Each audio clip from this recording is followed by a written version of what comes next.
you. Anyway, like that's just, you know, bike needs its teeth sneeped. Like, here's the thing.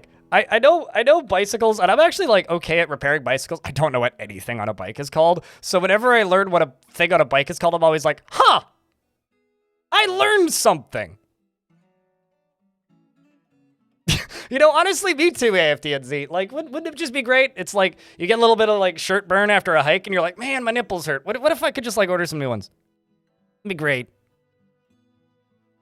But, yeah. So, apparently they had to order new nipples for bike wheels. Because it's got 19, like, 80s fancy-ass wheels on it that are original and practically in mint condition, but they needed new, what's it called? Rims. So... they've rebuilt the wheels for it. Anyway, let's play some Dwarf Fortress, shall we? The tech support chats can continue, and all of the babbling can continue, but our differences and everybody sucking aside.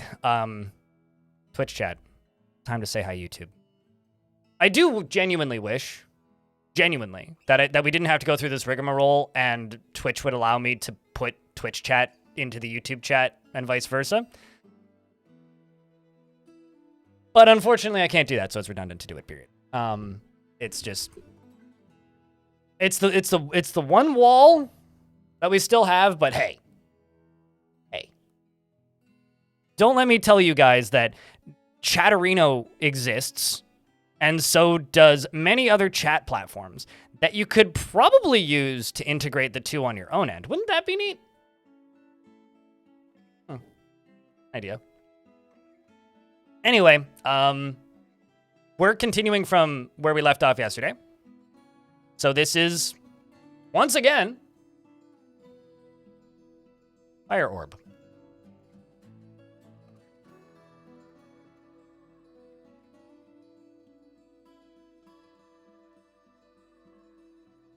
You know, the little screen down here almost looks intentional. All right, so this is where we are right now. I think Dwarf Redemptions are enabled. They should be. But I don't think I've seen a Dwarf Redemption. If I missed one, let me know, and I will fix that. But otherwise, what I have to say, you're not touching YouTube live audience. They're embedded. I'm not touching the YouTube audience. We don't know if they've had their shots or not. Oh, there it is. Down points rewards. Okay. So, and the other thing that you guys can do though, with Twitch chat is go like the YouTube stream. And YouTube stream, please like the YouTube stream. It's all good. It's all good. So Napalm Sideburns has yoinked to the dwarf naming thing. Before I do anything, I'm going to. And DF Hack is way faster on Linux, noticing. I'm going to read through the named dwarves. And once I've done that, then we are going to name our friend here, Napalm Sideburns. Here's the thing, though, Raging Cave. Because you have the rights to this command, the Tier 2 command, I'm going to let you do one nomination in YouTube chat today. Devilish Potato, Alexa, Alien Slayer, Entronarch, as well as Bastet, Bebin Sours, Blunatic, and Bone Dolphin, Bonesaw, Boom Boom, Danny DeVito, Darius Cardrin, Diamond Destruct, Devil Dawn, Elfie Bean, Gato Mafia, Gazoom, Other Gazoom, Ilmirin, and Kagenara, Jesse, as well as Nodokasa, Pophead, Radbug, Raging Cave, Ryder, Raikalu, Sean Enjoys Bacon, Sergeant Donut, Shadow Absorber, Sosh Jam, Terminal Wetness, Travanoid, Wuggy, and that's everybody. Name has in fact been called. And you are not the happiest, but could be way more unhappy. I mean, you are a talented Marksdorf and you have legendary most other skills. You're Swordsmaster. You're still alive? Yeah, you are. There was a lot of resurrections. Don't worry about it. But what kind of dwarf do you want, Napalm? Give me something happy and beardy. Happy and beardy. I can beardly believe it. And can you believe it? Blinderl. How about you chat? Just watch the video you posted a bit ago. That was wild. It's wild seeing somebody like intentionally jump into a volcano in it. Like, in any context. It's like, whoa, wow, you literally just did the you'll never take me alive thing. How's a wrestler work for you? A competent Marks Dwarf? Yes. I was watching Ballista how to from Blind and now live. Well, that's interesting. Hello, hidden from the sun. Yeah, I haven't seen Elfie today.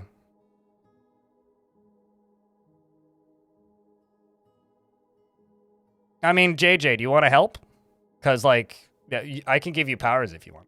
I trust you. You've been around enough. So napalm sideburns. He is bashful. A turnaround after wearing old clothing. Currently more shameless, has a tendency to go it alone without considering the advice of others, lives a fast-paced life, and tends to be swayed by emotional appeals, has a tendency to consider ideas and abstractions over practical applications, and is somewhat fearful in the face of imminent danger. Often feels discouraged, isn't particularly ambitious, finds obligations confining, though he is convicted by this for more than one reason. He often acts with compassion, tries to do things correctly each time, and can handle stress.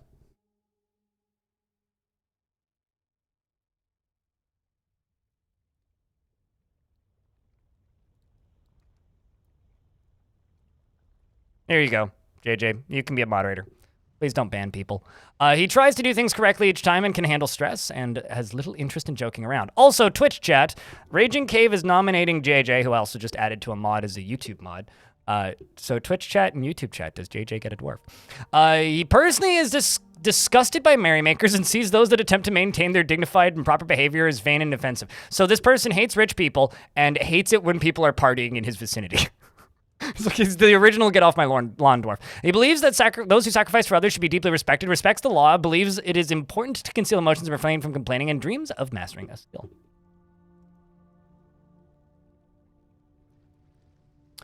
And he likes rose gold and tiger iron.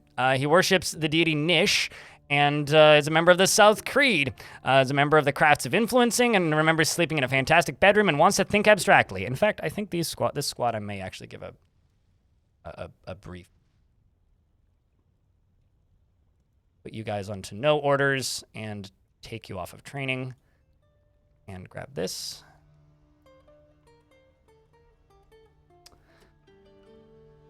I'm so sorry, Napalm Sideburns, that you have had to listen to Creed before. So next up, I have to ask chat, what kind of dwarf do you think JJ gets? And JJ, beard or no beard?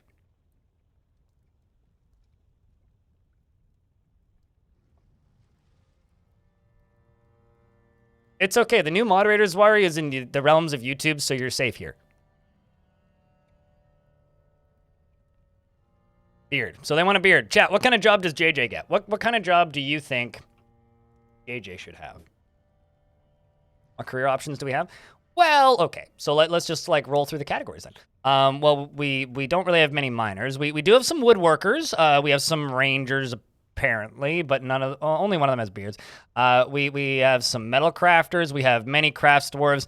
1045,641,245,841 glass makers. We have farmers and herbalists and planters and threshers. We got some doctors and the military. Peasant, which I think is a job, and child, which is also a job. Also very important.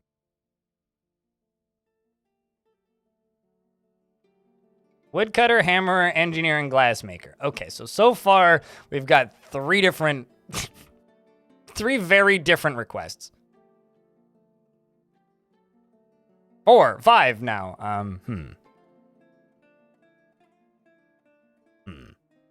I don't actually think I have a hammerer. Also, I'm pretty sure I don't have any engineers. Always need more glassmakers. This is truesies. I don't disagree with that. How about this dwarf? They're pretty neutral. Lorbam is a glassmaker. Hello, Telenartha. You might actually be able to listen for a bit today. Past 2 days, you've been visual CC only. Oh, I also don't have closed captions today due to errors. Well, I will try and fix that on another day, but.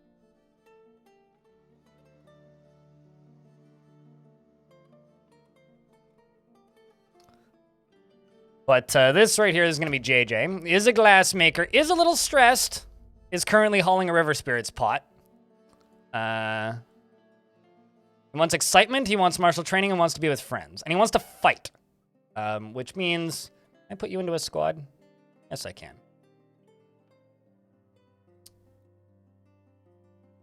So JJ... I keep trying to hit my hotkeys, but I need to update drivers for that, which I will do on my days off. He's very slow to anger, and he tends to be a little wasteful when working on projects. He is grateful when others help him out, and he tries to return favors. He has an active imagination, and he doesn't handle stress well. Tends to assume that the worst of two outcomes will be the one that comes to pass, and when he's nervous, he tends to stretch his body. He needs alcohol to get through the working day and doesn't really care about anything anymore. Dreams of... Okay, he personally respects perseverance, sees war as a useful means to an end, and... doesn't really care about art one way or another. Dreams of crafting a masterwork someday. You need a new shirt pretty bad. In fact, we need to do new clothes for the dwarves just in general. Our cloth industry got like weirdly far behind, and I've been trying to fix that. You like lead, pink jade, and giant moose hoof. The colors saffron, ballista arrows, umber. The sight of the umber skirt. At least it's not the sight of the underskirt, because that would just be strange. He prefers to consume plump helmets. You know what's funny is I've never actually farmed plump helmets here, so you're probably sad, even though that's like the easiest food thing to like satisfy. He likes rice, beer, purple amaranth flower, and absolutely hates flies. He needs excitement, and he wants to be with friends.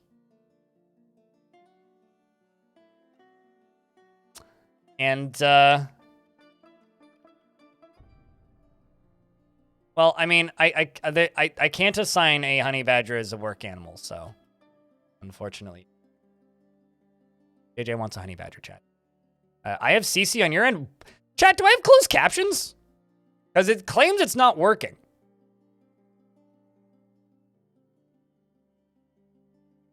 I do not on my end. Wait, no, I do. Okay, that's even more confusing. Anyway, whatever. Not gonna worry about it. That's great. Cool. No complaints there. Coffers, thank you very much for the tier 1 subscription. Chat, can I get a round of beers for both things working somehow and also for that brand new sub? You grabbed an iron shield and that. Okay, so let's check cloth. How's my cloth supply doing?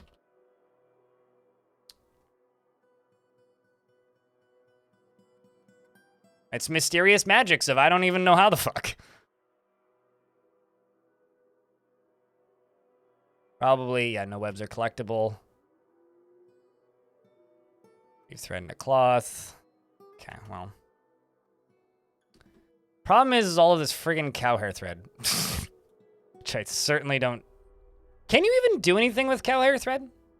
Like, is that a task that you can do stuff with?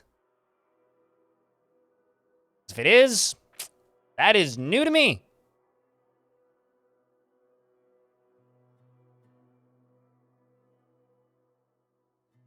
You're just making cheese and whatnot.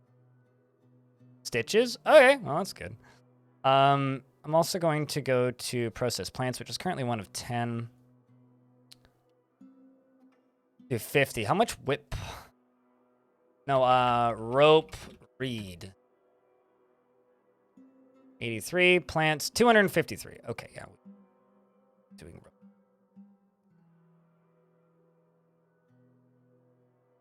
I think it can be used in the hospital. All right, well, also cow hair thread is like a very funny. Speaking of that, let's just do 100 because there's a ton of it apparently. Increase the amount of thread in there. We should also make splints and crutches. Let's do wooden splint, wooden crutch. Give my woodworker something. So, does anybody need a tour of the fort, chat?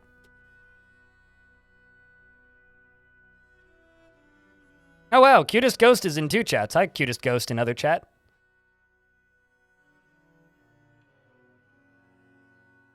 You could use a refresher. All right. So, pause game. This is the gloriously beautiful, wondrous, awesome, amazing Vomit Fields. It's beautiful. Do not say anything bad about it. The queen might get offended, okay? We had 20-something monarchs at one point, or not monarchs, barons at some point. We're now down to just 10. I think 1, 2, 3, 4, 5, 6, 7, 8. Eight barons, one or 7 barons, 1 county, and a monarch, as well as an outpost liaison. So those numbers have gone down significantly, which is lovely. We actually drained the lava so that I could get the armor out of here, and I think they've already done that. Yes, they have. So currently, the like stuff down here has been worked on a little bit. We have Dragon, who's now set up as a dragon turret. Although I had to chain the dragon up because the dragon kept running away and like randomly setting people on fire. I do have a highlight plan for that. I just need to edit it and queue it up. So now we have this sneaky side door, which go this way and can be separately locked out this side. So it's lovely. We love it. It works great. And when the baddies want to come in, we open up this door and then they get turned into charcoal. And it's great. And everybody loves it. As far as everybody loving it goes, down beneath this is still going to be lava. So I need to fill this in. But there, like I said, there was a bunch of iron armor and stuff down here. And I wanted it, like, removed. So I'm going to place a block right here. And down here, I can actually just kill all of this. Make this area drain quicker. Also, pull this lever to put that back. But anyway, so this is the front door with the dragon in it. They walk up this way past all the doggies and then up through here into this area. This is the old tavern, which is now a barracks. Down beneath the old tavern is the prison. Down beneath the prison is the entrance stairway, which goes up this way and also down this way.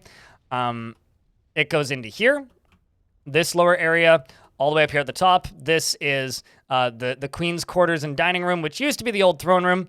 Then we have temples, and then we have the hospital, which could probably use an expansion. We have food storage over here. Down here is the old library. It's currently not being used for anything. These are all bedrooms, obviously. I don't feel that I needed to explain that. That's Puphead's bedroom. Puphead got the earliest Baron bedroom, which is in here. Then over here is the fishbowl with demons. Now, there's a problem with the fishbowl with demons, chat. Can you see what the problem with the fishbowl of demons is? Just to the very visually observant of them.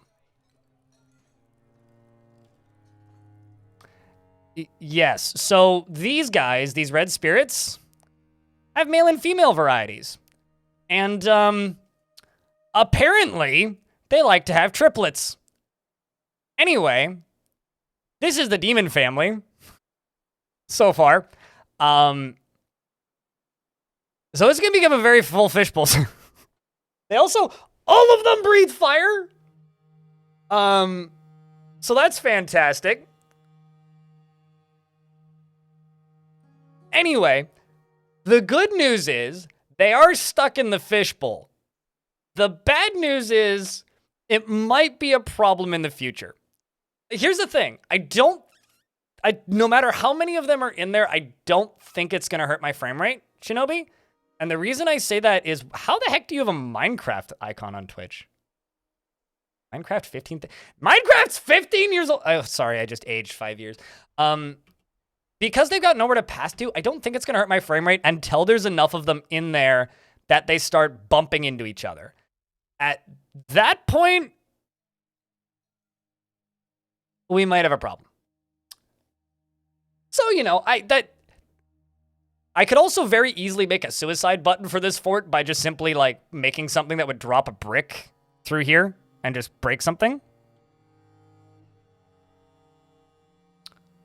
Will they start killing each other? Well, okay, so if you take, like, any animal in Dwarf Fortress and you pasture them all on one tile, you'll see them fighting with each other. Killing? Probably not. Will they start fighting with each other? Like, for space? Maybe. I'm not entirely sure how what's going to happen here. I've had situations like this. As an example, also, is the background music overpowering my voice? Because I still can't see my audio level. I can adjust them, I just can't see them. The issue with this, and I had this, like I said, I had this happen once before.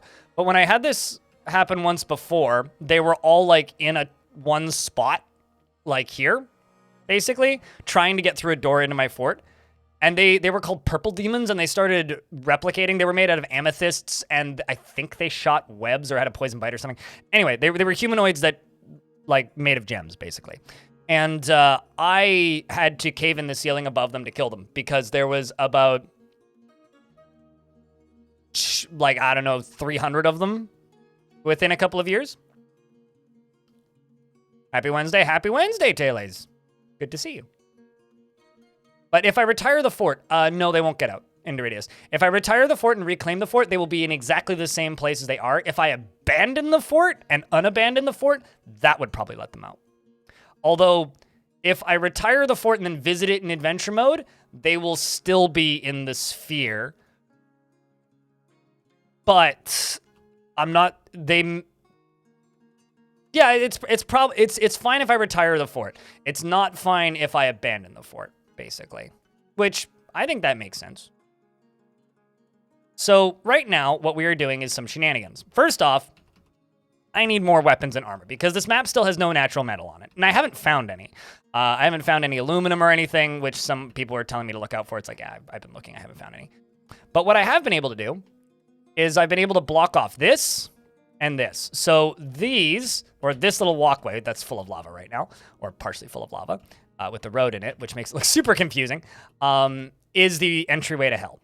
So I'm draining this out so that we can get this adamantine helm, this iron shield, the bright metal mace, the iron shield, the steel crossbow, etc.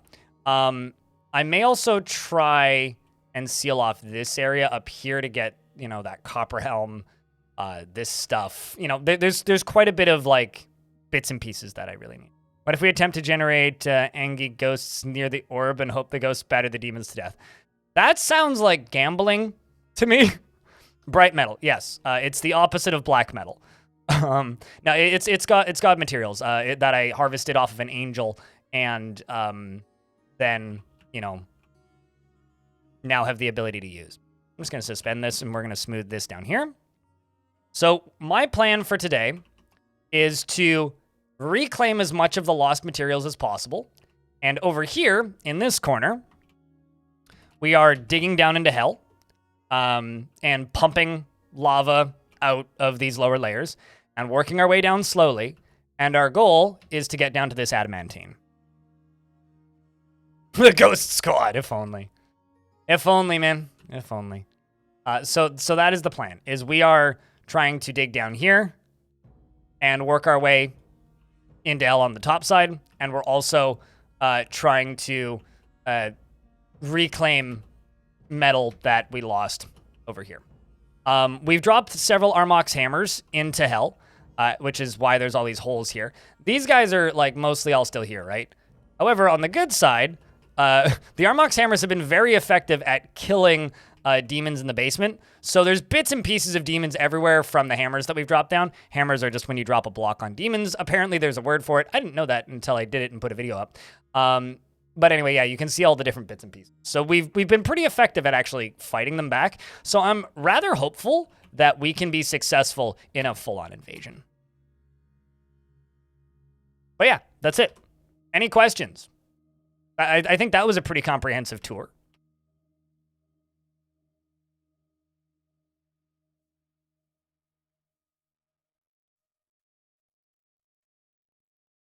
Actually, you know what? Let's leave 2 of the calves alive. Eat you. Cow. We're going to be eating burgers for a bit, chat.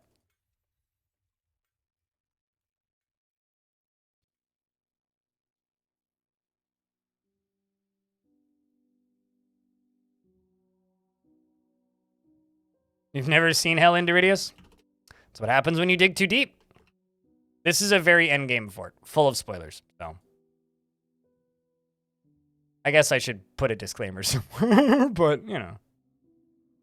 Did I just do the right type of floor? Was that the...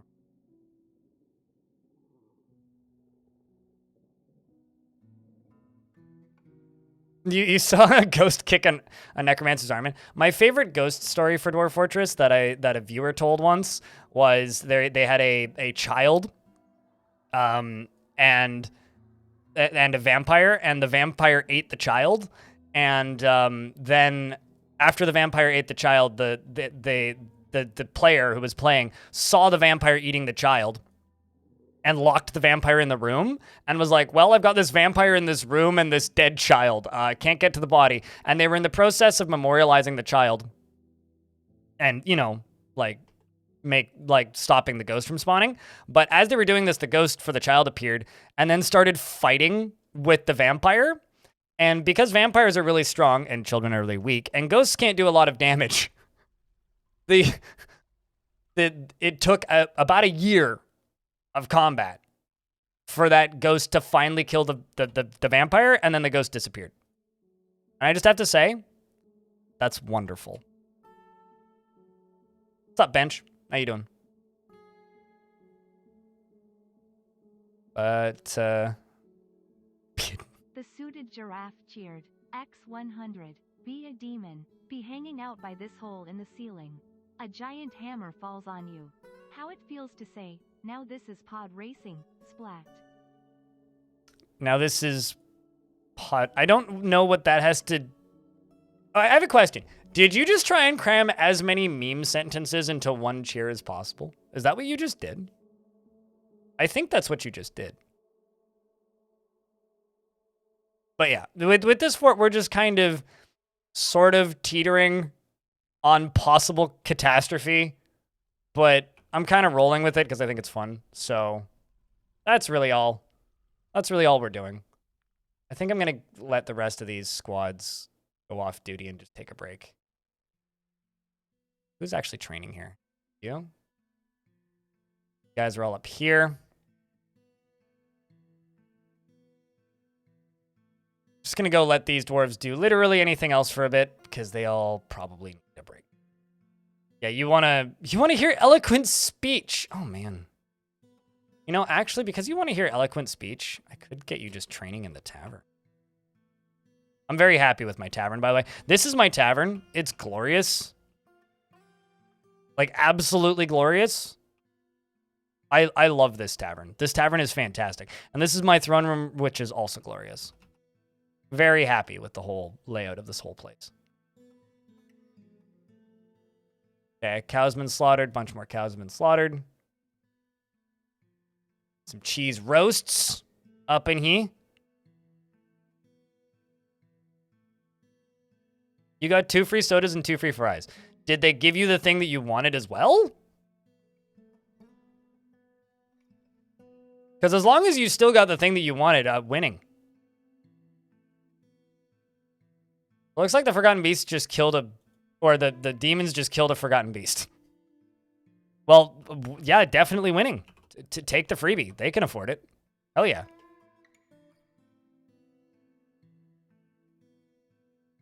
Hell yeah.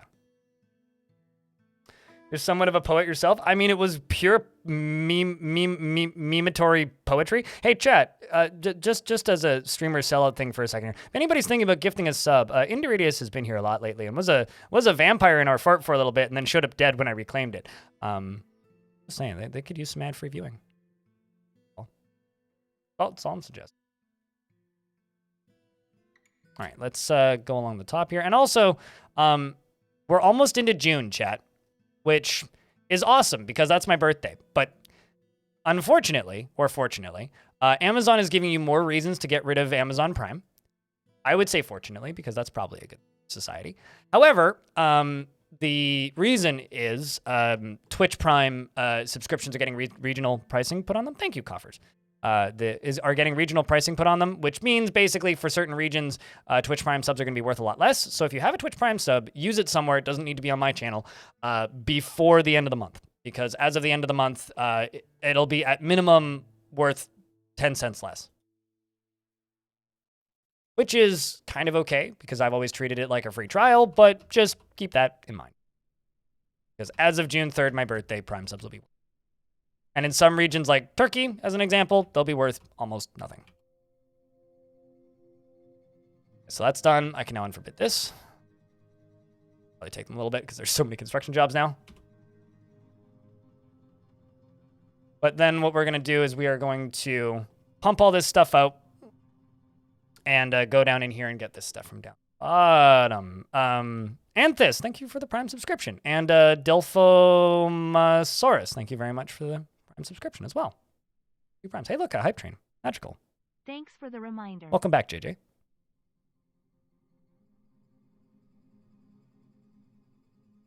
But yeah, I will be doing the reminders for the Prime subs basically up until June 3rd. At that point, probably significantly less likely. Oh, hey, look, a ghost. Who is that? Iteb.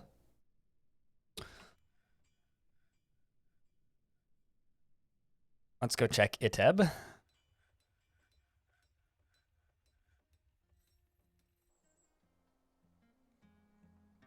Okay. I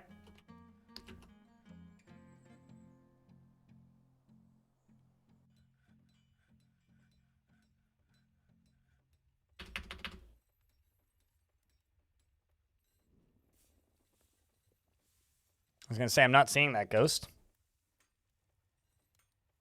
Okay, Doran, ITEB, and Doran are the 2. We've got lots of ghosts that we're going to have to be dealing with today. ITEB. Oh, I see. Dwarves haven't seen them yet, so they don't know they're there. STAKUD, Stakud. Iteb Stakud. You. Who was the other one? Doran something? Also, there is a hype train running right now. It only costs, like, a subscription, probably, to level it up. So that you can get some emotes. And then Doran Dat. Doran Dat. Doran D's nuts. Doran Dat. Okay. You didn't see Ghost because you went for lunch. Got it. Right, of course. Hood, thanks for the Prime subscription. And AFDNZ, thanks for the pennies. Appreciate you, dude. Sorry for the sellout-y stuff. I'm being slightly more pushy this week. Because I have to go to... Sorry, it was just a natural response. I heard anime and I had to scream. I'm going on a brief vacation in June, so I won't be streaming from the 5th till the... And probably will be back on the 12th. So I will be streaming on June 3rd on the Monday and on June 4th on the Tuesday next week. But then I will be out of town until the 10th. I get back late at night. It's a very natural reaction. What, to anime? Yeah, generally. Deja vu. What's even better is that was a natural reaction. That wasn't even like me playing it up. I swear that was genuinely me just going, because that was a sudden loud noise. All right. Speaking of sudden loud noises, let's get back down to digging.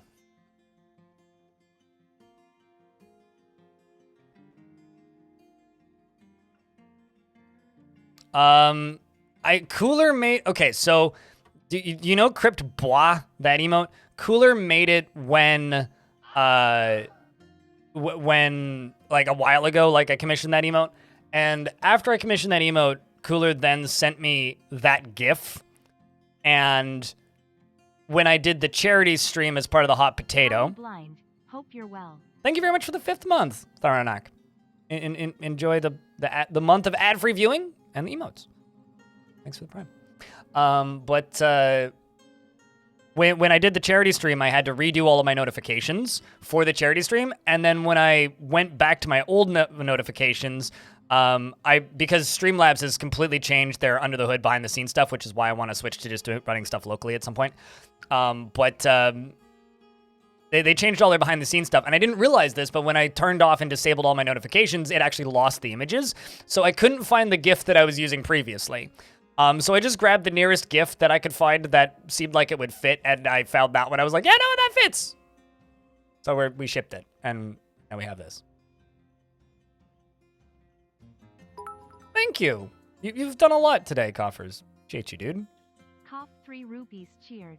X1050. Your YT VODs have been helping me sleep, so I'm happy to catch you live. If somehow you ever run out of YouTube VODs, there's like multiple years worth of YouTube VODs on the main YouTube channel. They're just hidden, basically, because you have to dig a little bit for them because they're really old.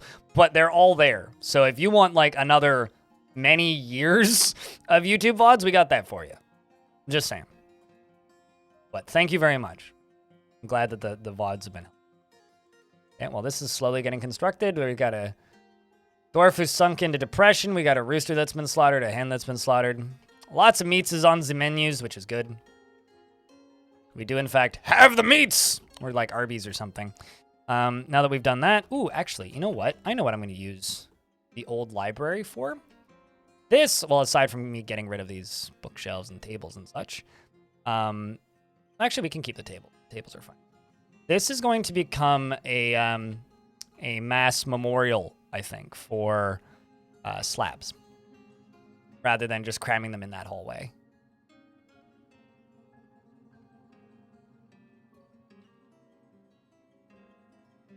I mean, one could argue that the meat never really left the menu, but, you know.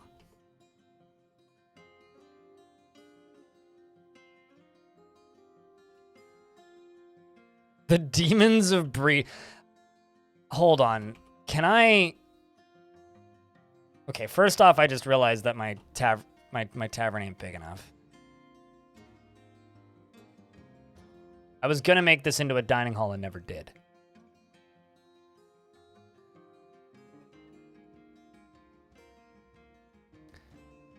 So my tavern is called the FireOrb, which is too good of a name to change. But this is a temple.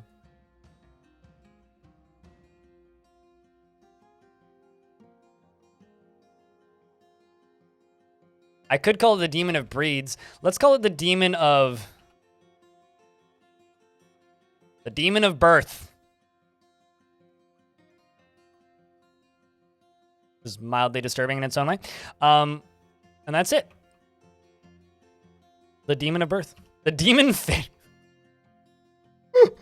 That's funny.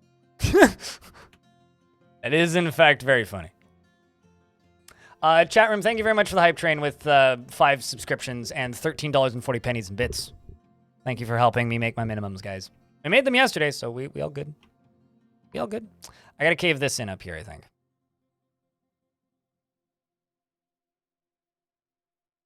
Yeah, I think this is another spot that we gotta cave in.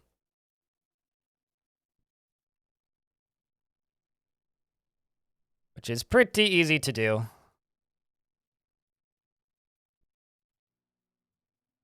Oh, never mind.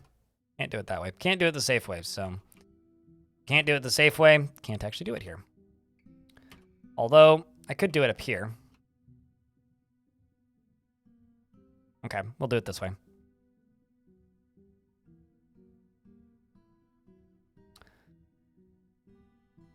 So, we'll connect those two.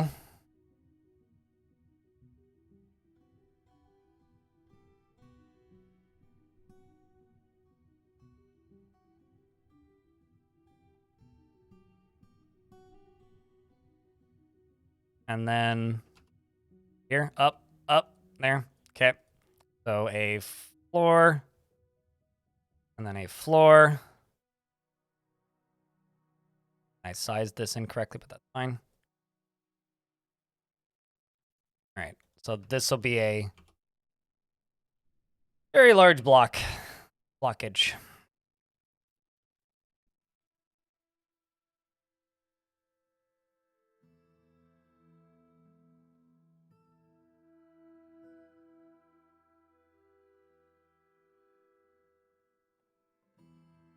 Let's go like right here.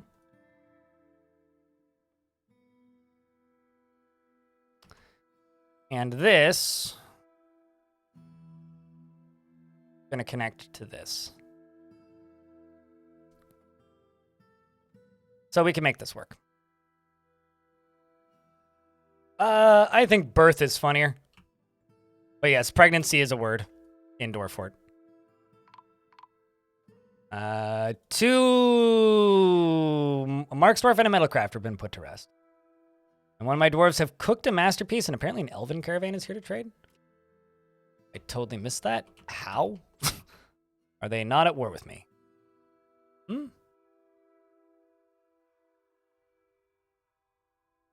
I have any, like... things in... Well, actually, let's just do large... bins. Browsers and whatnot. Bring this. Oh, actually, no. This one's kind of... How about I just go to gems down here? Bring something easy and light. Red diamonds. We'll do that. Okay, so I need to select a random dwarf right now. And go, hold on a second. Why the hell...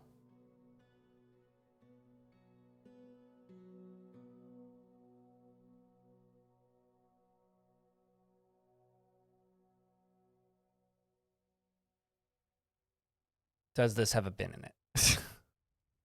You shouldn't... No, you know what? Actually, I'll just remove it. Because that's concerning. Let's just... back out to this and do that. Quit it with the bins, goddammit. It's in here. Let's chuck that.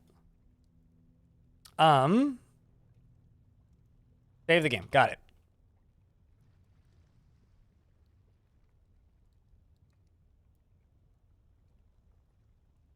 I think it just saved like 12 days ago, but it's saving again. Also looks like a pig died of old age.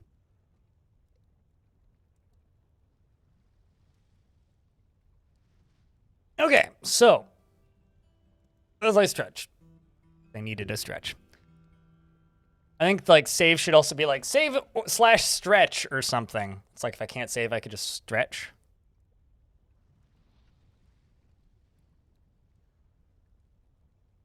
Also, just a heads up, PAX West tickets go on sale in just a few days.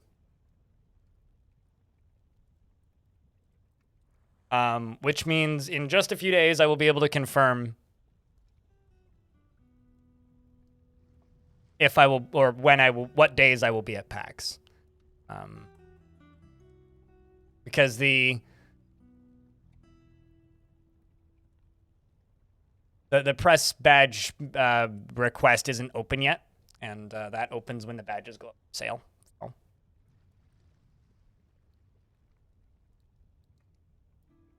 And is it that time again already? Yeah. I can tell you through the grapevine that I know for a fact Dwarf Fortress is going to do a panel. So there is that. So I may or may not know somebody who was asked to be a guest. It wasn't me. So there will be a Zach and Tarn hosted panel, which should be good.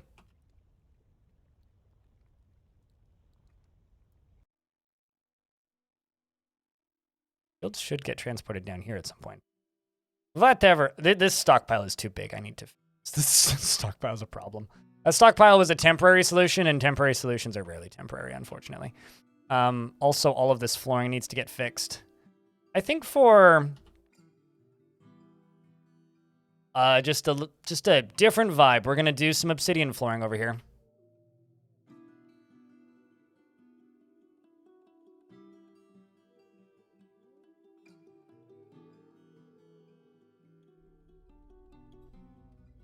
And then I think I'll probably engrave it all. So it looks usable. All right.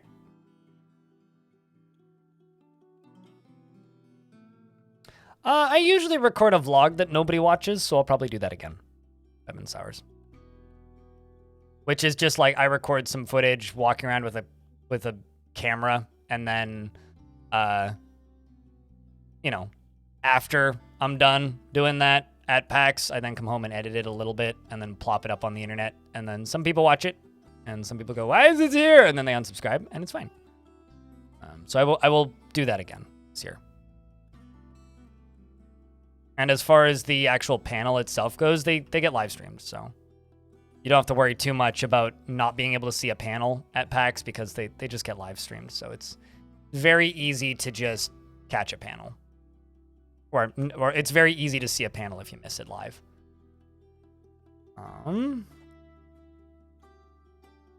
Okay, so currently no ghosts. Let's see. I need to jump down to here. I need to go up to here. This dwarf is pumping all this stuff out, so... Uh-oh. Apparently there's a Banshee of Shadow in here that's not dead. How the fuck did you get in here? Hold on.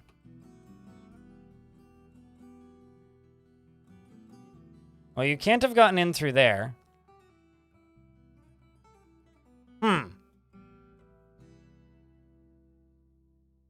All right, you get to run, Dwarf. So the Banshee of Shadow isn't super scary. We've killed a few of these.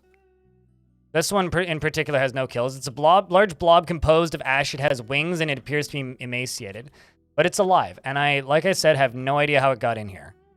I was under the impression that everything in here was dead, but it is definitely moving. So it is definitely not dead. So what I'm gonna do is I'm gonna send maybe not all of my military, but definitely my best squad to like right here. And also, at a glance, at least you're close by. But the rest of them, yep, they're all armored up. So Militia Captain Zephon is no stranger to combat. Has killed goblins as well as a Forgotten Beast. Okay, well, it's coming up. What did you walk into? Very endgamey dwarf fort. Xeno. Very endgame dwarf fort. And probably a bunch of dwarves about to die. Because there's now a demon in my hallway. Fortunately, there's also a bunch of military dwarves in my hallway. The first dwarf who's in combat is Reg and Odom. Check, can I get a round of beers for good luck for these dwarves? The demons now move forward. The Banshee of Shadow attacks the wrestler, but he jumps away. And it explodes, I think. This wrestler missed it, and then Reg here strikes the Banshee of Shadow in the body with the pummel of a steel short sword, breaking away the tissue. And the creature has now flown to pieces. Well, that is good. At least that went well. You guys go back to whatever the hell you were doing. And by whatever the hell you were doing, I mean, like, go be on no orders. In fact, I think that's what actually I'm going to set all this to. So that they keep their gear and stuff equipped. All right, well, that went well. I knew that we'd killed a few of those, so I wasn't too worried, but... well, I mean, it was just a blob, right? Like, blob demons, not super strong. Trust me, there are many a demon that are very, very, very, very, very mean and strong in this area that we're going to deal with at some point. But, you know, one at a time. Speaking of one at a time, none of this has started yet. Is this low priority? Yes. No, it's not. But, oh, I see. Okay, so... kind of screwed up. Don't want that connecting to this. I want that connecting to this. Yes. Diplomacy. Greeting from the woodlands. We have much to discuss. You can chop down 7 trees. Okay, fine. I haven't chopped down any trees in a very long time. And we're also going to now go up to here.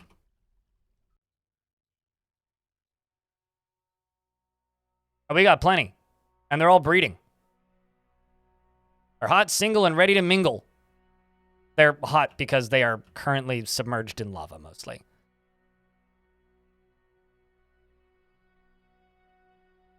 And I can't actually guarantee if any of them are, in fact, single, but what I can tell you is that they don't care, so...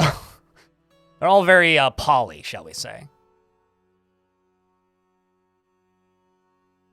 Very open with their relationships, these demons. Speaking of open, all done, that's all done.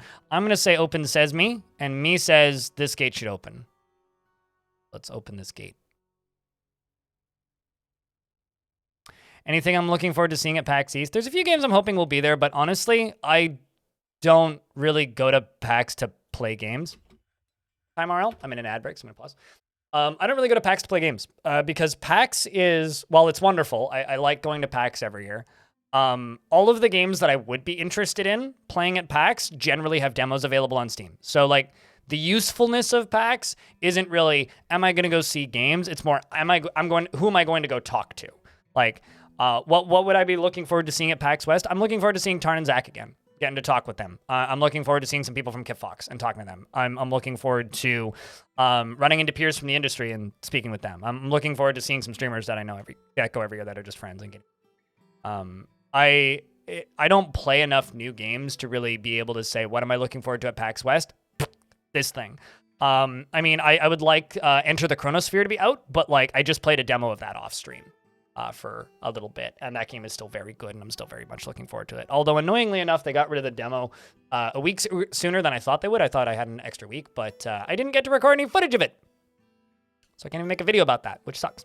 So yeah, for me, PAX is more of not a social event, but a networking event, less of I'm going specifically to play games.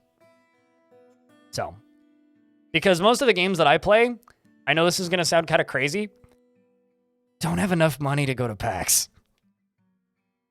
It's like a lot of the games that I play, with the exception of like Dwarf Fortress, really.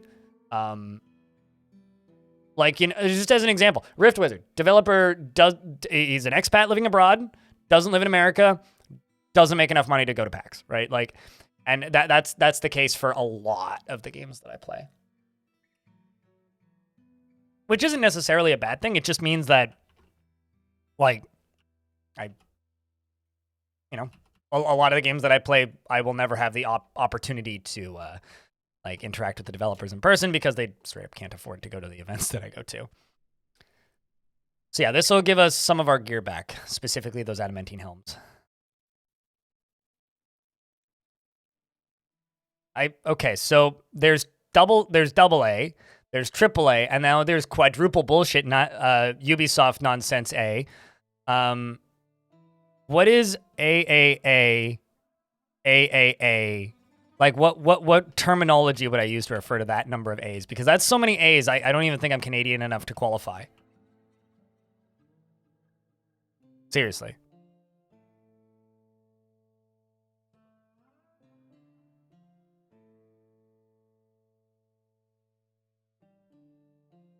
It's really small batteries. That is true. Very small batteries. So I'm pumping all of this lava out. That's not what I'm worrying about right now. This area over here needs a hotkey. So let's hotkey this. F4. This can be F5. Okay. So now that I've done the thing down into F5, I'm actually going to deconstruct you. And also you. I'm going to put green glass floor right there. I'm going to unforbid all of this. I'm going to queue up stairs right there. Deconstruct that. That's already set to be deconstructed. I'm going to deconstruct these. Get us down into here. Step closer.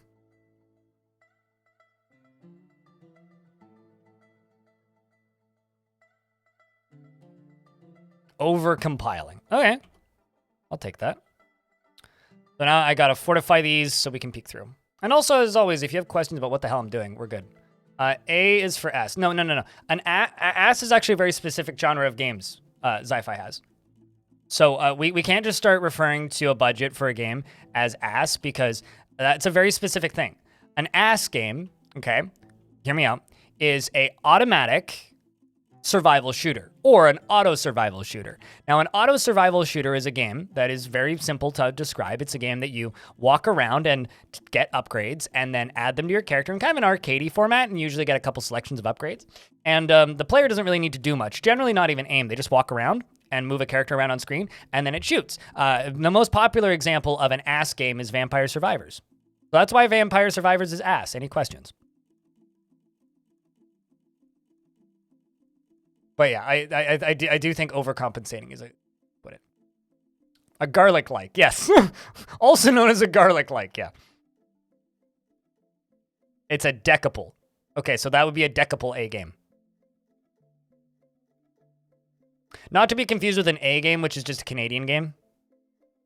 Not what I meant, but interesting. I'm just nonsense spewing, so don't mind me. I know that that's not what you meant. I'm just, like I said, I'm just nonsense spewing. Don't mind me. Hope we never get a gas ask. Or would that be an ass-gas game? I want an somebody needs to make I have a question. How long until Vampire Survivors gets a battle pass? No, that's just somebody cackling, okay? That's a different thing. You forgot your spaces. Deep sea fishing. AAA was already BS. AAA literally, like, people associate AAA with high quality. AAA literally just means budget. Like, it's not BS. It actually is it's a signifier. It's implying, like, it's become bullshit because people have made it bullshit, but, like, what it actually means, it's actually a pretty good descriptor. It just means they spent a lot of money. That's literally all it means. It doesn't mean, like, it was spent well. It doesn't mean it was well managed. It doesn't mean it's a good game. It doesn't mean it's an even remotely playable product. It just means they spent a lot of money. And if that's the only thing that if that's your only qualifier, then it makes a lot of sense and is a logical thing. I have a lot of badgers. Holy shit. Let's cut down the badger population down to almost nothing. You know, I just said that out loud. I really, really actually wish that I could have said, holy shit, we have a lot of sheep. I really need to cut down the sheep population to almost mutton. Anyway, I'm not sorry for anything I've said. So,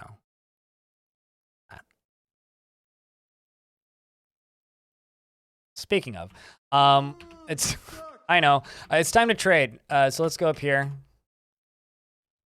Okay, so what'd you bring me, Elfies? They brought me beans. I will consider it a gift to my moderator. The blue peahen, they brought a peregrine falcon, a hyena. Ooh, I heard that game got canceled. A giant otter. Well, buy an FG squared. And a tiger. Okay, buy a big kitty. Just a normal tiger, not a giant tiger. You know, to save my own sanity,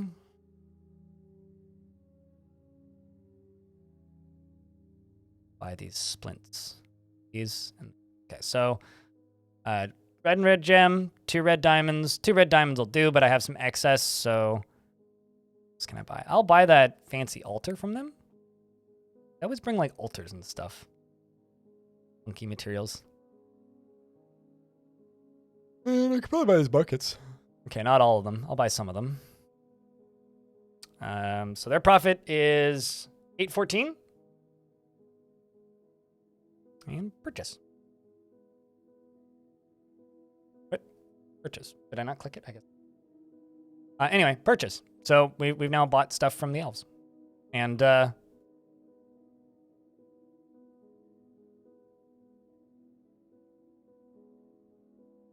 that ought to be a good one. And just tiger. I now have a tiger to go with my cheetah.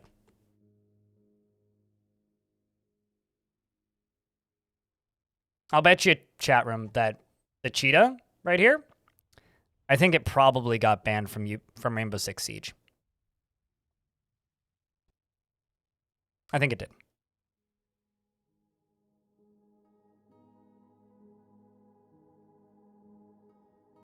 Can I just talk about the fact that I have a dragon in here by itself, right?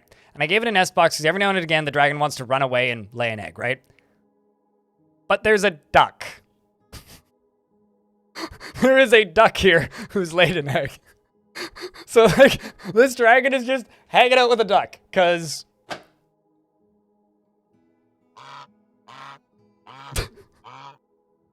just hanging out with a duck. Just mother ducker.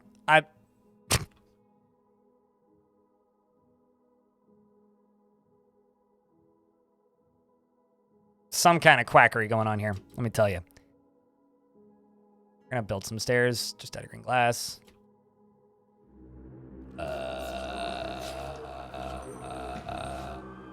What just discovered you? Did? Where are the demon that's about to kill them? What? Oh. They're fighting with a not tamed giant olm. I was expecting there to actually be a threat to them. But no, they're fine.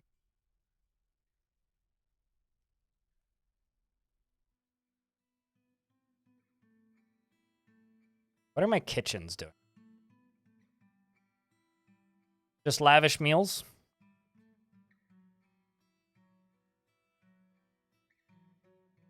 I think my cook wants a new job. It's like, I know that you're a talented cook, but you want to be around family. It's something that I think that we really need to do pretty soon in this fort is I've been working these dwarves, not quite to death, but I've been working these dwarves a lot. I think we need to enact a celebration of something today. So by that, I mean cancel all the jobs for a little bit and give these dwarves a fucking break because they really need it.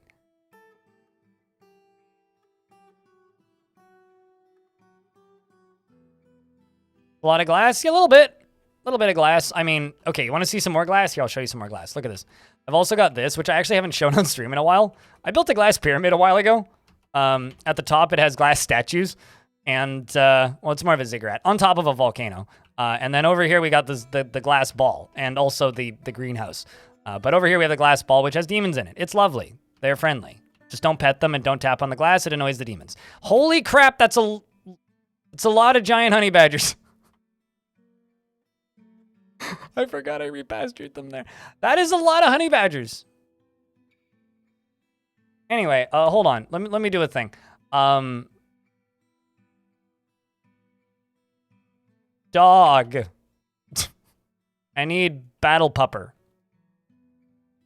I also need to spay these battle puppers.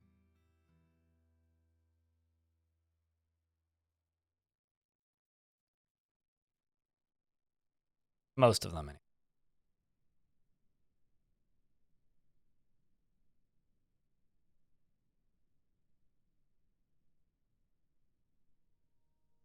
Sure, that'll do. Honey badger don't give a damn. This is true. Here's the thing. I tried it. They're not very effective at it. But could I? Yes. Should I? Yippee-dee, it's gelding time. It's chat's favorite time. Okay, so down here. Okay. So this room. Actually, what I need to do is what else? Spot right there, spot right here.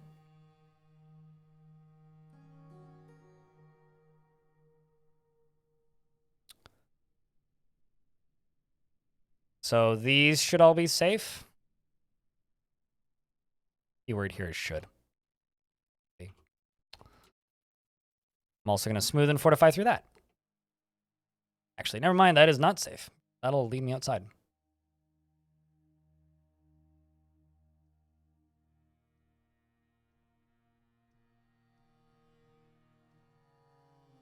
Speaking of, oh boy, here we go again. Chat room. It is Wednesday today. Tomorrow we'll also be streaming. And for those of you who may have forgotten, because I'm not very good at telling people on the internet things now that I've stopped using social media almost entirely. One of the best things I've decided to do with this Linux install actually is I'm not going to sign into Twitter. So, you know, that's a thing. So we can just let this do its thing now, which is good. But because I'm bad at telling people things, not only are we streaming tomorrow, and which is Thursday, and the day after, which is Friday, on Monday next week we will also be streaming. So you know, if just as a heads up, if you're like, man, I wonder when the next blind stream is. If you go to my Twitch channel, down beneath it is a little widget thingy, little doohickey, little thingy. That little thingy tells you when the next stream is, and it's accurate. I don't know what that means. What is a .host and what happens when I set it up? Like, here's the thing. When it comes to you talking at me about Linux things, please explain like I'm 5. Don't say set up this, because I don't know what this is. Assume I don't know what the thing you're telling me to set up is in the first place, so it's like a non-statement to tell me to set it up. So what is that? Genuine question. Also, Toulon, the glassmaker, has been taken by a Fey mood and has claimed a glass furnace. Are you running around doing stuff? Yes, you are. Good. Good. Let's see what's behind this. Yeah, if people talk at me about Linux things, assume I have no idea what you're talking about. So you're going to have to, like, step it down to easy mode. Deep within this place, we've discovered what must be the treasure of the gods. Excellent. What is it? It is a large rusted metal turban. Awesome. Cool. That can just go into a stockpile somewhere. Too much.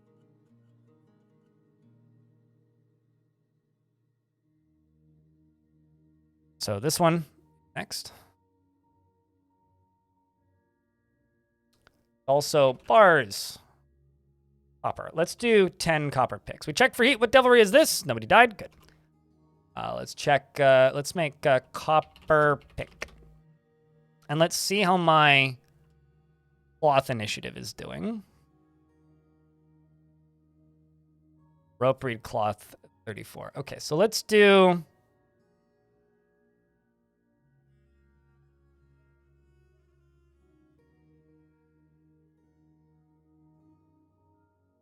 That is bizarre to me.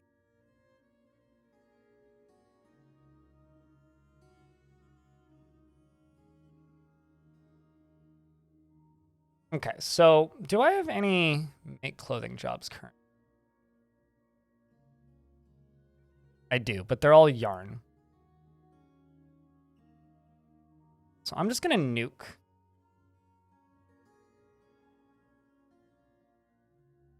Almost all, like all of my clothes making jobs. I'm gonna type in leather.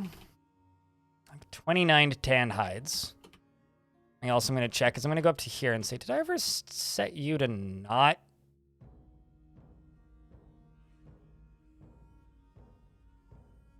Take skulls, bones.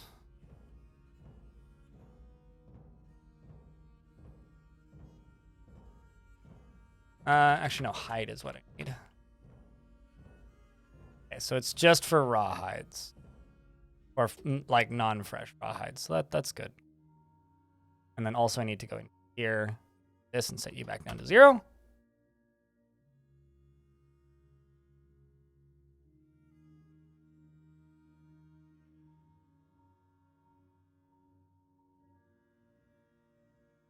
Okay, so that, like, those words all make sense, but not in that order. So on one hand, okay, I understand a little bit more of what you're saying, Urist, but there's areas of a computer that I am tech savvy, and then there are areas that I am not.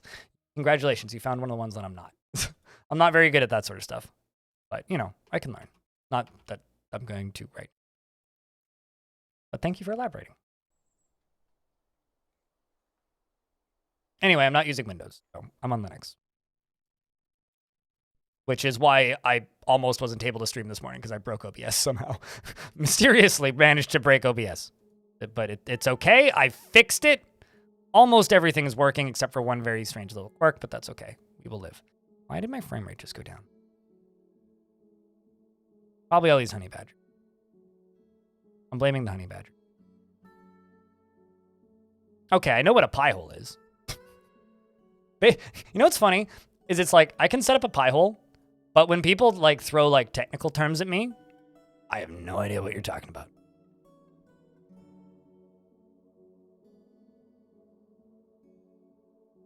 Interesting. Well, the more you know. Thanks for elaborating, Devil Dawn. Chat.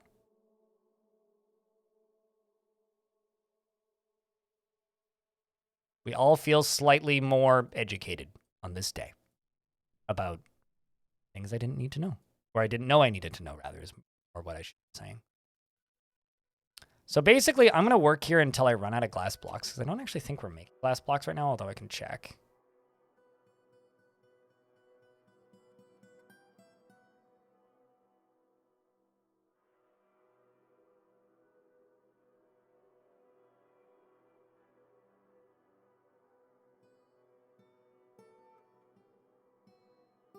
Okay, so we are making some green glass blocks.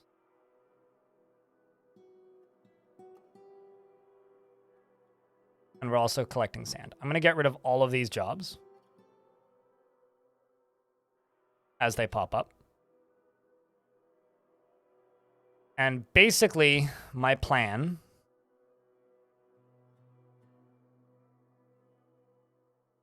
is to just go in and slowly pause all of these.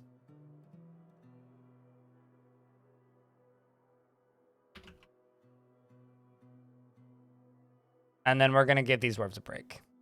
Toulon has begun a mysterious construction. So Toulon is making an artifact using raw green glass, rough red diamonds, copper bars, and gabbro. Oh, that's very simple.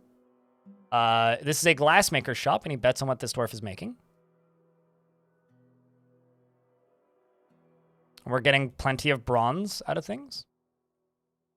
Bronze bar. I got 31 bronze bars. Let's check what everybody's wearing. So we need a bunch of breastplates. We need helms. Let's do 30 bronze breastplates. Bronze breastplate.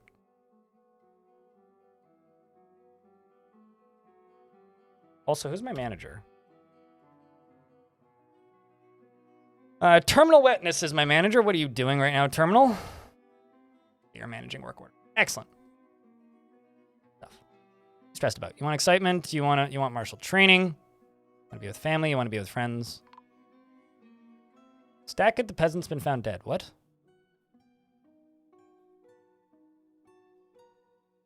That even one of mine? Woogie. That's unfortunate. I'm gonna go memorialize this duder. Oh.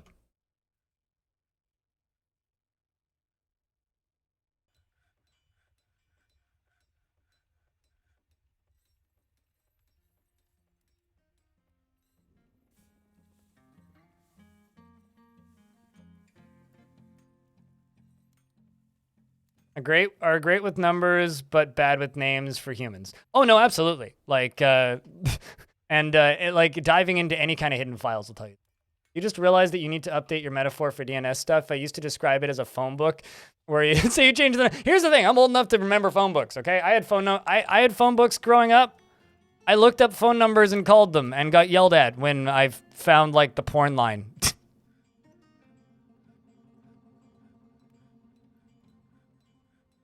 I stream on Twitch primarily, Gamer himself on YouTube. I've been streaming on Twitch primarily for most of my time streaming on the internet. So, yes, I do stream on Twitch. I mean, currently, what, 45 people, 44 people watching on YouTube, and 168 here on Twitch.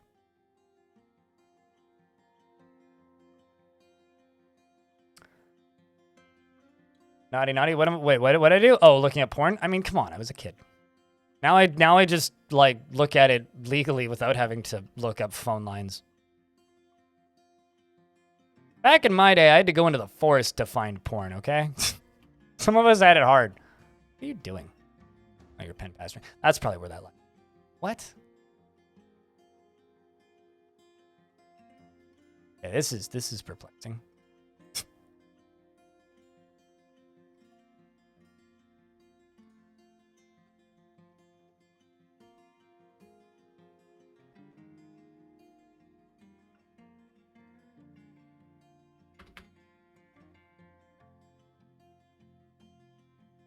No, it was never VHSs or videos. It was always magazines. You go out and try and find stashes. Can't find forest porn anymore? I would be shocked if you couldn't find forest porn. It's also really funny mentioning forest porn just as a concept to people who are younger now, because they just kind of stare at you blankly, because it's like, why would you do that when you can just like look at your cell phone? Or like use an AI to generate it and then get arrested?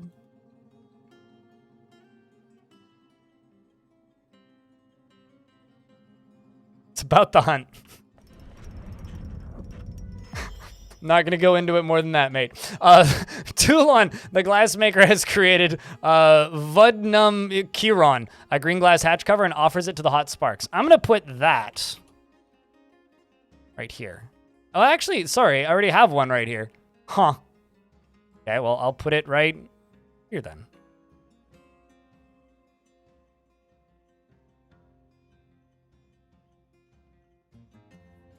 And I think it's currently getting moved. I need a good location for this. Can I put this on the surface? Well, actually, put it right there. Here's a good location for it. Let's put it right here.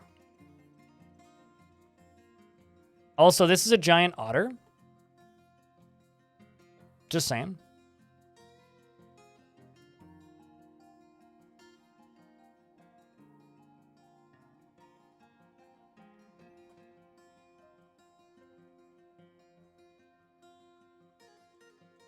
Let's check all of these. Update their equipment. So we've got a bunch of dwarves that are now going out and grabbing breastplates. Good. Let's check our cloth supplies. I feel like cloth supply going up now. Slowly, but it's going up.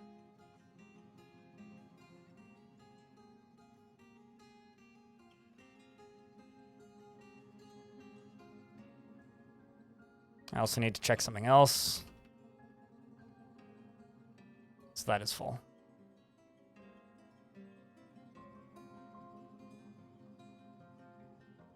You have a program called Multishow, and it's the equivalent of MTV. Back when you were a child, you used to turn on the music and listen, but one day at 12 a.m. you see a clip, and well, it was a clip.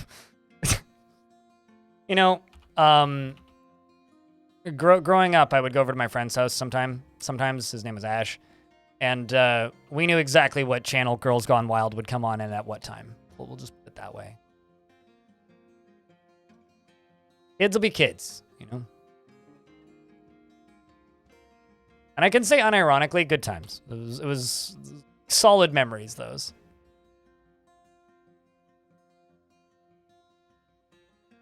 There is part of me that misses these simpler times, but I think that's just part of getting older.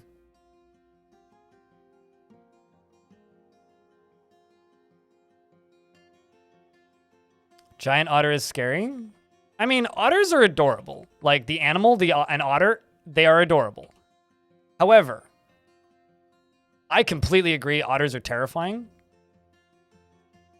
Setter's been found dead. Oh. I was like, why are things being found dead? Chat, there's a giant hamster on the map that's agitated, running around murdering people right now.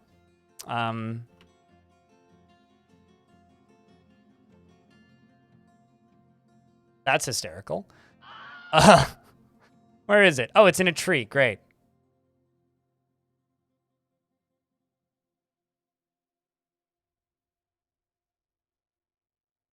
Okay, so let's just double check this. All the way up to here.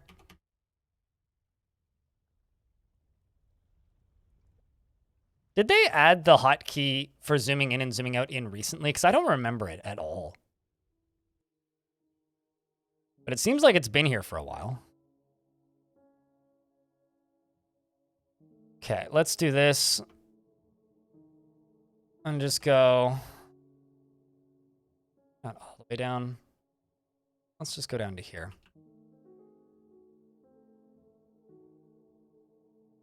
You know what? Screw it. We'll go all the way down. That's fine.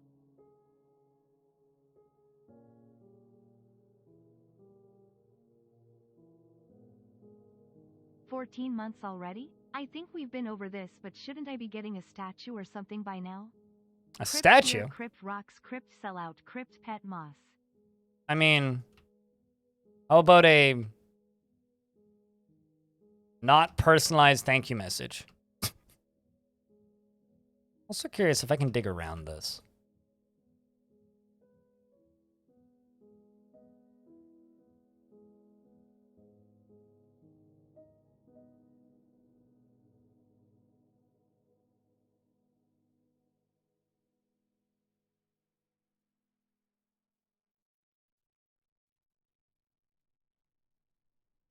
But seriously, Lanix. Thank you. I mean, I've given you raids. Does that count? But thank you very much for the 14 months. Yeah. Hope the streams have been going well, by the way. Chat room, can I get a shout out for Lanix? We'll go with that instead. We'll give you a shout out. So if mods could shout out Lanix for me, has been streaming Dwarfs and among other things.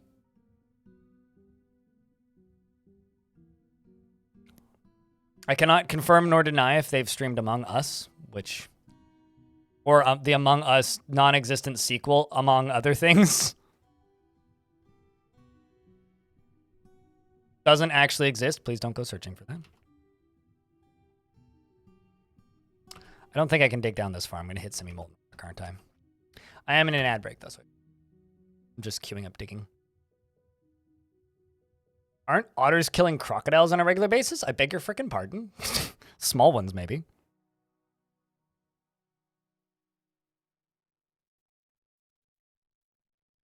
Also, Cheer Gamer himself. One time when I was a kid, I went to the zoo and someone dropped their sunglasses in the otter enclosure. When the zookeeper went in to get them, an otter tore the hell out of his arm. Oh, that's disturbing. Sorry you had to see that. Thanks, Stone. Otters are absolutely adorable, but they do some very deplorable things. Otters are adorable until you realize that they can open up, like, muscles with their teeth. And at that point, it's like, oh my. Oh, God.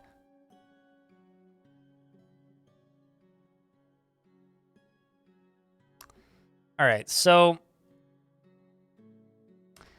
I'm going to be honest with you guys here. I really wish that these nobles would stop visiting. So something I'm going to do is I'm going to do something. I think that this is a logical thing to do. I currently have no public rooms in my fortress.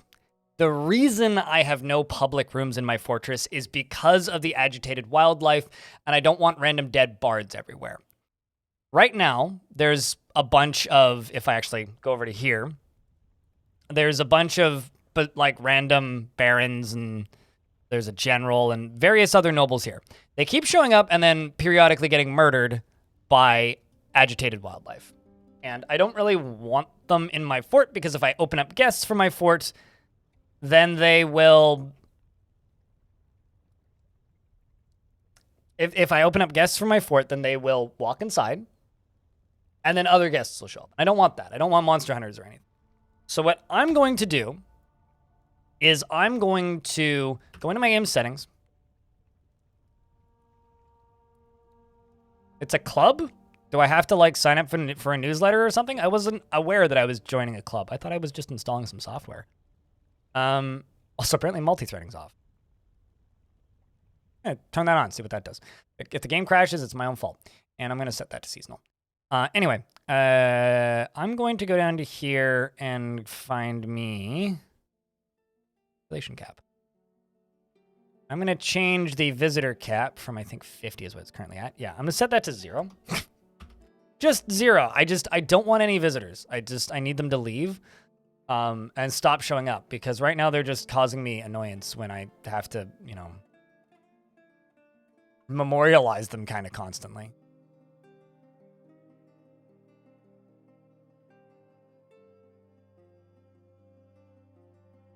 So I'm going to lock the dwarves inside for a little bit.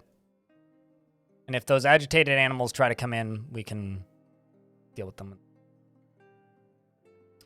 It's a club? Well, I would like to revoke my membership. I just want to install some software, thanks. I don't need any long-term commitment.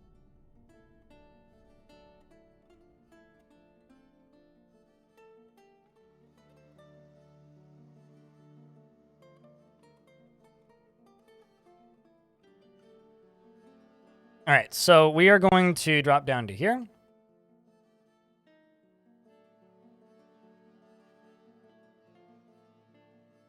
All right, this was what I was going to read. I was going to read artifact. Should be right about here. Okay, so this is a pretty expensive green glass hatch cover. All craft store ship is of the highest quality. It is encrusted with round gabbro cabochons and encircled with bands of marquee cut green glass gems. With bands of marquee cut green glass gems and bands of marquee cut green glass gems. On the item is an image of Bonesaw, still merchants, the dwarf, and snails in red diamond. Bonesaw is surrounded by the snails. Bonesaw looks terrified. So the dwarf who made that made an image of Bonesaw being terrified. So we're in mid-spring, and all the burrows are on. I'm going to pull this lever. And I'm going to pull this lever. Well, no, never mind. I'm not going to do it that way. If I do it that way, then there's a chance my military gets zapped, which I don't want. What I'm going to do instead is just go here, open this, and do this. Guarantee the dwarves that are not in the burrow. That, close these. Up and down.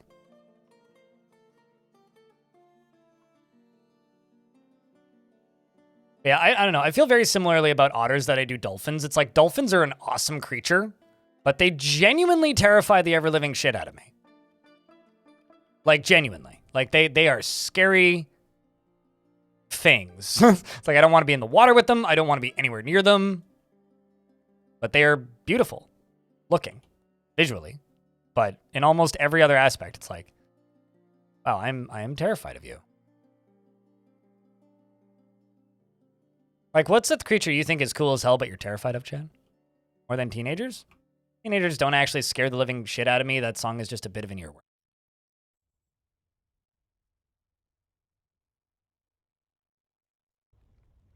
Let's make some very valuable furniture. Orcas? Agreed. Yep. Wolverines. I saw a Wolverine once from the safety of a moving vehicle, and yeah, I agree. Wolverines are pretty scary. They also look scary. Like, they're just creepy looking. Weird animals.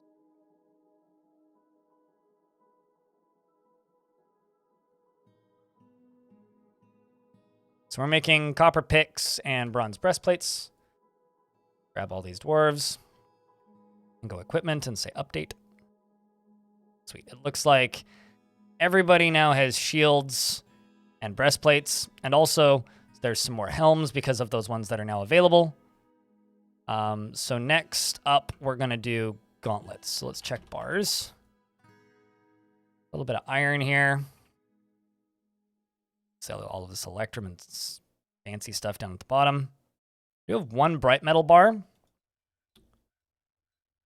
Make a single bright metal helm.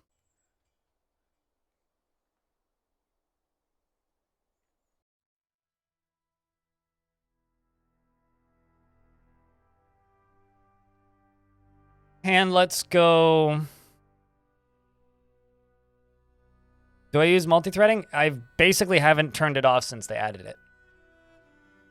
Speaking of animals, I discovered a brand new animal and I had never heard of before visiting Cancun a week ago. Oh, cool. I hope you had a good trip. I ran into a part raccoon, part lemur, part anteater. Oh, I think I know what you're talking about. Yeah, Cody Mundi. Yeah, I've seen those. Those things are cool looking. Otters are a branch of the weasel family? Oh. I mean, they have the same kind of noodle body, so that makes sense. I believe that.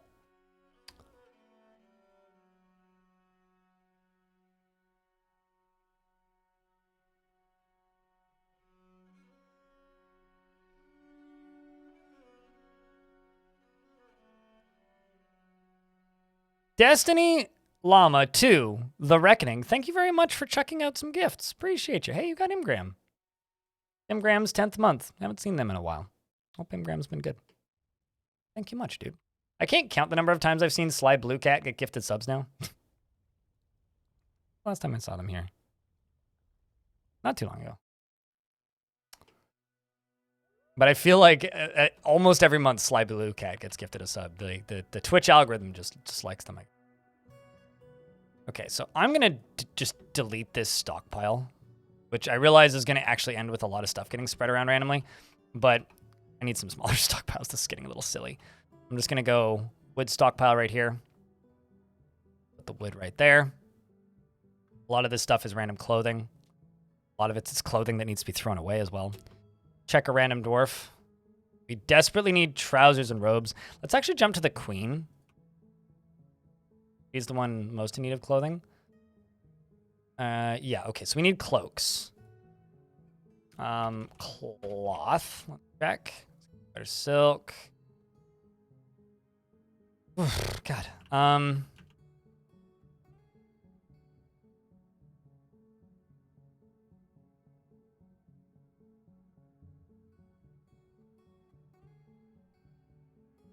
Okay.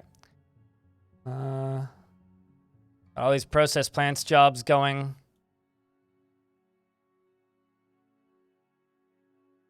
What actually are the conditions? Job.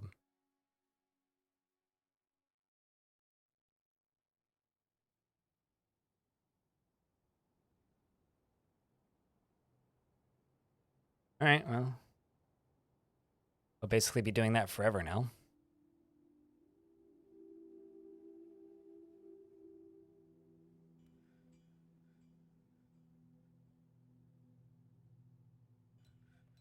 Seems anyone who talks in multiple chats and uses emotes seems to get a ton.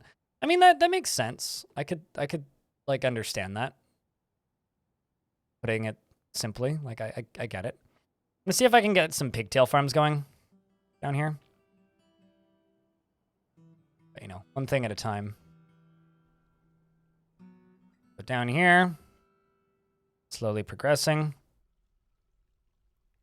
There is right here is lava, and right here is a creature. So we're just gonna smooth this. I'm gonna go up a layer right here. That seems bad. Okay, so a demon found a Banshee of Shadow seems to have found some rodentmen, and it's squishing him, and it squished him, and now it's fighting with a large giant creature that I can't see. Lovely.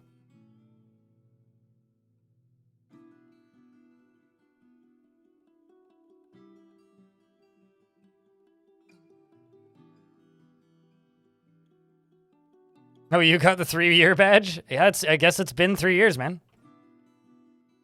It has, in fact, been 3 years. Congratulations on 3 whole years of you continuing to watch this stream for some reason.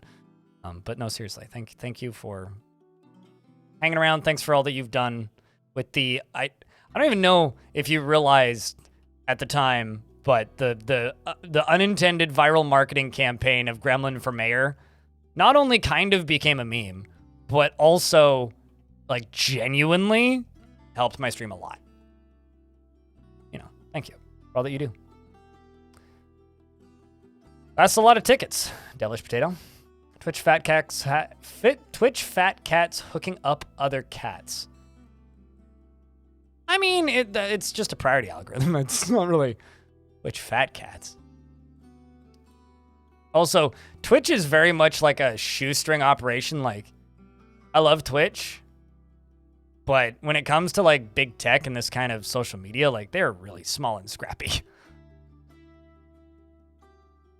Okay, so speaking of small and scrappy. How's this little area?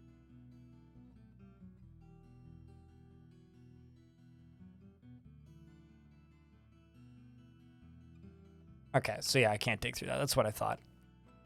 That's what I thought. I thought I would run into that. There's gems in here, though.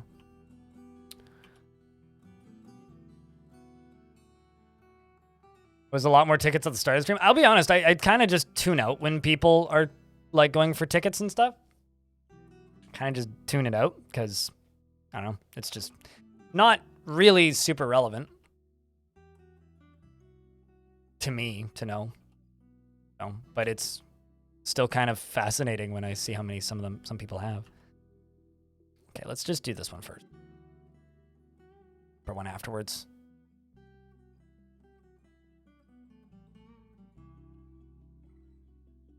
Obsidian. Construct this right here. Let all this stuff flow out right here. Probably suspended because someone was sitting on it.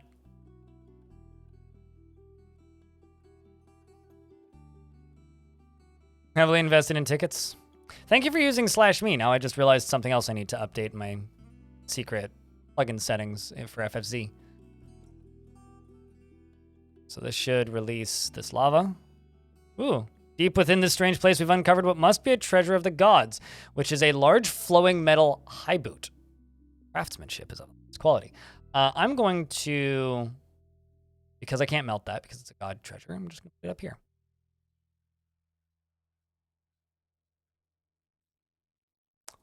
Footwear. Oh, wow. Actually, I have 2 of them. What was your name of this one? Oh, it's 2. Never mind. I for some reason, I thought it was just 1. Oh, hi, boot. Hello, boot. The funny thing is, I do actually have a human who could wear it.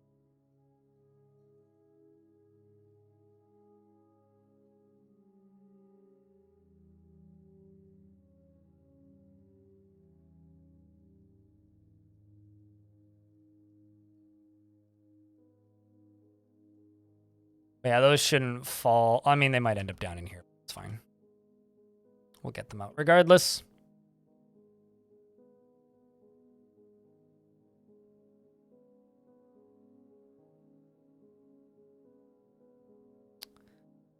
And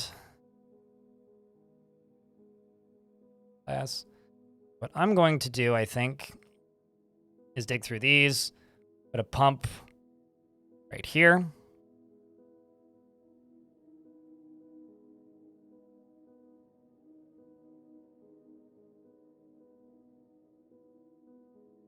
Still working on those honey badgers. Blessed high crew boot of ass kicking +5. Pretty much, yeah, Bone Dolphin. Tigers are insanely beautiful but terrifying. Yeah, no, I agree. I realize that's from the older conversation and I didn't check, but it is what it is.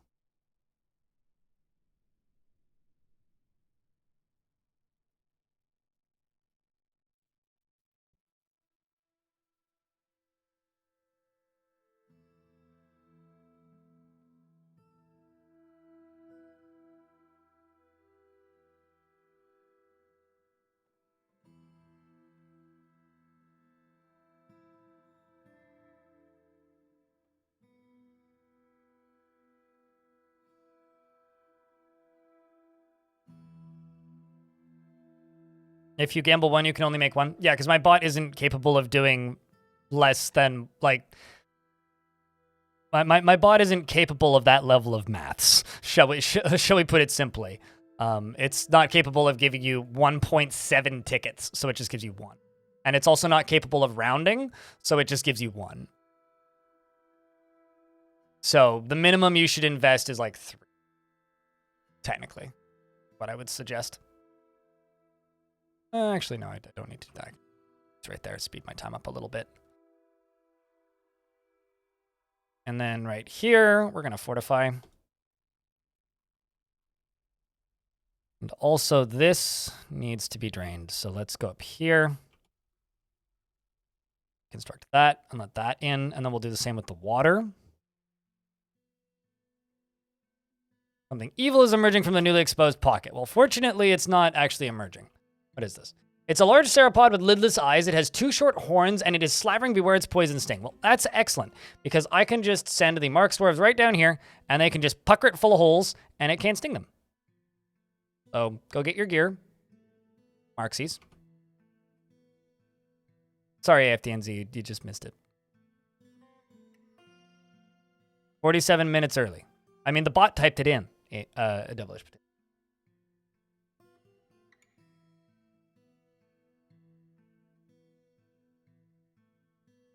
Also, let's have a transparency minute here.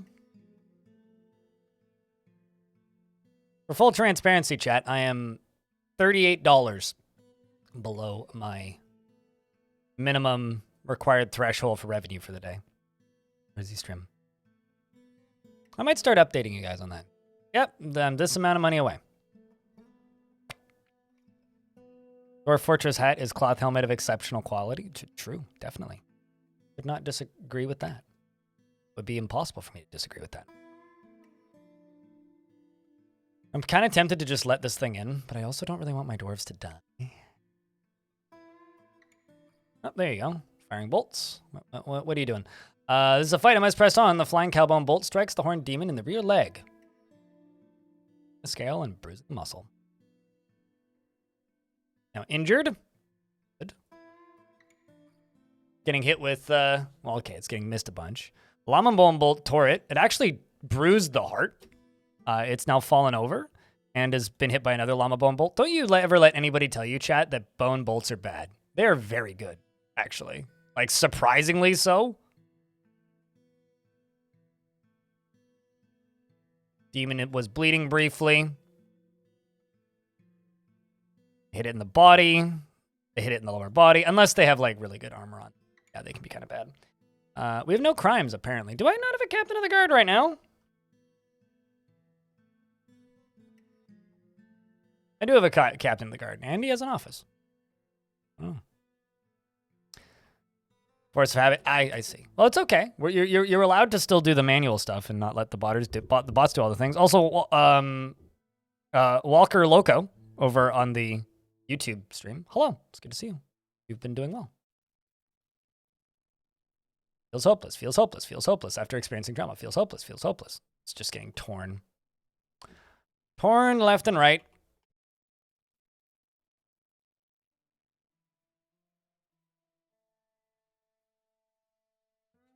Kind of surprised that none of these other jobs here have been suspended. See, are you going to run away in fear, Danny DeVito? Yep. Okay. Got it. Got it. I'm just like taking turns shooting at this.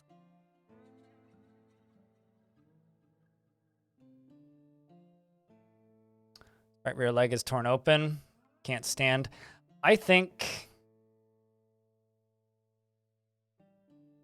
I'm gonna go up here a level and bring these two squads down here. And if they don't kill it by then, we'll just let it out up one and we'll kill it on the upper level. Because I just kind of want to get this thing dead. And it feels like these Mark Dwarves have run out of bolts. Have they? Not quite. Let's just queue up some bone bolts, shall we? I'm also going to jump somewhere else very briefly because I would like to... Status of this. This is fine. Okay, so right here, right here is going to become a additional farm plot, but this will be an underground farm plot. All right, for right here, poor little Danny. I mean, he's fine. Game saving. Your YouTube chat is not updating. Well, I mean, let me tell you this. YouTube chat runs like shit on Windows 11. I don't know if you're on Windows 11. Like, it takes very long to load and then, like, doesn't work very well on any web browser I tried. I'm in a save screen, so I'm going to go use the toilet. I will be right back.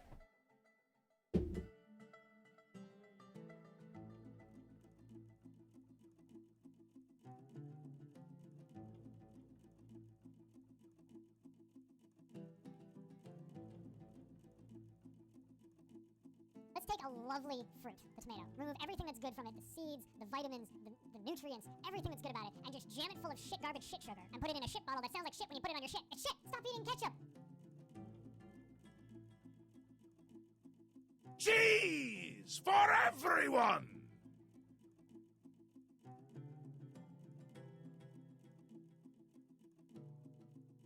Gobble, gobble, gobble, gobble, gobble, gobble, gobble, gobble, gobble, gobble, gobble, gobble.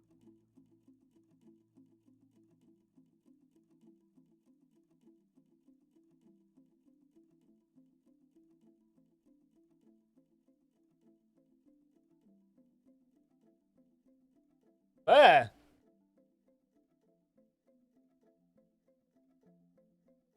All right. I have returned post ads. Or not ads, post save. And urination break. Is it dead? Nope, just seriously injured. Okay, so now I can just go up here, do this, and I can move the Mark's dwarves up here. So this dwarf, Esmil the Miner, is digging directly through this chat room. Can I get some good luck emotes? Whatever emote you think indicates good luck, please use it.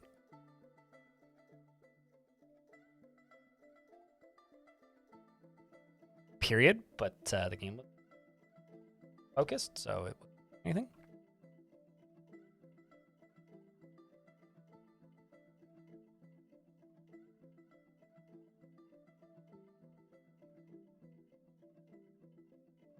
So Esmil is immediately heavily bleeding, and they were probably cursing.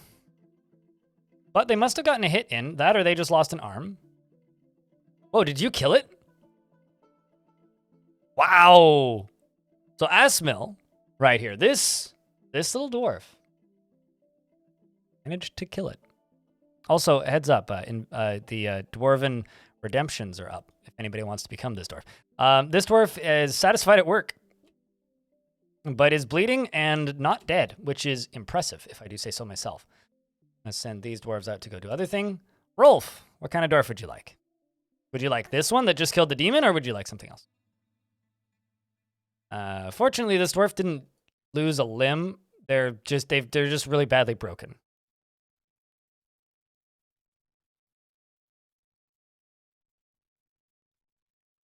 This one? Okay.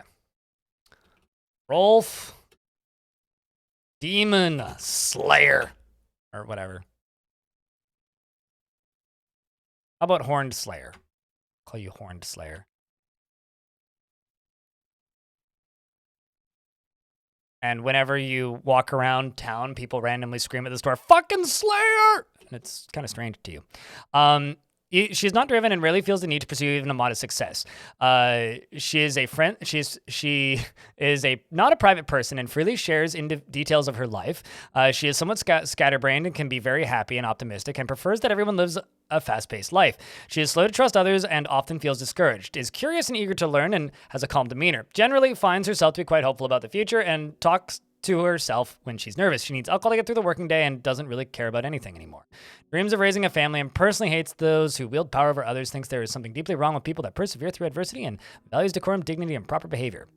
Likes Pericles and bronze and yellow zircon and naff fabric, giant capuchin, parchment earrings, and leopard gecko men for their coloration, and when possible prefers to consume turnip wine and sunberry seeds, and hates purring maggots. I'll check in a sec. Noto Casa. Is a member of the Still Mirrors, Hot Sparks, and the former member of the Contained Gem, whatever that is. A different group. Your husband is alive, and his name is Thykut, and you have been here since 326. And you really need some new clothes. Like, really bad. Probably because of that fight. And in the actual combat itself... Oh, man, I can't even check it. I could probably still in here though. Rolf, yes. Rolf actually got bit by the demon, by the way. Got bit by the demon in the upper leg, which tore your muscle. It latched on friendly, that's why you couldn't stand. But after you fell over, you actually struck it in the neck with your copper pick, and the severed part sailed off in an arc, and you say, "So easily broken, I must not succumb to fear. I have finished up some work that was not satisfying. I've been injured badly. I feel hopeless. I was rescued. I'm so grateful." I brought somebody to bed, says Kublak. I feel such empathy or sympathy. Meanwhile, you're going, "I was rescued. I feel grateful." Oh, that's good. Good. Noto Casa. Noto Casa, the sequel, is wants to be with family and wants to pray and wants to wander. Currently, you're not in the military. You are a legendary glassmaker, and surprise, you also need new clothes. How's my cloth supply doing? Also, my dwarves are getting kind of upset. But cloth supply is, in fact, going up, sirs, which is good. Too Tall Dad Crypt Beer. Gaming. Thanks for the 8th month. Welcome back, dude. Appreciate you. Story just broke because the group is promoting the sale of info. No clue what's wrong.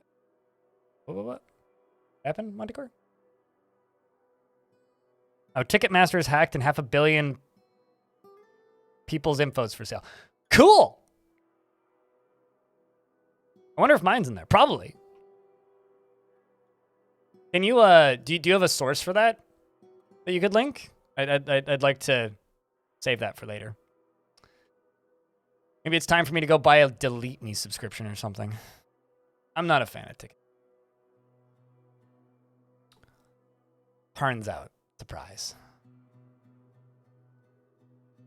Fine. We'll do plump helmets in the winter and pigtails the rest of the year.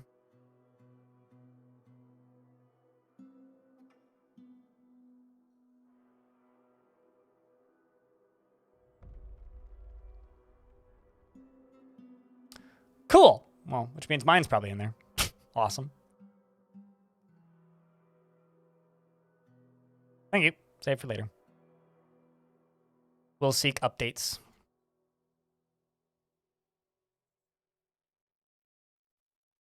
Logan, why is the Baroness visiting? We've been over this. You're not allowed to visit. I have no visitors. 500 million people. Yeah. Yeah. Awesome. By the way, did I ever tell you, chat, that I don't like Ticketmaster? Did I ever tell you that? I have to use Ticketmaster all the goddamn time for concerts, and you know, more and more, Just like my annoyance with Windows, I'm starting to appreciate shows and bands that don't prioritize Ticketmaster and just let people go see the show. Nice.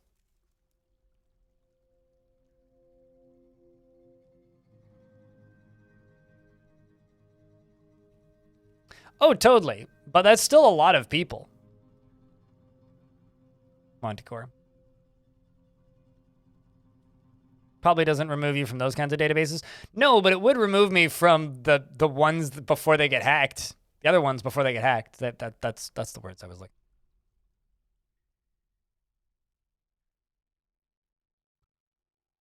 But yeah, no, you're probably correct.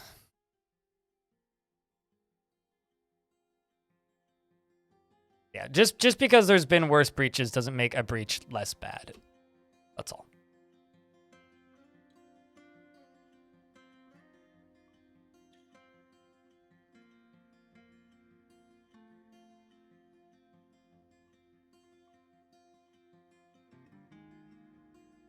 Let's just let them finish this, and then do these two walls. Although this can be like material, doesn't matter.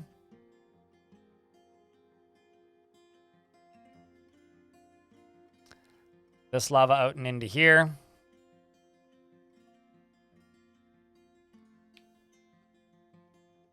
Yeah, I don't know. I'm mostly just.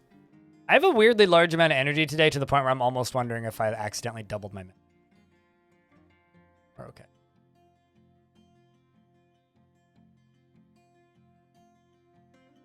I was gonna say 500 million is half a billion, just in case like our numbers are off. That is a big fucking money number of peoples. Big fucking money number. That's my English for the day.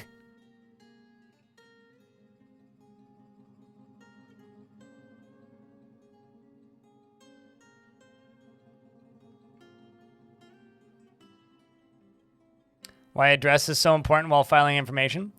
I think it's perceived importance because in the past, like by past, I mean like way back in the day, Ticketmaster used to actually mail you the tickets. Like I remember back when I first used Ticketmaster, like what feels like in ancient history at this point. The way the service worked was you would buy the ticket online and then it would arrive in the mail. And also, yeah, taxes. So that's why they had it traditionally. And then aside from that, it's just taxes.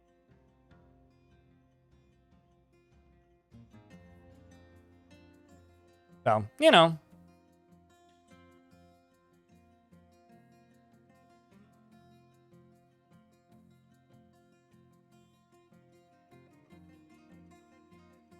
You know, that's a really interesting color. This is a slope that's not connected to a wall that's green glass. That's a really interesting color. It's like this weird, almost black.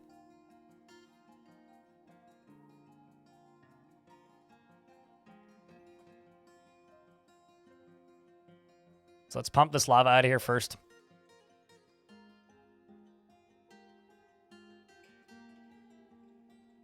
Also going to deconstruct that so I can get this water out of here. Go over to here. Construct this.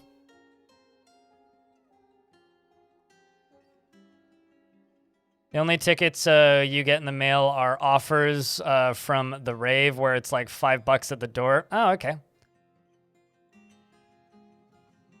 I mean, nothing. Okay, so I'm gonna go see MCR next year, and I'm honestly not super thrilled about it because I'm not the biggest MCR fan. But like, I'm happy I get to see MCR. So maybe just two different types of people. It's just not a gigantic priority, I suppose.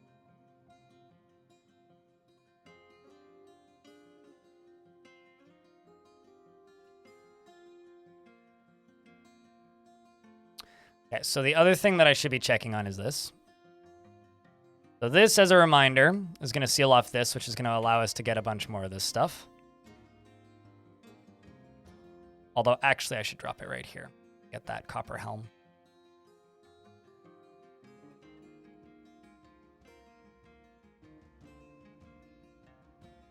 So you know what? We're actually going to move this. They're going to mine out these 2 layers.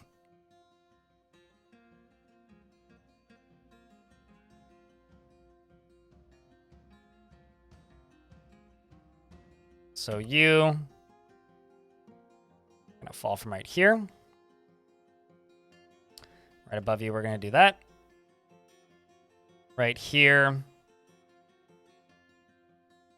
Right here, I'm going to do this. This can get just obsidian, that's fine. I do that. It's work done.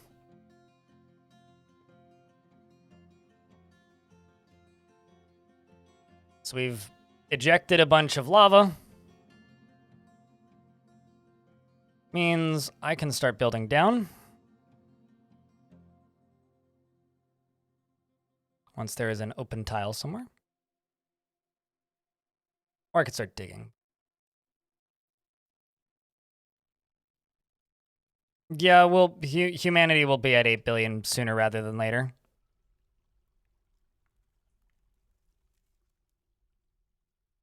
I'm sure that's fine. Actually, let's just avoid that.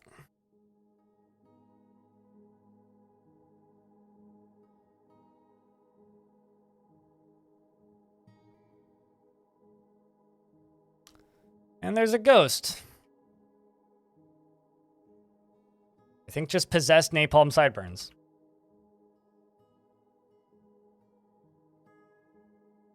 Batters napalm sideburns. So napalm sideburns needs to be removed from the military because napalm sideburns just lost an arm. Yeah, that's not great. You guys can cease being stationed. Good.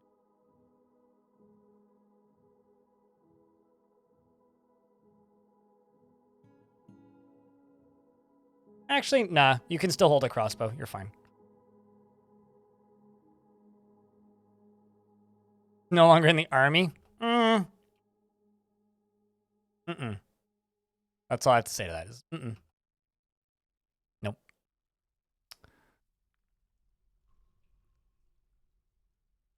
Maybe you could have done to be a bit more army. You know, whenever people say the words army too many times, I just start thinking about that Sabaton song, You're in the Army Now. Wow, you're in the army. Ow. Pops into my head. Very unfortunate. Speaking of diseases, let's jump up to the main floor and pop down here and see how many of these dwarves we still need to give bedrooms to. Not that many, well, that's good. All right, well, let's extend this hallway. Some more bedrooms.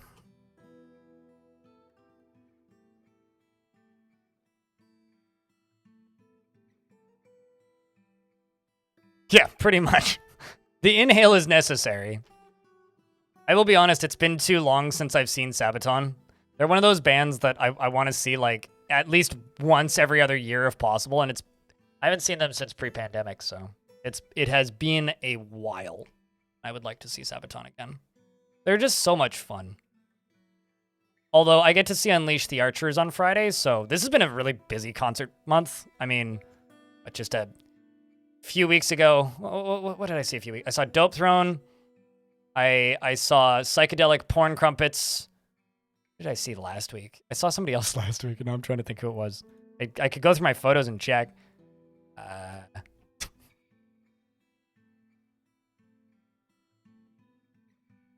Let me check. Who did I go see the other day?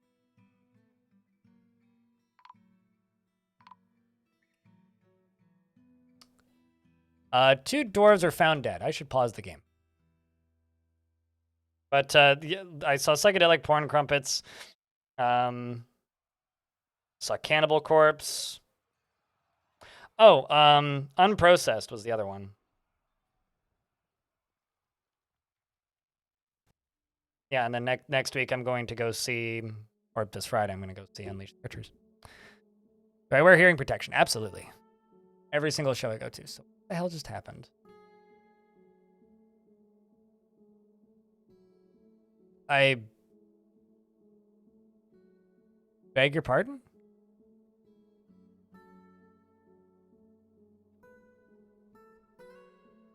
Huh. So it appears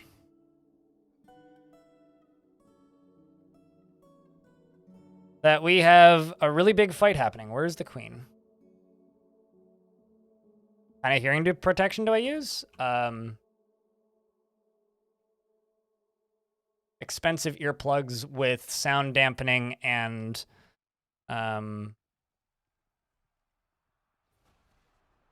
low pass through. All right. Well, who's fighting with who? Well, on the bright side, I probably won't need to make. Lubok died. I probably won't need to make more coffins. It's a civil war. Let's just double check. Okay. Well, is this a tavern brawl? Trying to figure out what caused this. Yeah, okay. So it's definitely trying to figure out who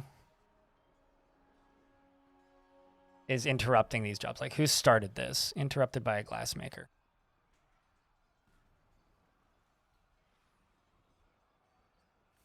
But, like, all these dwarves down here are fighting. Well, let's unpause.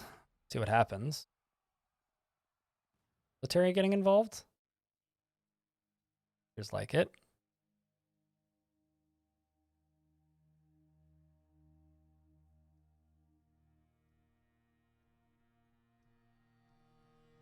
Well, it seems to have called down whatever started it. Was there crimes there? Okay, so it seems like Ubok, who I think is dead, isn't he? Nope. I appear to have had 2 almost instant reports. Let's put some more beds in the hospital, I think. I have them. So for when things like this happen, we're a little bit more prepared.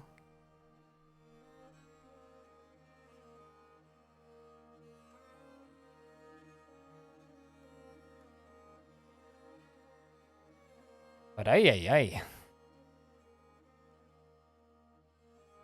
Dwarves are still out here puking. Jesse almost died. Hey. Okay, so down here, I'm just gonna go and throw some slabs in here. Chat, can I get some Fs for those dwarves that just died? That almost, for a second there, felt like a loyalty cascade, but...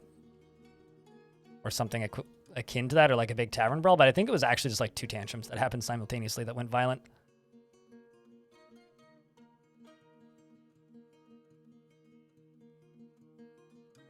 Now the question is...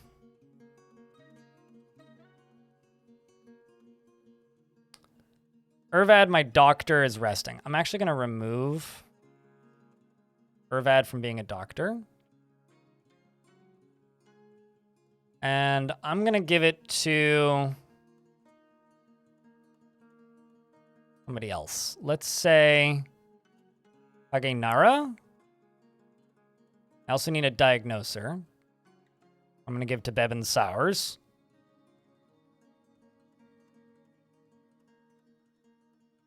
So, Remember how a little bit ago I was saying we need to give these dwarves a break?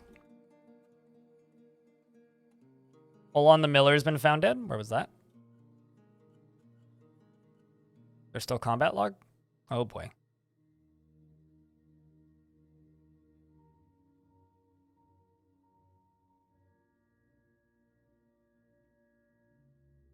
Yeah, it's everywhere. One tick.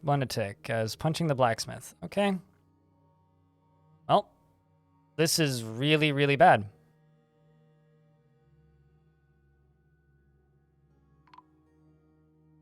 Nil's dead. Where's the queen? She is going to sleep. I'm going to follow the queen.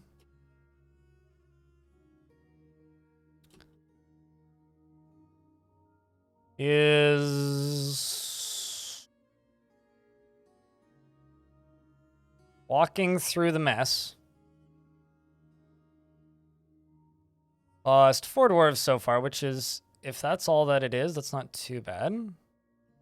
Combat log, I'm not seeing any new combat.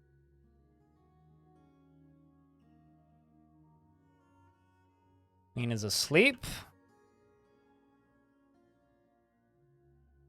Check my doctors, see if any of them are injured. Dolphin's fine.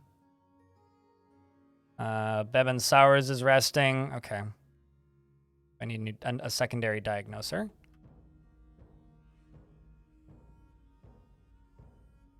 Throw Aerith into here. You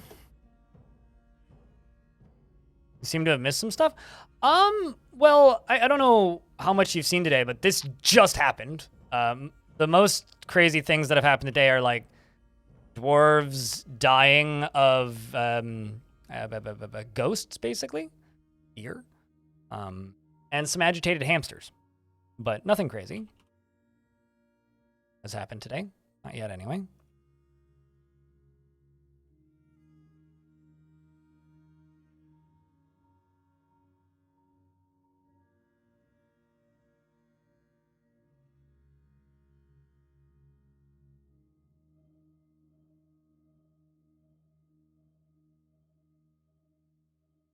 Go here and type in dog.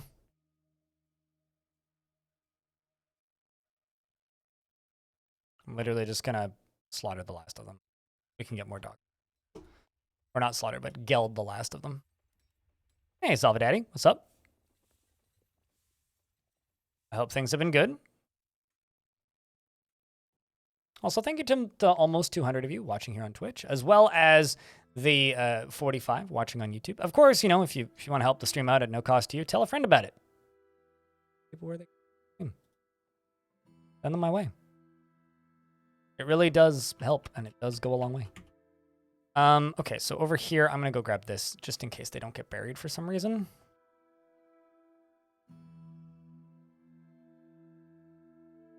Actually, we'll deal with them as ghosts arrive. Speaking of undead, though, let's check for current undead. Currently good.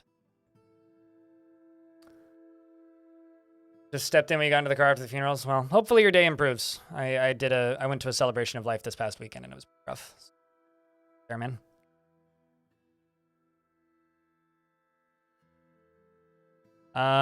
Okay, so this human needs a large cloak and a large robe. Make cloth. Robe.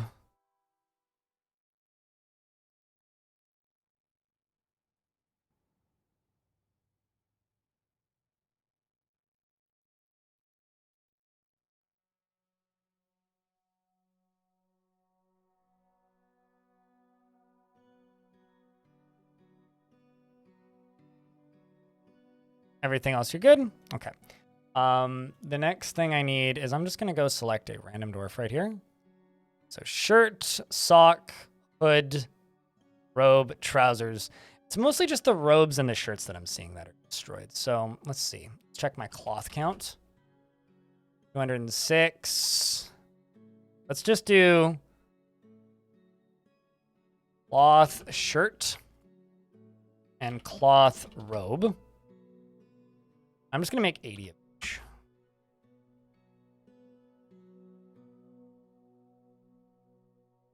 Yamasaki, and you were sitting. Well, there you go. Sounds enjoyable. Very least. To me, I've always found that, like, you know, I think a lot of people like to be, not down, that's the wrong word, but a lot of people tend to just go to dark places during funerals. For me, funerals are like a very positive thing. Your last name there, Dwarf? Bobak Uni. Like, it's, I don't know, they're kind of like cathartic in a way.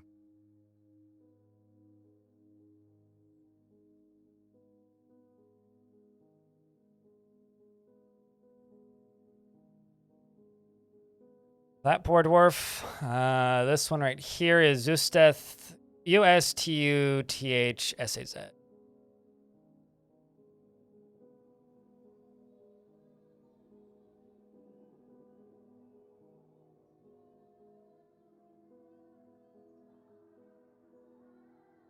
Where'd the other dwarves die?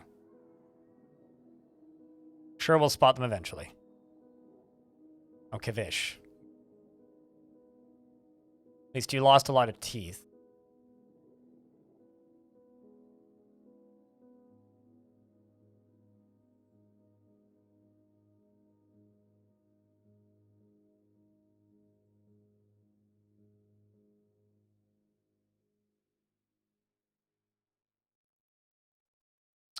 Probably you.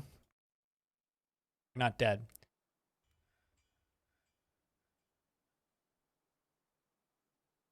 Okay, how many of the dwarves are actually resting?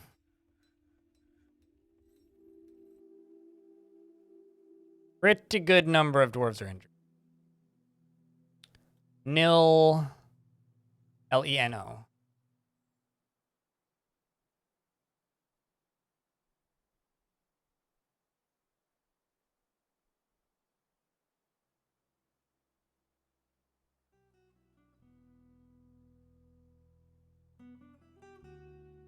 I'm sorry, what?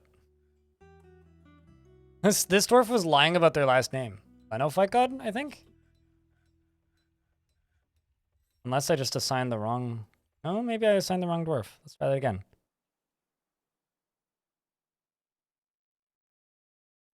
Nil. Okay, no, never mind. I didn't assign the wrong dwarf.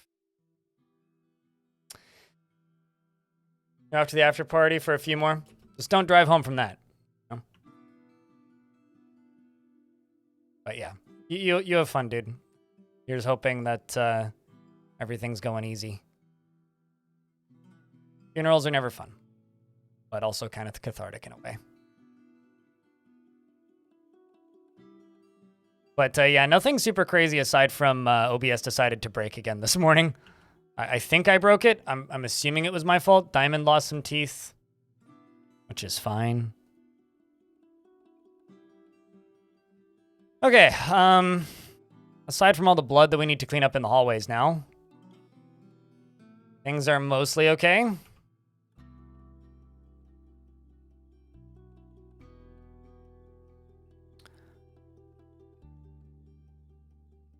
Magma glass furnace.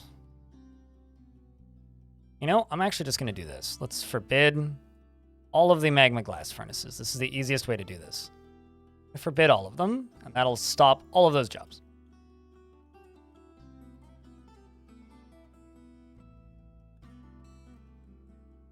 Well, their shop stuff hasn't queued up just yet, probably because everybody's still in hospital. Devil Dawn wants me to make goblets. So let's just say... Let's say Billen goblet. I know I have Billen. Okay, but yeah, get home safe. Have fun. What chat said.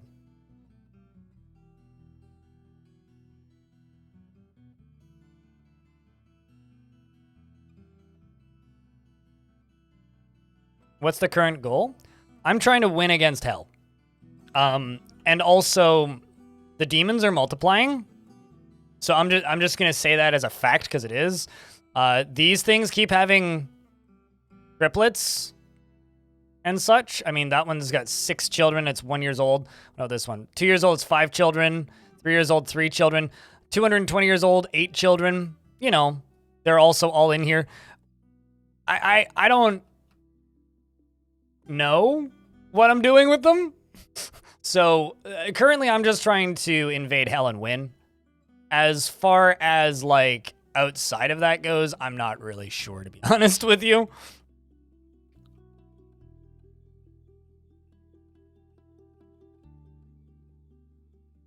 Get a dwarf pumping down here. And get rid of this. I've got nothing else to do. Yeah, I mean, you're not wrong, but I want to find something else to do with them.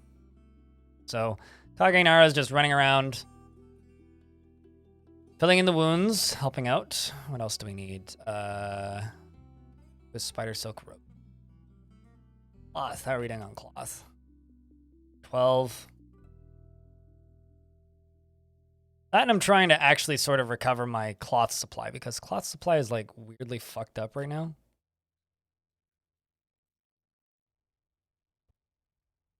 What if I get rid of this in this stockpile?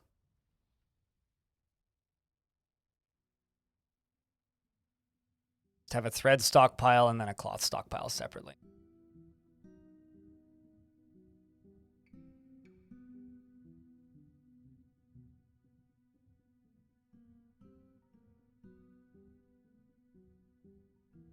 But currently I'm digging towards a second round of adamantine. We're doing. And also, like, trying to, not necessarily Armlock's hammer, but like, essentially just build or get into another adamantine mining spot where I can mine adamantine. Those are the two things I'm looking for. Forgotten Beast, a Nur Shoridash Igag has come, a giant eyeless moth. It has a curling trunk. Beware its deadly blood. That's fine. Apparently a glassmaker's been found. Oh, hey, we found another one. Asteth, I think that you were the one that committed the crimes, right, Asteth? Okay, so my outpost liaison went and beat the ever-living shit out of Asteth. And actually punched them in the head so hard that their head exploded. For the crime of probably murdering a whole bunch of people a few minutes ago. So that happened.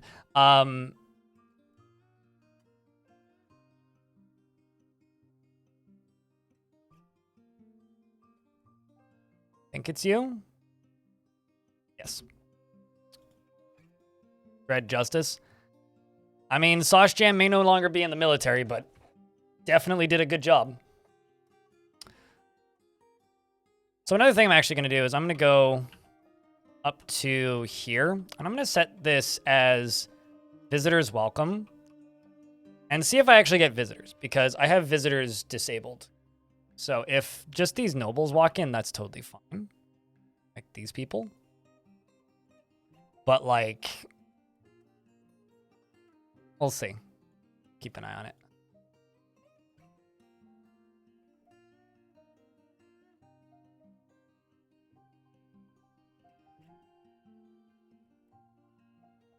But anyway. Chat room, how's your week been? What have you guys been up to? What has everybody been playing lately? You know, it's TwitchCon tickets are for sale, so that's what everybody's DMing me about right now. But I'm not going to TwitchCon this year. I've just decided that it's not worth it for me, and I don't. I'm tired of trying to make it worth it for me, and I'm doing quite a bit of traveling this year for me, so I've decided to take the year off of TwitchCon. That being said, kind of curious, what are your plans for the year? What are you guys up to? Anything cool happening?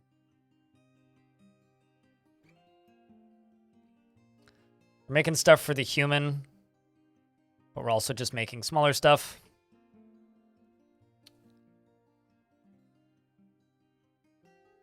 Check this. Yeah, I do have tons of stuff. I wonder if my thread is getting stuck in that same old issue that other stuff does, where it's like, oh yeah, no, we can't make that thread into cloth because it's underneath cloth. What it really feels like. Had a busy week so far? Busy weeks ain't bad. I don't mind a busy week.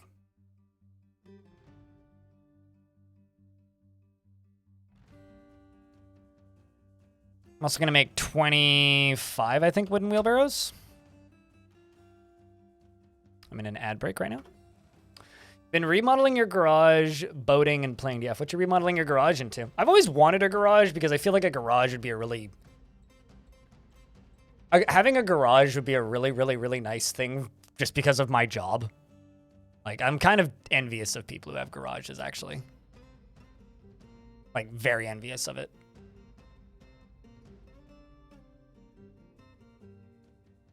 And also, down here, just while we're in the ad break, I'm going to make a not huge, but not small finished goods stockpile.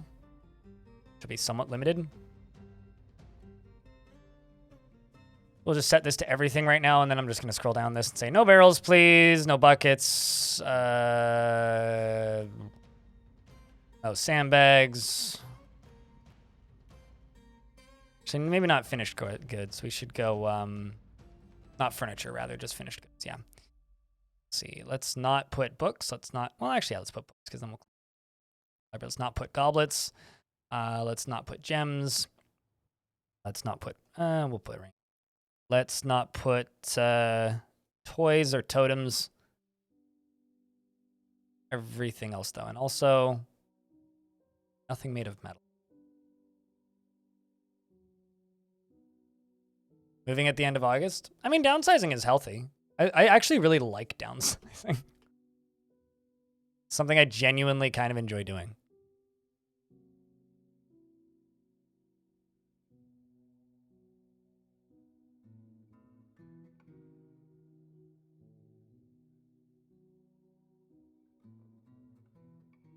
Bizarre.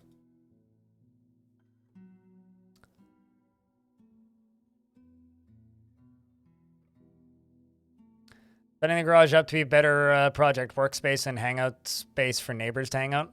So that, like, you don't need to bother the rest of the people in the house kind of deal.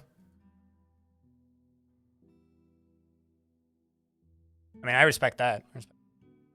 I mean, that's kind of why I've always wanted a garage, to be honest.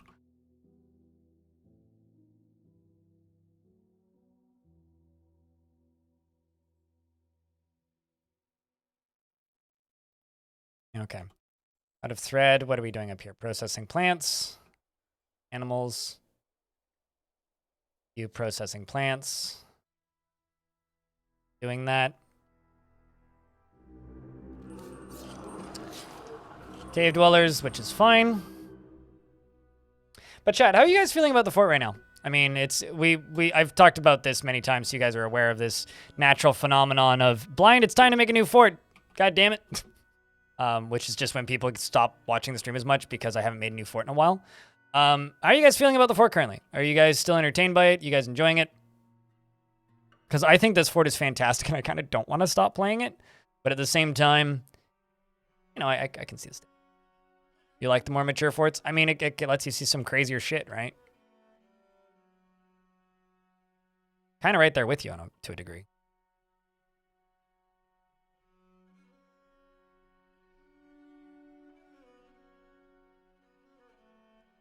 Well, I mean, I'd have to get rid of the dragon to look at this fort as an adventurer. Actually, has anybody... Because I know that things get released from cages. How about, like, chains and ropes? You love the demon orb? Me too.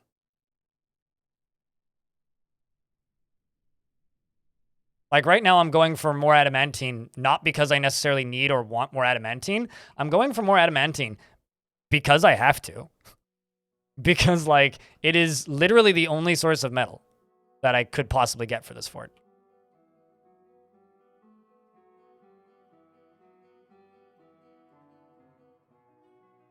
So that is pumping stuff out when it can. Let's do this.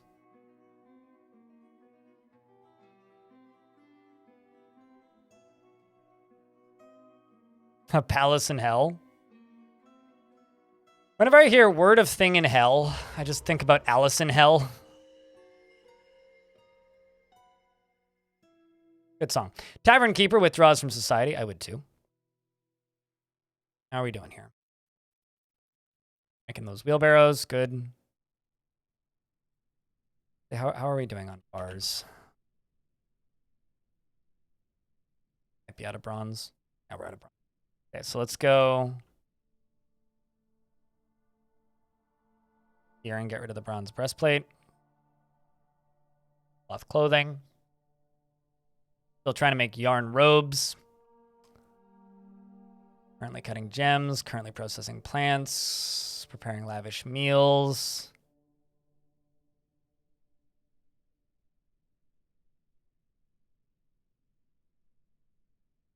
Okay, you are going to get a break. Or else deconstruct that.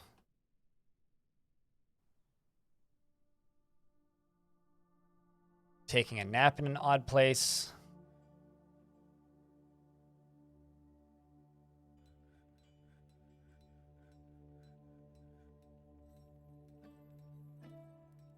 What we're doing right now is making an epic throne room. But adventure theme park, dragons, hell, fish tanks. Yeah, I don't know. I don't mind fighting bigger creatures in adventure mode, but dragons just seem a bit not fun. Just because of their mysteriously magical ability of like, you know, insta-gibbing you with because you touched fire. It's like, I don't know. But, you know, is what it is. Okay, so we're just going to let them finish making those rope reed robes. Some migrants have arrived despite the danger. Survival.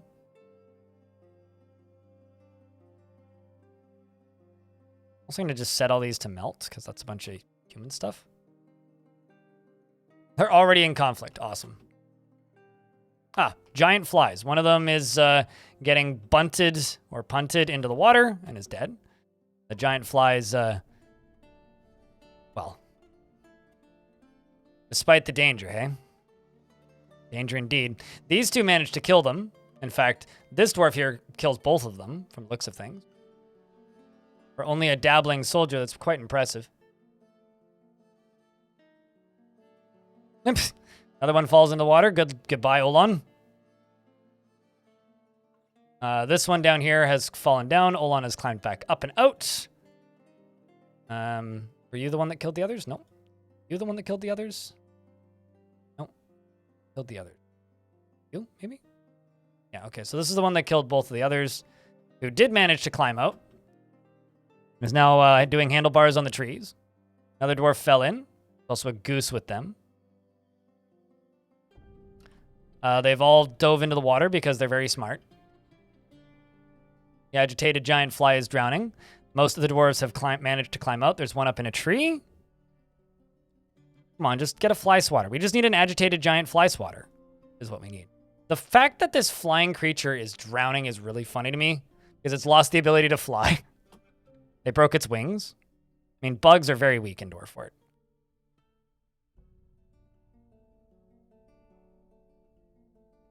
See if I can get them inside. Come on, dwarves. Are you that seriously injured that you can't move? Okay.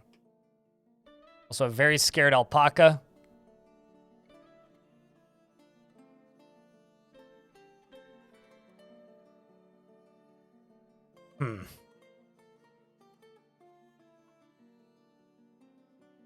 Let's see if we can recover you.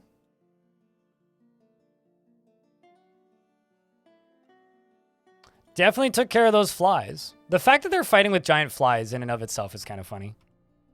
And where's my strange mood at? What are you doing?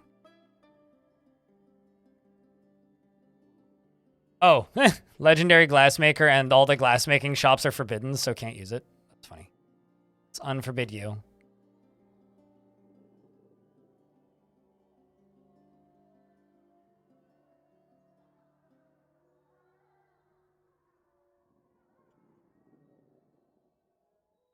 Two dwarves are found dead.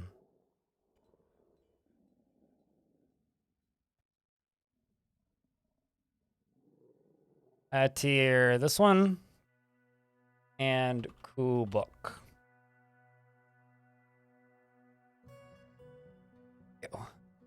So now that we've done that, I'm going to go back down to the old library.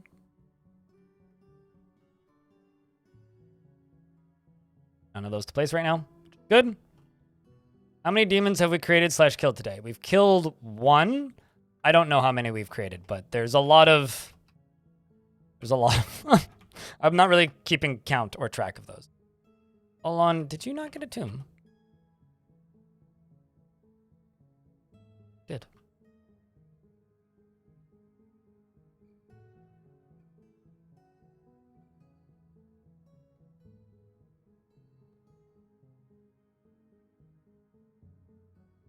What's your name? R-O-D.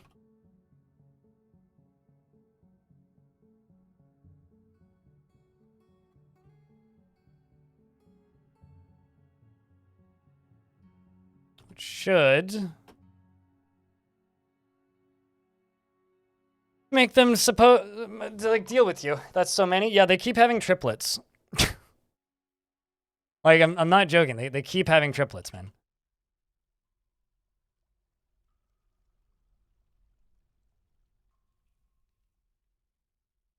All right, kids. I'm not joking when I say kids. I need Desperate times equal desperate dwarfs. Although, do I have any stupidly depressed children? One. Edom. And Fath. So Edom and Fath, you are not going to do chores. Everybody else is going to do. So we got to break the others. Edom and... And also I'm just going to go over here and type in... Dead. No ghosts currently on the map.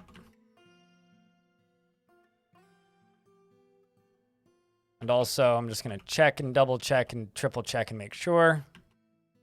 This area's still fine. Let's just else neighbor standing orders.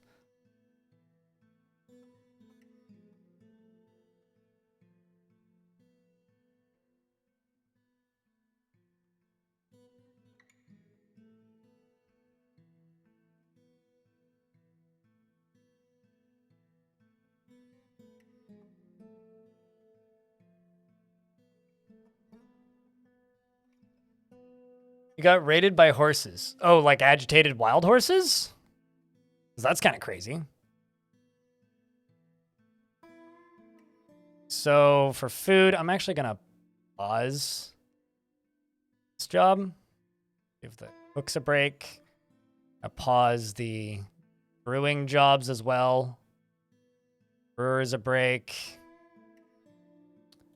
You can keep processing plants. But we need to just give this whole fort a break at some point. The other thing I need to do is I need to go to the kitchen menu. Got pigtails. Yeah, I don't want you to brew those. Actually, hold on a second. How much milk do I have? Or how much cheese do I have? Llama cheese, I'll pot. Wow, we have a lot of cheese. We have actually a great cheese variety. That's kind of fantastic. Let's go into here and see what other jobs haven't been paused that are still running. I do need those process plants and loom jobs to continue. Those jobs need to continue. That needs to continue. That can pause. That can pause.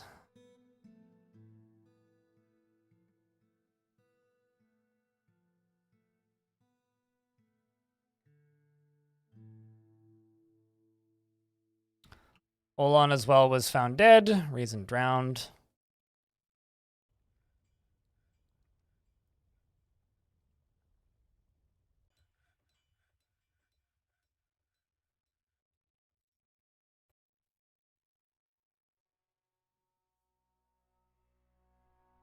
Out of town strange, if you know what I mean. Here's the thing, right? The demons are fine. The problem isn't the demons, right? They're made of fire. I'm sure their genetics are totally fine if they're fully interbreeding. Well, like I said, that's not really the issue. The issue is that at some point they're going to fill that ball up and we're going to have a problem. Although it may also cause some comedy. I don't know. We'll find out when we get there. I'm going to go to the dwarves that are super upset right now and see if we can solve some issues. Possible? Oh, well, that's understandable. You're a wax worker and you're injured. Okay. Let me check this.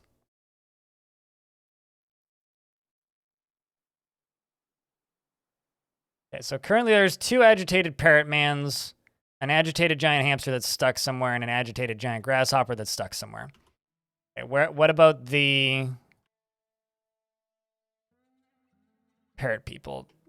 You guys are just flapping around. I'm going to take a bit of a gamble, and I'm just going to turn off the burrow and see if we can just go and get some dwarves out of here. I'm going to send the military up here. We're going to just see if we can go help some people. Because I have a bunch of wounded that are not in my... that need to be in my...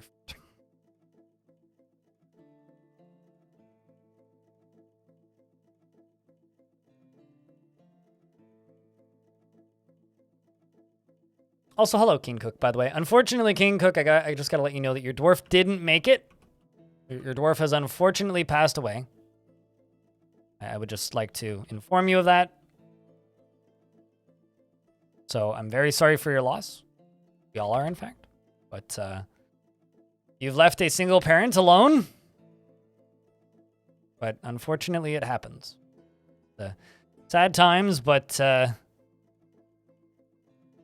all make it.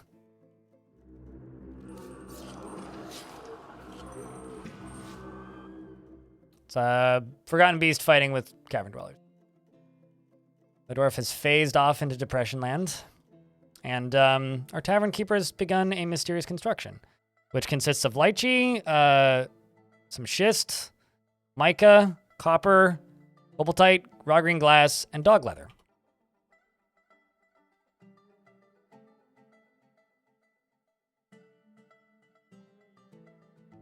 I don't know whose skeleton this is, but it's somebody's skeleton that's mangled. Toss that. At least somebody's placing something in a tomb.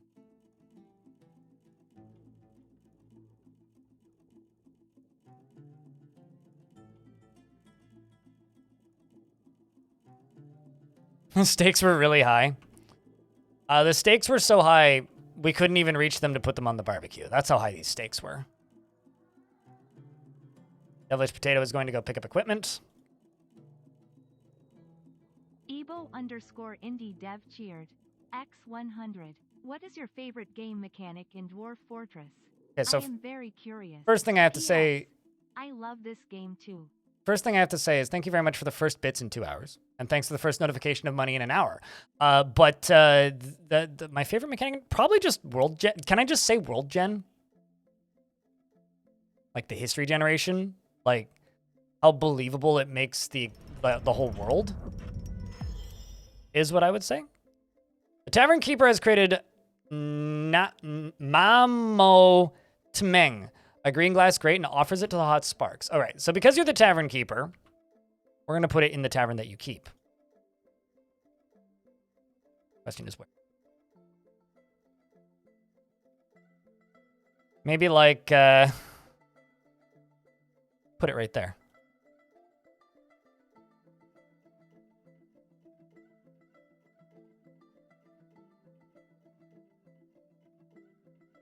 And also, we need some crafts. I need some, like, jewelry or something.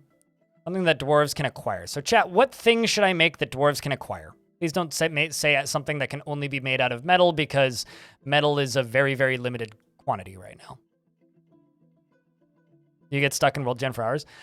Before the charity marathon that we did, I quite literally just, like, set up a...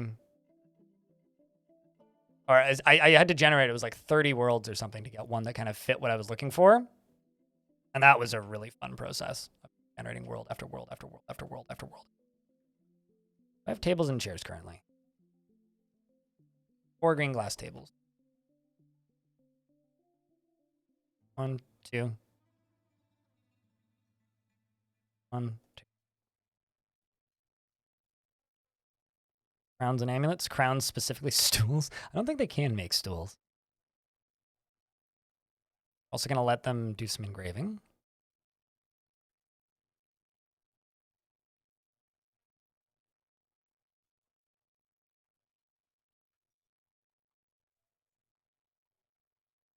Okay, well, let's do rock amulets and rock crown.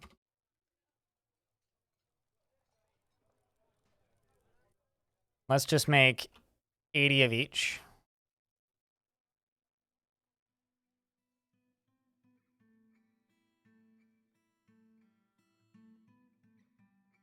And we're actually going to queue up rock amulets just as a repeating order. And I'm going to tell them to make them both out of obsidian, because that's what we have the most of.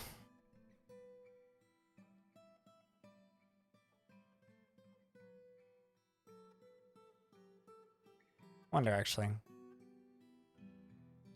Do less than 50. You. You.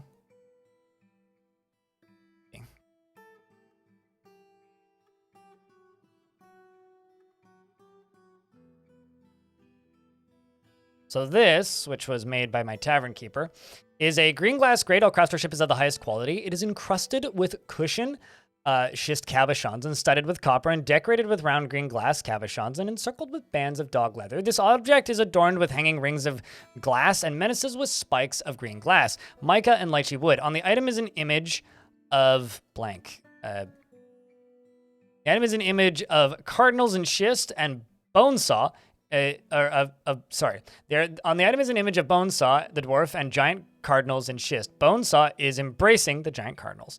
Funny, I've seen images of things that Bonesaw hates in artifacts now, and images of things Bonesaw loves in artifacts, which I think is kind of funny.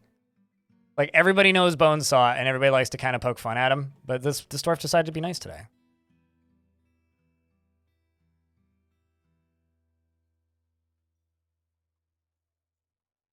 I haven't seen an image of Bonesaw being ready yet, though.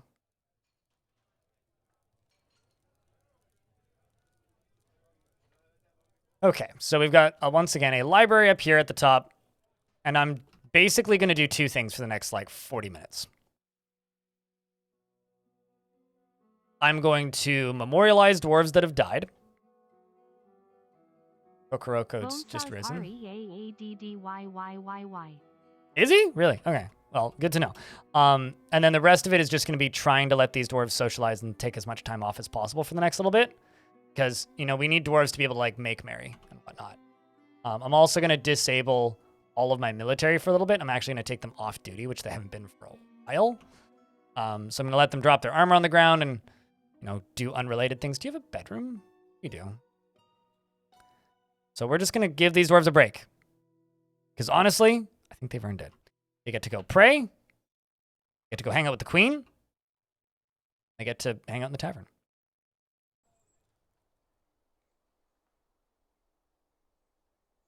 Chat room, can I get a round of beers for Keen Cook, keeping that sub alive for 4th month? Welcome back for a 4th month. Good to have you. Is there a way to store bones without making them refuse? Yeah, no, I know what you mean. Not really. I don't think so. I'm pretty sure you can't currently, which is odd to me, actually. Statue of a hippo. What about rescuing the injured? Well, we've done that. I've told them to do that. Yeah, I mean, we've rescued all of the injured at this point because there's no more recover wounded jobs. I jump over to the hospital. Everybody's out of the hospital, so we're just sitting here and kind of hoping that, we can just chill for a little bit. Can you use bones to make stuff? Yep, bone crafts. I've been making bone bolts for most of this fort. Interested after learning about glassmaking, you want to be around friends, you want martial training, you want to acquire an object. Okay, the other thing I'm going to check now is cloth.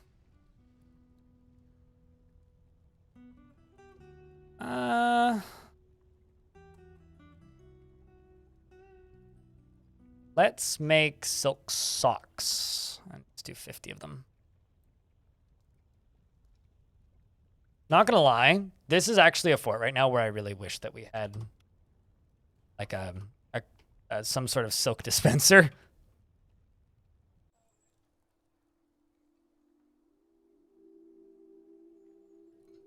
That's not true. I was gonna say, I mean, they can't make furniture, but they can absolutely make stuff. Because I know you specified crafts and bolts, but they can also decorate stuff with bones. There's quite a bit of stuff you can do. Needs one unused yarn cloth. So I'm also going to go up to here, and I'm going to go to the thing that's telling them to do stuff with the yarn cloth, which is yarn cloth robes. I'm just going to nuke that.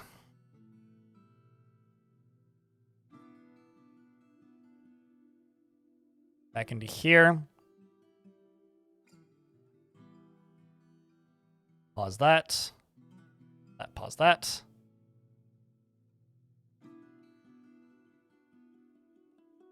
The clothes shop stuff continue. Let the loom stuff continue. Extra that job that can go away.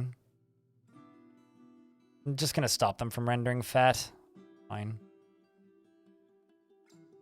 We're going to go get a bunch of these crafts done, which is going to hopefully help them get both acquire objects and making crafts.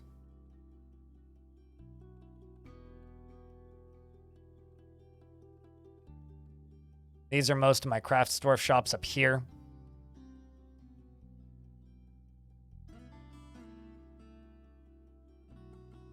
Big thing that you run into, which, I mean, that's just a reason for why you should keep a healthy supply of, like, cats and or dogs or some form of livestock around so that you can make bones quickly when you need them. Because, yeah, bones are a very common requirement. Same with, like, leather. I've definitely run into situations where it's like, oh, I've got no leather. Well, shit. But, I mean, I just make sure I always have some animals around. You gotta butcher something. I mean, you could, like... Another thing that you could do, don't store bones. Don't store bones in,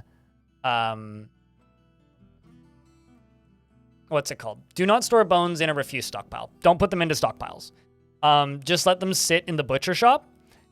Bones don't scare dwarves, but obviously allow like human and all the intelligent creature bones in there.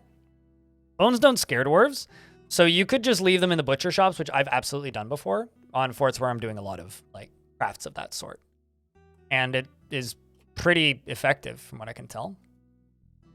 Okay, so military out here has been stationed for a minute. We're gonna let them inside. Actually, I will set you guys to no orders. Take you off of this so you guys can go in.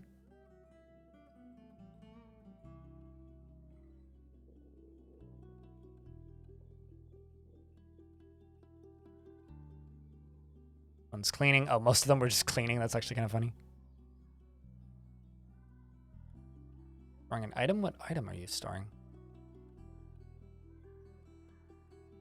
Verified while in conflict. With what?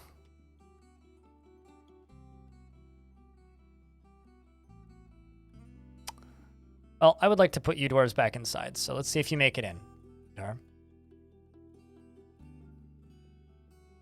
I mean, you're terrified, that much is clear. But can you make it inside, please?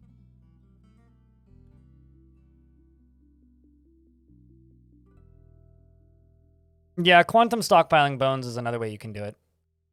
You can also, like, make quantum stockpiles that, like, connect to the same stockpile, but then you sometimes end up with infinite loops.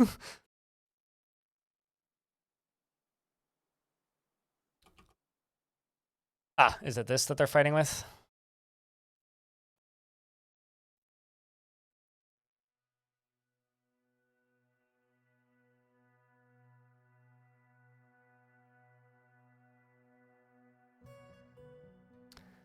Thing is causing me some grief, let me tell you. What the heck is a quantum stockpile? Look at my single, long story short, kind of an exploit that is an accepted mechanic in the video game. That's what it is. Okay, it's getting hit by bone bolts. Dwarves are shooting at it. It's falling pretty quickly. It's now on the ground. Dwarves are beating the shit out of it. And the agitated gray parrot man is now dead. And these dwarves back inside.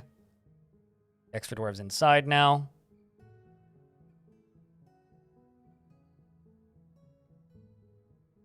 So many dwarves.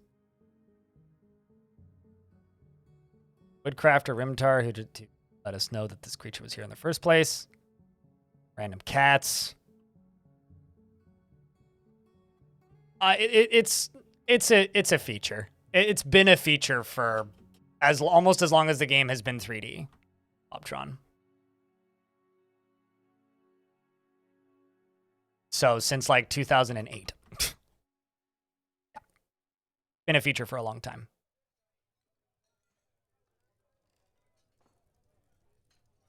Okay, well, we got random barons. We did the process plants job.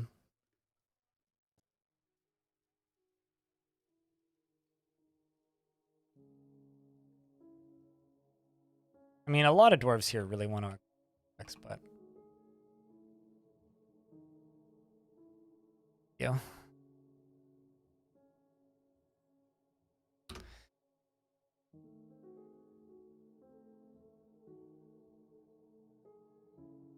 But when sunlight is like, oh my god, sunlight. But when sunlight is on, they just, oh my god, and sunlight and die. What? Moss?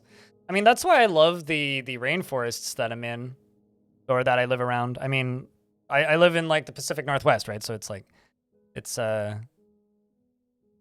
very much a rainforest, but just not of the tropical variety. And I love that part of it's great.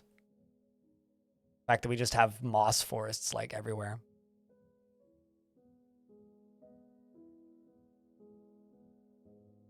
So we are making obsidian stuff, obsidian crowns. They're getting put away as well as amulets. Up with you. What do you want? You want martial training, be with family, take it easy, make merry. Okay, so you know what? Ryder, I'm going to remove you from mining. Just stop mining. That is okay. How about you, Kubok? You're haggard. Oh. Also going to remove you. Well, you've been removed. You want. Pray, you want to acquire an object. You want to be with family. Care about crafting objects. Running around haggard with no real goal in life. I kind of want to... Yeah, temperate rainforest. Well, I mean, we just call them rainforest. Correct. Dwarf has no friends, and now you're stumbling around obliviously. All right, Kubok, how about this? How about this? I'm going to assign Kubok as a scholar.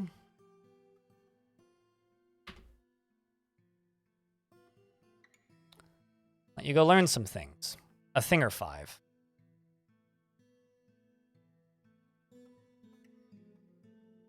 I can just let the dwarves chill for a little bit. They're all filled with foods. Well, that's good. The stockpile's filled up. Bob. Uh-oh. You just batter somebody. Great. So Shortass just got beaten up by a ghost. At least the blood's getting cleaned up. Thobetur. No slabs engraved. That's fine. Go over here, and we're going to go place some more slabs.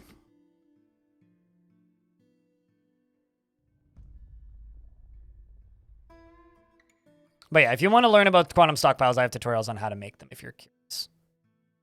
If you think that would be helpful to you. Understanding the concept of them.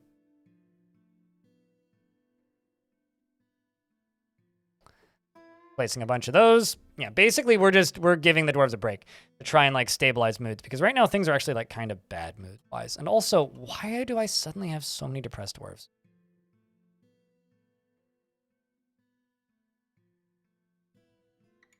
Like, is there something wrong? You know, it may also partially be this.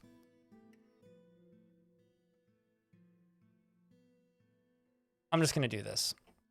Dump all of the body parts and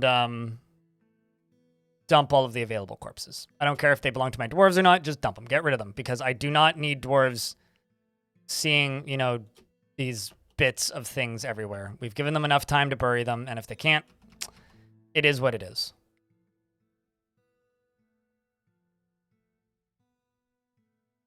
And turns out right now there's a lot of dwarves that actually have the ability to dump items, so we can get rid of a lot of shit in hopefully a short period of time. I mean, these are currently all of the dwarves throwing stuff away. So once they're finished dumping all the items, we're going to give them what we're now dubbing the Autumn Festival of Trade, which is where we trade and then hide inside for a while. Because it's autumn now. I was about to be like, what time of year is it? Oh, it's autumn. Well, it is time for the Autumn Festival of Trade, regardless of what we're doing, by royal decree of me. And chat, you have to remind me about this so we do it again. Absolutely, Bird Bones. That's the only way to do it. But anyway, whenever autumn hits, we have to pause all gerbs. Sound good? Works? Thumbs up? Round of beers. The Autumn Festival.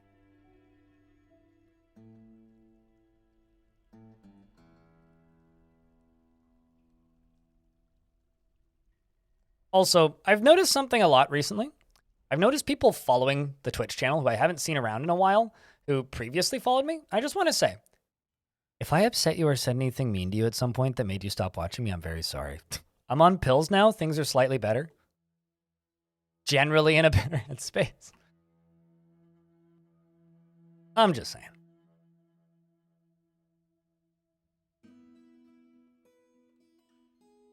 Armok, bless our mead halls this trade season. Yes, after we finish throwing out all the garbage. Gotta take out the trash first. So chat room, your job now is to remind me, Blind, it's time for the festival. Yay for mental health drugs. Yay for drugs. I mean, yes. Yay for drugs I'm allowed to take.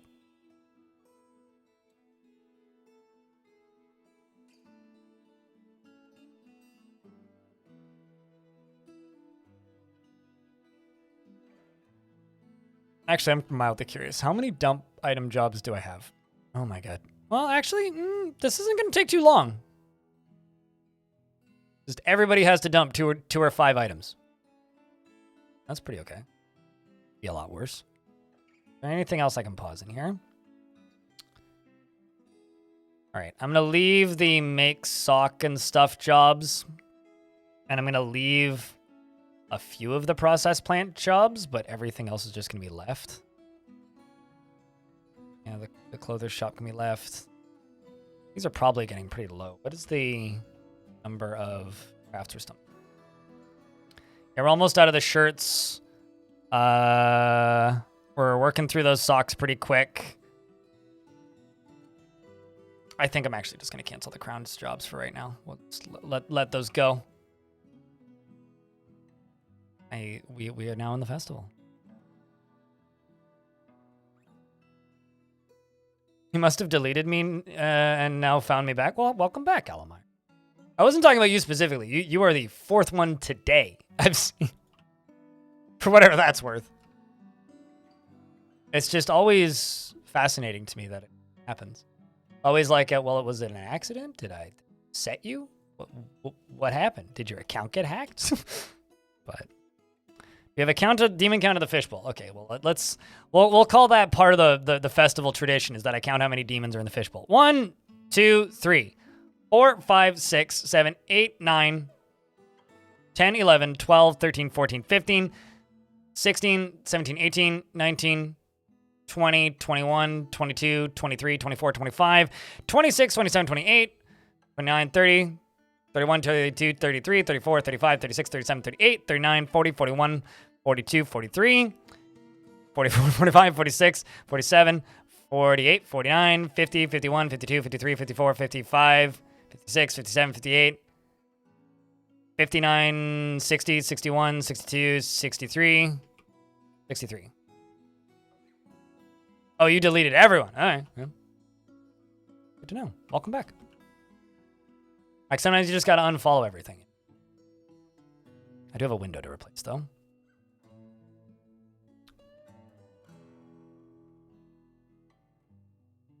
Have I ever colonized hell? Everybody has a different definition of colonizing hell. So what I will say is I've built a tavern and a dining hall and like a kitchen in hell. If that counts as colonizing hell, then yeah. But I've had people tell me that that's not colonizing hell and that that's me exaggerating. So otherwise, I don't know. There's some people who are like, unless the entire fort is actively located inside of hell, you haven't colonized hell. So no, I haven't done that, if that's what you're asking.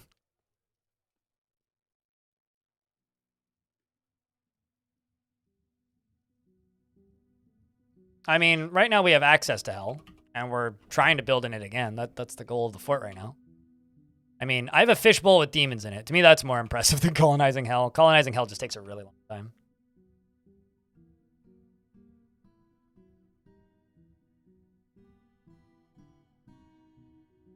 I mean, I already have a palace for the queen. I have a question, chat. You guys want me to make a mist generator? I just kind of haven't bothered because I haven't needed it in this fort. I could do it.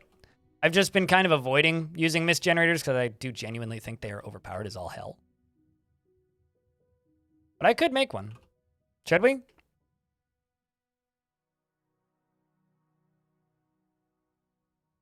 Which very much counts as colonizing hell. Well, there you go. Okay, so then yes, I have in fact colonized hell. Do it only for the queen? Don't think I... good right here. Tricky. Trying to think how I could do this without, like, agitating the surface. I've never tried to make a lava mist generator. Well, actually, that's not true. I've tried to make a lava mist generator, but we died before I made it because that fort was falling to pieces. I've never successfully managed to make a lava mist generator work. I mean, I'm a liar. Here's the thing, or Emil Meyer. Adventure mode is in beta right now. You're gonna get back into Dwarf Fort. Maybe wait until adventure mode is out of beta. That would be my 2 cents. All right, so I do have this down here, which is connected to this lever, which I can pull. That will power this, which I could pull power from. But would also give, okay, is there a door connected to this anywhere?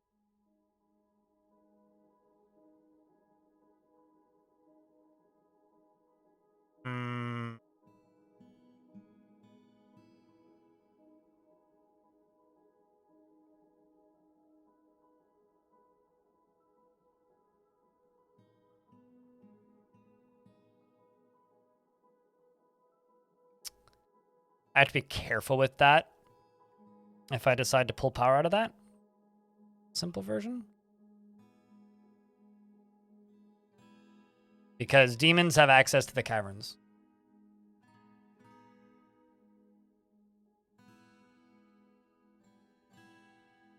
I have no idea. I don't know if it works. I literally just stated I've never, like, done it before. So I don't actually know if it is a thing. I just stated I've never managed to make one work. So maybe. I doubt it. Lava doesn't really act the same way as water does, so it's one of those really kind of firm. Okay, so what I'm going to do is I'm going to drop a pillar right there.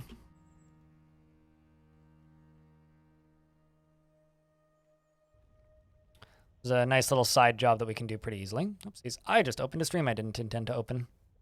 I'm misclicking. And I'm going to go up to... And we can... Oh, not that tool. Basically, I'm going to seal off this so that I can access this pump and use it for power.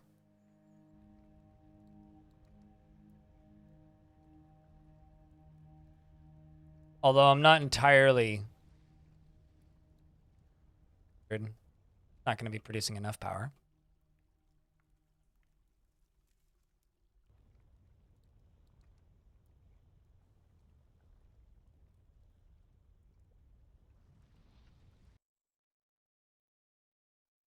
Yeah, I mean, I know how to create. I know how to make a lava mist generator using minecarts. There's several different ways. Mostly just make minecart go through lava very quickly, and then it makes lava mist. However, I don't know if you can do it with pump the way you do like a water mist generator. I've never succeeded in doing that, but you can do them with minecarts in many ways. But yes, the scary thing about lava mist is dwarves don't know to not path through it. Like, they don't register it as a scary thing, so they just walk directly through it and then die, usually.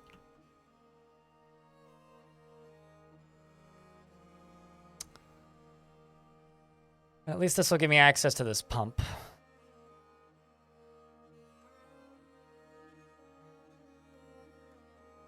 You know what? To heck with this, actually. We're not going to do it this way. But I'm going to turn that pump. I think what I'm going to do...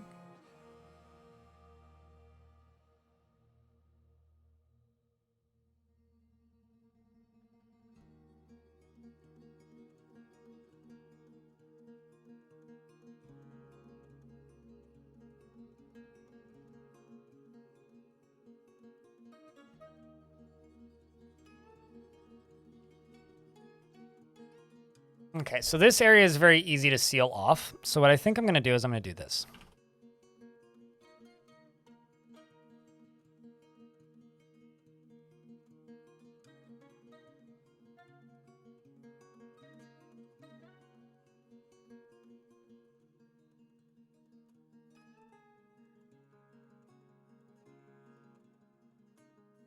This will be a very small side job whilst we do other things. Although actually, this ain't gonna work. Shame. How am I gonna get rid of all of the black demons? We'll worry about that when we get there, okay? We're not there yet. We will worry about that when we get there. So instead of putting these up here, this still is an easy area to seal off. So what I'm going to do is I'm going to put a mechanism up here.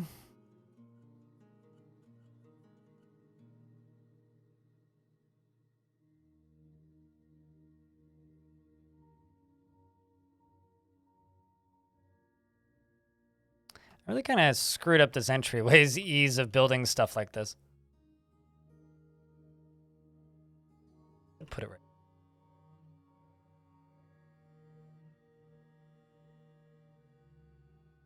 What's up, Dwarmar?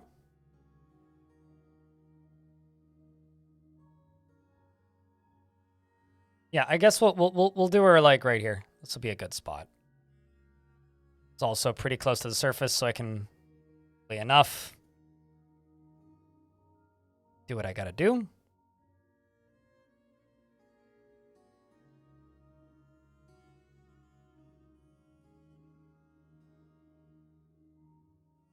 And as far as the extra areas here, they'll spread out a little bit. What? Hook's been missing for a week. Great. I bet you he died outside. Also, I'm pretty sure that was my legendary cook. Battery just went insane, I'm sure. And also, something else I should note, no traders have showed up. So while it is trading season, there are no traders to trade with.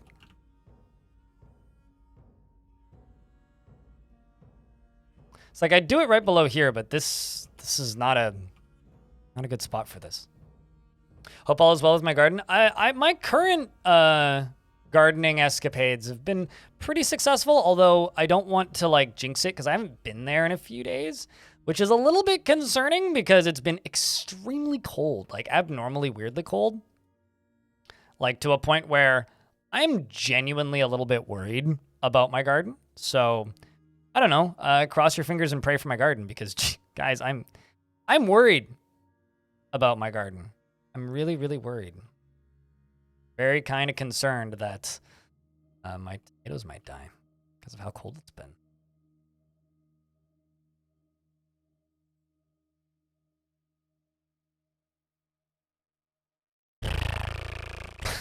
Just kind of looking at this going like, I somewhat at a loss here of how I'm going to power this. What's on the surface currently?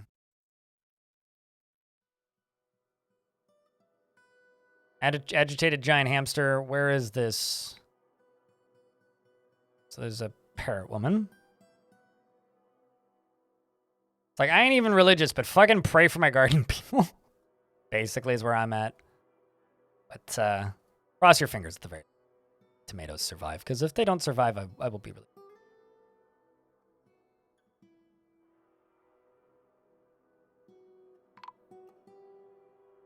Oh, there we go. Caravan arrived and what feels like extremely late. Also, the elves didn't trade with us at all this year, I don't.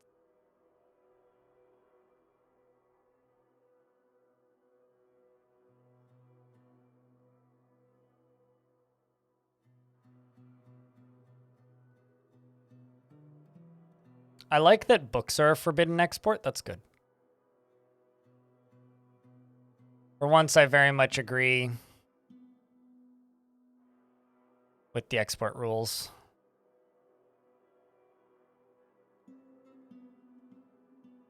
So I just see an instrument I need to place, so we're going to place that instrument and then sell that bit too, probably. Which I've got several, apparently.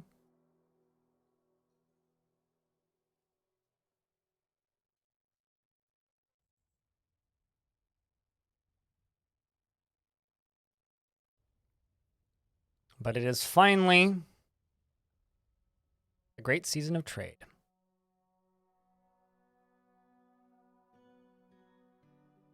I That one's like all used clothing and then some splints. So we can sell that.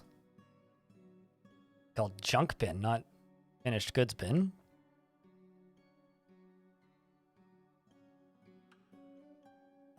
Also a finished goods bin, which very expensive, but just has items I don't really want to sell. So a finished goods bin. That one we can sell. All right. Wait, and then what else can we do? Let's do large.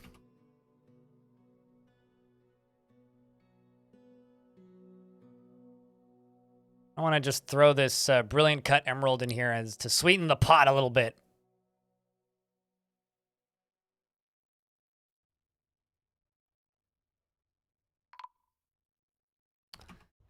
And also, it appears that all of the dump item jobs are gone.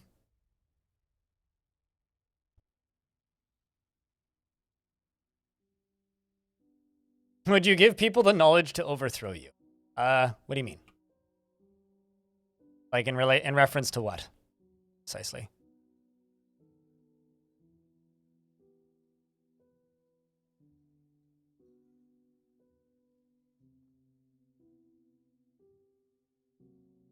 I'm also going to dig this out, and we're just going to use this as like a naturally growing a naturally growing farming spot. That's what I'm going to use it for.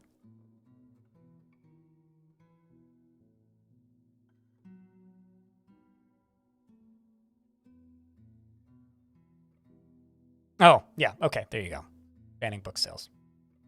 I'm very much in the brain is moving faster than like thought process of what I'm actually saying today. Which I've been in for the past few days, because when I feel that made these too close together. My bad. When I feel that chat is quiet, I tend to kind of overcompensate and try to just like keep babbling, and then the result is usually I just miss chat. You know, that's generally, it happens a lot in the summer. This.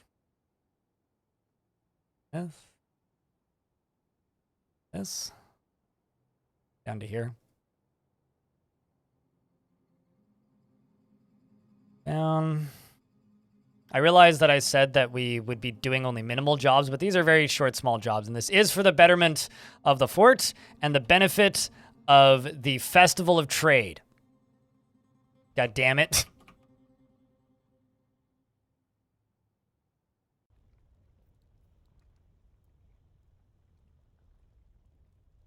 How heavy are windows? 52 Dwarf units. That's heavy. Okay. How has my day been, Suited Giraffe? You know, I'm okay. I mean, okay, is that a side tangent here? Is that a serious, like a 100% serious question? You actually want to know how I am? I'm extremely fucking burnt out and ready for a vacation. There's been a lot of like very small, consistent annoyances recently in just my personal life, my real life, and my like work life, to the point where like I really need a break. So it's good. It's good that I have time off coming up, but like on the flip side, something that's like kind of exacerbating the issue is like, yeah, I have some time off coming up, so I'm getting a break soon. But on the same side of the, or a different side of the same coin, also because things are suddenly very slow, it's a lot of stress, and I feel like I need to overwork myself, so it's kind of exacerbating the issue right now. But part of the reason like I decided to make the jump to Linux was I needed to change anything, even if it's just my desktop looks different. So that's just the way I've been for a while now. It's fine. I mean, basically, Adventure Mode Beta came out April 17th, right? By like April 30th, I was super burnt out because I had to put a shit ton of work in a very short period of time for very little payoff because of well, I didn't have to, but I did. That burnt me the hell out.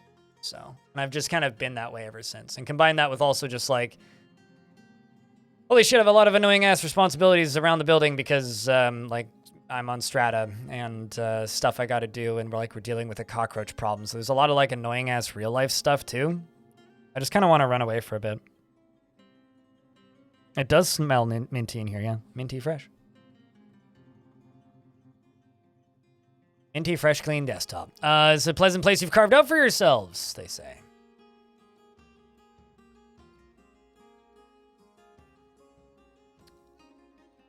First ones are done.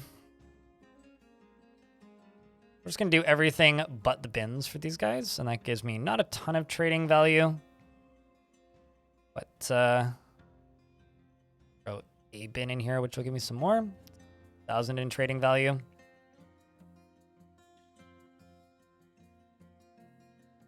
just going to go for pigtail.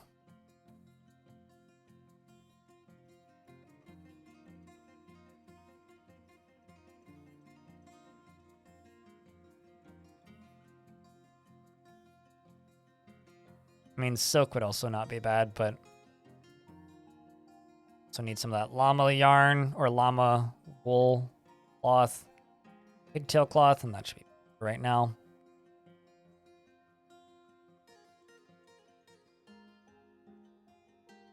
Let's grab that thread because it's easy. Let's go here and grab a steel anvil. Grab leaves and fruit, more leaves and fruit. Let's grab books. Scrolls. Now they're losing money, so they're not thrilled. Scroll down. Toss another bin into the mix. Now that's way too much. Is there an effect in there or something? Nope, just some pretty valuable items. Throw that in there instead. Deal so that they will trade with me. I'm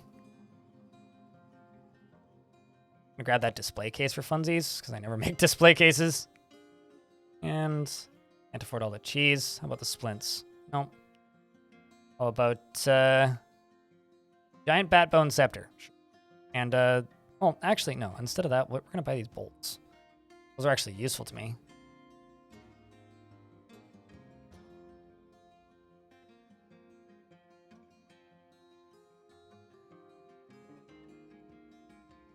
And just go through here and throw some of these items in. Crypt beer. Crypt beer. Creed, thank you very much for the 13th month. Appreciate you, dude. Thank you for sticking with the channel for over a year of subscribing. I was about, because that's tier 3. I was about to say I think sound commands currently aren't working for tier 3 subs. I need to fix that. But then I'm like, wait, have you even redeemed yours? You have. If you have, let me know, because I forgot what it was. And also, if you haven't, let me know, and then we can get you one. Unless you don't want one. Already been over a year. Oh god, I know, right? You know, it's crazy to me because I mean, accurate. When I remember when I first started like doing this, right? And the difference in the website, all the services, the ability of all of this, and then I can like look and see every single month that people have been subscribed, and it's mind-numbing how big those numbers are. How long some people are supporting the channel.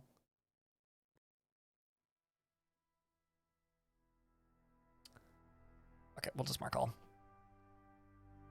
These guys are their priorities to trade with anyway. I'm just gonna see if I can buy all of these. I almost can. I'm gonna remove a couple more expensive ones.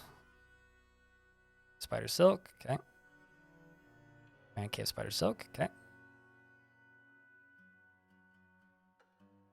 Could just like try and confirm it and see if they do trade.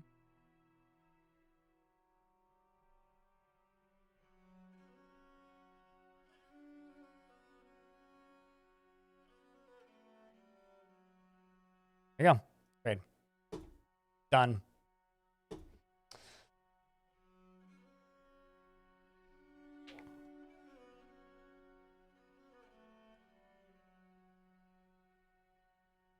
Don't really have any use for those. Use those anyway. Okay, fair enough. I just reconfirm. So Ryder down here is attending a meeting.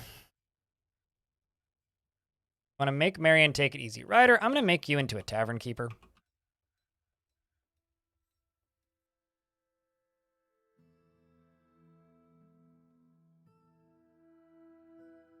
Actually, maybe not a tavern keeper. Maybe a performer, because you want to make merry.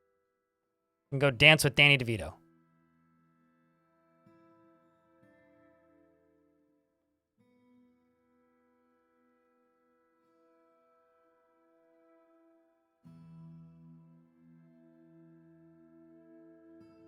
Yeah, I wouldn't be too worried about me saying that I'm burnt out, though.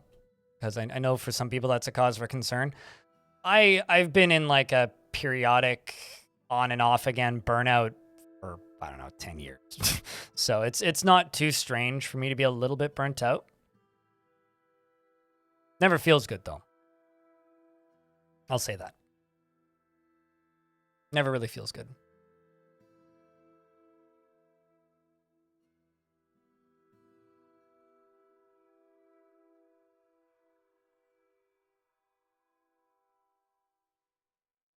Going to a drive-in to watch Grease tomorrow, but all of your radios are mono, so no stereo in sight. Really? Well,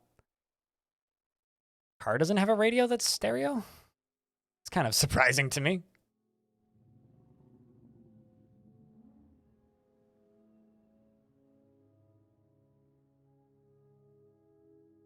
I need a pipe.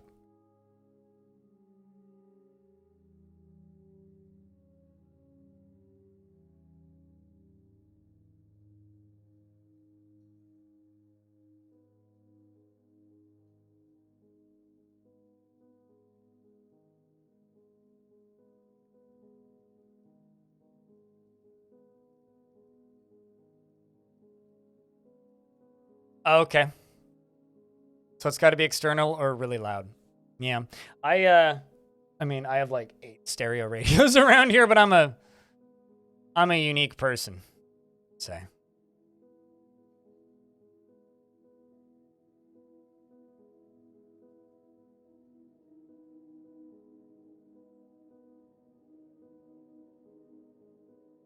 Burn every 3rd rotation. Not quite. Maybe every 12. I mean, I would say, like, realistically, I get burnt out about twice a year. Usually. And it's usually after, like, big stretches of me overworking myself, which literally happens every single time there's a major update for whatever game I've been playing a lot at the time. So, you know, not too abnormal. It just sucks. We're going to make the tube.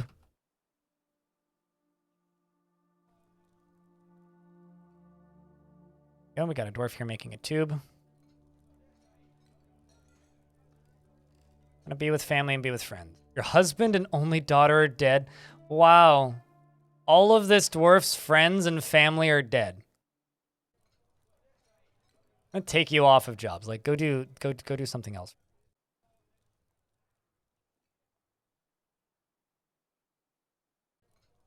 Okay, actually, I do need to unforbid one of these tubes.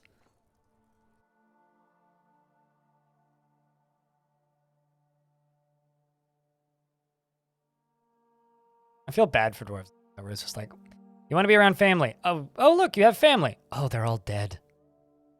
Never mind, I understand now why you're upset.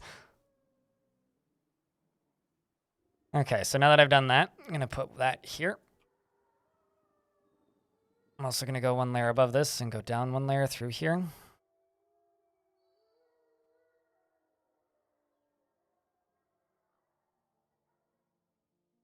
Woot woot 40th. Thank you very much for keeping that sub alive for a 40th month. It means a lot, dude. Seriously, thank you so much. Zephon the captain has bestowed the name Bava Staldazd upon a steel mace. That's amazing. Basically, it's this tree I need to chop down.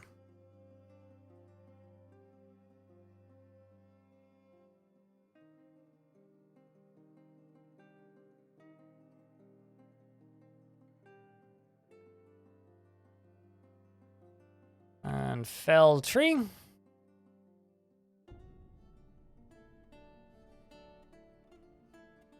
But seriously, thank you very much for hitting the 40th month. Freeways with Prime. Appreciate you. Means a lot, dude. Yeah, we're going to be working on minimal jobs, I think, until we run out of booze. Creed wants to dwarf freeways. Chat, does freeways get a dwarf? Yes or no?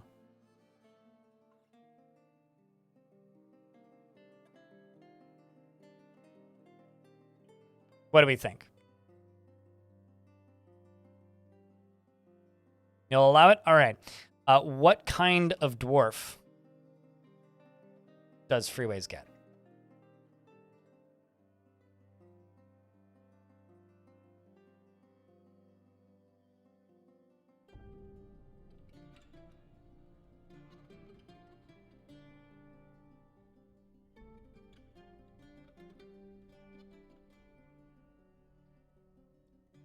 You don't get to choose. You can specify beard or no beard if you get nominated.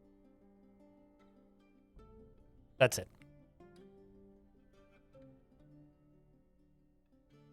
The dwarf that wanted to see their family.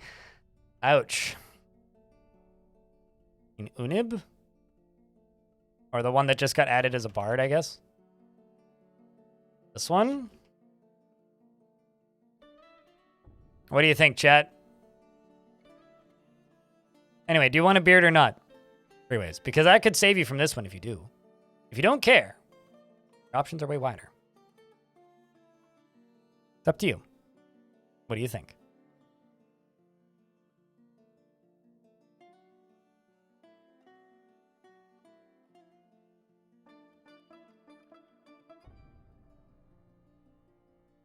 The bard is beardless, but you like bards? Thing is, I always add another bard.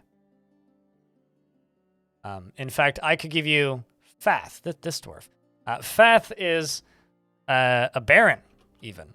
And Fath is the baron of Lashed Monsters and is a great singer. So we'll do that. Freeways. Who's free in many ways. Freeways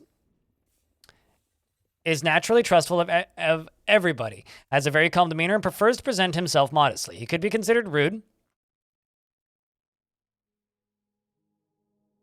Sorry, I had to check that. Could be considered rude, and he tends to be passive in discussions. He tends to not reveal personal information, and he tends to assume that the worst of two outcomes will be the one that comes to pass. He is quick to anger, and he can handle stress, and he doesn't seek out excitement. He is brave in the face of imminent danger, and he sometimes acts with little determination and confidence. He often acts with compassion. He often feels lustful, and he often acts, and he has a sense of duty, and he often feels envious of others. He exhales sharply when he's exasperated, and he becomes focused during conversations when he's trying to remember something and needs alcohol to get through the working day and doesn't really care about anything anymore. Desperately needs a new shirt.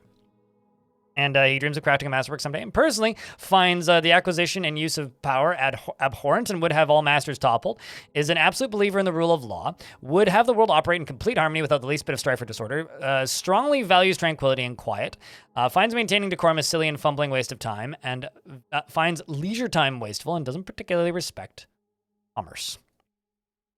You are a baron, you're a dabbling wrestler, and you want to make merry. Welcome to the fort.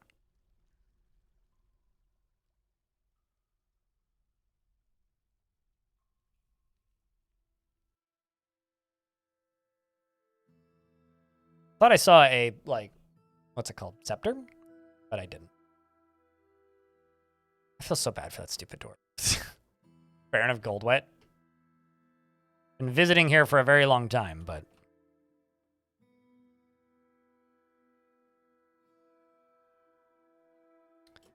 Okay, so now that I've done that,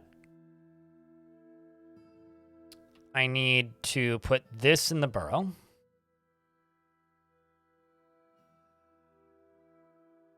And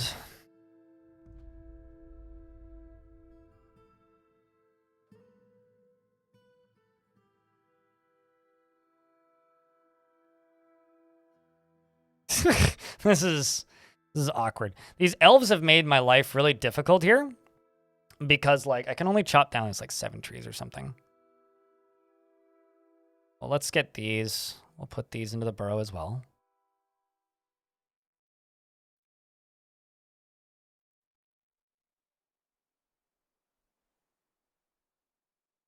You have a cool braided bard who also has a very high rank in society.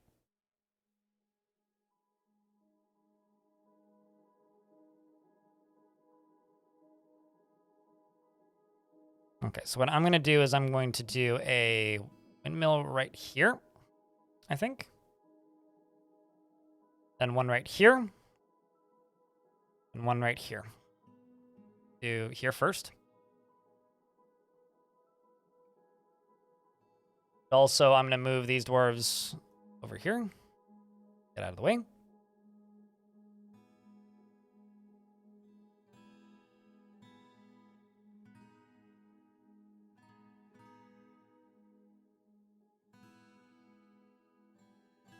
Yeah, so now here's hoping that we can just get this sorted.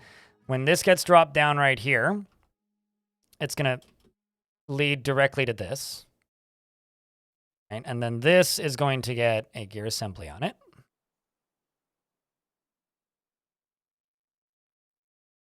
How long does it take for a sapling to grow to chopping down age?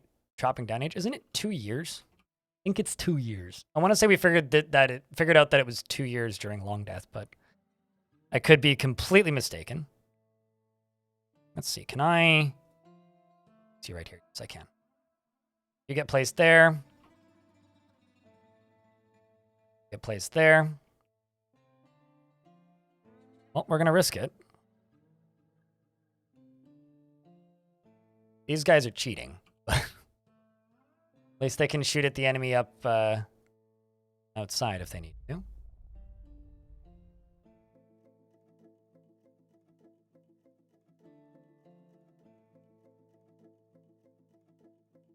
So here comes the dwarves' construction. Still needs to be finished. This still needs to be finished. That still needs to be finished. That still needs to be finished. That still needs to be finished.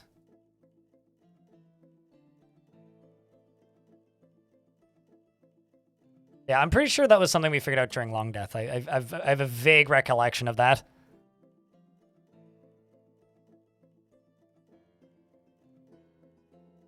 I can also make our lives a little easier here. And what I'm going to do is I'm going to build a stairway that goes up that I'm going to lock. I'm going to do this. And I'm going to go right here, and I'm going to go stairs build. Oh, no, maybe not right there. Right next to those.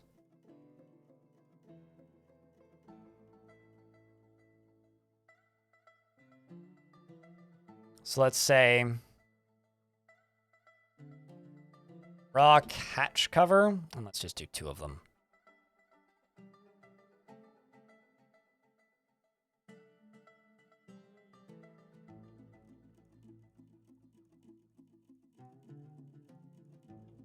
So this will make it easier for us to go in and out and check this. A lot easier. This can also be added to the burrow so that we can get that door done.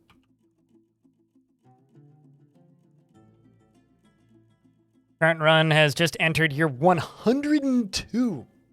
Oh, wait. Oh, sorry. My bad. And there's not a lot of trees around. Got it. Okay. Well, I mean, did you clear cut the entire map? Would be my question. Because I could be wrong. It may have changed. I mean, this was like version 44.4.0 something that knowledge comes from. So, which, believe it or not, was years ago.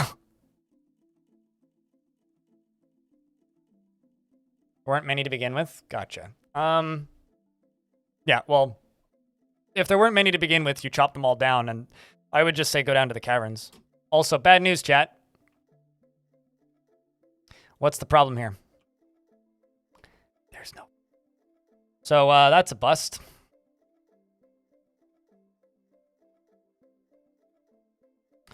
So what I can try is maybe building one up here and see if this works. And if this doesn't work, well then we're kind of shit out of luck.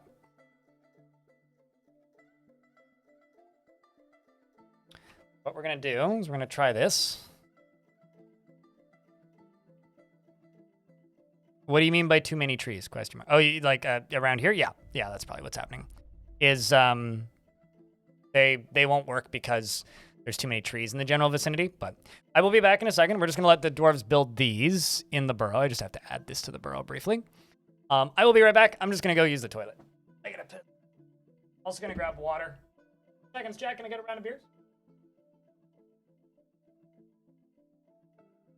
Cheese for everyone!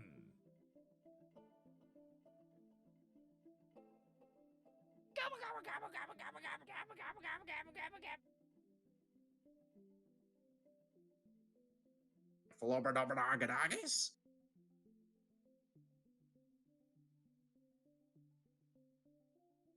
You fucking donkey!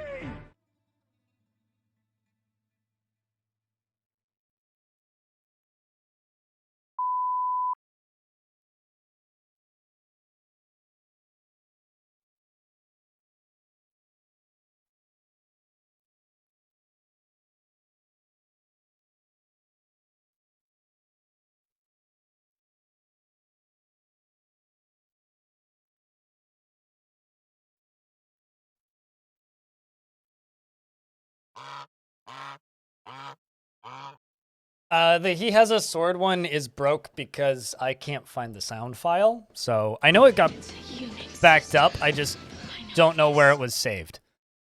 So I need to find it again.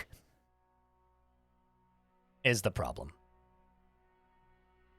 So I will try and find it, and I'm trying to find it.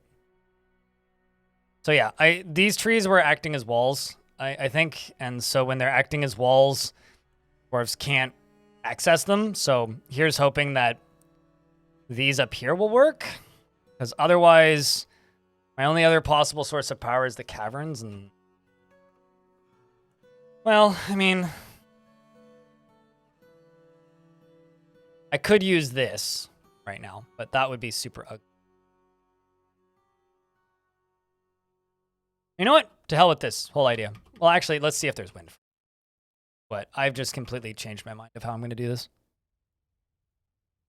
It's in Thief? Yeah, well, yes. That is, in fact, where it is. These dwarves, you guys can go back inside. The burrow's going to be erased from down here. We'll just let them finish building this, and then we'll check. Workday is done. You have to run. Cheers! Don't run too fast, and don't trip. Take care of yourself.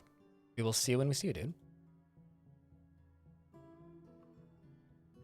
Okay, so what I think I'm going to do instead is I'm going to use this. This right here is my water supply. Some migrants have arrived despite the danger. Excellent. I'm going to deconstruct, not right there, right here. Channel down a layer. And once down here, going to go along here. And I'm going to need power right here. So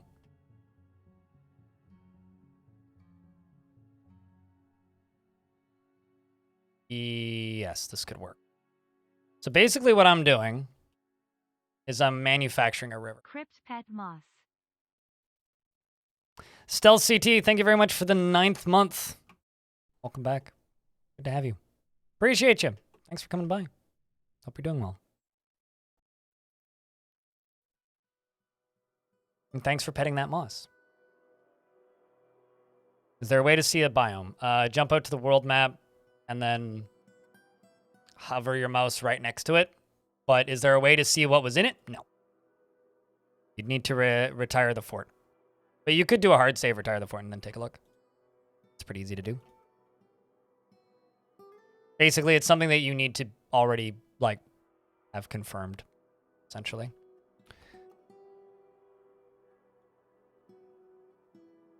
So I'm gonna run along here. Do ramp ups right there. One. Are you demanding currently? 10, 20, 30, 40. Can get deconstructed. I don't actually need this. Stairs. Don't need that. What I am going to need is power right here, basically.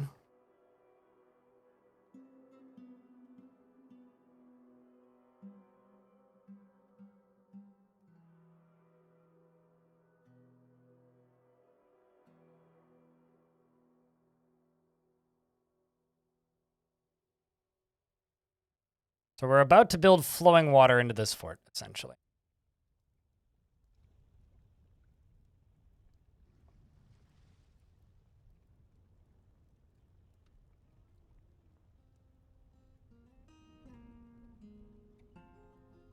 I mean, this will save me 1 power if I do it this side.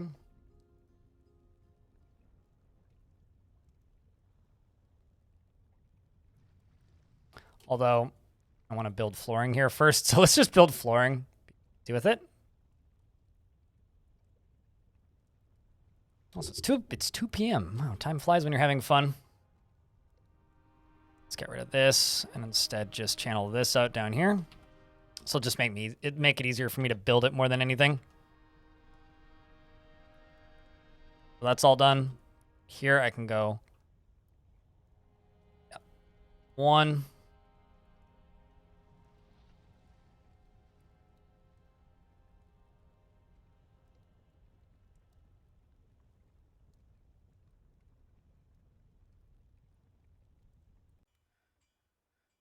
Could put some extra power back there if I need it. Currently, this requires 47 power, which is like nothing.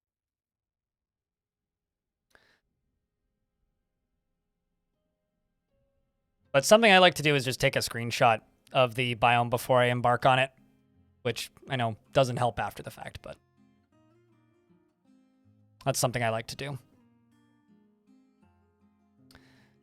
Moods are still getting worse, aren't they?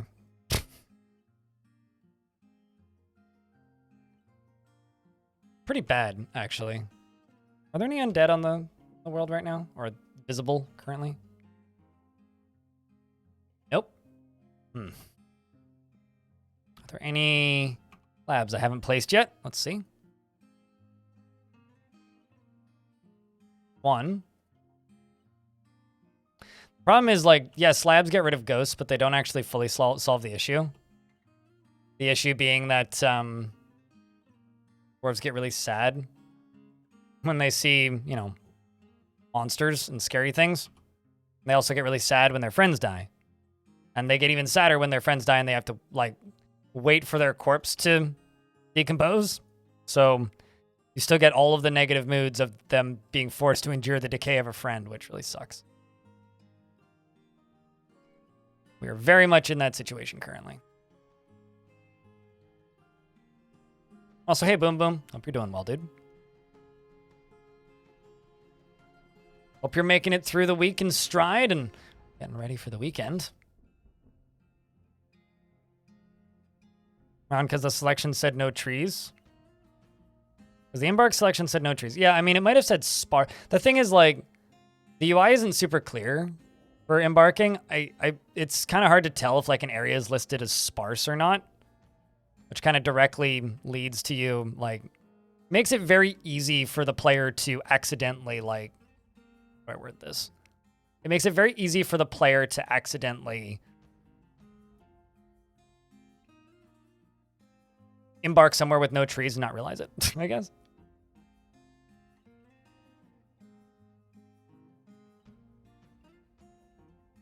And then by the time you realize it, you're already there and it's too late.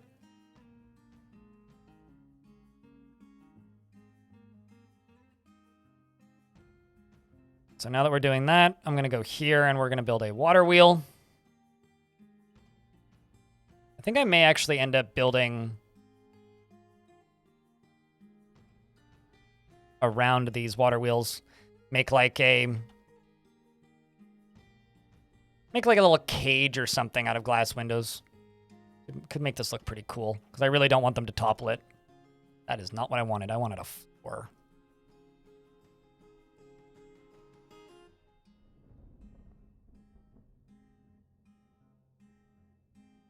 But we could absolutely make this area look pretty cool.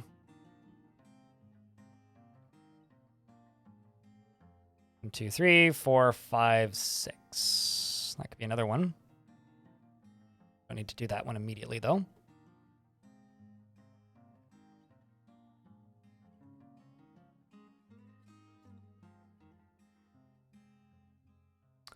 You knew that there weren't going to be many trees because... But yeah, I mean, if you knew there weren't going to be many trees, then you kind of knew what you were getting into at the very least. But yeah, it's just, at this point, it's just there isn't too much more you can do. I think I'm going to make a stair down there, and we're going to build a new stairway right there. Just to de-incentivize the movement here.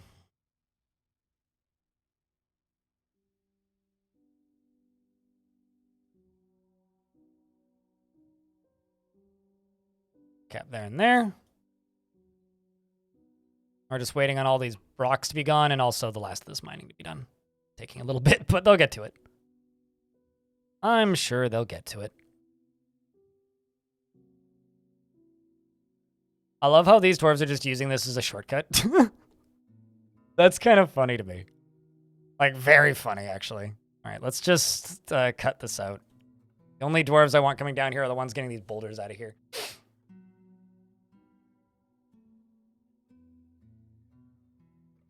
Chat, are there any games that you guys are looking forward to? I know that, like, the next fest, the Summer Games Fest, rather, not the next fest. The Summer Games Fest is coming up soon. Like, is there anything that I've missed? Because I'm actually really good at missing stuff these days. Anything that I've missed that I should be keeping an eye out for? That I would actually be interested in? I know it's like kind of a pointed statement of that I would actually be interested in, but... Like, one of the worst parts about being me is just how picky me is about what games me likes. Pretty neat volumetric clouds, a Storm Chaser game. Huh. I stumbled upon a Storm Chaser live stream the other night. YouTube. Chasing tornadoes. They were, like, taking donation votes to figure out what they were going to go after next. And it's like, man, there's 80,000 people watching this stream. Holy shit. What a gig. I played and finished and loved Alan Wake 1, but I am convinced nobody would watch me play Alan Wake 2 based on how all of my friends' streams of Alan Wake 2 did, so I've just kind of accepted I'll never play Alan Wake 2. But that's, you know, the reality of being me, I guess. Okay, so we got another glass maker that's withdrawn from society, so I have to unforbid one of these.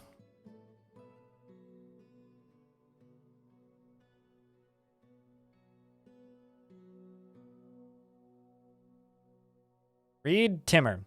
That name doesn't sound familiar. So, I mean, it was like a dude at home at on a microphone, and then like other people in cars that were like checking in and like reporting as to where they were at the time. Which, yeah, I don't know.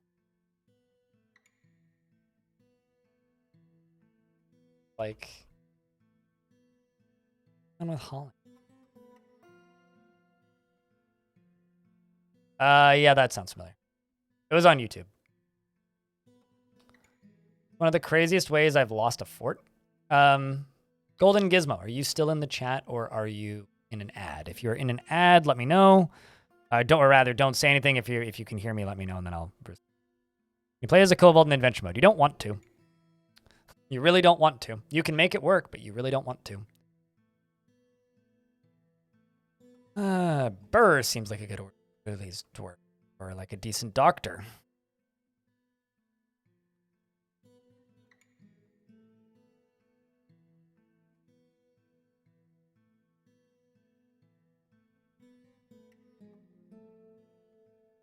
Remember Bond game? Oh yeah, true. From IO Interactive. I mean, I think that'll be good just because IO makes good games. I don't know if it's something I'd play. I feel like I felt for years that I would probably really like Hitman. But I've just, it's again, it's just one of those games where it's like, it's so far out of the realm of what I normally do that, you know, it's not actually sad. So I'm saying this with like a pile of irony. It's the sad life of being a content creator, you know? The sad existence of not being able to play video games for.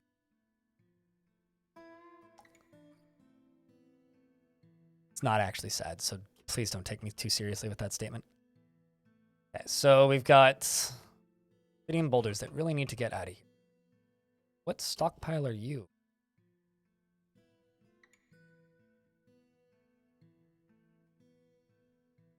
Finally, a dwarf went and grabbed him. Afternoon all, how goes the fort? Moods are horrific, and I'm trying to fix them.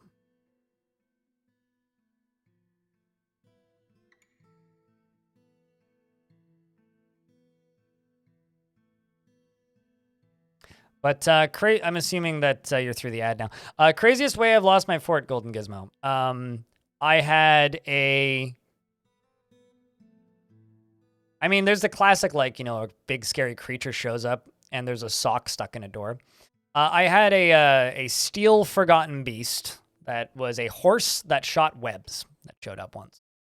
And this steel forgotten beast killed all 150 some odd dwarves I had in like under a minute.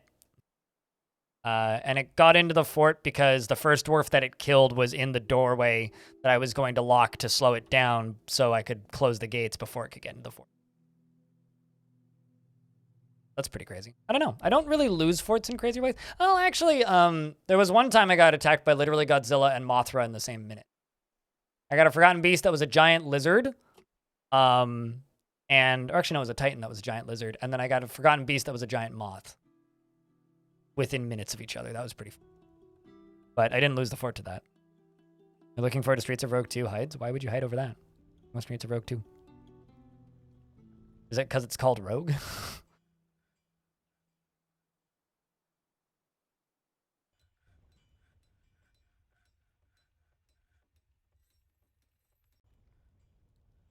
But yeah, stuff like that. I don't know.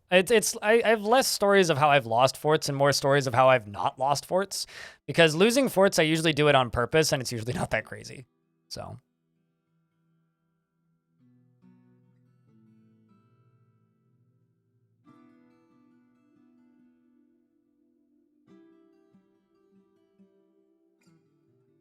Anyone can fix moods, you can? Well, we'll see. Also, I want to check something. No, okay, so there's just no wind on this map. Or there's just too many trees blocking the wind.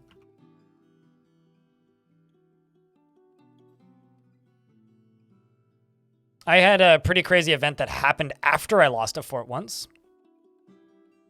I had a fort that... Well, we ended the fort, right? Like, you know, we dug too deep and whatnot. Like, demons filled the fort up. There was a dragon attacking. It was a good time. It was the last fort I did before Premium came out. It was called Stonewater. And towards the very end of it, I was like, well, there's some children in this fort. Let's see if I can expel them so that they can escape. So I expelled a few children in the fort. And they escaped. They made it out. And the fun thing that happened after they escaped and made it out was we went and looked them up in Legends and we're like... And I wonder what cool thing they did. You know, like, I really genuinely wonder what they went and did after the fortress ended. And so we went and looked it up. You know what they did? You know what they did? The 3 children that escaped teamed up, took all of the pet dogs in the fortress, as well as some of the bears, because I think we had bears at the time, and a bunch of roosters, which was the other animals that we had, and a bunch of turkeys, which was the other animals that we had, and started a gang. Like a mercenary gang. Like a fighting gang with the intent of going to war. Which is kind of incredible. Like, I want to write the light novel about these kids that just, like... All their families died to, like, demons flooding into a fortress in, like, a fantasy world, and they ran off into the wild mountains to go form a gang. And they're all, like, 12. Like, it's just kind of great. Servish, the glassmaker, has created I Come Bumrek, Thor Gemish, a green glass figurine of Iden Wound Takers. Ooh, that is a personal treasure. Personal treasure? You mean it goes into the queen's, throne room, right? What's it called? It's called figure. Yes. Sounds like Team Rocket. I always thought the Team Rocket was older than the rest of them. What? My thought of Team, like, I know nothing about Pokemon, so tell me. Actually, don't tell me if I'm wrong. Just say whatever you want to say. But my thought of Team Rocket was that Team Rocket was a like the older like adults that were being weird and like picking on the kids for no reason. That was how I always envisioned Team Rocket, based on the tiny bits of the TV show that I saw.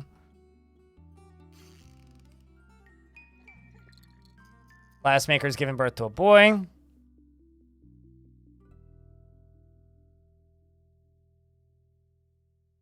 Almost at the end.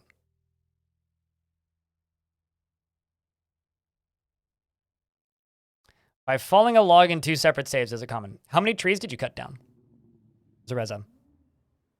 Because it can happen. Is it common? Not really. It's a pretty unique situation that can cause it to happen. A lot? Well, that's why.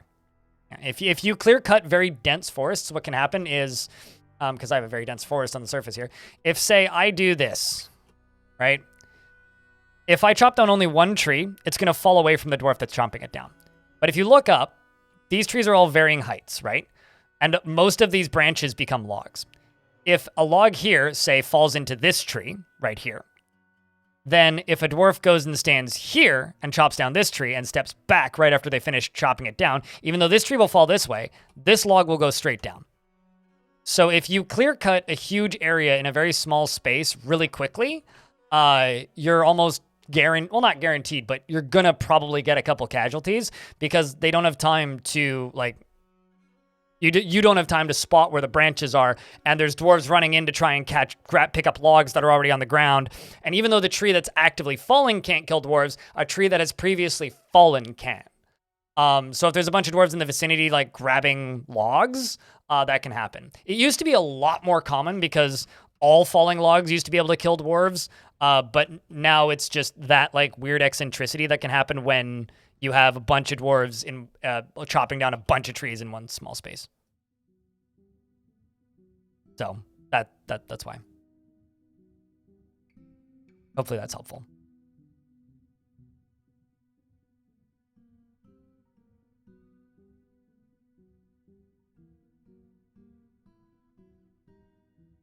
Children's bear, dog, and rooster mercenary army. Yeah, there you go.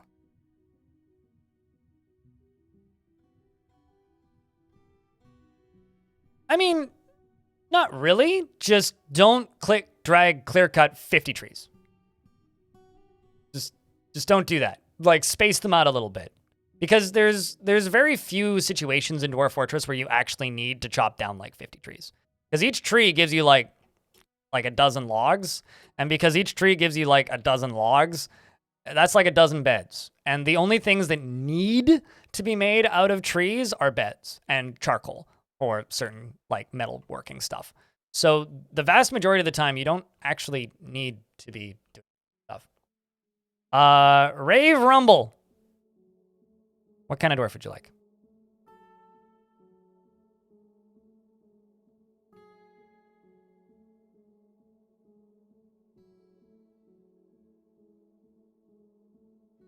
You like building surface structures and it's not, I don't know what guffy means. Can you translate guffy, please? I like building surface features and it's not like I can tell your dwarves to pick a new direction. Yeah, no, absolutely. I mean, it's like a lot of mechanics in Dwarf Fortress where you just kind of need to learn how the mechanic works, which takes time. There's a lot of the learning curve of Dwarf Fort. Goofy. Okay. And chat, what's a goofy dwarf?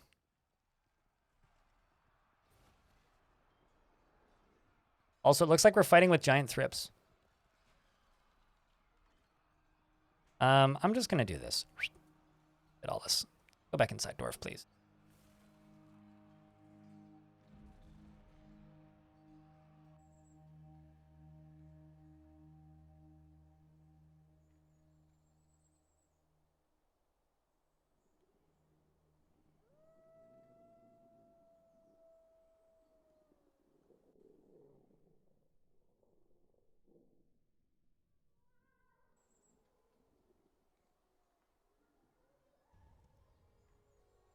Dwarf raised in another culture. I'm not going to go digging that deep for one.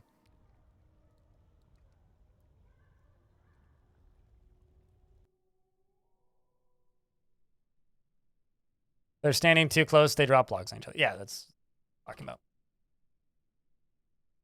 All right. Well, a goofy dwarf.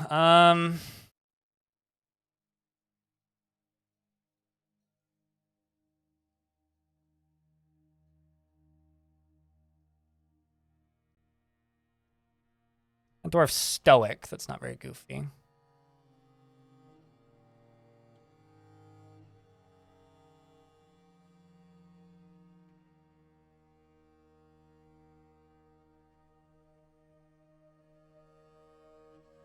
Social awareness.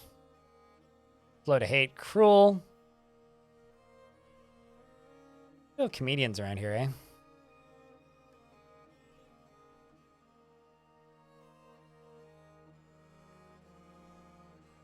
This works. So I'm assuming you want me to name it Snoo Poopin'. I hate it, but...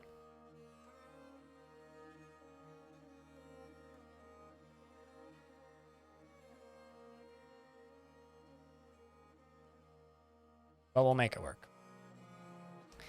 All right. This dwarf right here, or poor dwarf, he never feels hatred towards anyone or anything. Except the person who named him. He always acts with mercy and compassion at the forefront of his considerations. He's extremely confident in himself in situations requiring his skill. He's not readily moved by art or natural beauty, and he's conflicted by this. Since he values artwork and its creation, he tries to do things correctly each time and prefers that everyone lives harmoniously as possible. He doesn't have a different appearance, or he is quite comfortable with others that have a different appearance or culture and commonly winks as a form of greeting, taps his feet when he's annoyed, needs alcohol to get through the working day, and is a hardened individual. Dreams of raising a family, personally thinks that those that deny their impulses are somewhat stiff and values peace over war, likes jet, silver, clear zircon, pine wood, and warthog bone, and the color pale pink. Quivers, barrels, goblins for their terrifying features, and the words of the pantomime of tweeting him impossible prefers to consume turnip plants, that's hilarious, and peach cider, that's not funny, and fonio flour, and hates flies. He needs some new clothes. He's wearing a crown. Worships the god Lun. And wants to be with family and friends. I am letting them make. There you go, Rave Rumble. Welcome to Fort. Consider yourself forted. Or fortified, shall we? That's a forgotten beast named Iquab. Where is it? It is a quadruped composed of flame. It's a very, very burny beast. And it is stuck in this tiny little square. That sucks. He's all like, it's getting hot in here. Enjoy your time burning, Bernie.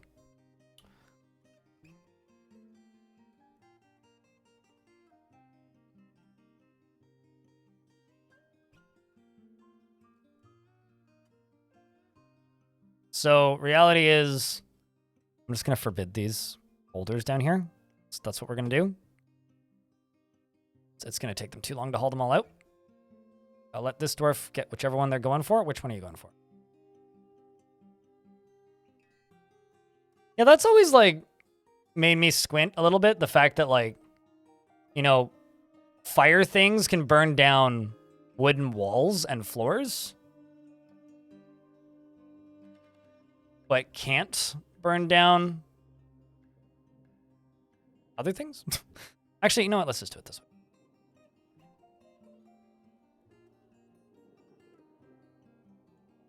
So I get done quicker. Okay. Obsidian is not even remotely valuable, so.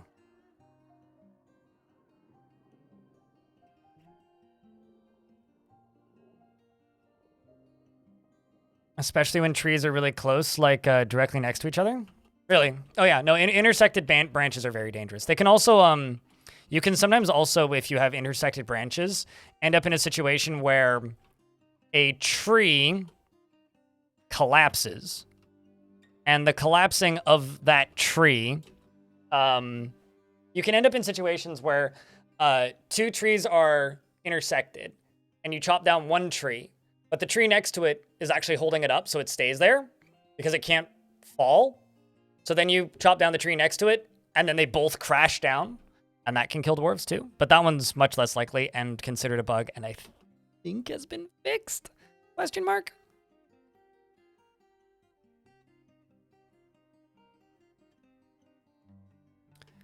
Okay, so this area right here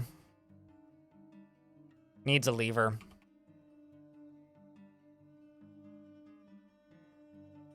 You're not currently connected to anything, are you? No, you're not. Sweet. I'll pull that lever. Look at that. Run this in the background. And then a dry wall. Having seen forest fires in real life, I disagree. Would like to respectfully and humbly disagree. But I will make note.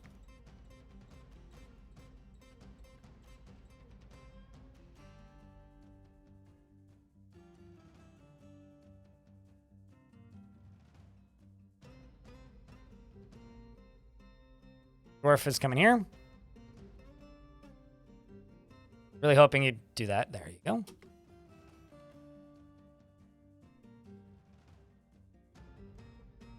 Or not. This done, get this done, get this done.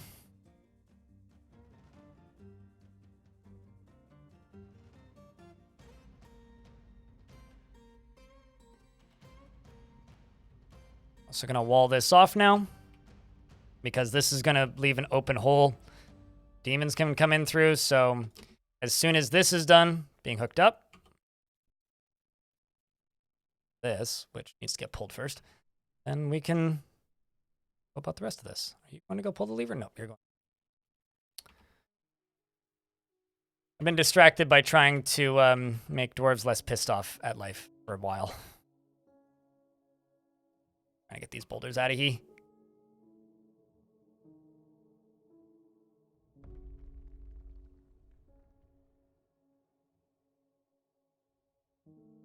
Actually, let's do this out of glass.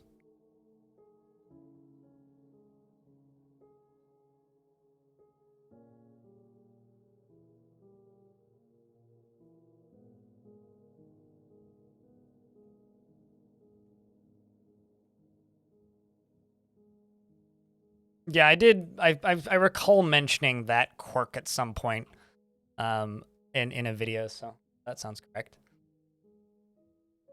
There's many quirks that I've talked about over the years that I've forgotten that I've talked about. Or that, like, you know, people just haven't seen.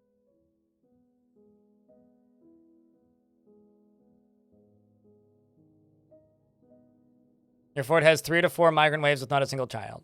Do you have a lot of children in your fort already? Because no, they haven't been tweaked. But I can tell you a possible solution.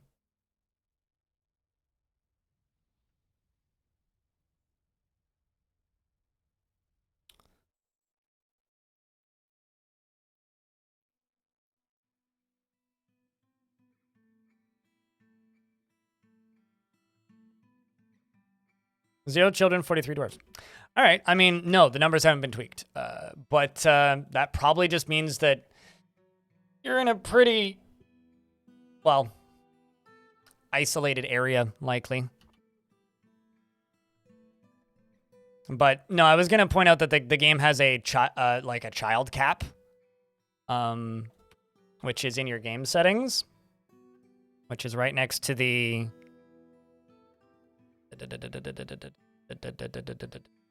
baby and child cap right there. Apparently I have that set to 1,000. What? That's not right. Let's set that to like 40. What? So that's the number of kids they can have, right? So the sorry, percentage of total. Never mind. We'll set that to 100. 40. Never mind. I'm misreading this. But yeah, you can adjust these two settings, baby child cap and then percentage of total. So percentage of total citizens can be 40%, can be kids, and baby and children cap can be 100. But the strict child cap, or the strict cap of population, is 220. So you can't really have more than 220 dwarfs. So you set it to 4%? I need to check that again.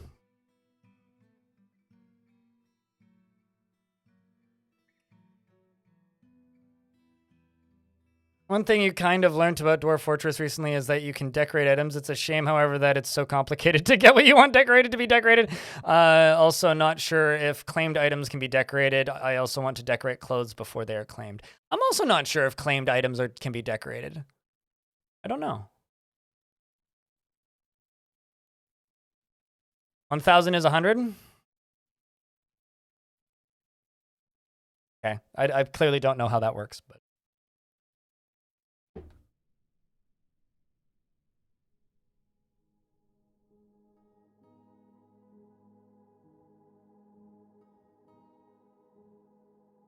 I also barely ever look at the baby child cap settings, so. Okay, yeah, no, you're right. So let's just set this to 400.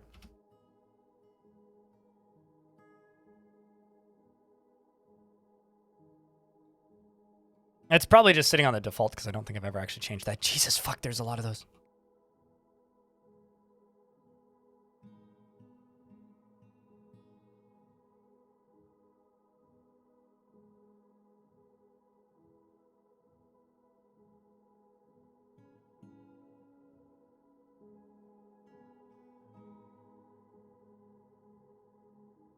All right. So once all of this is done, and this currently invisible, that I'm about to pull again, that currently invisible boulder, rather, gets removed, I can dig through this and we can let some water in. It's probably going to move pretty quickly initially, though.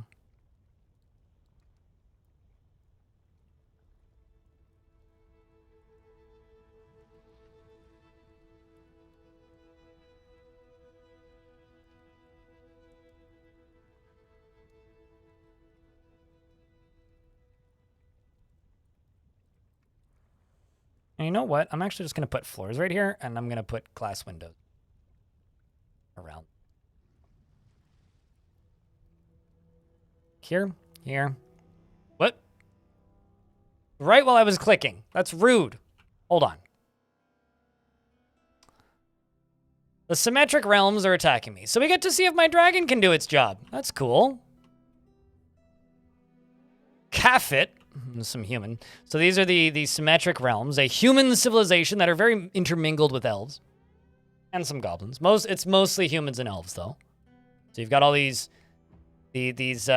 elves with human names using metal armor, which is kind of terrifying. Gotta tell you, it's kind of fucking terrifying that they do that. All right, well, let's go down here, grab these, pull that lever, pull it, give it a good old tugging. And I'm just going to pop up to here, check the status of this. Getting there. All right, well, chat. Can I get a Vile Force of Darkness in the chat? And thank you. We get to see if my dragon can go do work.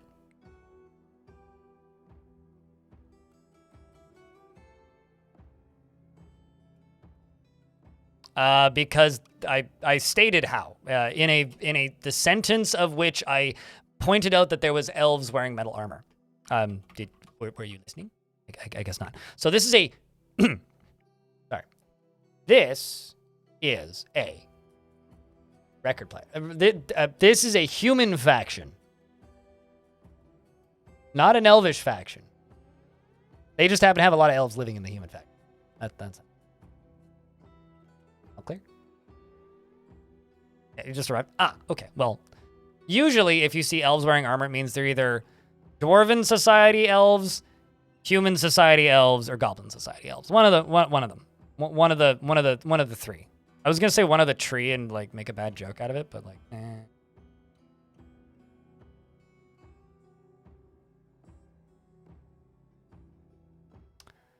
There'd be a lot of them. It's not, I mean, it's not a small army, that's for sure. I'm actually kind of curious. Let's just see. How many is there?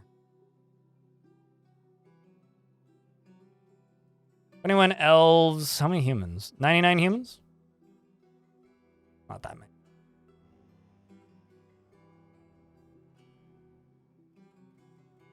Rag the general is visiting. You should be allowed in the fort. Well, maybe you actually can't get into the fort because I closed the door. Here, we'll do this. Let's go open this door, which is connected to 2 bridges. So it's now trial by dragonfire. If you can make it past the dragon, you make it into the fort. If you can't make it past the dragon, well, then obviously you don't make it into the goddamn fort. You just die.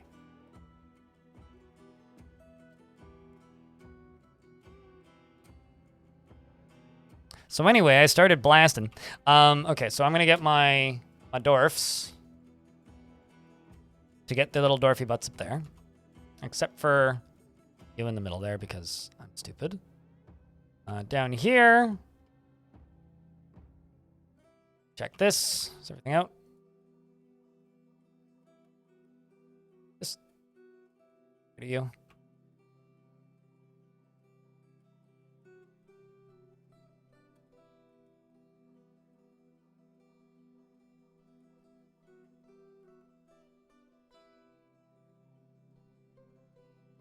Oh, they're fighting with random animals, which is kind of helpful, actually. They're also probably going to kill this dwarf in a moment. The second I do this.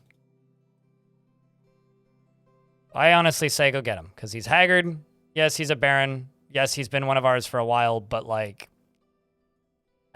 he's not a permanent resident, so it's not. No sweat off my dwarf. Speaking of no sweat off my dwarf. Now we wait. So what do you think, chat? Who wins? Enemy army or the dragon? What is your suspicion? I'd love to know. Why are all the cats abandoning the fort? Because they do that. Speaking of, is the dragon going to let these barons in? Nope. No, it's not. Well, gotta go visit elsewhere.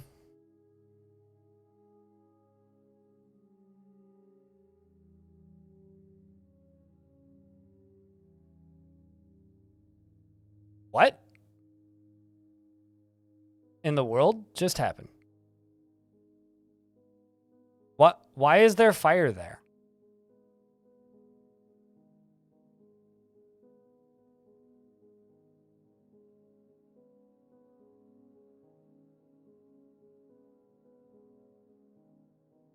No, it's not the lava.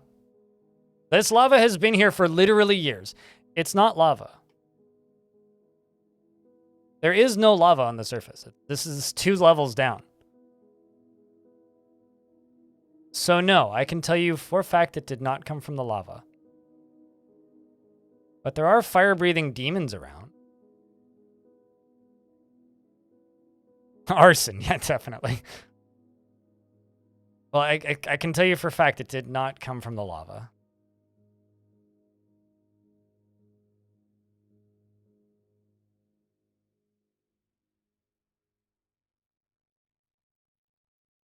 Could have been a magma crab.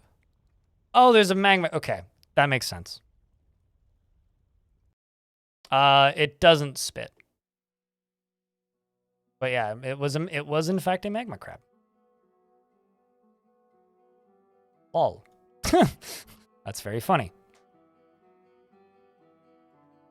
I was just very worried for a second there because we have a bunch of fire-made demons and fire-breathing creatures on the map. So I was very worried there was a demon on the surface or something.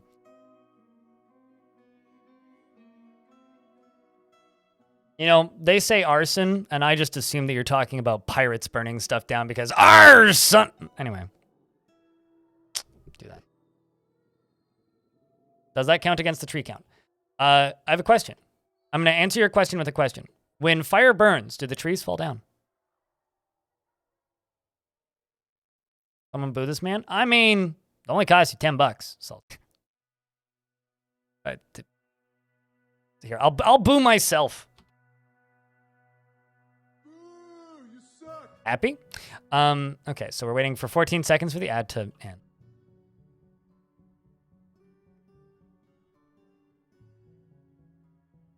There we go. Now we wait. I feel almost bad for these barons, but they've been causing us a lot of annoyance for... We need to talk. Okay. I think a Devilish has a new favorite toy, I think. And this is a bad situation for these poor dudes. You guys just leave the map. Just go away. Life will be a lot better. If you just go away, man. You will not die as quickly if you just leave.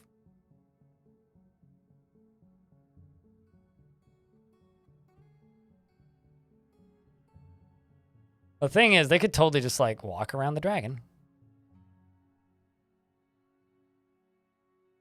Totally could. Walk around the dragon. That's, like, not a... That's a pretty, like, intimidating-looking little army. Is there any, like, named humans? I wonder. I've been in this world for a while. Any legendaries? Okay, well, this one's kind of interesting. This is a human poet. Got a spouse. Also, plant flights. I read that as planet fights initially, and I'm actually that. Frail, poor memory, good focus. Poor memory. Okay, so I already forgot who his wife is. Doesn't have any friends or kindred spirits that I know or recognize. Member of the Wet Band, excuse me? You're not wrong. Former member of the Wet Band, I'll have you know. He is currently a member of the Parched Torrid Cult. And a member of the Oceanic League. I'm noticing a theme here amongst these site governments. The Wet Band and the Oceanic League.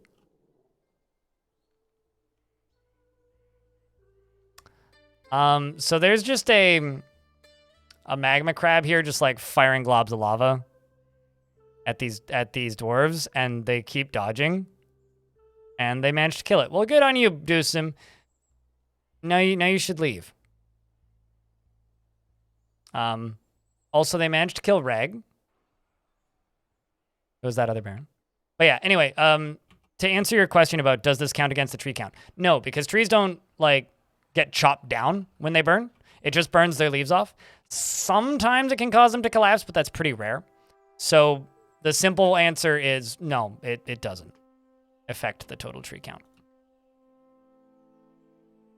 This? A giant thrips? Okay. This I will unforbid, though. Okay, well, chat, do your best rain dance, because the frame rate's about to get real bad. It's time to do your best rain dance, because, well, the enemy army trying to get into my base, and as of right now, they can't, pretty much. So... Yeah, that's a pretty good rain dance, Merlin Buff. Chat, we need a really big, real good rain, real massive, real fat rain dance. Like stat, like currently, like right about nowzers. That or I could use DFAct. Oh, no, never mind, there's a way in. Assuming it doesn't like collapse in on here. This water like sparsed it up. Okay, so the dogs are all running that way. Run through. Okay, well that's about to close up and the frame rate's about to get bad. How about down here at the bottom? Well, that's all kind of funky. Basically, it's going to be like this until it hits that.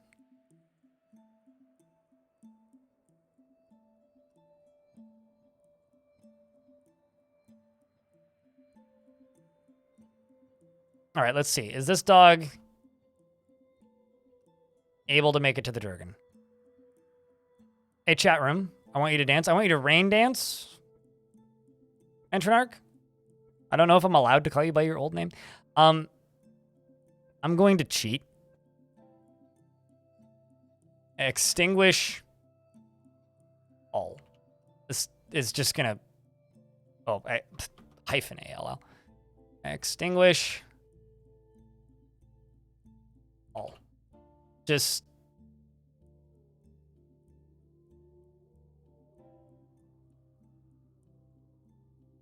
I beg your friggin' pardon?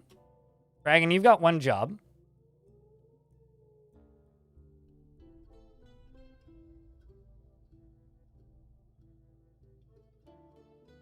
Can dragon not breathe fire if dragon chained up? Because dragon chained up.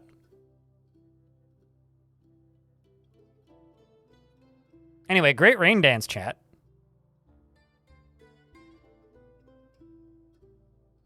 Okay, well.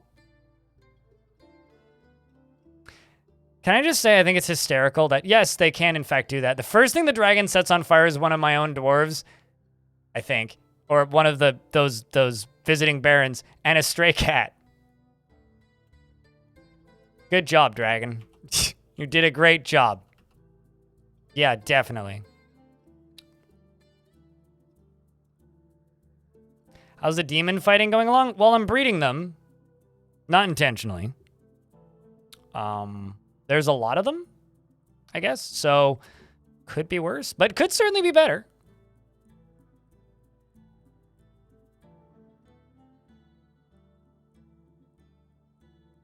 Currently, we're fighting this. Or the dragon is. And we're just kind of hanging out and chilling and waiting to see how the dragon does. This is going to lag quite a bit. I do have to warn you. The reason this is going to lag quite a bit is every single time something catches fire, it's going to create smoke, which is going to block the path. They're going to have to stop moving. But she's just a little baby. So she's doing her best. Oh, why? Oh, I guess that one caught fire. Rag the peasant has been found dead. Well, rest in rags, Rags. Regulate this death. The animal trainer has been found dead? Oh, that's unfortunate. The reason they're not coming in is there's too many goddamn visitors. I'm so tired of these goddamn visitors. Like, I literally have visitors disabled and yet they keep showing up. So I guess, like, barons don't actually count as visitors. Oh, look, kitty. Suicidal kitties. Let's see if this elf makes it in. Let's find out. What'd you miss? Well, you're here for the good stuff. She's getting bolts shot at her. Very bravely moving her way forward. Got hit by a bolt, I assume. Yep, a flying cowbone bolt. Terrifying. Come on, dragon. The hell, man? What? Why you gotta be that way? I swear, man. You say it's like it's protesting or something. Almost like we're trusting a wild animal with the defenses of my fort. That also wasn't even one of my dwarves that just died.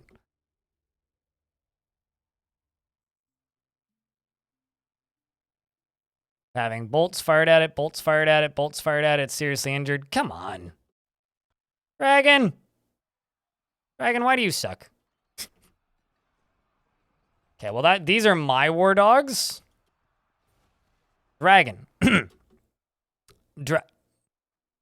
Dragon! Okay, hold on. My dragon's dying now. Because it's refusing to breathe fire. I swear to God. Why do I have to do this? Why do you cause me so much grief, Dragon? Just breathe some friggin'... Okay. Just... Can we unchain the dragon, please?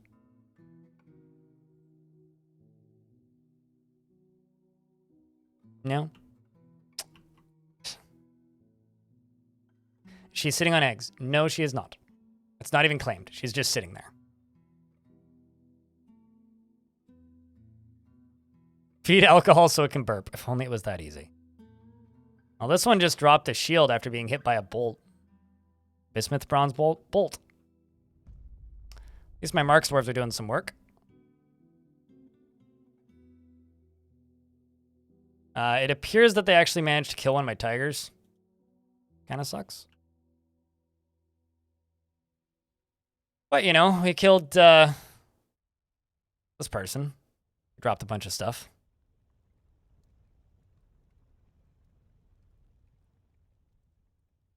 Oh, hey! The dragon finally did its goddamn job. There you go, dragon. Dragon, did you set your nest box on fire? And your chain on fire? You did. Well, that's good. I'm just gonna forbid this door. Dragon is assigned, right? Yes. Okay. Keep an eye on the dragon. I'm gonna full heal the dragon. Cheat, like. This is a baby dragon and it's very weak. I mean, it keeps getting hit with arrows and bolts, probably. There we go. Well, at least we're taking out that crossbow. Crossbowman. Blue fire. Yep, because it's hotter than the sun.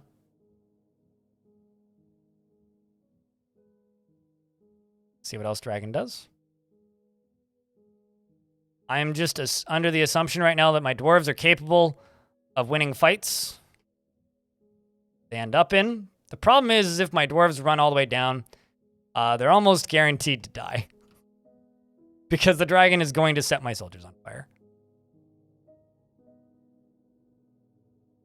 You're getting hit by bolts. Well, a human got to those dwarves that were sleeping. That was their own dumbness. The dwarves go running down and avenge the cat that just got murdered by that human because that human is a bad person.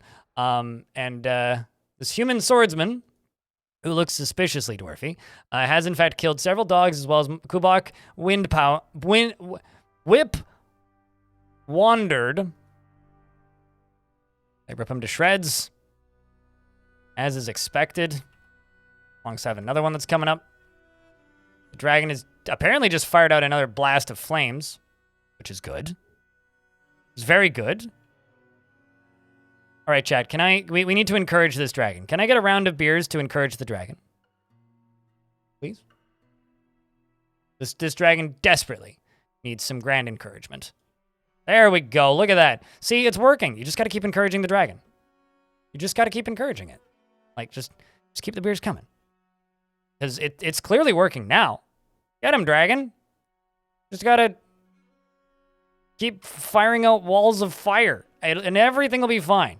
Like this poet, who is here for some reason. My dwarves are currently not in a great place, but, you know. I'm actually going to remove some areas from the burrow real quick, like this. This. And this. We'll add these back into the burrow later, but they're trying to path here for reasons that are known, and they shouldn't be.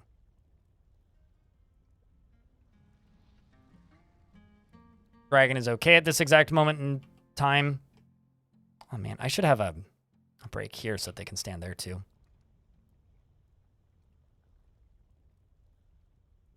Humans are coming up. Dwarves jump onto them.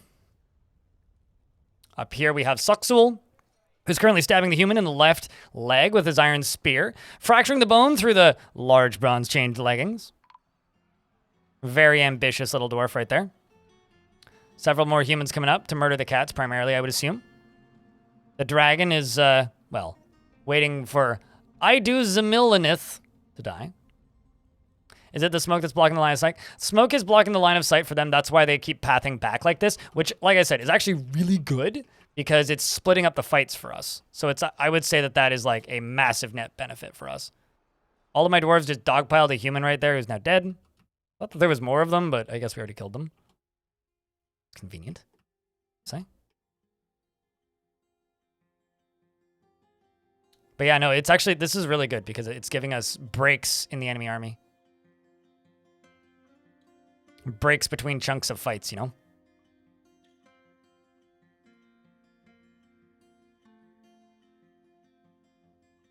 There's just, so that kitten who just died a second ago died because it was trying to kill this animal. Like, I'm pretty sure you just killed it, right? Yeah, this elf just murdered this cat because it was trying to kill a lizard. What a monster. Telling you, what a goddamn monster. An absolute monstrosity of a creature. Anyway, hopefully my marks wherever they're still doing work. Yep, still firing stuff. Flying Bone Bolt strikes the Elf Axeman. There you go. Look at you. Up here. Flying Bismuth Bronze Bolt strikes the human crossbowman in the left upper leg, chipping the bone through the large hyena leggings. Dragon moving closer. Does the blasting thing again. Another neat thing about this smoke, actually, is you see these? These, like, steam icons? That's boiling iron. So they're practically getting glassed. If I turn on ASCII here, you can actually see, like, these dark red, like, squares. It's like, there's dragon fire, and then there's dragon fire, and then there's literally boiling iron coming out of it. So that's the fire and the boiling iron, which is awesome. Also, did Dragon Mommy just lay an egg? No. Okay. What? Asmil, the Hammer Dwarf has been found dead. Why do you... Okay, well, that was one of mine. How did you get out there? I genuinely have no idea how this dwarf got all the way out here. Because, like, you couldn't have gone out the front door. Like, this is the only way in and out. I hope. Well...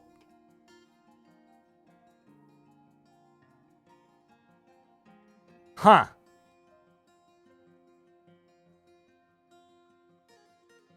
That's very concerning.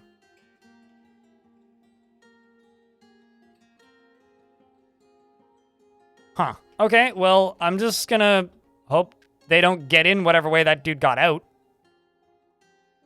Because that's not great. Anyway, this human is, okay, well, they did go into a martial trance. Did you have, like, any way out of here that you could have, like, weirdly climbed out or something? I don't think so. Weird. Also, I love how we're getting the, like, spiral sound. Even though I've only lost one dwarf from my fortress. The rest are all visitors. You learned the secret art of teleportation. Clearly. Yeah. Come on, dragon. Do your gerb. Okay. Come on, dragon. Do your gerb. As this very injured human walks up this way. Sitting ducks for my dwarfs.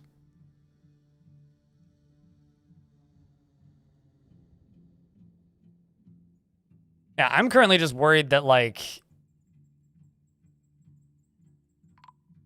I'm currently just worried that there's a way in that I'm not familiar with. And that also wasn't a permanent resident. I don't know. I mean, it can't be this area, right? Yeah, I mean, these aren't holes in the ground. These are just sand, because I dug this out after I... Odd. I don't know. I think I should make some drink stockpiles for those doors. Oh, no! Chat, if I lose this dragon, I will be sad.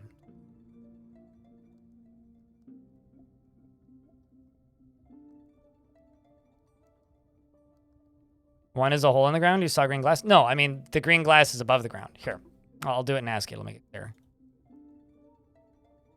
Yeah, there's literally no holes in the ground. So, no, that green glass was to fill said hole in the ground. Like, this is filled, right? If that's the one you're talking about, that one's filled. No, it's all good, Killjoy.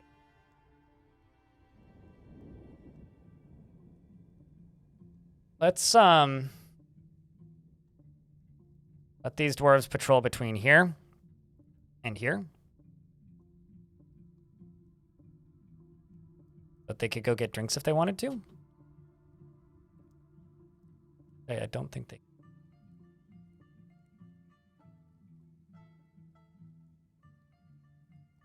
Nope, doesn't work that way. Yeah, I should probably give them the ability to go get food and drink at some point. Dragon, it's doing its job again. I'm going to keep you guys stationed here. I'm going to let these two bottom squads go get food and drink.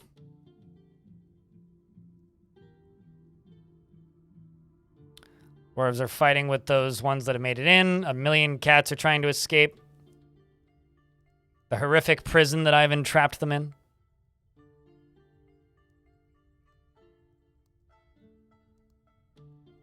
Man, this human must have been almost on fire or something, and their gear must have been heated up because, well, you're gone now. But, like, Jesus, all of the melting iron. Imagine dying because you got caught in a cloud of melted iron. That's what's basically happening to these guys right now. Also, I have bad news. Creed died?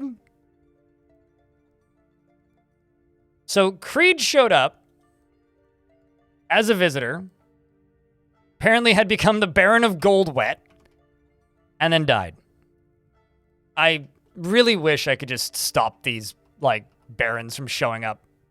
That or they should stop showing up during, like, sieges or something. Because, like, it's a visitor, right? Like, one dies, and then immediately after one dies, another one shows up as a visitor. And it kind of just sucks, for lack of a better term. I'm just not a huge fan of that particular mechanic. Dwarves are down here just completely slaughtering these humans.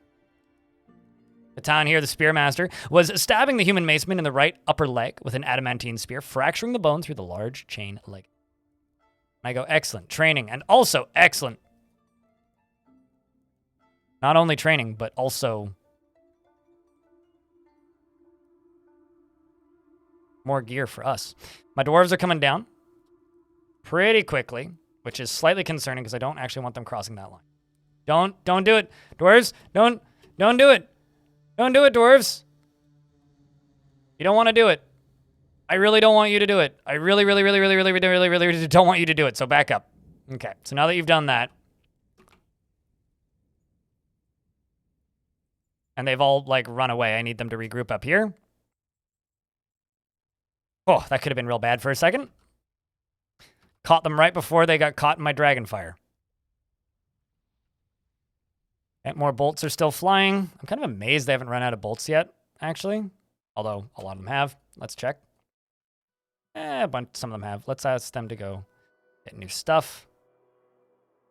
Get more ammo and things.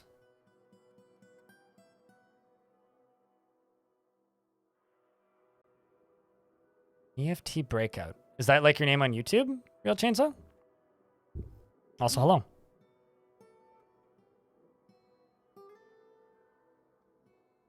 I mean, here's the thing, right? Warthogs in YouTube chat. I can't make this entryway a retracting bridge because dragons destroy retracting bridges. So it would either be retracting bridges or don't use the dragon as defense. I want to use the dragon as defense. Well, cheers. Just swinging by. Real Chainsaw. Anyways, that's the siege completed. So I would love to do that, but I kind of can't.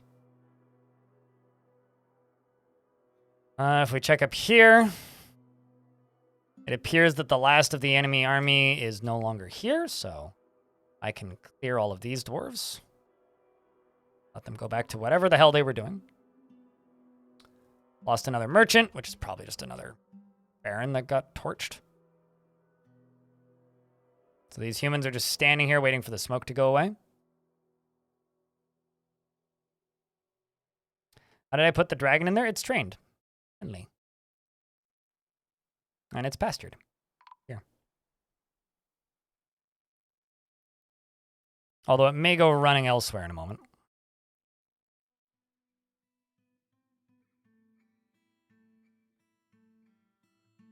You know, kitty cat, you're really tempting fate.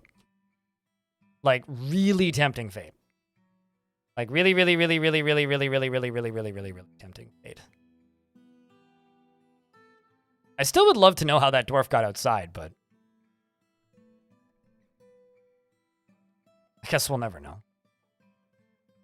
What, the cat tempting fate? I mean, you're not wrong, but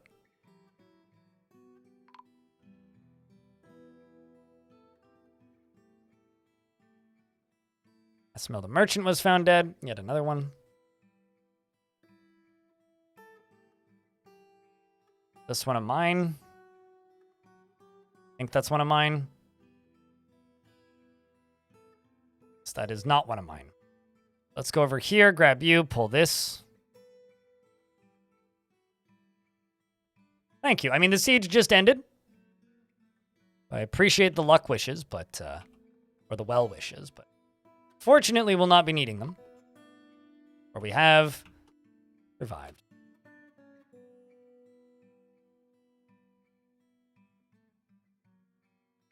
That dwarf that was just standing there and was being real smart and whatnot, now dead. Also there, okay, EFT breakout, I see. Where do I need viewers more, Twitch or YouTube? YouTube is advertising for the existence of my Twitch. You decide. Also, how did I end up on this? There we go.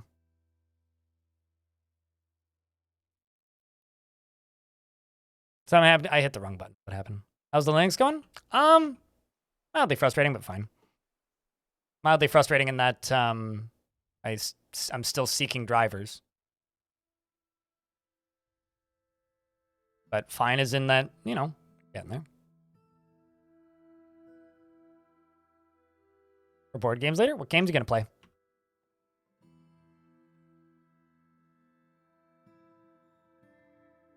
I love how there's a dead cat up here. I was like, how the hell did you get up there?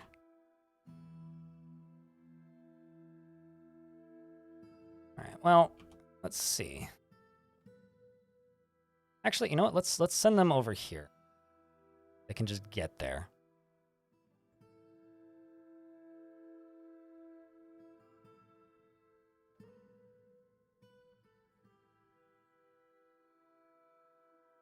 There's just a cat stuck in here with this dragon. And the dwarves are firing bolts. The final human who's dumb enough to fight us, fighting the bismuth bronze bolt. The human swordsman strikes them in the lower body, but the attack was deflected. I think it's probably... the best idea is actually probably just to repasture the dragon.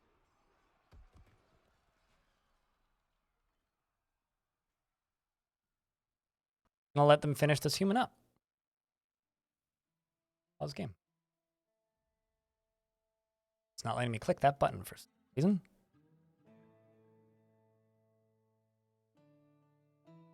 Doesn't feel anything while in conflict. It's trying to kill a cat.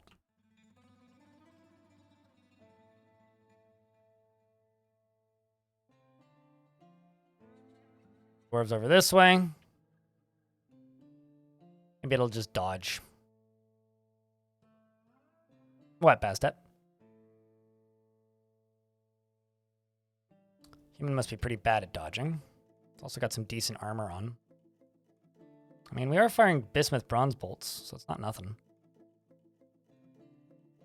And Dragon did us a solid. Excellent. Thanks, Dragon.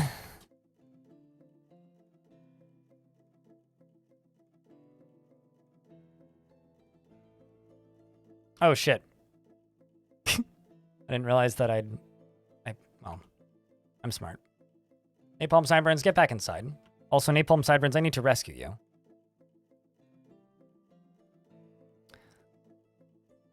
I thought I repulled that lever. What are you doing? Dead. You're a dwarf? You're dead.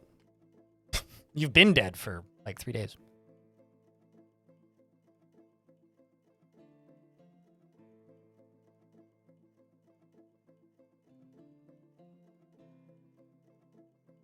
We've had a lot of deaths in this fort, believe it or not.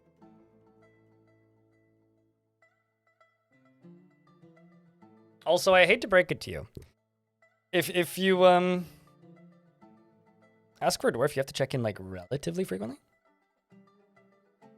So, otherwise you may miss your unexisting.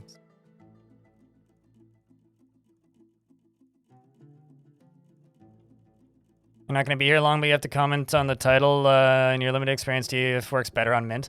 I mean, lots of things seem to be working better on Mint, but let me tell you this. All of my software is more tedious to make work consistently, including stuff I need for work. Also, I'm having to relearn how to edit videos. So while I do agree, certainly, but it's not without its caveats. But how is Linux going in regards to what Gazoom said? what I just said to the person in the YouTube chat. It's like in like games seem to run better. Literally everything else seems to run worse. Well, maybe not literally everything else. Literally everything else is more complicated and tedious to set up, which is not bad, but not great either.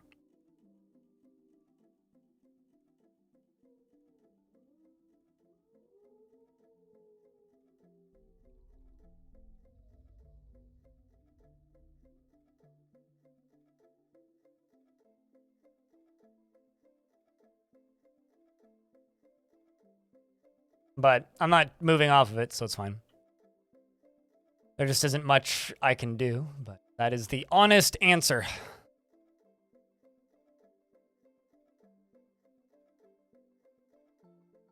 And also, like, while Fortress mode runs about the same as it did on my old setup, Adventure mode doesn't work at all. Like, it's unplayable. It's not a one-size-fits-all solution. You don't have any more credit? Well, I mean, I think they've pretty much stated they're never going to do a sale that's deeper than 20% off, so I doubt it. You know the game is free, right?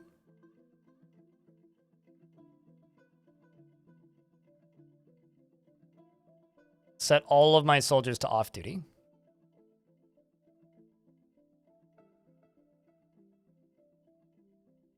This is not the kind of game that goes on sale for. Put it simply.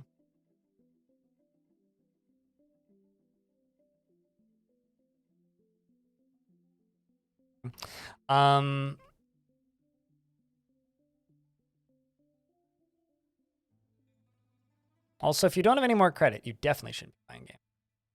Don't max out your credit card to buy video games. Bad idea. Be a bad idea.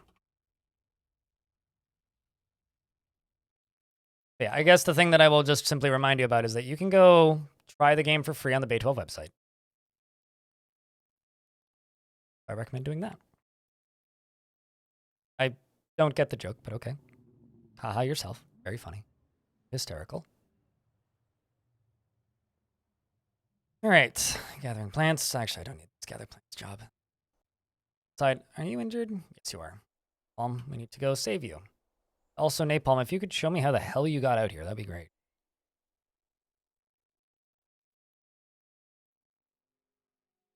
Let's also unforbid everything here.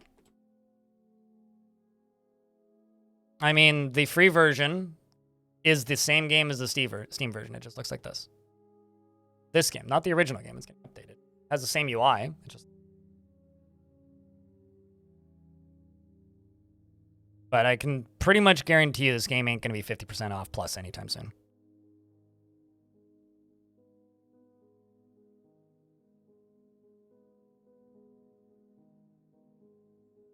So, I'd be willing to bet $1 that my dragon just torched a bunch of people.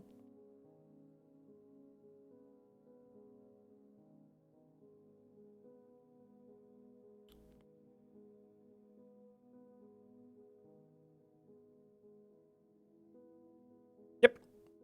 I was right. Owned on fire and dolphin. Okay, great. Extinguish all. And air smoke. The suited giraffe cheered. Big ol' Mountain Dew. 100. Shit. Good call. Thanks for the raid. How was your stream? Things were good. What, not maxing out your credit cards for video games? I mean, you should max out your credit card to give me money, but that's unrelated.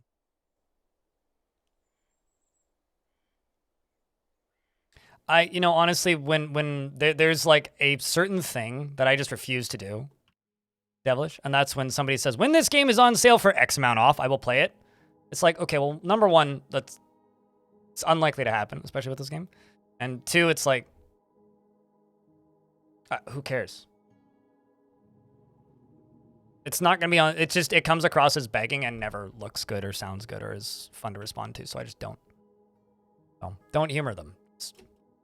Just if they want. And Thicot the jewelry's been found melted. Well, that's unfortunate.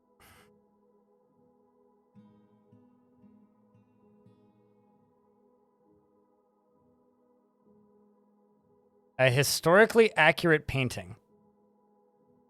Of what? Kind of almost scared to ask.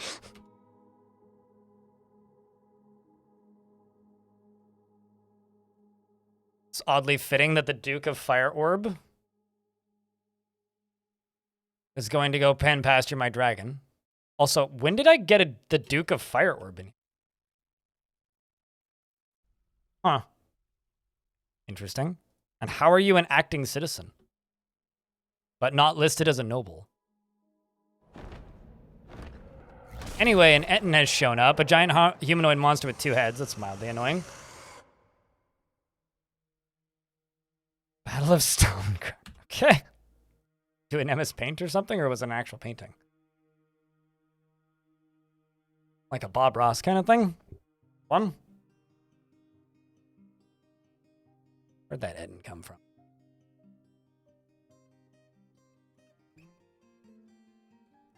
Actual painting? Well, damn. Good job. Glad you had fun. Thanks again for the raid. It means a lot. It does. Gets quiet over here these days.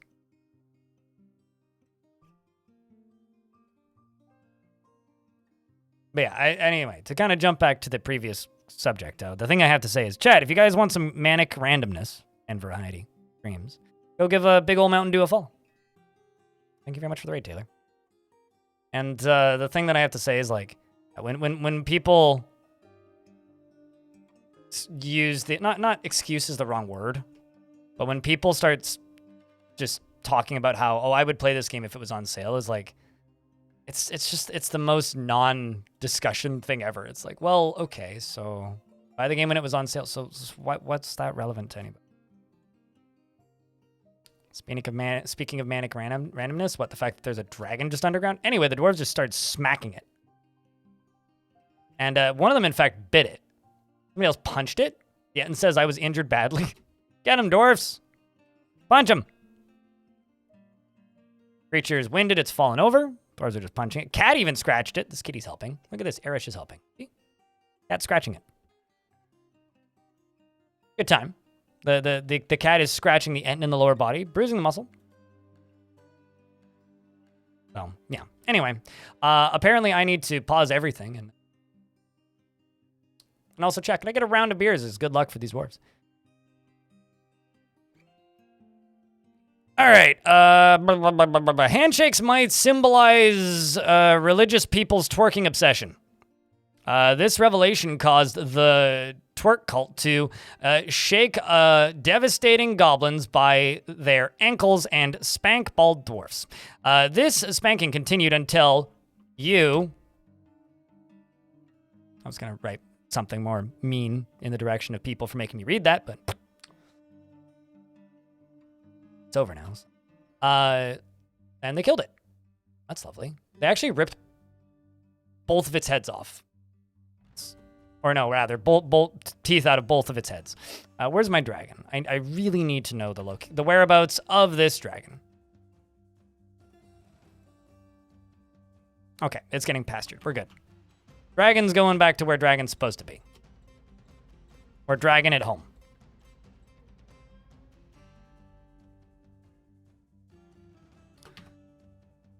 Hiya.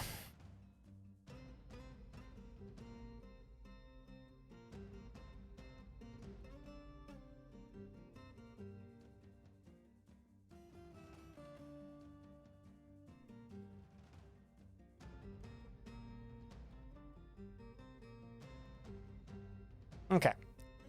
So now that all this is done, I can go all the way down. Claim all this. I can also go down to here. Claim all this.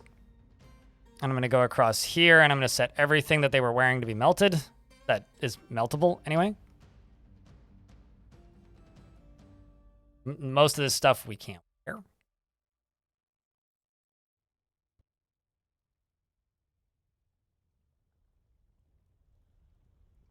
And I might actually do the whole let's dump everything that's been killed recently command again. It.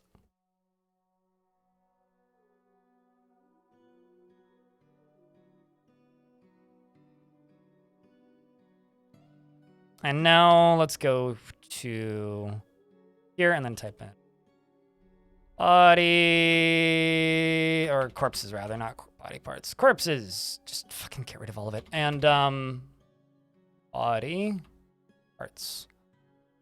Of all that too. All right, so now that we've done that, they're going to get rid of everything that they can reach with it. And I'm going to focus real freaking hard on finishing this nonsense. Awakening attack. That's done. Okay, so I'm going to go over to here and channel this. You have hiccups? Oh no! You should try hic downs sometimes. Sometime.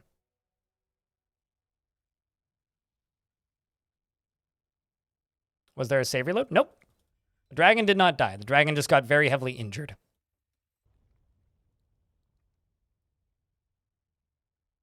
No save reloads. I did use a full heal on it, though, to keep it alive. Otherwise, it would have died. Basically, the humans aren't really the threat that I care about.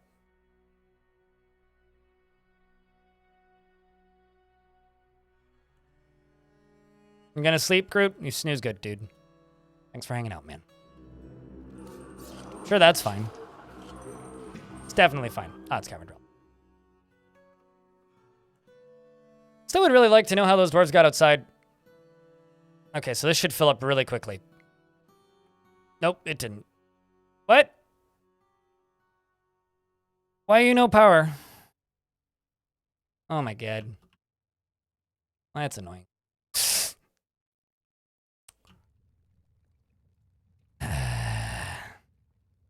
This whole plan's a bust.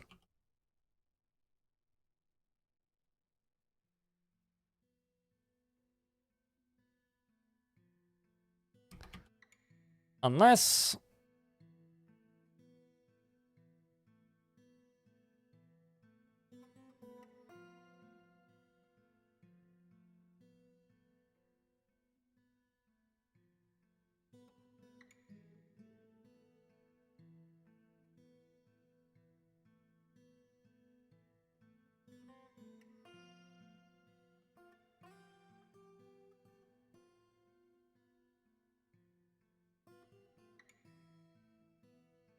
kind of annoyed. Not actually that annoyed, but I am kind of annoyed. So what I'm going to do is I'm going to go down to here and see... I connect this. I could connect this to... That one not do anything for me. This is higher by a layer. Water up here, there is. Connected to the edge? No, it is not. How about you?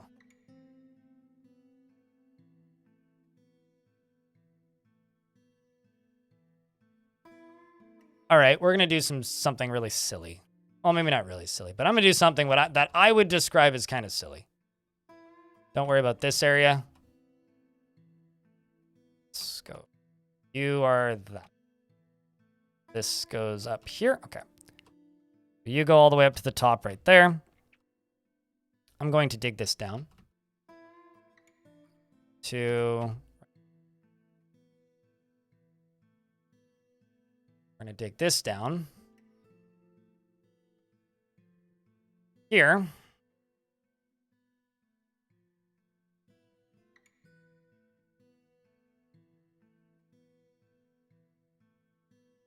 Literally going to go add more water to the water.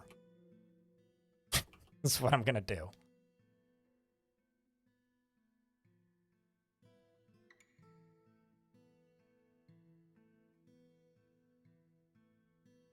Which I consider this to be pretty silly.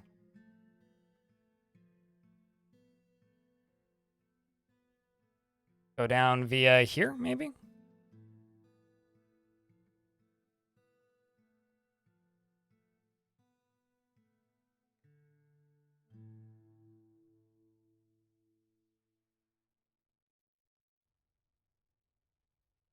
This is the most roundabout, dumb way to do this, like, on Earth.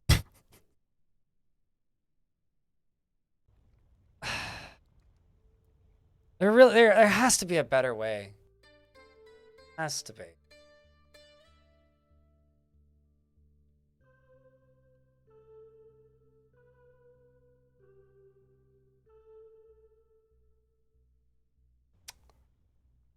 So the problem that I'm running into, for anybody who's confused, is I need power, right? There's no wind on the surface from what I can tell, and I've tried building windmills in 3 different places. I could use water power, and I think that's what we're going to do. The thing that's annoying me right now is the place I originally wanted to use water power essentially isn't letting me because it's a big meanie. So I'm not thrilled about that. Basically, the it's not refilling quick enough, so it's kind of redundant to even try to use it, even though I wanted to. What's the issue here? I need power is the issue here. I need power to power a mist generator. Wind isn't an option, and all of the water is super awkward to get to because of the fact that there's demons underneath it and around it. So that's the issue. I don't know how to make it more clear than that. You right here are going to go along this way. Actually, this way. So I'm just kind of annoyed at the fact that, you know, I need to do a lot more construction than I thought I did. Use a steam machine. Sorry, my brain malfunctioned. What did you just say? What year is it? Steam machines?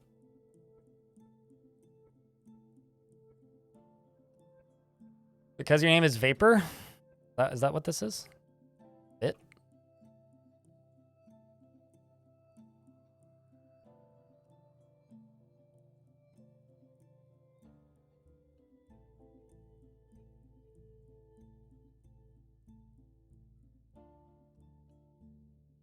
Oh no, I mean that's usually how things go. Is people ask things as I start to explain stuff. Pretty standard. All right, well, I can get rid of all this. This. Solar power. I mean, I'm not sure what your end goal is here. Vaporizer. I'm assuming you're joking because of the stream that you're watching, but I can't tell if you're aware that you're joking. Anyway, this is fucking a waste of time, right? So, just gonna cry on the floor and block it off because otherwise we're gonna have no water in a minute. And I, believe it or not, need water for any injuries that happen.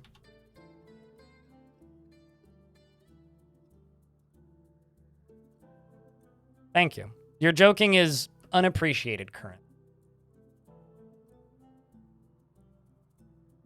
So, thank you for, not really doing anything except for, mildly irritating me. I appreciate the hard efforts that you've made here.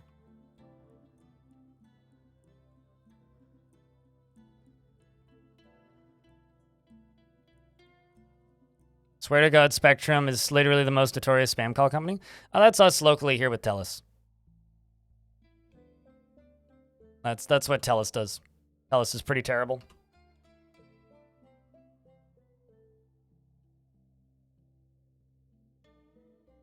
Oh, it's fine. Vaporizer. Here's the thing. If you're going to try and be sarcastic or funny in Twitch, use an emote that indicates that you're trying to be funny.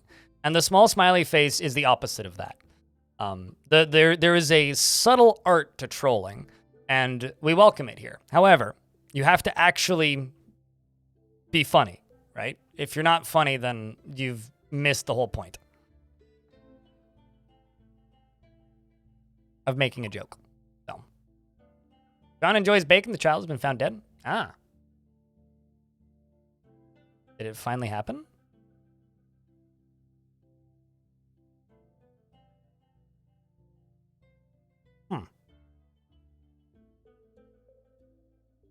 What the hell? Set you on fire.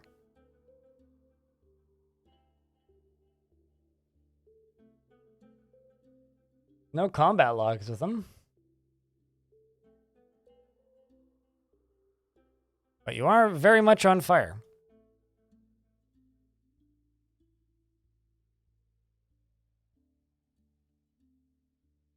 A child combusted. That's not really killed.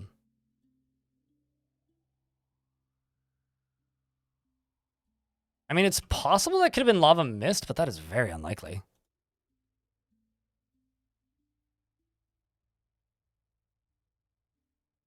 Like, it's possible.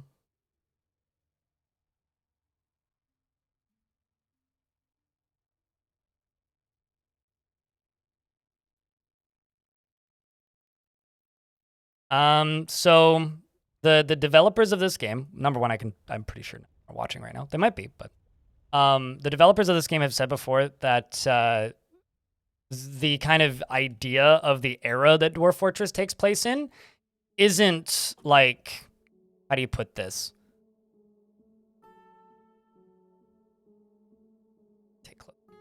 Isn't modern day, or isn't like past like the year 1100. So while theoretically this game may end up with some sort of higher tech, it is very unlikely that it will be steam machines and stuff of that. Also, I don't think we're ever going to get lava power. What they are working towards is magic. So we'll have things that are powered by magic, but that's not what you're asking for. So the thing that you're asking for probably won't happen if I had to bet. It's very unlikely it'll happen. Yeah, Twitch's basic smile emote is terrible. Although, here's the thing. The better basic smile emote comes from all your friends who stream, or simply, you know, going the other routes, such as buying Turbo. Turbo gives you a better smileys. They give these ones, which are much better. All right, let's go down to here and get you to start melting stuff. Exactly. And that's also their reasoning for not adding guns to the game, as many people have requested many times. And thankfully, they stick to their guns and don't do what people demand they do. Which is probably too broken anyway. But also be just a reskinned water wheel or windmill that requires power. That's not actually that interesting.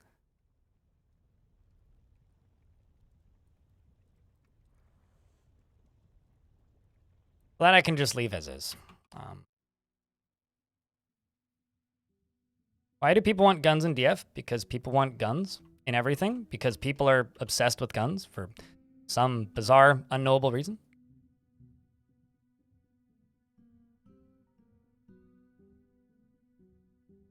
Actually, it's more people want cannons and dynamite are the things people want. But I just, as somebody who dislikes guns on a good day and hates them on a bad day, yeah, no, I'm very happy that they've decided not to do that. Oh, what?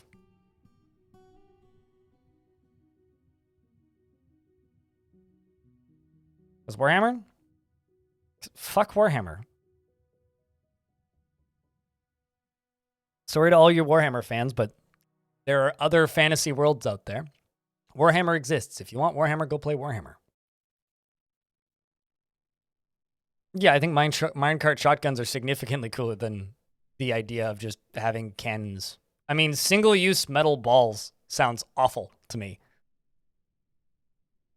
Or maybe multi-use if they don't get destroyed in the process, you know? Like, nothing about that seems fun. To me, anyway. But my takes are not everybody's takes. So let's just go down to here. Move up one, move over one, move up. Okay, so just double checking. All jacked up and good to go. This built. Excuse me. Once this gets built, then I can just pull the lever. Up that. I mean, right now I'm witnessing a really kind of disturbing trend. Which I'm actually kind of curious to know your guys' thoughts on. This is something that I've been thinking about a lot recently. And that's, there's quite a few developers out there that I respect and like, and developers that have been making games that I've enjoyed in the past and games that I haven't enjoyed in the past, but maybe they did make something I enjoyed in the past, so I still kind of respect them. Developers like Frontier, right? And they're all just making Warhammer games now. And I'm starting to get worried that all of the interesting British developers in that area that are all close to the headquarters of Games Workshop are just slowly becoming like product mills for not great Warhammer games because people buy Warhammer even if it's terrible. And it really is starting to worry me that the overall quality of a lot of games from that region is going to drop because a lot of these developers are just making Warhammer games because, oh, well, they'll sell. I really hate it. It really worries. I don't know if you guys feel this at all, but it's something I've been thinking about more and more, and it's something that worries me kind of greatly.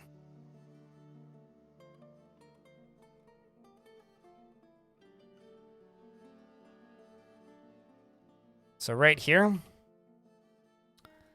jump up to here, pull this lever.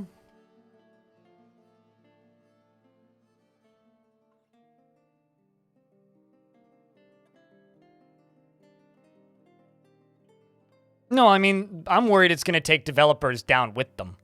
That's what I'm worried about, Yvonne. Because people have realized something. Most, like, generally, not all of them, but generally, Warhammer games suck. Right? And right now, we're in a weird point in history where there have been some Warhammer games that haven't sucked. And we're also in a weird point in history where developers globally are having a hell of a time getting any kind of marketing money. And the reason they're having a hell of a time getting any kind of marketing money is because, or not marketing money, but like budgets to like investment, capital funding, right? Because of the state of the like global economy and like just the way tech is going and all that nonsense, perceived value. And right now there's a bunch of developers that I've really loved in the past that are developing these games that very much are cash grabs. And I think it's just going to make the whole thing worse. Like, go look at Frontier's past few games that they've released. Like, this is a studio that, you know, is known for making pretty simulation-heavy games, right? This is a studio that is known for a pretty specific type of thing. All right, so I just kind of fucked up a lot. I just kind of maybe sort of accidentally gave the demons away in, I think. That one's blocked. This one needs to be. Oh, let's see if I can block it before something bad happens. What's up here? Is that? What's down here?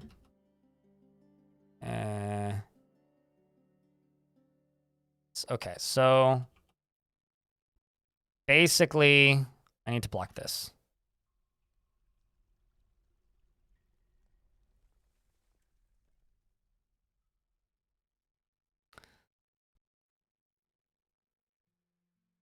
Basically, if you can get a game developed that can guarantee funding, your odds of success are significantly higher.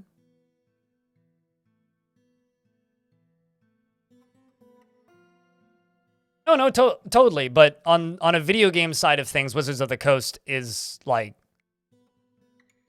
I think they've put out what, 2 games? Well, outside of Baldur's Gate, they put out, published, I suppose, 2 different games. And they've both been terrible. There was that Dark Alliance game.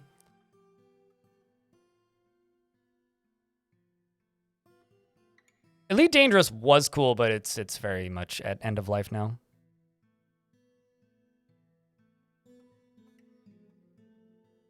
Live service games cash grab trend was really annoying for the past 10 years. Yeah, but like that trend's over, Kevin. I agree, but that trend's over. That's from YouTube chat. You love PS2 Dark Alliance games. So freaking disgusted by the recent attempt at a reboot. Yeah. Kind of like F1 Manager. Yeah, but that game's not a huge sell. It's not. That's not a big money get.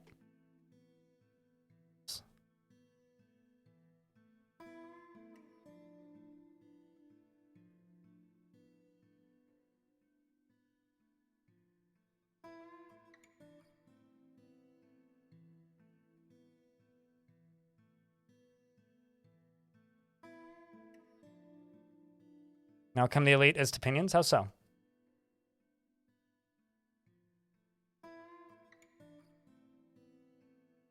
How exactly are we getting elitist opinions out of this? Where's that coming from?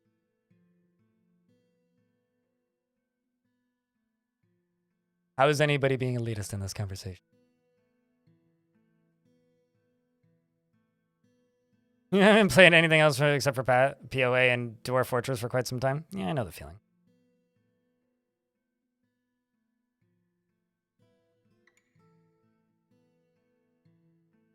So this Banshee has been fighting with a giant earthworm for maybe 5 years.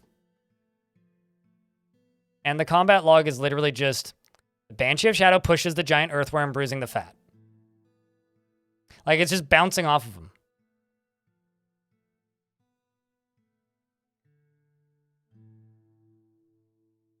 Caves of Cut is pretty cool. Might have to do a sandbox character at some point.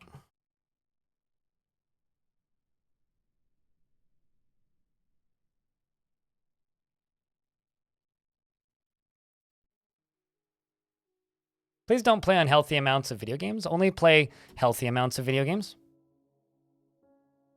Bad for your health if you play unhealthy amounts of anything.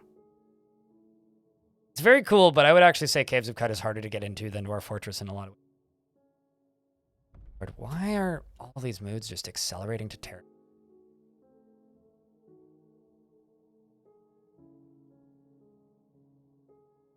Ay.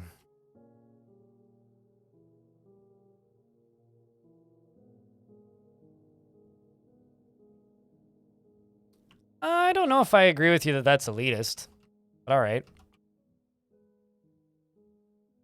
I mean, here's the thing, right?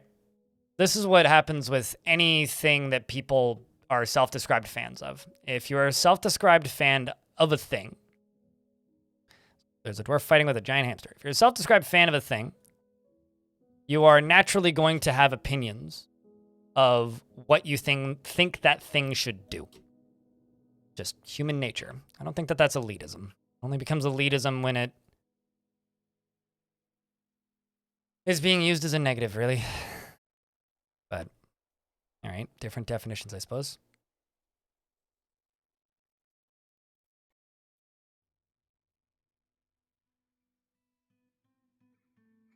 But you don't have to, drag down the whole conversation by saying that. If you don't like the conversation, just bring up something else. Best way to do it. I mean, the thing about this chat room is the most common opinion you'll get is, well, I don't care about what happens in the rest of the game industry because I play 2 games. It's fine. And I'm somebody who, is curious and interested in what's going on with, Xbox. Or what isn't going on with Xbox.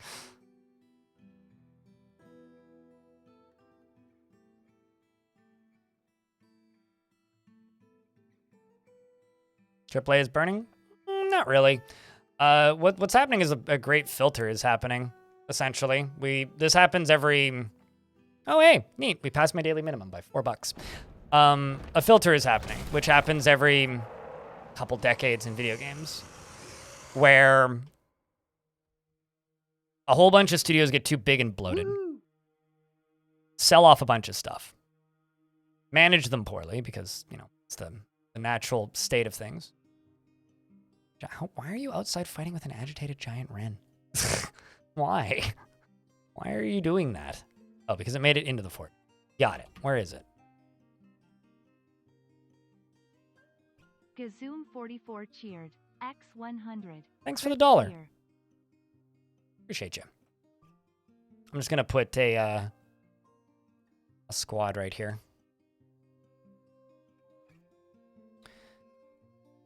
But, genuinely. You're watching blind too much to play games? Sure.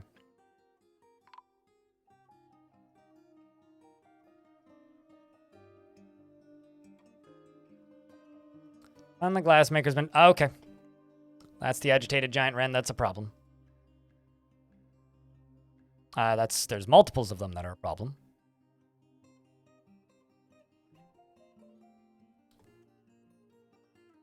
I might just lock the doors. Not gonna lie. Might just Lock the doors. Where'd that soldier end up? There you are. It's Zephon, who is a legendary mace dwarf who has a named mace, which is a steel mace. Mace that they themselves named. Actually gonna send these soldiers all the way up to here.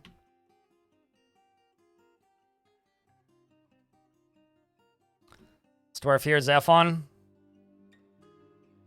has killed one of the giant wrens. Now moving on to the second one.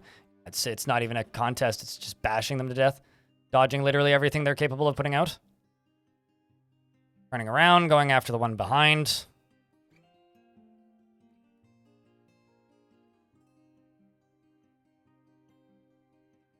This thing agitated? Yeah, it is. Someone... Okay, I'm just going to tell squad to go kill this thing.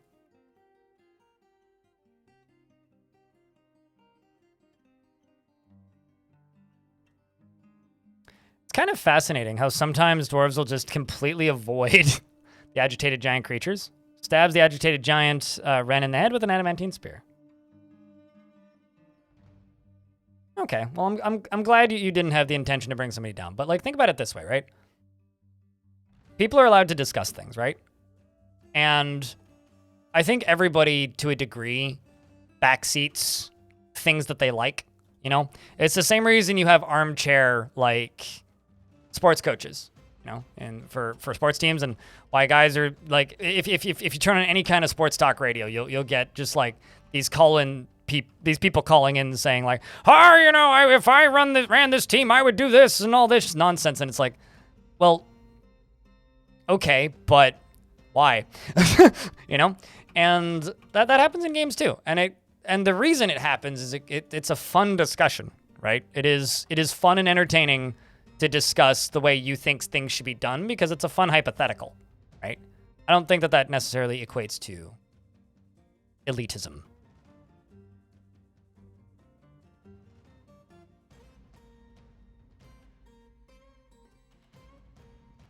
No, I mean, they're nerds. They're just a completely different kind of nerd. I mean, those people rarely deny it. Like, what makes them closeted?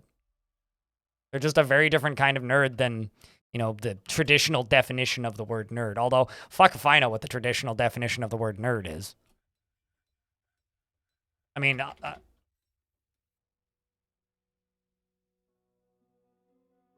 I have, my brother-in-law, owns an alarm clock that he doesn't use much anymore. When it goes off, it makes him solve 4 math problems that are very, very complicated. And it connects to his phone and keeps track of his score. And it goes off until, you know, he's done filling out these math problems. Now, he used it apparently quite consistently for quite some time while he was in university, but my little sister said that she would make him sleep on the sofa if he kept using it because it took him too long to solve the math problems. He's a nerd. That's my definition of nerd. Although he's very honest about it. He absolutely knows that he's a nerd.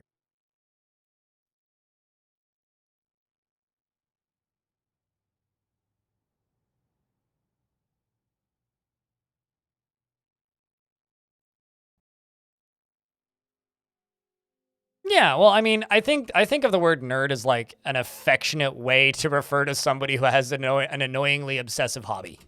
That's my usage of the word nerd in the current year.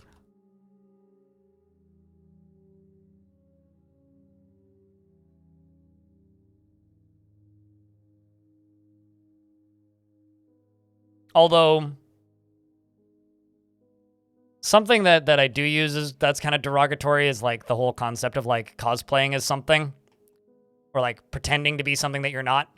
As in, like, people who buy big pickup trucks so that they can pretend that they are a cool contractor or like a big strong person when like it's not even close to what they are in reality. Like those people, right? For me, that is a like kind of a negative trait of like pretending that you are something that you are not, that actively makes the world around you less pleasant. Use the term LARPing, sure. I like calling them, I like saying that someone's cosplaying as a contractor because it's just funny. We have that helm down here.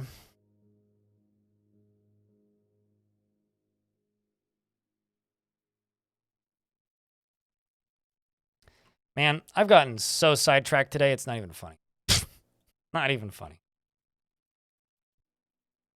Where the hell?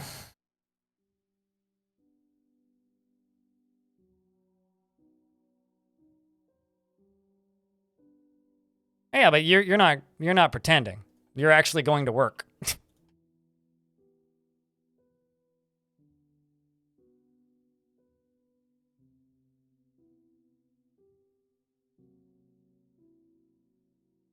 Someone who's passionate about something, but only if the popular crowd is down with it. So wait, they're passionate about something, but only admit it if the popular crowd is down with it? Or they're only passionate about something if the popular crowd is down with it. This is actually kind of fascinating to me, by the way. Just like chat's definitions of the word nerd.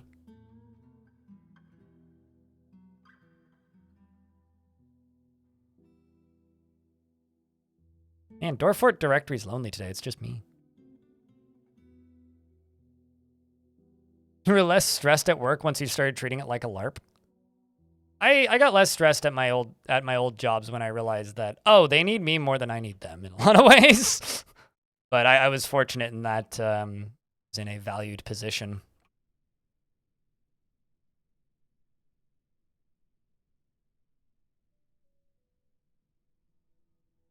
Okay, I'm going to go exterminate a thing. I'm going to go exterminate this giant earthworm. Because this giant earthworm is really starting to hurt my frame rate, I think. Exterminate this. Let's see, was that actually hurting my frame rate?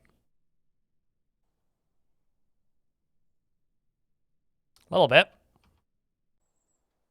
But nope, wasn't that. What is it then? Could be just these giant wrens. Oh my god. Okay, so hold on. Where are all of these giant wrens? I might just lock the dwarves inside. So there's this one who's outside. That's fine.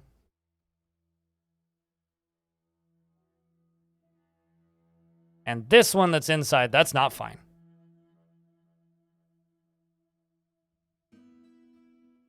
And also unrelated. Where did it just go? Oh, there it is. Okay. So send you guys right here. Try and kill this thing, maybe. Can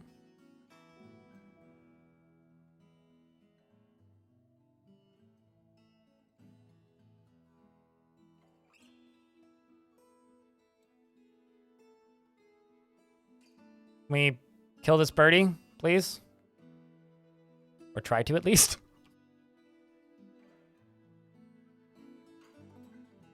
Okay, it flew somewhere. Oh, maybe they got it. Yeah, they got it.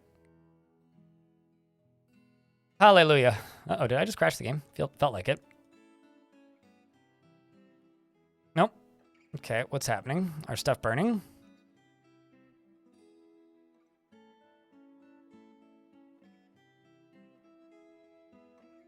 Nope, it's not you.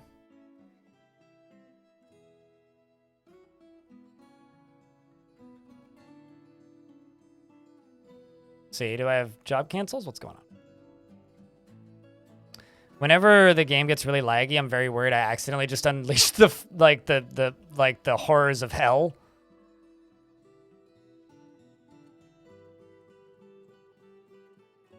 Which I don't think I did. I don't think I did. I mean, maybe, but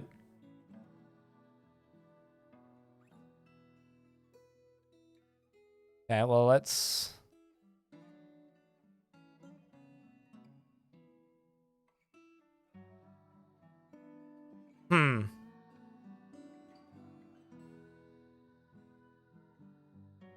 I'll have you know that that bird is us like killing that bird is self-defense.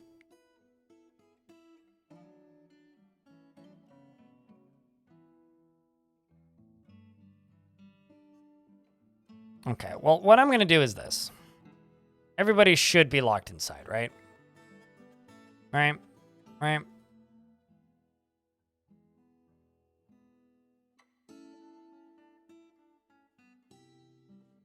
I'm just gonna lock this. And I'm going to turn this off. I caught the glassmaker was found dead. Well, that's good. I'm just going to change a rule on this. I'm going to allow dwarves' corpses into here. Because they just keep ending up getting scattered around everywhere, and I just need to put them somewhere that's out of the way. Okay, well, whatever it is, it's not inside. Outside.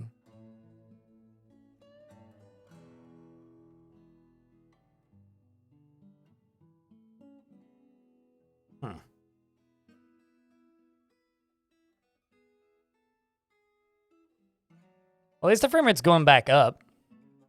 I wonder if there's a fire somewhere. Whenever, like, the lag gets like this, I just get really worried that the whole fort's about to die.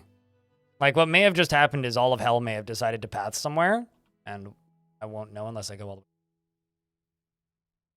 Did they? Nope. Not that. I'm not too sure what just caused that, but it is ticking back up, so that's good. Weird. That's not good.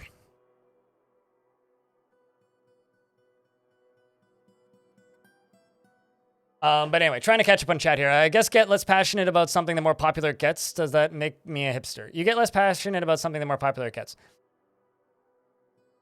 Well, okay, so I sort of self-identify as a hipster to a degree. Sort of self-identify as a hipster to a degree, which is like the most non-committal thing that I guess you could say. But I guess from my perspective, I get less interested in things when other people ruin it. And I guess depending on how you look at it, that could very much mean I get less interested in things. This is madness. There you go, Hobo. How are you doing?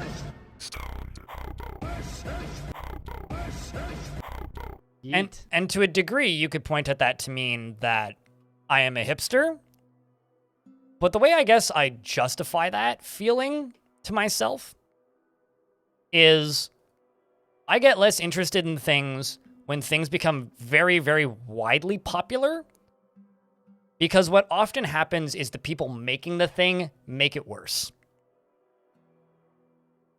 So I don't know if that's a legitimate justification for being a little bit of a hipster.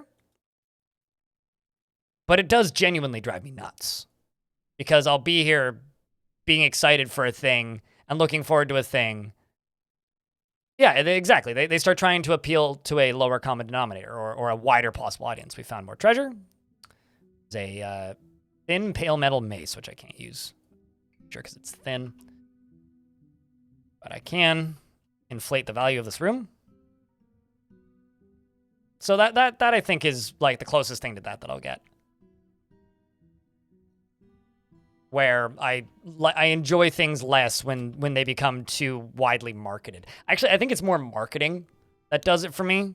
Less something getting popular. Like, things can get popular and still be great. Like I'll tell you this. I used to really like and enjoy Risk of Rain. It was one of my favorite game franchises of all time.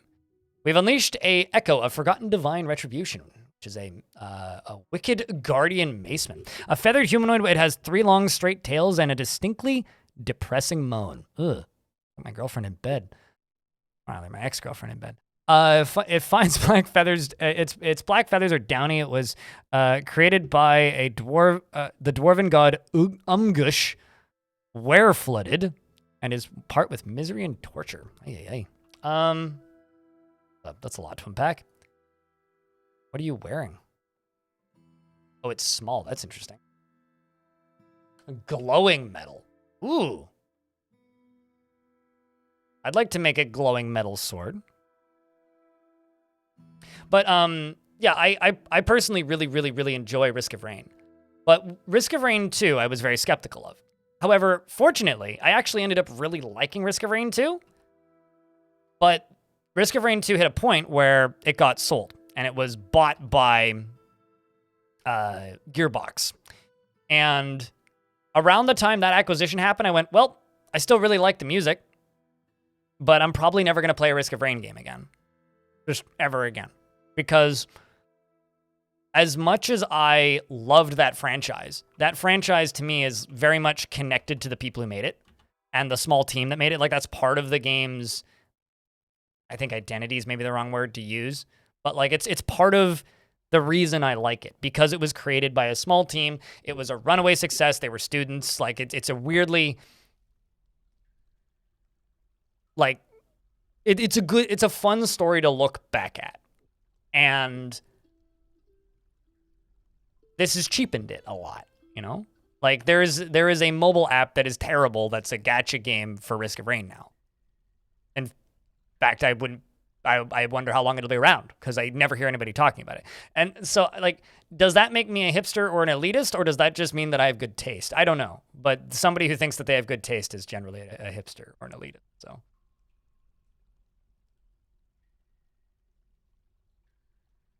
I think in order to be a hipster or an elitist, you have to both like things that aren't popular and then shame others for not liking things that are popular. Like, I can be a bit of an audio / like music elitist when it comes to things like, you know, my dislike of, I don't know,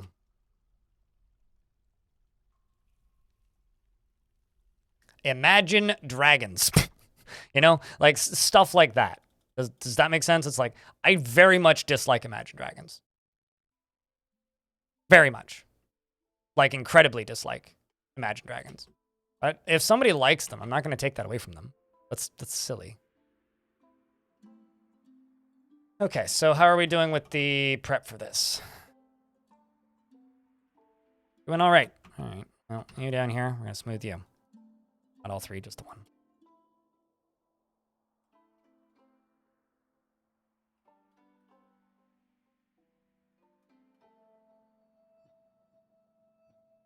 Common sense is a term that I have a lot of mixed... Speaking of things I have mixed feelings about, common sense. That is a term that I've got mixed as hell feelings about. But sure, I mean, I would say it's just being a nice person. Don't be a dick, you know? Popular games because became... I have popular game... Okay, so this is a take from YouTube chat. So here's a weird thought I have on popular games. Become Worse Morrowind is my favorite game. Become Worse Morrowind. What is that? And it got you... Okay, so just... Oh, sorry. I think you're just missing a period somewhere, so it screwed with my head. I'll try this again. Here's a thought that I have on popular games. On how popular games become worse. Morrowind is one of my favorite games of all time, and it got me into the RPG genre, and D&D and Skyrim made the genre very shallow. No, it's fine. It needed a period there, so it just made it hard to read. I mean, no, not really. Skyrim was building on what Oblivion did. Right? Like, what you're talking about is... Well, I mean, I guess that actually, yeah, it does kind of apply to, like, the wider subject, because it's like, bigger things become worse. So they made a thing that, while it was big, it wasn't a breakaway hit in Morrowind. And, like, they'd made other games before that were decently successful, but they'd never really had a runaway hit. And then they put out Morrowind, and then they got a contract to make a game like that for console. And so they made, like, Oblivion. And Oblivion is the game that largely changed how that studio operated. Right?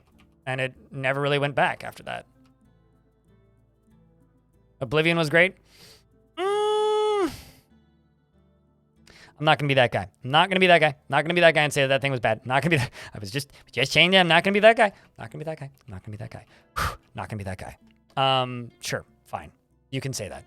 I won't take that away from you. But I won't take that away from you. Let's go all the way down here on this for this area and see if I can just go in a straight line. That'll be very, very, very, very, very... Nope, can't. How about right here?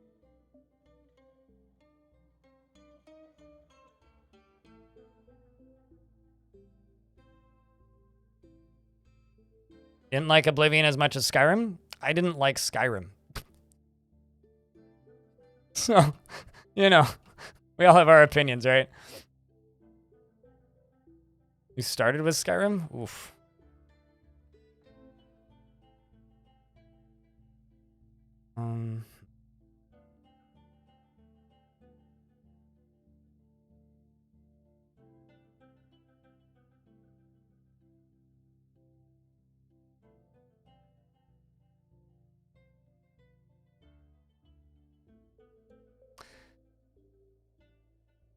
Okay, can I do this one further up? No, I can't.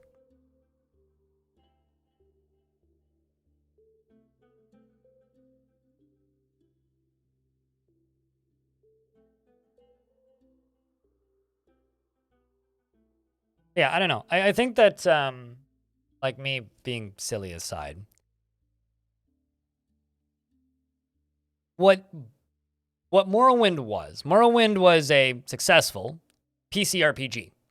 You know, similar to something like Arx Fatalis. You know, it was a game that was made by not a small studio, like a renowned studio that was known at the time, but not a studio that was like making mainstream hits, right?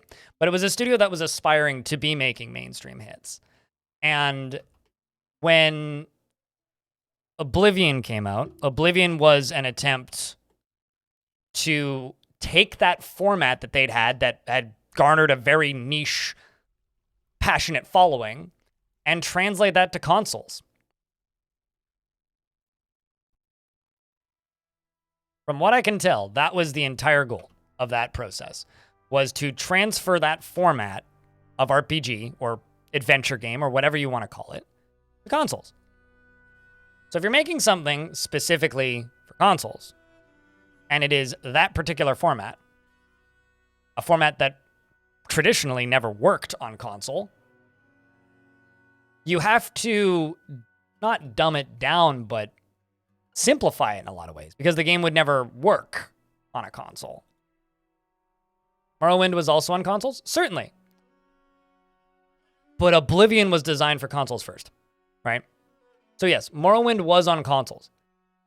However, Oblivion was designed for consoles, which is kind of an asterisk, but it's like if you...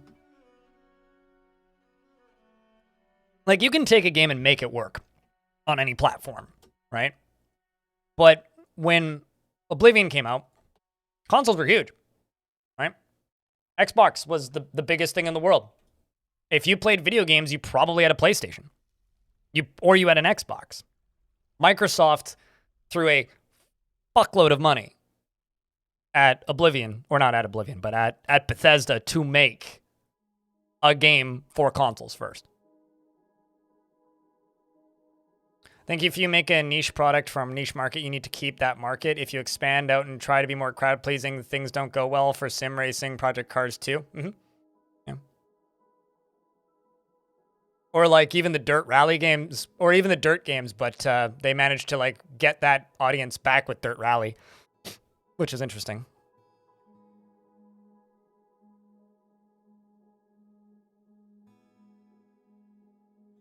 I mean, that's what happened with Oblivion, Giraffe. Morrowind was on the original Xbox? Certainly. Certainly. I'm not denying that it was. But the difference is Morrowind was designed for PCs and then ported to Xbox. Oblivion was designed for Xbox and then ported to PCs. Which is why Oblivion, to me, is... Which is why I blame Oblivion more for the direction of what those games became, and not Skyrim so much, because Skyrim was just the natural continuation. It was the, okay, so we were making RPGs, now we're making relatively shallow, very moddable, like, open-world action games, action-adventure games. Because I hesitate to call Skyrim a role-playing game. Same with Oblivion. Morrowind is a role-playing game, but... not so much. But when they made that transition and they started making action games that were moddable, they were making them for console first at that point. It's the reason, like, if anybody here has played Skyrim in the past decade, you ain't using the original UI. Unless you're playing with a controller. Because that UI is awful. Most people forget that that UI even exists because it's the first thing people mod out. Like literally within within a week of Skyrim releasing, there was like 4 or 5 different PC-centric UIs for that game. The contrast is much more stark between Fallout 1 and 2 and 3 and 4. Totally. Yeah, Sky UI, exactly. I think that's what I used, and I played that game practically at launch. But it's just little things like that, right? Like, you know, it's just like first-person shooters got dumbed down when they were being made for consoles. Same deal. But the way first-person shooters got dumbed down is the guns got bigger because the consoles could render less. It's the first thing that happened. The second thing that happened is I'm just gonna forbid all these so I stop spooking these dwarves. The guns got bigger because they could render less. The levels got smaller because they had less memory. And the number of guns you could carry got smaller because the number of buttons on the controller was limited. What are you trying to do here?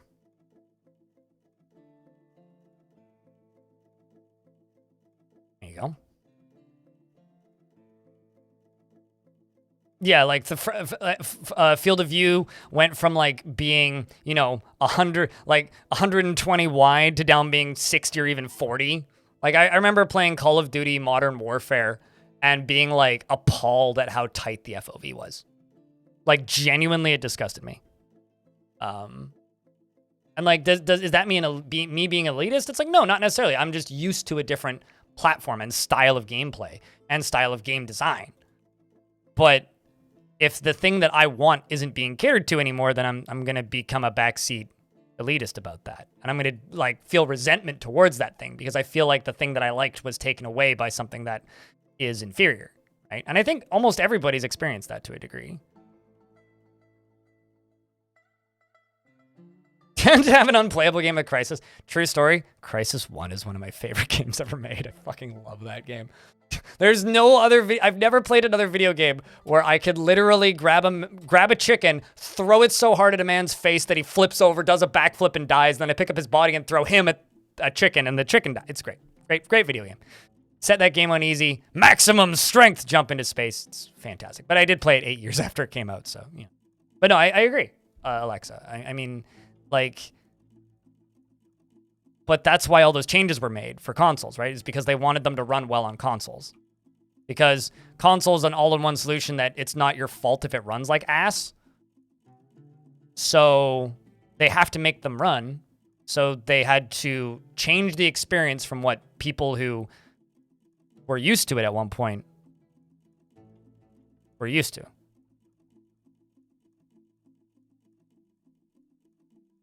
That makes so much sense. Well, I mean, everything about the way Oblivion works, right? Like, everything from the leveling, it's like, okay, well, you're not going to have a complicated skill tree because control, like, you can't, at the time, you couldn't really have a super complicated skill tree. So everything had to be very streamlined and simplified.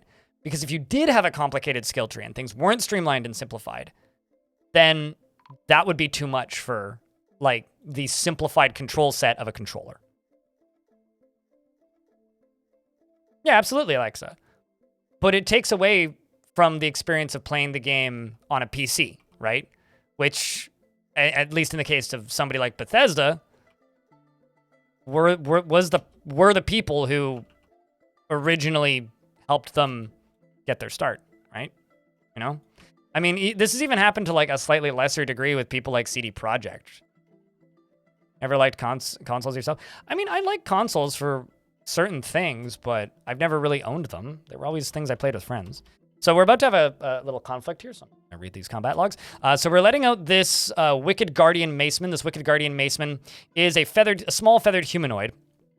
It is covered in scars because I was shooting bolts at it, but we weren't able to kill it. So we're just gonna rip the band-aid off, pull it out, and I'm going to kill it. It does have a jagged glowing metal mace and a curved glowing metal shield, which is really cool. It's made by the dwarven god of torture, and it seems like Reg here is very enthusiastic, immediately dive bombs directly in on top of the thing and stabs it in the right upper leg with a steel short sword, fracturing the bone through its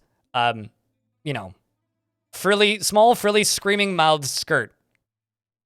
That's some Caves of Cud nonsense. And then gets parried. We're going to bounce up a layer, and I'm actually going to take these 2 squads here and just tell them to kill it. The creature down here is still fighting with the Swords Dwarf. The Swords Dwarf slashes it with his steel short sword, but the attack was deflected by the Wicked Guardian's intricate glowing metal left gauntlet. The dwarf is still fighting. The creature is now bleeding because he gets a shot in the upper left arm with the steel short sword, which tears apart the muscle and opens an artery with the attack, and many nerves were severed.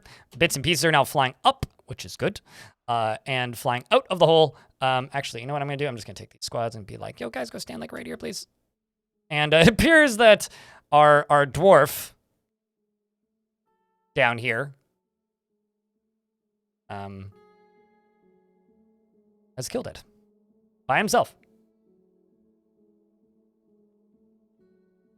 I feel like if you were older, you'd say the same thing about 2 and 3 as you say about 4 and 5 in regards to which game. So now I have this dwarf that jumped in there, and they're probably trying to path out. So I'm hearing combat sounds. Okay. But in regards to which games? Flies. Okay, well, these are just going to get melted down for the ones that I can.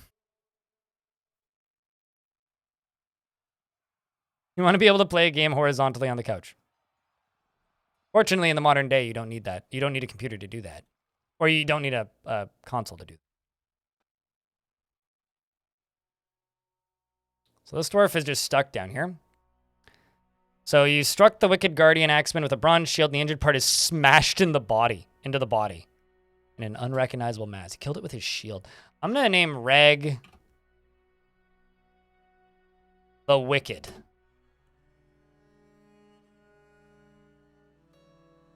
"60 nice years old." Look at that.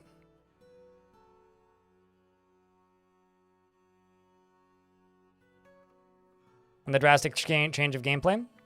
Oh, like in regards to like the jump from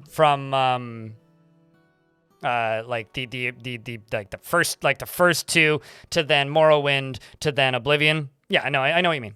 I understand what you mean now. Yeah, no, you're probably right. Like completely. Like but that's like okay, so full disclosure here. I'm fucking rambling right now about nonsense. I'm just talking because I'm just rambling. So that aside, this entire conversation started with talking about elitism, right? And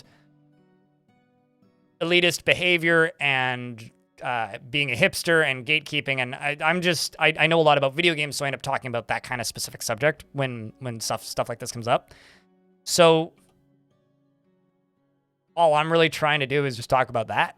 But yeah, absolutely, you're correct. Like the takes that people have about the way products should be made and the way what made things good and is generally perceived by what you were used to when you first encountered it, right? Like to me, like RTS games and strategy games are like Age of Empires and StarCraft, right? But to a lot of people, strategy games are like League of Legends. And that's not an unpopular take. That's like the strategy, or like what's an example here? Strategy game, like RTS games kind of were replaced to a degree by MOBAs. But yeah, absolutely. Like the things that you are interested in, that you are knowledgeable about, are based on the stuff that you knew when you were young. Yeah. But anyway, if you guys don't want me to ramble, come up with something else for me to talk about. Because I can't just like I'm not a super. I don't have superpowers. I can't just sit here and like narrate Dwarf Fortress all day every day. I could do that if I only streamed for like 2 hours, like it does, but streams are too long to do that. Well, I mean, like you got to remember like where MOBAs came from. I fucking hate calling them MOBAs. You have to remember where Dota clones came from. Like Dota clones and like MOBAs and all that nonsense. Like they came from RTS games. They are modded from RTS games, so they certainly share a common ancestry, at least in that respect. What are my thoughts on quartz? It's a cool looking rock. Unless you're talking about quartz radios, in which case I could talk all day, but I don't think anybody actually wants to.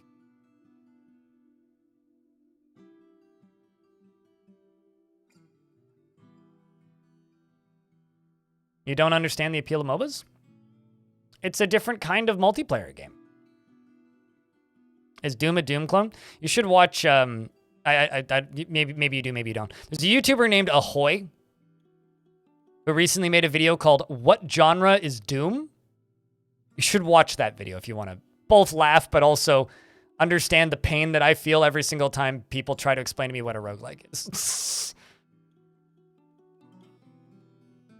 Let's not melt that down, and let's not melt that down. Hobo's already on it.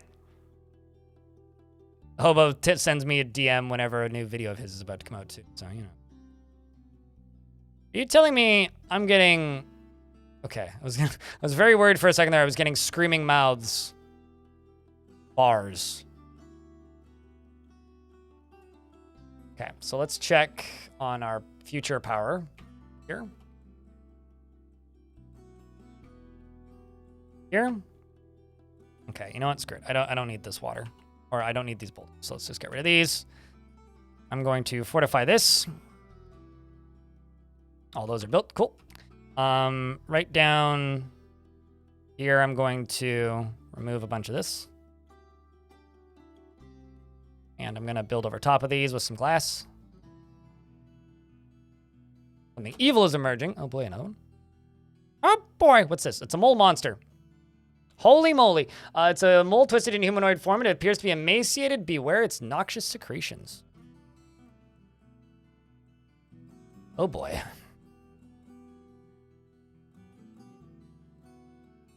We'll just do the same thing. That went pretty well.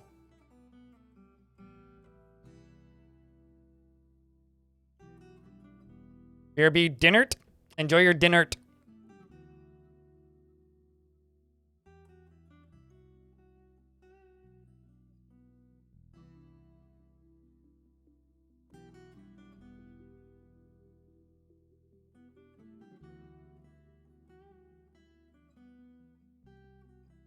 What do I think about Metroidvanias? It's a genre that doesn't exist. They're actually called search action games. Ask anybody from Japan. Maybe not anybody from Japan, but ask Japan. That's what Japan calls them. Search action games. They're games that are action games that have searching of things in them. What do I think about Metroidvanias? I personally don't like them. They're not a genre that I enjoy. I don't like platformers with backtracking, generally. I also find I generally don't like games with backtracking unless it's done really well, and I find most games do it really well.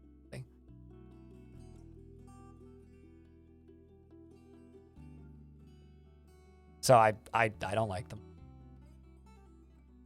Generally.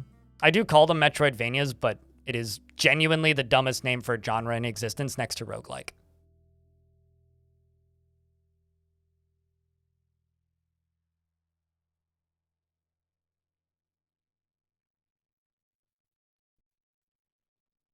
All right, so let's jump back down to here.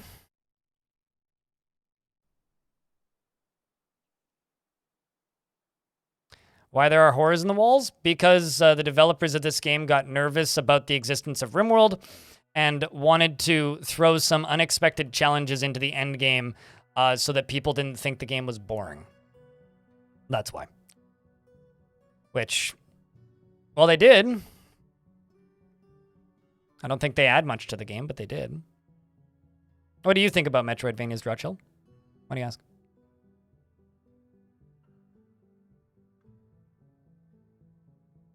Oh, totally, Yvonne. But this is a thing that was added in the version 50 update. So it was added when Dwarf Fortress released on Steam. This was never a feature before that. And it's a feature that myself and many older players of this video game don't like so much.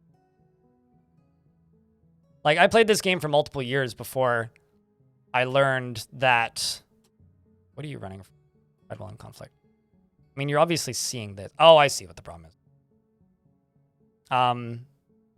Like, I played Dwarf Fortress for years before I learned that Dwarf Fortress had... The fuck? Why fuck? You can't be seeing him through here. You might be seeing him through here, but... Anyway, I played Dwarf Fortress for years before I realized that it contained godlike metals and angels. That used to always be one of my favorite random factoids to tell new players is like, well, did you know there are angels in Dwarf Fort? And they're certainly not in the outfield. What the fuck is wrong with this dwarf? Trying to do? Like, actually.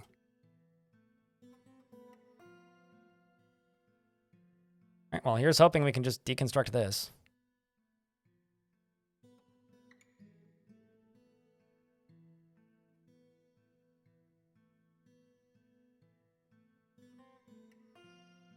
Blood-eye flies?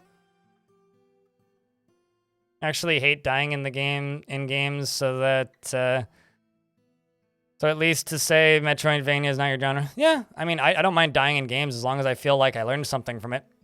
And, I'm not very good at manual dexterity in video games. In fact, I would say that I'm terrible at it. Can you disable random events in the options? There are no random events in Dwarf Fort. Please elaborate. Can you disable specific events? Yes. But digging into these guys aren't random. But yeah, genuinely, like, jokes aside, there are no random events in Dwarf Fort.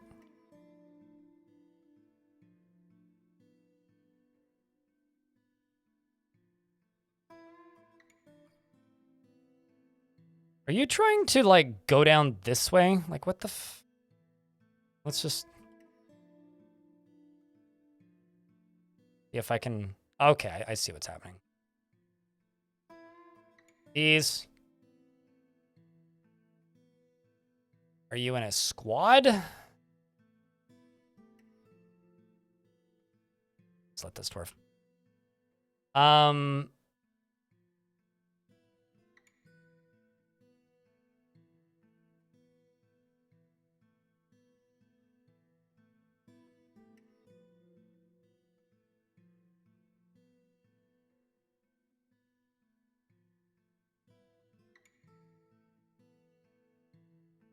This will be sorted out in a minute.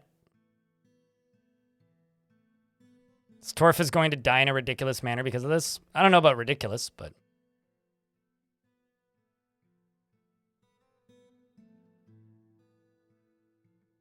Okay.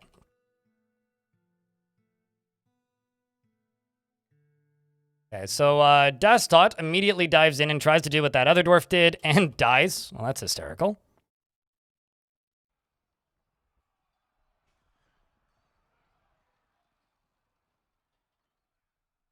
Let's bring all these dwarves down here.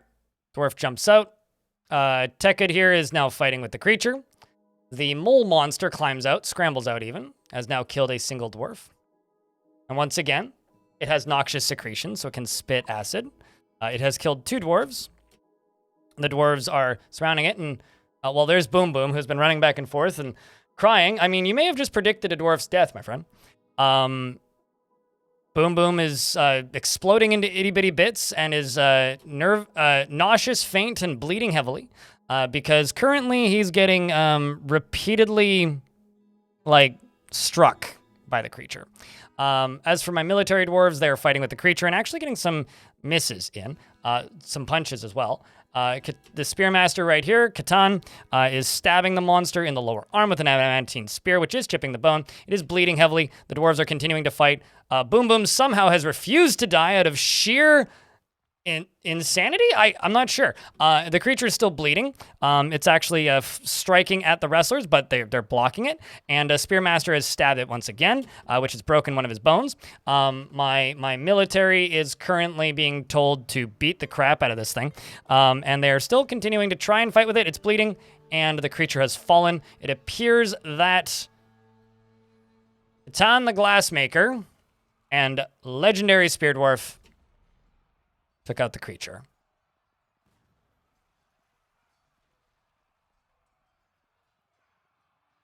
And you are now the mole. Boom Boom's a mad lad. Boom Boom's not even dead somehow. Somehow. Congratulations on living, Boom Boom. What? Wait, what? All All right, a demon has found some rats. It's fine. All right. All right. All right, let's just go back down there and keep some jobs, shall we?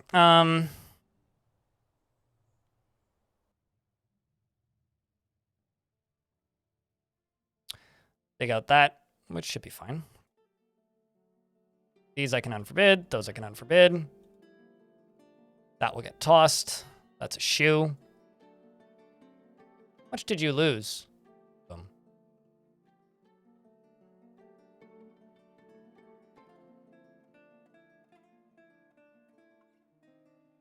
Severe blood loss. I am impressed and amazed that this dwarf didn't die.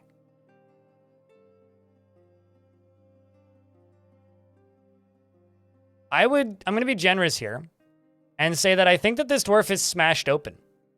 Can you have a doctor, please? I mean, we definitely need one here right now, so that would be convenient. What do we have for doctor options? Okay, so we got Bone Dolphin, Eben. So I've got Aerith or Burr, or Lorbam, but do you want a beard or no beard, Yvonne? I don't know. What does your preference be?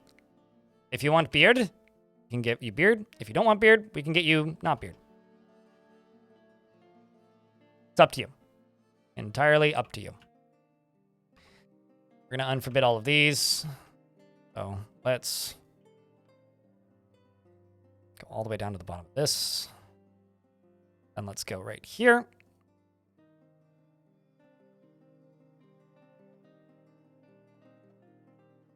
What?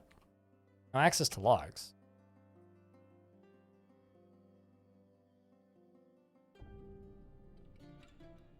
Oh, okay. I'm not sure how that happened, but...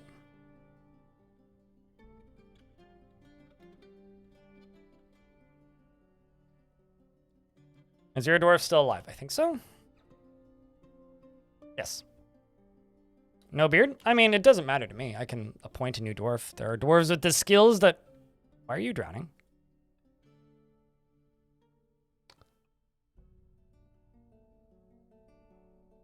Sorry, I'm using my magic powers, chat.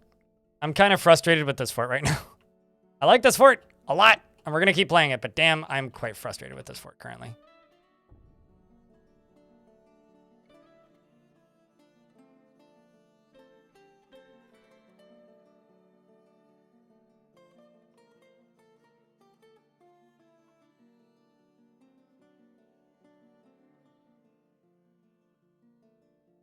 I also have a ghost.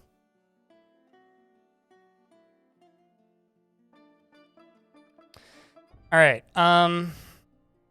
What's the name of that ghost?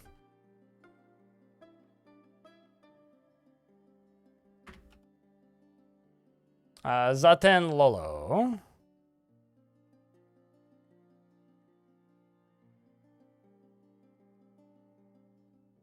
The ice doesn't melt in this world.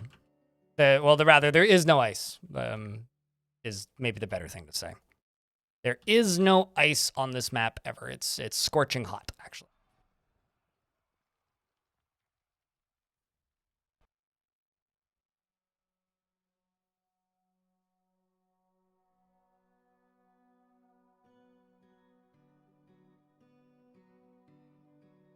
But no, he was trapped outside and probably getting attacked by a giant bird, actually, is what was happening.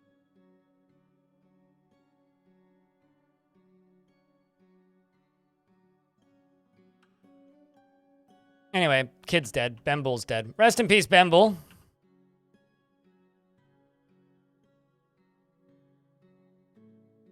What'd you miss? We fought and killed an angel and a demon, and a child just died to a giant bird. Any questions? And Fifu has come. A huge quadruped composed of purple spinel. Beware its poison vapors. I have a hard time carrying.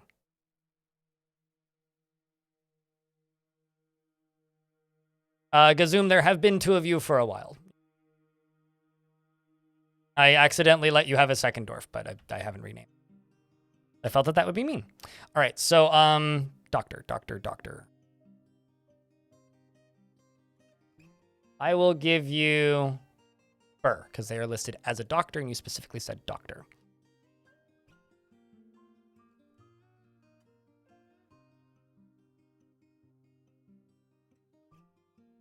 You have a warm nostalgia over back in the day. That being said, I don't play that style now because you won't eat a hot dog when there's a steak on the table. For the taking, so to speak, there are games that now I would have never have been made just a few short years ago. What do you mean by there are games now that would never have been made just a few short? I guess I don't understand the whole hot dog when there's a steak thing. Sometimes I like a hot dog. Also, hot dogs are cheaper. It's more economic. I had a discussion the other day with someone who said if you like Dwarf Fortress, you'll like Oxygen not included. Yeah, no, I completely disagree with that. I hear that sentiment every now and again, and the reality is like Oxygen not included is closer to Kerbal. I hate Oxygen not included. It's a great game, but it's not something I like. She is rarely jealous and doesn't mind wearing something special now and again. She is somewhat quarrelsome, and she is bothered by this since she...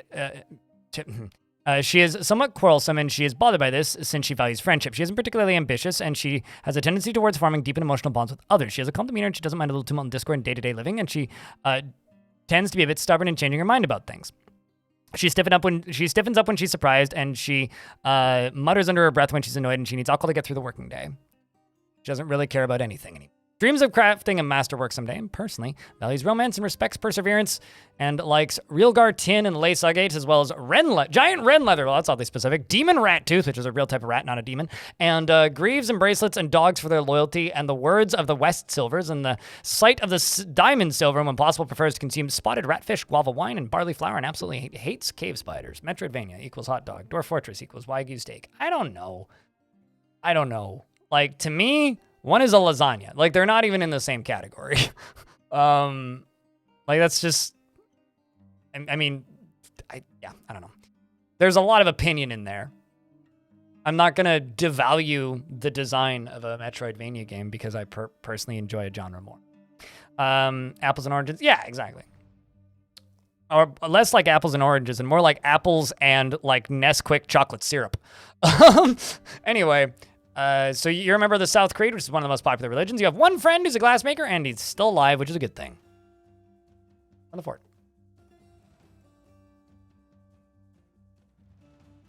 How do I like my steak? Do I trust the chef? If I trust the chef, somewhere between medium rare and rare. Why is there so... okay, fuck this shit. Sorry, I'm just, like, very aggravated right now. Everybody get inside. Actually, here. This is what I'm going to do. This is what I'm going to do. I'm going to turn on the burrow. Turn on the burrow. And I'm going to extend the burrow to right here. What I want them to all go stand right the hell here. But yeah, rare if I trust the chef, medium if I don't.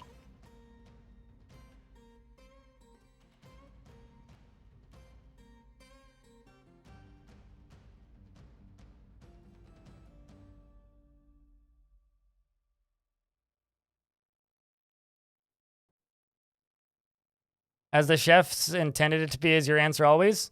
See, here's the thing. No. In the customer service world, they tell you that the customer is always right. That's wrong. Most of the time, customer's wrong.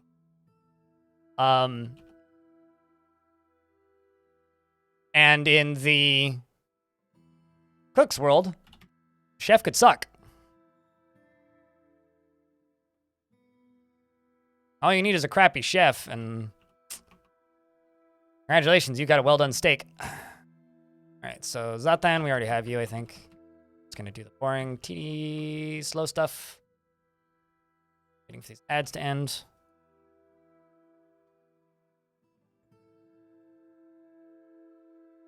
And if the chef intended to make a steak like a brick of charcoal, then like, what the fuck are you doing?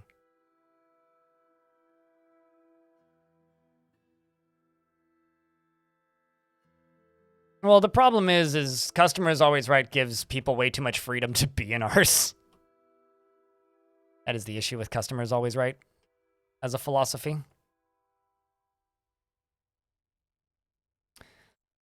All right, let's go down here. Say vertical. Fuck. There's no way in hell I'm out of log.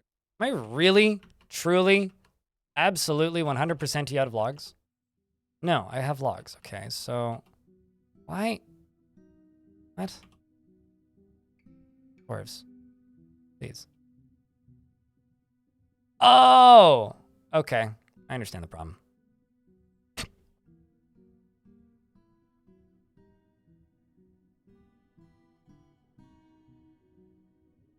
Oh, sure, certainly.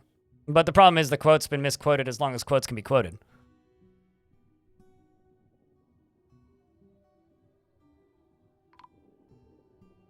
Not gonna lie, the constant did it of things dying is like starting to irritate the hell out of me. It's like, I really like Dwarf Fortress. But when things are dying and I have zero control over why or how they're dying, I do genuinely get frustrated. And I'm actually quite frustrated with this fort currently, specifically. Okay, so let's go here.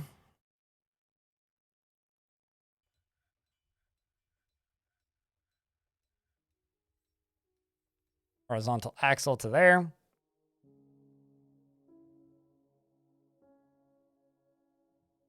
But it's okay. I will get through it.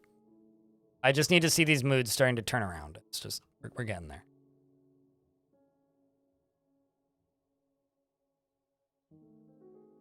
Okay. And down here, you go here.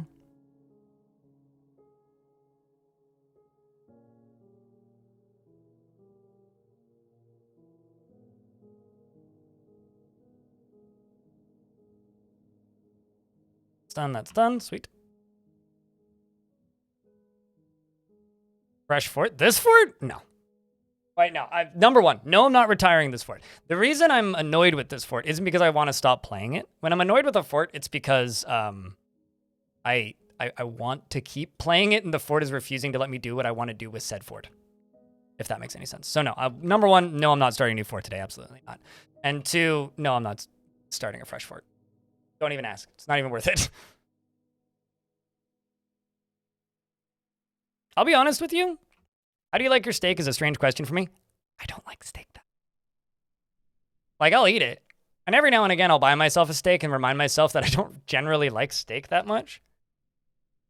It's like... yeah, I don't know. I find generally I can make better steaks than most grocery store or than most restaurants will make for me.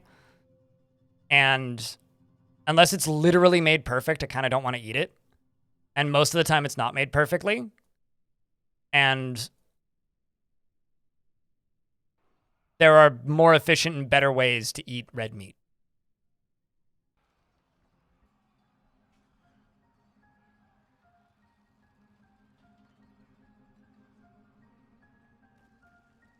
Currently, I'm just kind of hoping that all of the dwarves outside leave. Or, actually, you know what? Hold on. This animal caretaker, you right here.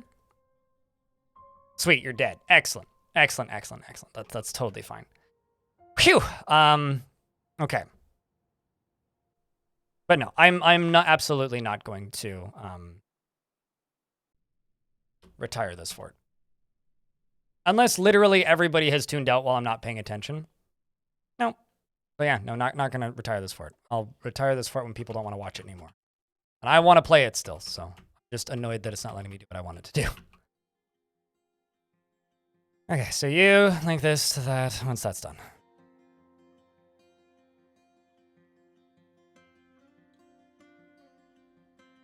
Steak by itself is not flavorful. I think that for a large part of the world, steak is the pinnacle of foodstuffs. Because if you are used to eating very processed / Americanized style food, or just westernized food in general, there is nothing better than just a big hunk of meat, right? Most steaks are just a large slab of meat for the sake of having a large slab of meat. I hate that. I really, really, really do. Like I would like if I'm gonna eat meat, I would rather eat lamb curry. You know, like I would rather have duck than a steak. I would rather have well-made pork. Like, I don't mind a steak, but it's far from my favorite food, I guess. Everyone whose steak is at the top is trying any Mediterranean food. Yeah, exactly. Like, I would rather have a really good Greek salad. I would rather have ribs. I like, yeah, I don't know. Nice, yeah, just like, you know, a pile of brisket, you know? A big old brisket sandwich. I'd rather have a Reuben. And now, see, turkey I dislike. I don't think turkey's great. What was I searching for in here? Searching for something. I was looking something up. Can't remember. Well, it's not that it, like, steak can be really good. So can anything, right? Like, just about anything can be really good. But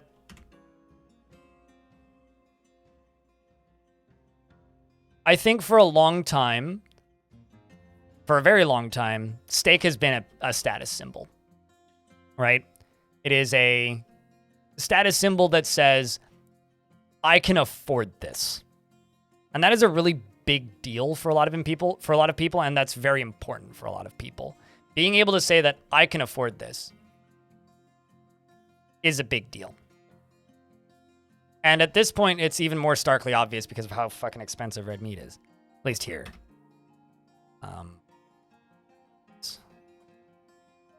Trousers and shoes.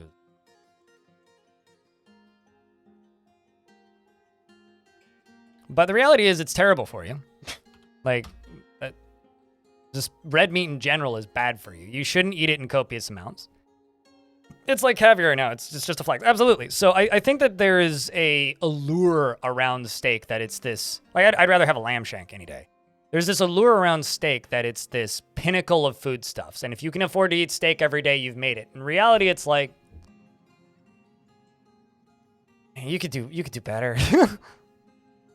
Like, don't get me wrong. I like steak, but... I'd rather have a good burger most days. What about the only meat diet? What about stupid people? They've always existed. Sorry, I'd rather be vegan. And I've been vegan for chunks of my life. The only meat diet is almost as mind-numbingly moronic as keto. And I know a lot of people have lost a lot of weight on keto, but that doesn't make it good. Especially doesn't make it good for you. Jordan Peterson is a fucking moron who spews garbage on a good day. Jordan Peterson is a person who had to fucking go to Russia so he could be put into a medical coma so he could get over a fucking drug addiction. Do not listen to any of the fucking garbage, trash nonsense that man spews, and if you utter his name in my YouTube chat again, I'll ban you. You heard me? Fuck. Sorry, YouTube had a balls to utter the name of Jordan Peterson.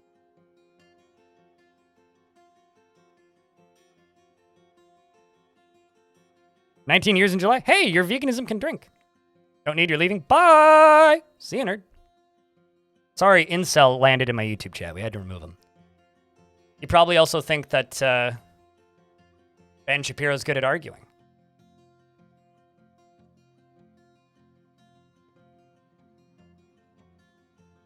It's okay. I'll ban him anyway.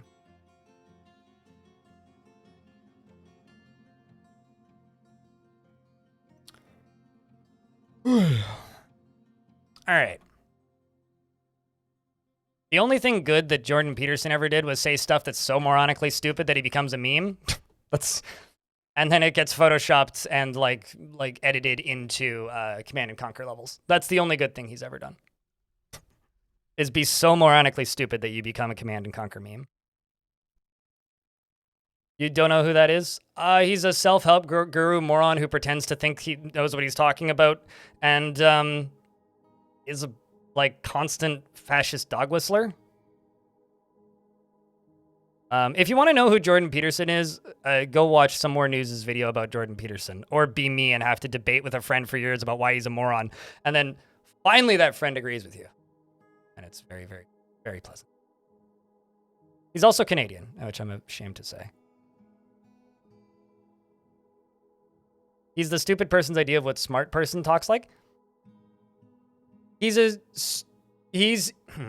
He is a wealthy white man's idea, specifically white man's idea of what a smart person is. And he's on record stating that he figured out how to weaponize or how to monetize social justice warriors. Like, fucking dude's a grifter. You think you're good? I will say that video is very cathartic, or was for me at least. Being like, yes, this is what I've been arguing for the last like fucking 5 years. Holy shit.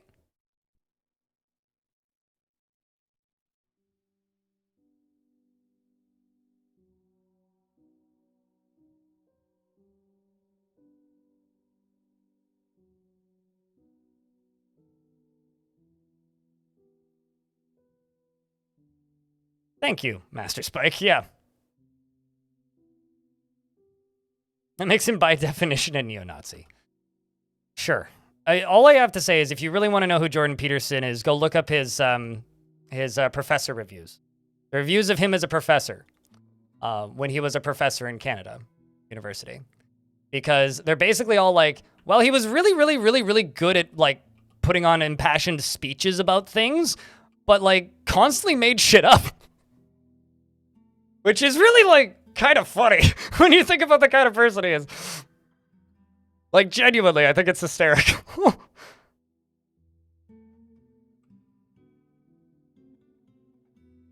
I mean, like, there's a dude who hangs around this chat sometimes named Dr. Soaps. He's a heart surgeon, right, Alexa? And he once told me, he's like, I know everything about how your heart works and how the human body works. And, like, if you need me to fix your heart, I can do that. But I don't know what programming is or what math is. Like, there's just like everybody has like different things that they know, right? We all specialize. And you can specialize in one thing and be a moron in something else. You can know a lot about psychology and know fuck all about social politics, right? You could have a PhD in astrophysics and know absolutely nothing about history.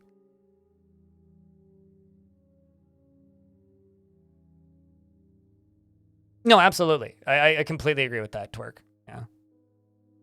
Like, to read what Twerk said for anybody in YouTube who missed it, I would find I would find it how angry Jordan Peterson is at everything genuinely funny if he wasn't so genuinely harmful.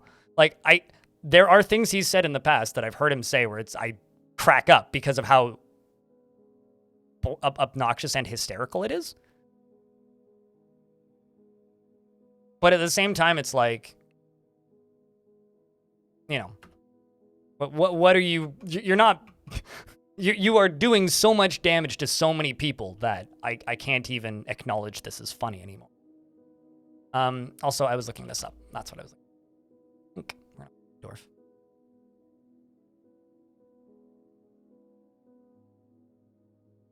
I'm glad you haven't heard of this guy either. Unless you hang out with people or know people who are right-wing enthusiasts or like libertarians enthusiasts, you probably haven't heard of him, which is for the best.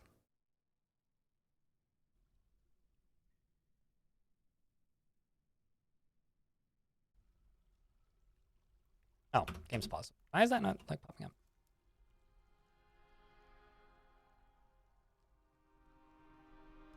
Freedom Con. I laughed so hard the first time I saw Freedom as a meme. Or Chronically Online. Yeah, that's all. That too. Yeah. Ironically, even if you don't know who Jordan Peterson is, if you spend a lot of time on YouTube, probably seen his face before. The problem is for every 10 people making fun of how stupid he sounds, there's 10 people that think he's a genius. And then he goes and intentionally dead names trans people. Sorry, I'm just like ranting now. Bad. Didn't he get horribly sick from his raw meat diet, saying that he was cooking it like it melts your brain? What? I have no idea. I know that is on an all meat diet, but I that's like where my knowledge of it ends, because honestly, I don't care to actually follow what the dude does. I just kind of hope he goes away, and he never does, and it makes me sad. Well, not really sad. More like mildly annoyed at how stupid people who listen to him are. It's like, okay. Last night I was outside smoking because we had a strata meeting at my building yesterday. So after the strata meeting, I was like just talking with one of my neighbors and outside, and we were smoking and talking. And one of my other neighbors came out and she started talking with us. And the conversation kind of bambled off into God knows fuck where. And we'd been outside chatting for like about 3 minutes or something. And pandemic came up, right? A meeting with my building's strata, yes. So I'm on the strata council for my apartment building. And we started talking about COVID. And it was just kind of like funny stories of like weird shit that happened. And then she just kind of out of nowhere blurts out, was COVID even real? It's that kind of shit. It's like the people who convince themselves something is true because they tell themselves that thing enough. It's those kind of people that fall for that sort of shit. Anyway, that's how I learned that her kid hasn't had the mumps and measles vaccine, which is why he's not in school. And I'm like terrified of that shit. Like, cool. All right. Gernant Spearman is fighting with a troglodyte. Great.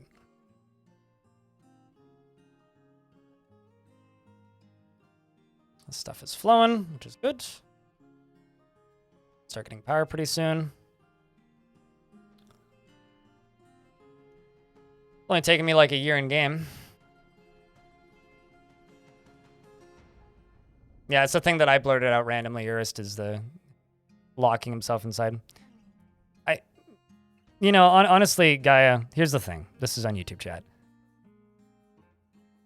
It is possible to watch a lot of online entertainment, but not be chronically online. So just like, know your limit and log out. Sometimes it's better to log off, especially if something is just making you mad. In fact, I would argue many times it's better to just log off. I just realized I also kind of fucked up here.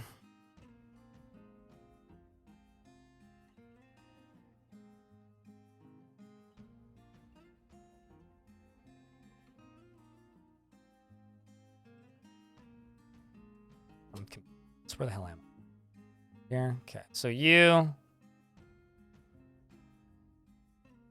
actually bring this up one. It's from inside. I just realized I've screwed up because there's a tree right here. It's not going to get enough flow.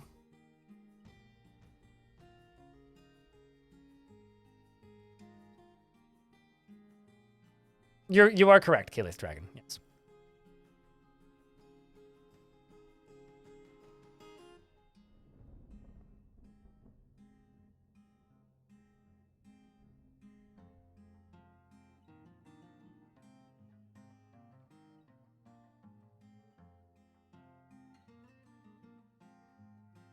Or delete your social feed.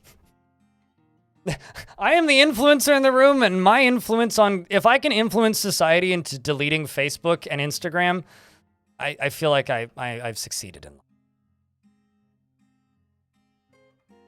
It's a humble goal.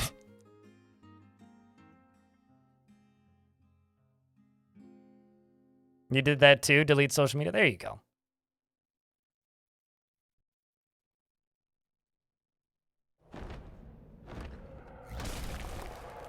A minotaur named Itty has come. It's an itty-bitty minotaur. It's a humanoid monster with the head of a bull.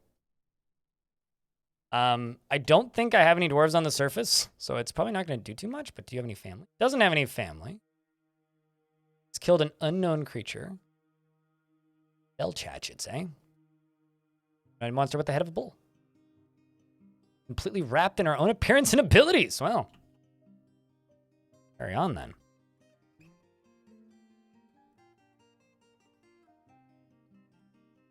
Why do you suppose that is?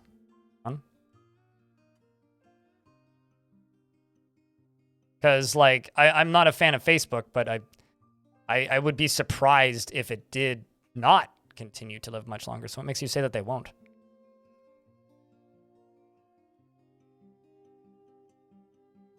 You know, it's kind of funny. We had this discussion a little while ago, Twerk, and chat practically attacked me. I don't like TikTok. I think it's a kind of gross platform. I think that they're like behind the scenes stuff is weird. I don't like the way they run their algorithms, but like it shouldn't be banned.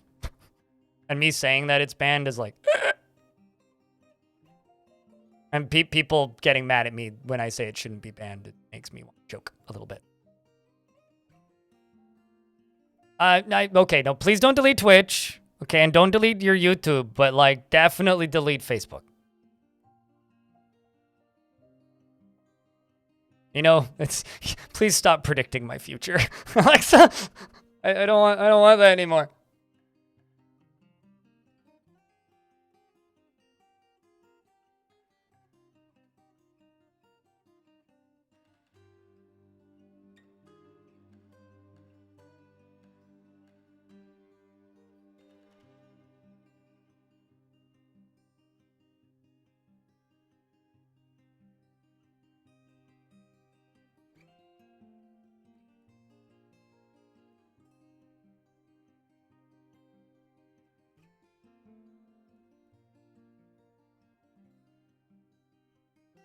Who uses it?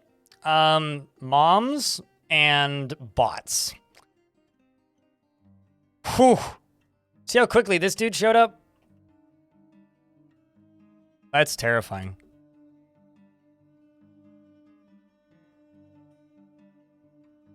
May actually have to fight this Banshee Shadow.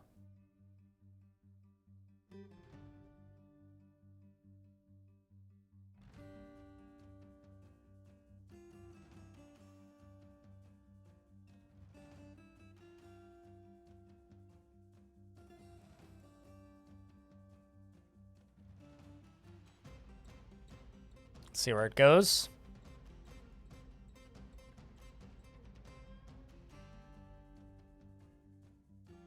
I mean, Instagram is in fact Facebook. WhatsApp is Facebook. Reddit feels like Facebook.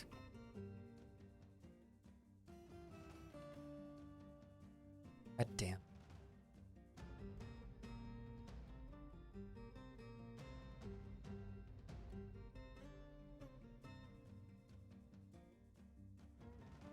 Got off Facebook because of the horrible policies, and now I'm on Instagram now, and you were stunned. Yeah, no, I mean, I've given up with like explaining to people that those two services are owned by the same company.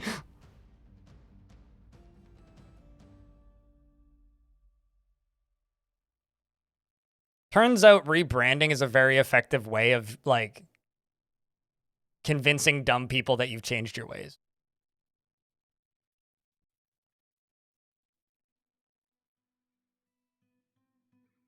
That's an interesting perspective, actually. Them using too much energy. I'm not sure I agree with it, because I would say the same thing about a lot of petroleum companies.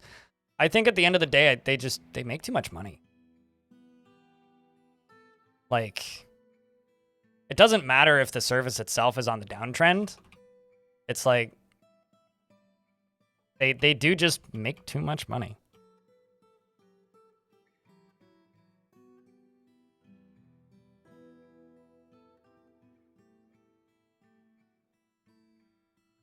Fortunately, Facebook has screwed up a lot of that.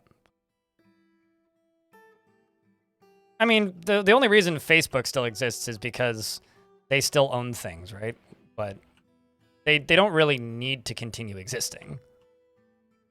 Because they don't make money off of the platform Facebook anymore.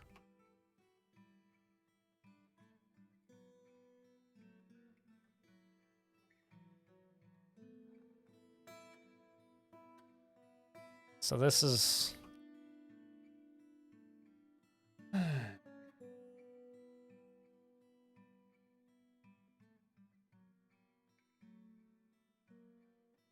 Oh yeah, no, I mean here. No, let me show you something. Like, we in hell, boys.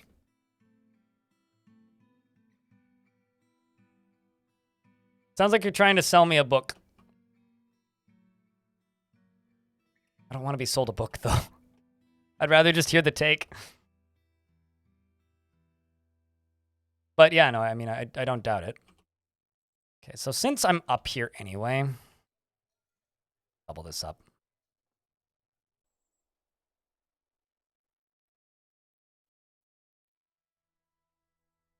I don't actually have enough of these. Glass, anyway.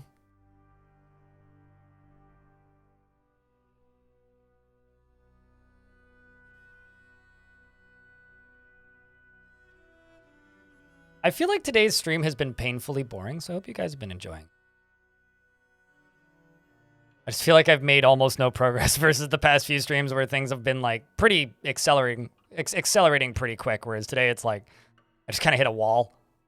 I'm trying to dig another spire down into hell, and it's like, well, I mean, yesterday we were dropping hammers, we were doing all sorts of fun shenanigans, and today I'm just like, rambly and that's.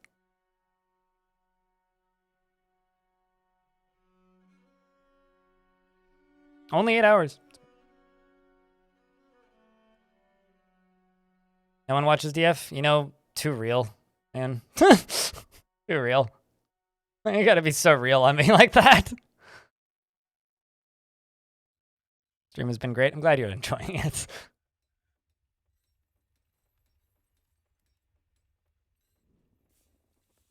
To be fair, most of this was started by Jordan Peterson being brought up.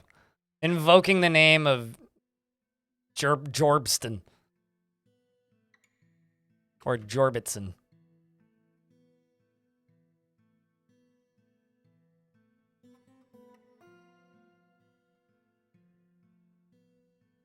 Yep, which was brought up because you asked about steak, yes. Hmm. We started with steaks and ended up with techno-feudalism. Yeah. And I probably lost a YouTube sub, but that's fine. Life goes on. People should just realize that if you like the asshole, you're going to eventually realize that you have the unpopular opinion in a lot of cases. Oh, wow, I'm actually getting crimes report. It's impressive, but it's all just the same child. 2 children, actually.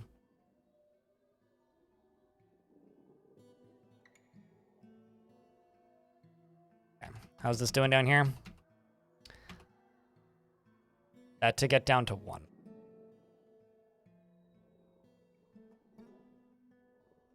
No, you don't want that kind of person hanging out in chat. I completely agree. I completely agree. Which is why I told him to, like, shove it.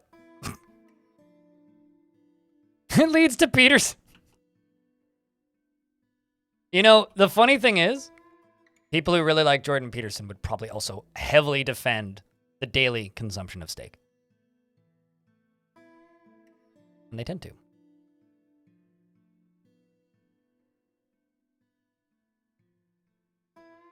Also, we're in an ad break, so I'm going to pause the game. What kind of armor is that? Oh, shit! Look at this bright metal helm. That's kind of neat, man. That's pretty cool.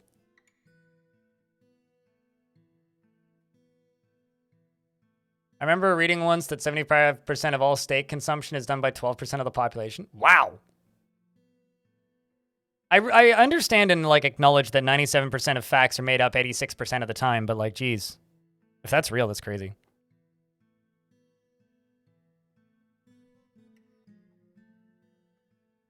Also, a YouTube chat says, found a Jordan Peterson book on the street the other day. It's found its way to the blue bin. That's funny. That is funny. It's probably, like, a certain demographic of boomers living in, like, the planet Earth. Because that kind of mass consumption, or borderline... Okay, I don't want to call steak irresponsible consumption. That's maybe a bit far even. But that kind of food preference is certain generations in certain areas. So, I don't know. But it's a believable statistic regardless. Oh, you're talking specifically from North America. Oh. Okay, I know. Then, like, I stand by, I rest my case.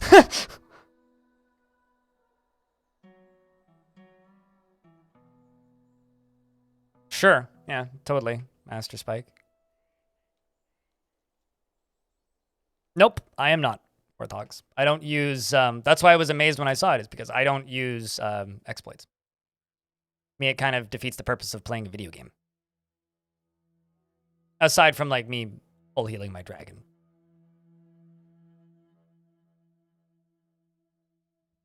That's a DF hack script, not Nick. But yeah, that's why if I was using an exploit, I wouldn't be like, oh my god, I saw the thing. Because I know for a fact I made one. So it's exciting to see it.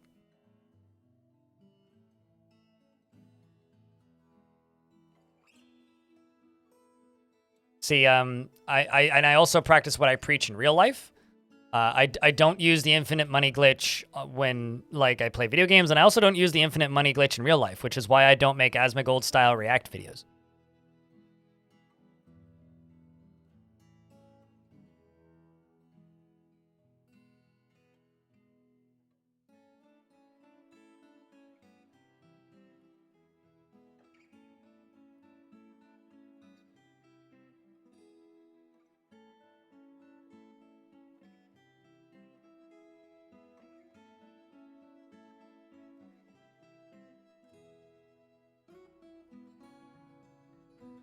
There's water in this location, eh?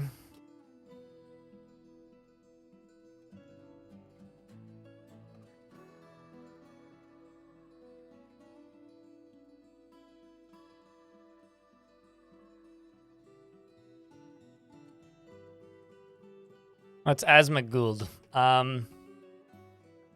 Chat, should we tell him?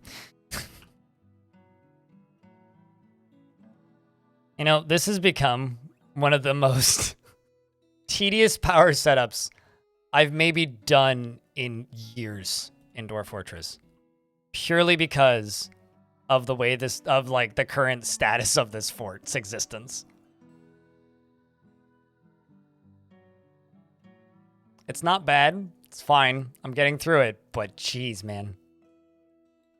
Between the way the surface is and the fact that I can't go to the surface for any reason, the fact that there's no aquifer on this map, the fact that, like, we've been getting bombed by agitated animals the whole time, the fact that, like, there are demons everywhere, so I can't just, like, go into the caverns because they're in the caverns, so I'm, like, having to very carefully do this because I can't place walls on water. I built these walls here to drain this out so that I could make this into a fortification so that demons couldn't just swim in here because the fortification is right here, not here. That's why.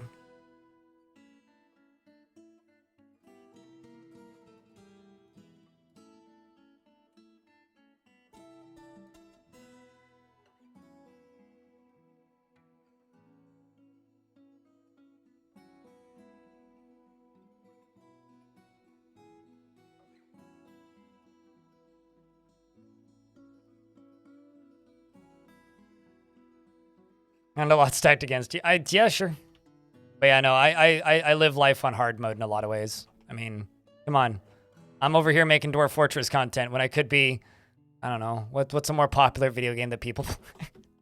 And I could be making content about literally anything else. Or just, like, getting paid to make content about games nobody cares about. Which is what a lot of people do. My peers do. Is a 10th generation drug that first came out on November 4th, and it's a hard habit to kick. Got it. Okay. I don't know. I've got nothing against Asmon. I just think it's funny referring to, like, his React videos as an infinite money glitch.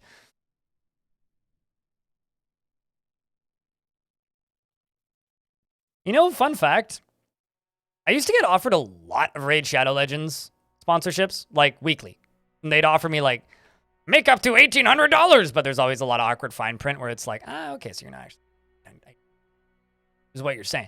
And they did that. They used to do that a lot. I never told them to screw off or anything. I told one company that kept sending me some of the offers to screw off because they were a company that I didn't want to, like, unsubscribe from the email list from. But I can't remember the last time I received a genuine direct email from them. I wonder if they started keeping track of people who didn't respond, or if, like, they've stopped sponsoring people. Genuinely curious. Need to look into it at some point. Maybe they've transcended the marketing and just become a meme.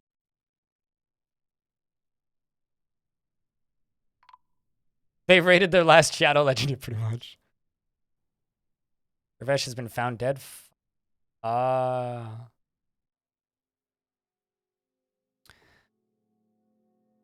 right, let's see. Can I go into here?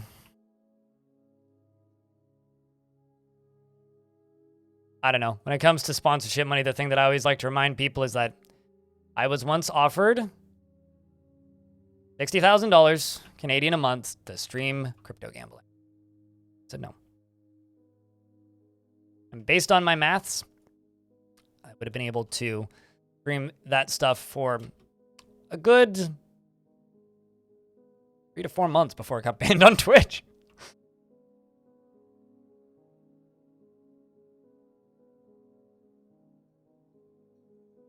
Okay.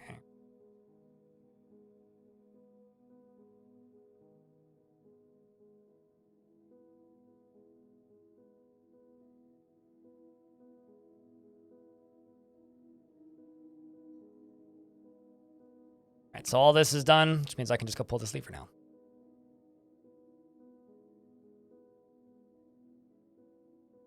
Would I ever do any kind of sponsorship? I used to do sponsorships all the time because I couldn't afford bills. At this point, I could probably double my annual income if I did, but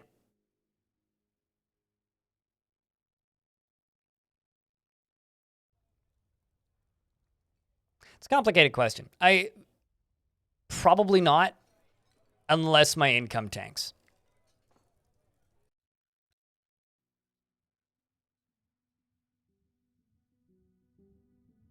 Oh, I am very aware that I have a lot of unhappy Dwarf, whatever it's worth, YouTube chat. I am very aware. I'm pretty sure Twitch chat is aware too. But that's what I've been working on for the past few hours, is trying to fix that. To give you an idea, when it comes to, how do I put this? When it comes to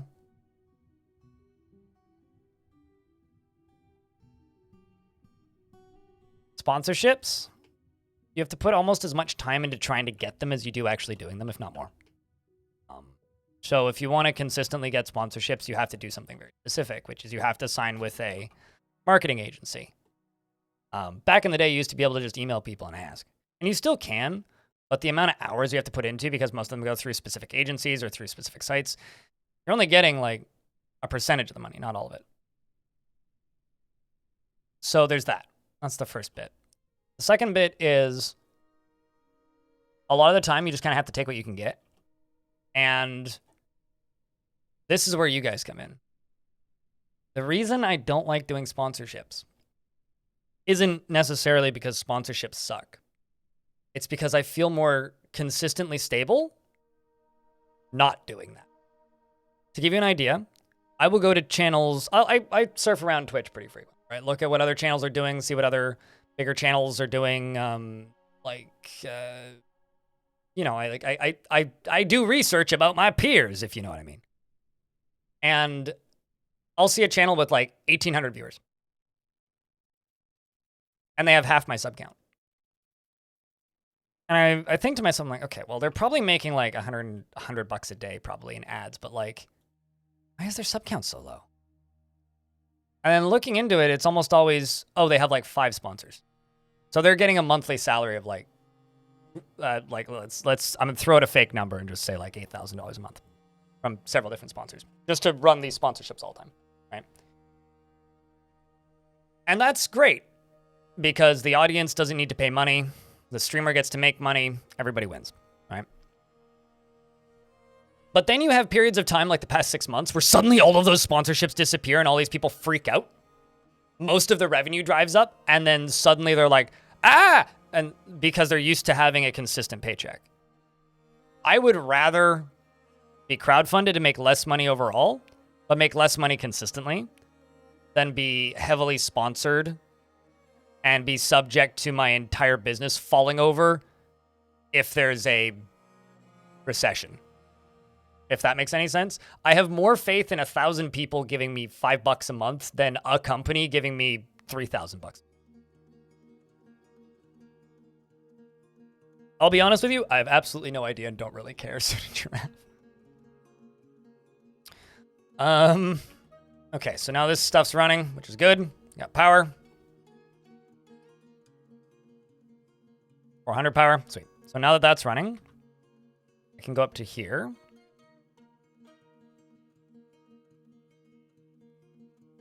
And I'm going to go to here.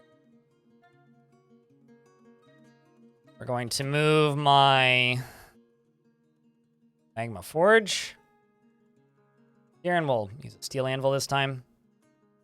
Build a second well, probably, because I have this puddle here now.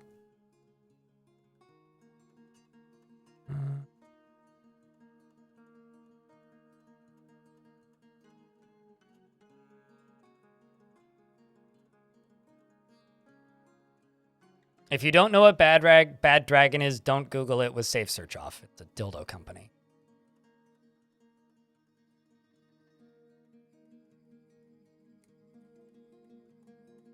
I don't know. My dragon has burnt a lot of things.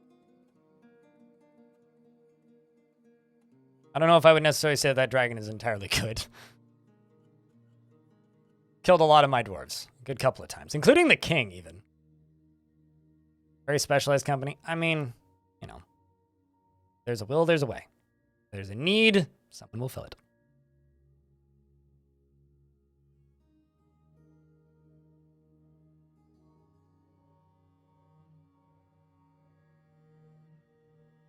But yeah, that's why I feel. Huh? That's all you had to say, Slaughtered. But yeah, no. At the end of the day, that's why I don't do sponsorships. Is because partially it's a fuckload of work to make a couple $100 here and there, combined with it's a fuckload of work, and also I feel like I'm just kind of using this, and that sucks, and I hate it. That's why I don't really do sponsorships.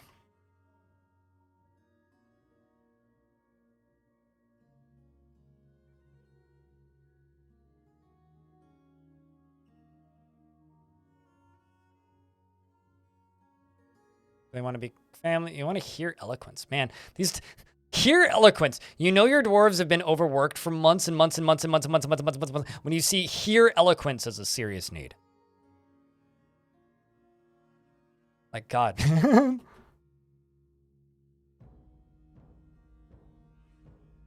making cloth trousers. Shirts.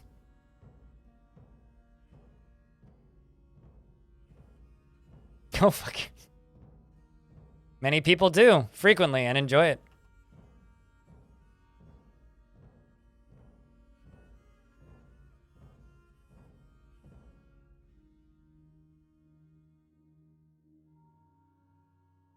I like how this water is evaporating too quickly because of how... It's just funny.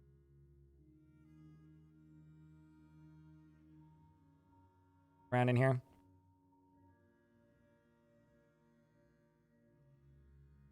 Anyway, I'm glad you guys are enjoying the stream, chat, because I don't know how to feel about today's stream. I really don't. Truly, I don't. I've had fun generally, but one of those weird ones. One of those weird ones. What is this machinery doing? Nothing currently. I'm waiting for another bucket of water. It's going to spray water everywhere, which is going to make the doors real happy whenever. Like this. That's what it's doing. It's a mist generator. Generating mist. Dwarf walks past it. They get relieved being near a waterfall. Also put on a truly splendid item. Your trousers.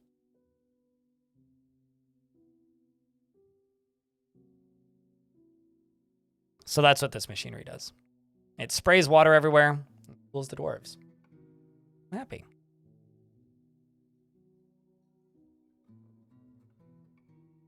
Why does my fort seem to have a happiness problem? Because we have a demon problem, which is on every single layer except for the surface. And the surface has a giant murder bird problem. We're also the mountain home, so the queen lives here. And we get dozens of nobles a day showing up. And they have a habit of dying on the surface. Combine that with we've also dug too deep, which means all at once about a third of the fort died, which took a very long time to memorialize, but we never actually got to half the bodies. So, you know, this fortress has a mood problem, like a negative mood problem, because of the success of this fort. Like this. Planter was found dead. I don't even know who this person was. It wasn't even a member of my fort. So, like, it's a rough fort, and it's been a rough fort for a long time. I think we've had almost a 100% body turnover.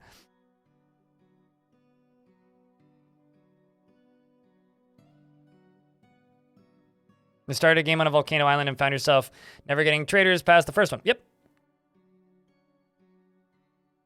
Hey, we're exporting vengeance. Oh no, are you so you're in a civil war then? That's unfortunate. That means that you have basically a bricked faction. If you're using DF hack, you could fix that by using the command fix civil war. Otherwise, that faction is unplayable. It's called Rough Fort. No, it's called FireOrb. What? But this fort has been rough.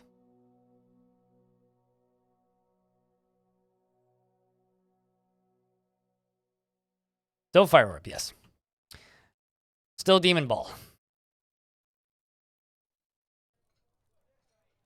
Okay, so now that the mist generator is up online, I can get back over to where I was actually intending to be working, which is here.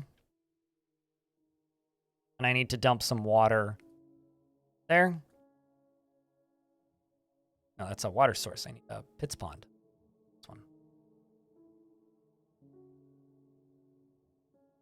That. Jump back up here. Pop up here. Get rid of you.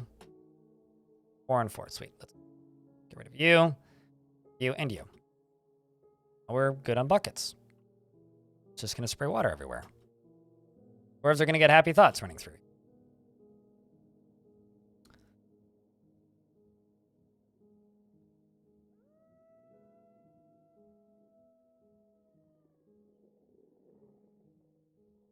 I'll say this, Linux Mint has been very painless, YouTube chat, aside from the fact that, like, modifying OBS in any way is a pain in the is a pain in the dick.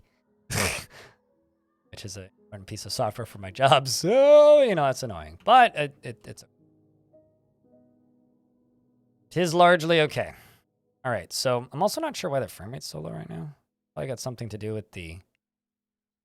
Everywhere. Probably got something to do with all the demons in the basement. I don't know. Okay. Anything, really.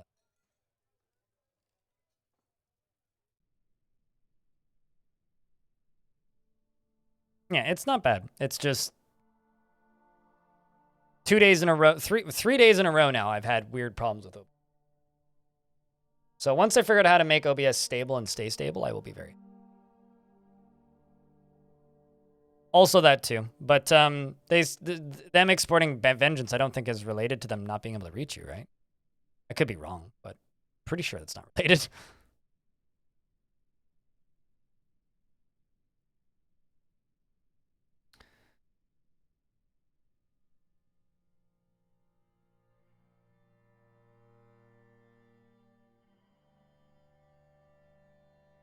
If I was on an island, normally would you get traders? Maybe, but probably not. Dwarves don't generally, and I'm being very like obtuse here intentionally because there are exceptions to this rule. Dwarves generally can't travel across oceans or big mountain ranges, ironically. They have to be able to go under them. They are, but I have Captain of the Guard, so we have had several pretty bad brawls, but I'm largely just ignoring them. And the ones that do get in trouble get arrested. They go to prison pretty quickly. And also I'm trying to fix them. Which, you know, generally quells the pain a little bit. But I won't say they're happy. Not like this could teeter over at any point, which would be sad, but also hysterical. What was I doing? I was looking for... Oh, yeah. Yeah, I mean, I've got some that are doing individual combat drills, which they shouldn't be. No. But like, largely, generally, just a matter of trying to clear a lot of things, clean a lot of things up right now. And trying to give these dwarves a proper break.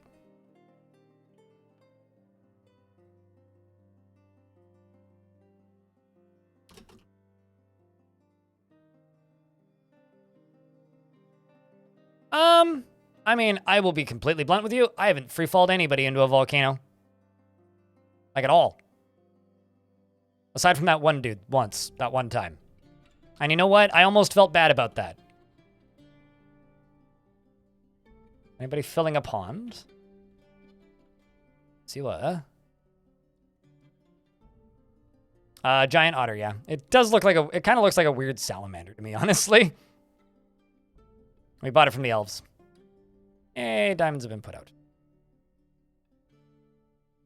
Second fireball flies out. But we're good. That.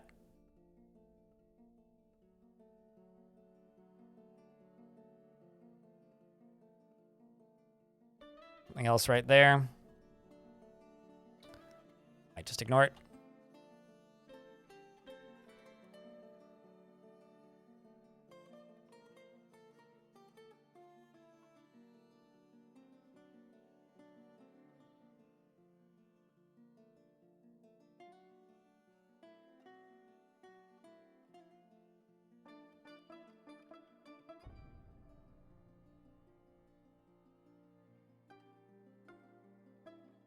Oh yeah, but when I slaughter a mother and her infant child for stealing an artifact, I'm the bad guy?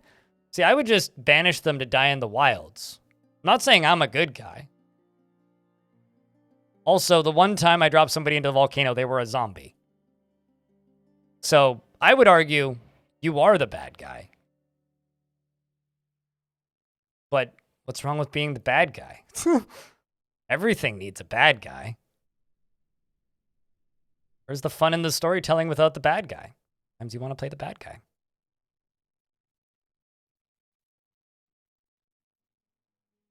Like, Game of Thrones would be significantly less interesting if it didn't have any Lannisters. As much as they suck, they're the bad guy.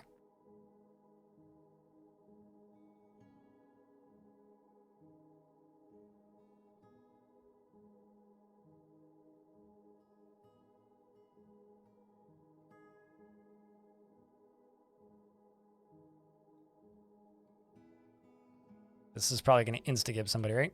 Nope, really? Wow.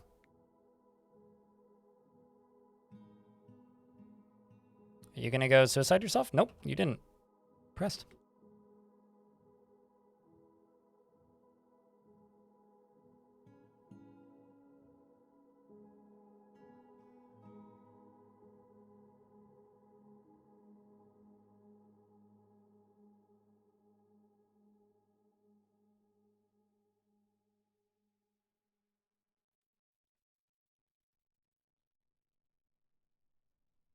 Whiteout bad guy, there'd be no bad guy indeed. Yeah, no, absolutely.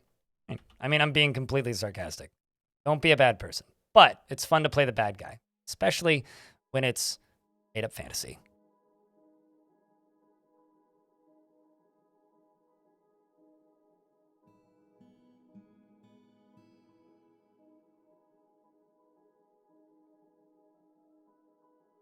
So we can do... Iman's like, God damn it. Just made my day, and now you gone and ruined it.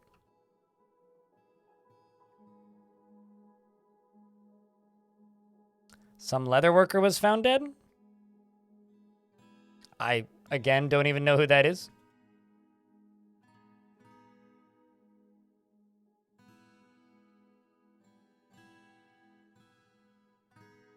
And Kujitsu, thank you very much for becoming a YouTube member. Chat rooms, can I get rounds of beers in both chats, please?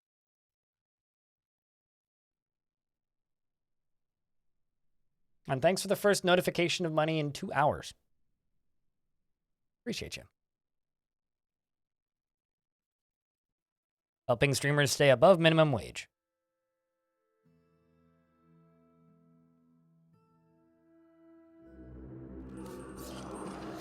That seems bad.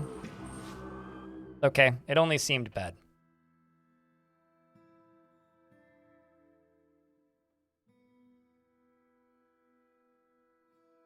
Happy no beard farmer. I think I should have a happy no beard farmer. Can look. Craftig _ cheered. X500. Crypt beer. Craftig, thanks for the $5. And the lurks. Appreciate you.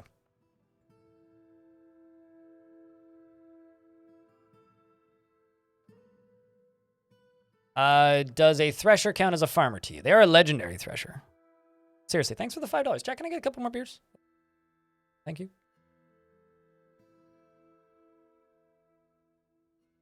But, Kaynard, that work? And also, whoa, that flew quick. Too Tall Dad Gaming, thanks for the,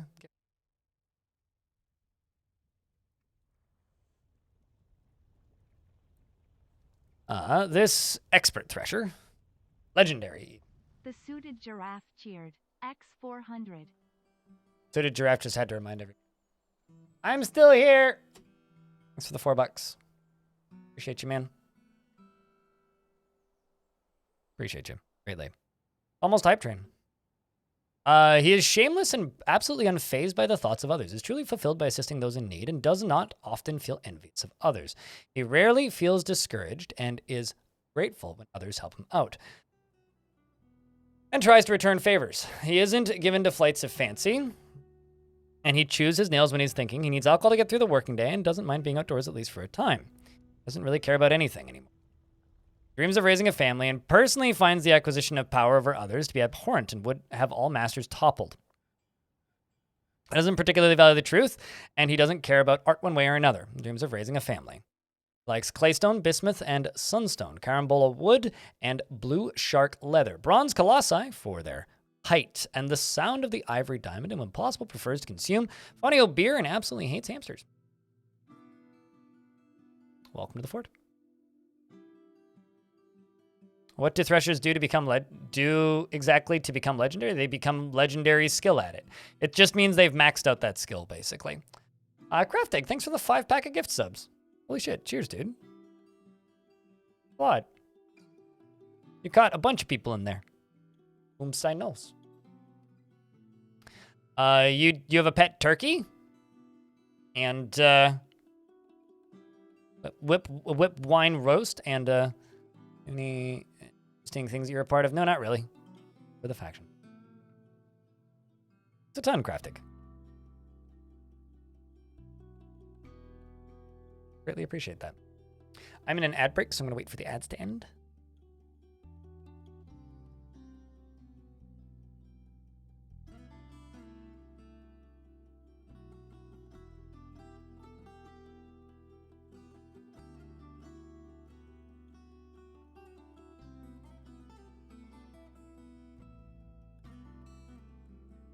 There's more than a few.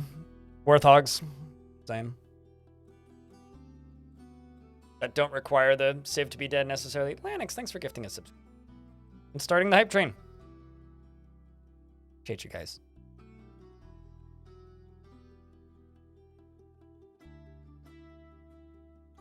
Thank you, Chairman. I like to think I'm getting better at saying thank you. It's been a thing that I've been pretty bad at in the past. Not entirely sure what's doing all this damage to my frame rate right now, but where it is, it's pretty rough. We've uncovered what must be a treasure of the gods. What is this? A large, sleek black metal mask. The black metal mask. And that's a ghost named Dastot. Stonecoat cheered. X100. I would like to help. You are, in fact, helping, Stonecoat. Thank you very much. Thank you, Kazoom, for the $2. Remember, chat, hype trains are mostly nonsense FOMO, so don't do things you can't afford, please. X200. Hype train. Crypt rock. That's another thing that I am super careful about in this industry, is egging people on to throw money. And it goes hand in hand with the whole doesn't take sponsorships thing. It's like I have to be very careful. Because I've had a number of people tell me that they regret giving me money. And it's, yeah, I never want to hear that again. Bonesaw, thank you very much for the 14th month. And Bonesaw says, everybody honk now. Okay, so everybody honk now, whatever that means. If you're driving a car, honk. But please don't be reading Twitch chat while you're driving, okay? If you are a goose, please honk. Or do that.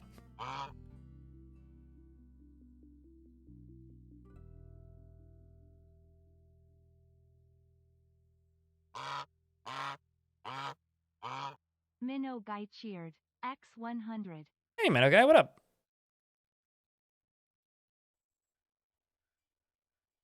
Thanks for the bits. Appreciate you.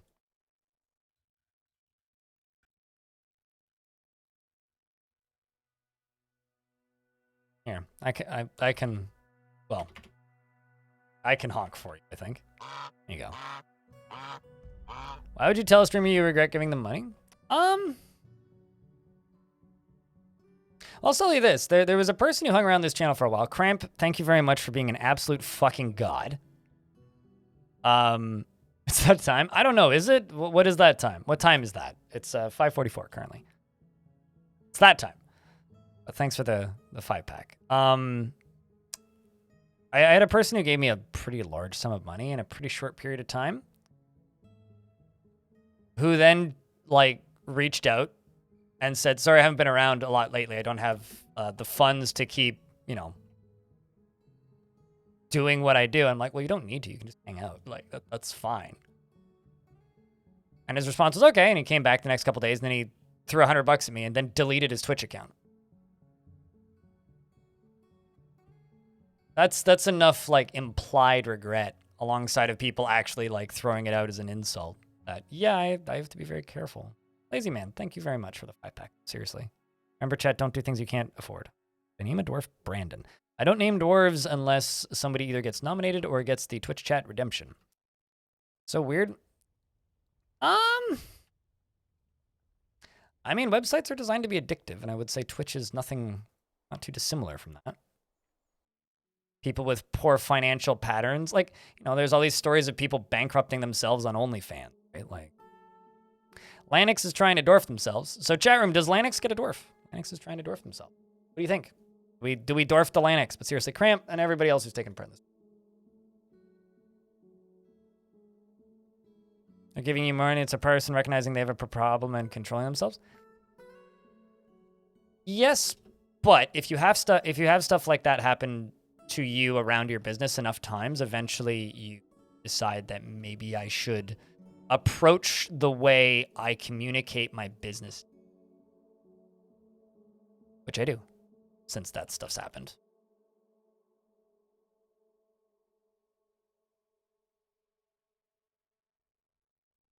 You hope that the PM who thought of pipe trains got a bonus. You know, honestly, I hope so too. I hope people who work at Twitch get bonuses. Twitch, especially not right now. It scares me. I've known so many people that worked at Twitch and no longer work at Twitch. All right, well, the number of super duper depuested dwarfs is going down, so that's good.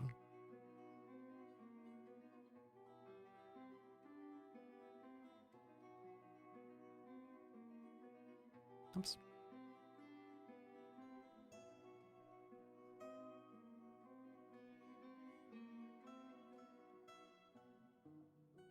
Personality manipulator. That's pretty good. A+. I feel like I shouldn't laugh at that, but that's pretty good. I'm not gonna lie. That's the personality.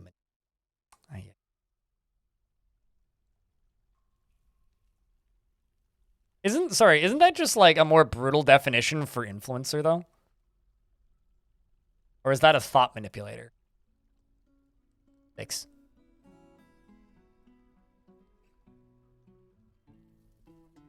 He died by a bug because he collected all cloth in the fortress in a strange mood. I'll let it stay at that.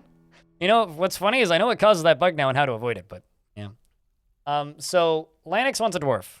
Chat room, what kind of dwarf does Lanix get? Because they gave themselves a dwarf, which means we gets to picks.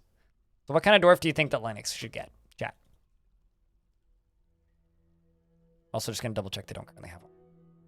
No. Sorry about that, BG. Are Marks dwarves? I have Marks dwarves, yeah. This whole squad. All Marks dwarves.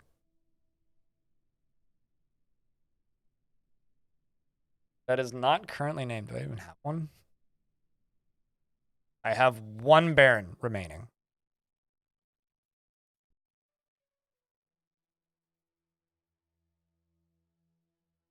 About stream panels, I tried to add a schedule panel, and the stupid thing is refusing to show you the schedule you set up.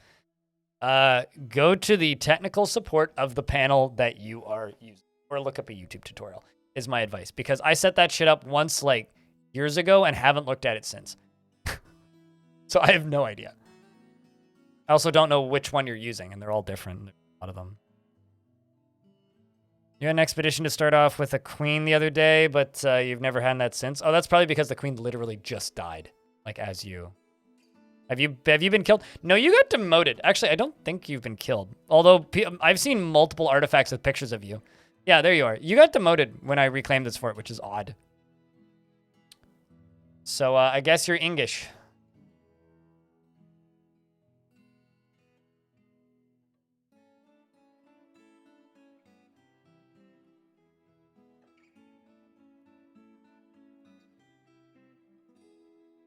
Annex. Chat room, thank you very much for the hype train. With a total of $13 in bits and 23 subscriptions, which I think is more subscriptions than I got yesterday. Or no, not yesterday. Day before yesterday. What day is it? Yeah, not yesterday. The stream before that, so the Friday stream. Thank you. I'm gonna go full screen for a sec. All right, so this dwarf here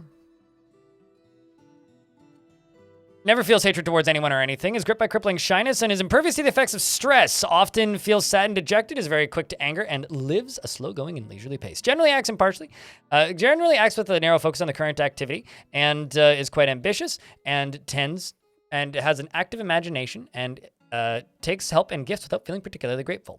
Occasionally overindulges, is troubled by this because he values self-control, is somewhat uncomfortable around those that appear unusual or live differently from himself, is stubborn, and could be considered rude. He finds the rules of etiquette to be valuable. Abstract. Does having a lot of local position holders, barons, etc. in your fort happen upon retiring and unretiring later, because you never actually had foreign barons move into your fort when you became capital? Yeah, so all of the foreign barons that were currently on the map when I reclaimed the fort became members of the fort. I feel like they're supposed to join the fort, but I don't actually know for sure what the mechanic is in. That being said, I have ended up with like a dozen barons before without retiring and unretiring because people have died off map and appeared. Personally views decorum as a high ideal and is deeply offended by those who fail to maintain it. Finds moderation and self-control to be very important. Believes that peace is always preferable to war. Sees power of others as something to strive for. Sees sacrifices and wasteful and foolish and values hard work and doesn't particularly value cause. Respect commerce. Dreams of raising a family. See, this is the other funny thing. This dwarf has no preferences.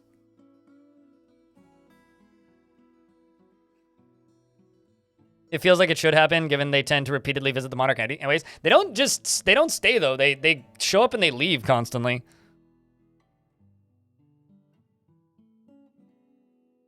Kevin says my miners won't do anything anymore, and I've spent the last 3 hours trying to figure out why. They won't do anything anymore, and you've spent the last 3 hours trying to figure out why.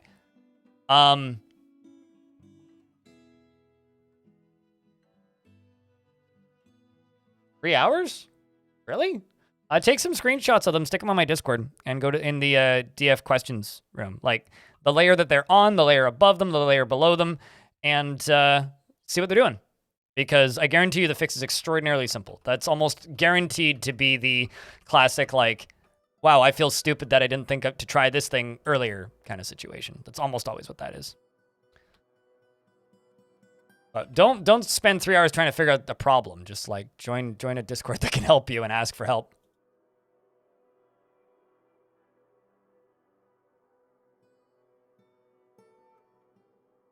No, you don't, Warthogs. You do not ever need to do that. There is never a situation in this here video game where you have to disable your Templar light.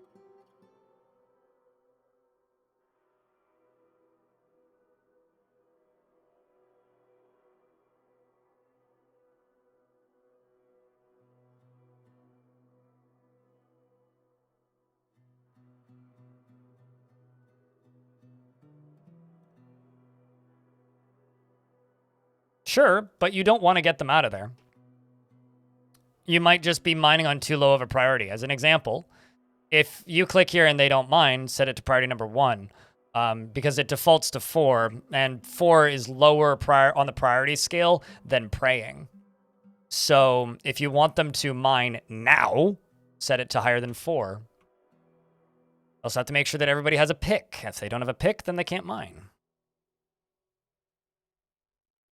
It's a very much a pick up and play kind of job, right? If they can't pick up a pick, then they can't play.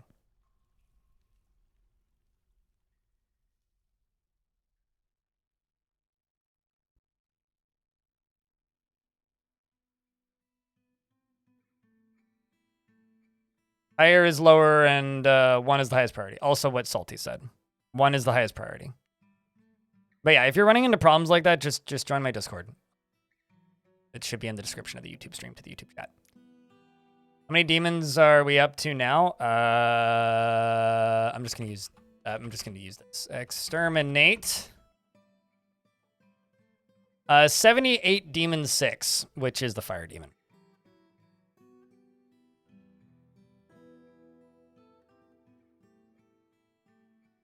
Your company tried to basically imply this with your layoffs, and they just went through.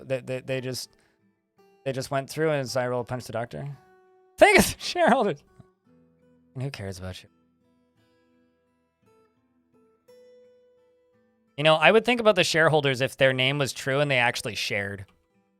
Sorry, I'm jokes now. Okay, let's just.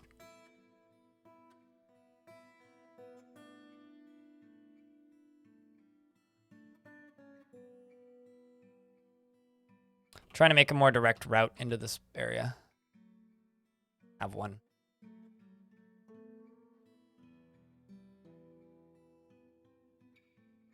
That I could just pretty easily lock off.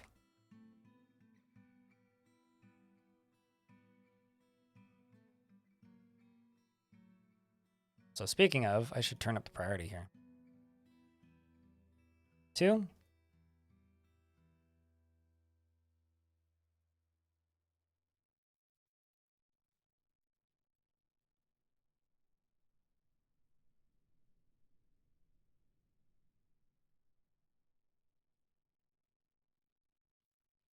Not necessarily more direct.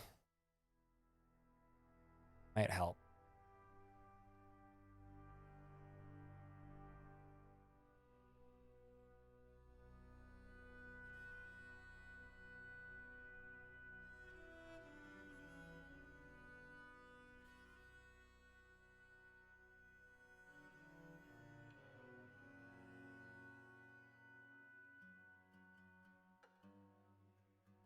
What's funny is I feel like I just missed out on a joke that chat just said, and it's okay.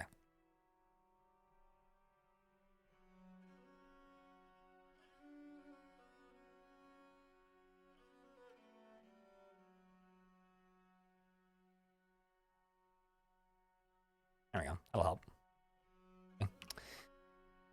Because right now they're, what, going this way, going over to this, going up, going up, going up, going up to this, walking down to here, going up through here, walking all the way over here, and then out through here. And then they have to go up. Yeah, no, this is less direct. It's direct. It's going this way. All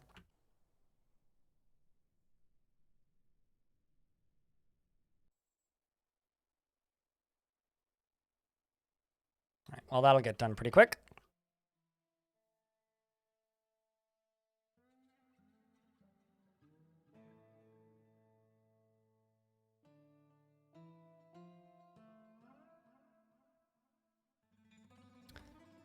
Like maybe 2 or 3 more layers down of this nonsense, and then we'll... Like something out of Mad Max? What? Children yearn for the mines. More of wider dwarf lore saying.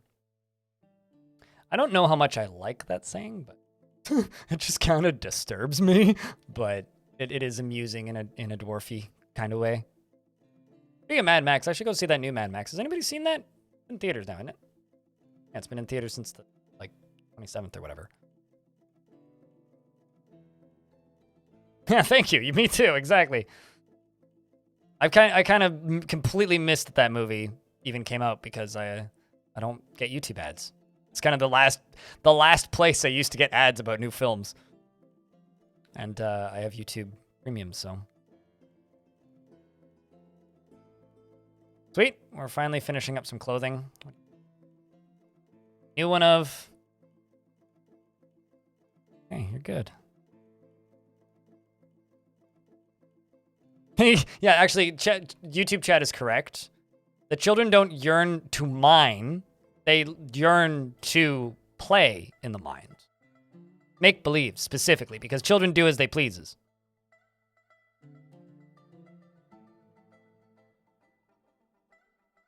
But felt like the world and feel was better in the last one. Oh, yeah, no, totally. I don't care. Whoa, Dragon. What are you doing, Dragon? Dragon, what are you doing? Dragon, why are you doing what you're doing, Dragon?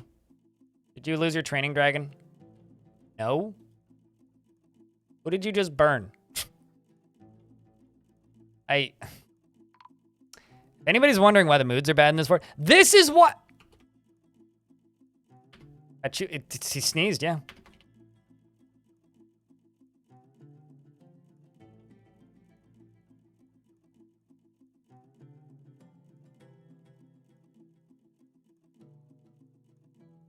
Go home, Dragon. You're drunk. You've had too much wine. You saw a soldier?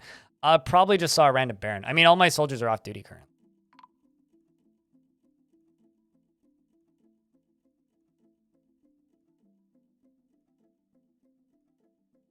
Thank you for informing me of the thing that we all are very much aware of, Master Spike.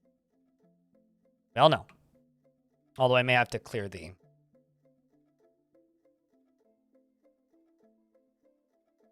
But yeah, no, this has happened like a dozen times. It's just kind of funny when it does at this point.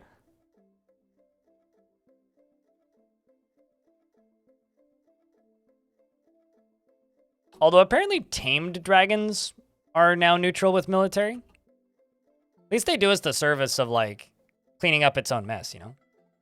K-O-S-O.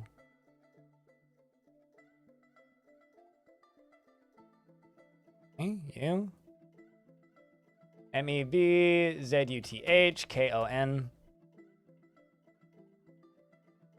A-S-E-N. S-I-L. But yeah, there's a reason why the dragon is chained up when my soldiers are active. But it still just sometimes kills stuff. But the thing is, it also considers anything that isn't a part of your faction to be hostile to it. So like barons that are visiting. Or random visitors in general.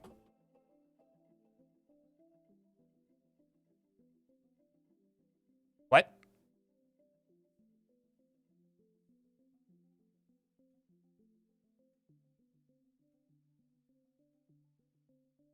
Oh, it's Udib, not Unib. Right.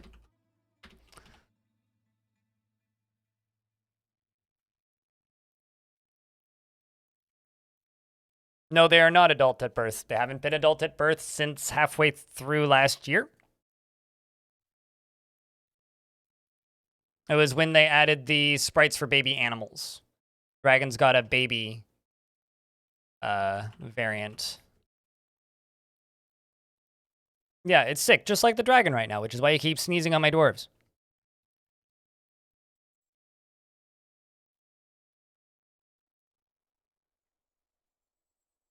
Oh my god, is something adorable happening? Hold on.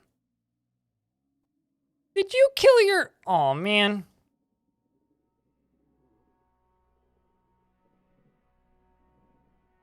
So the dragon is hanging out right next to Bone Dolphin.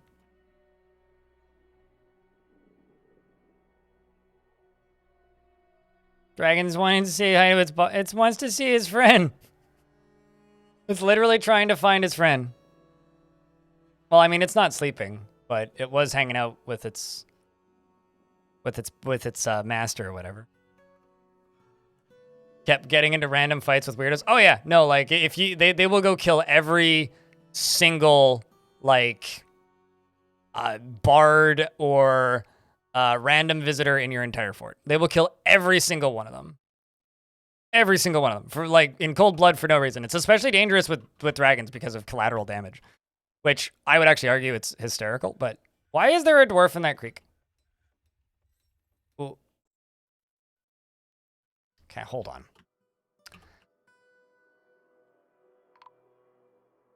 Hold on. Sorry. Is this... Yes, okay. Why... Are you trying to leave the... You're trying to leave the fort, aren't you?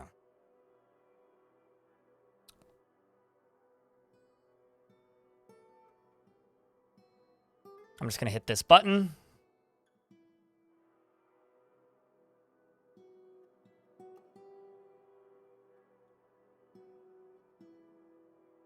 And, yeah. Just see how many monsters can fly. Also, I probably have items I can melt. For a second there, I thought I saw a demon right in my fort. I was like, whoa! Okay, so let's go right to here. Okay, you are just melting metal. Should probably check my,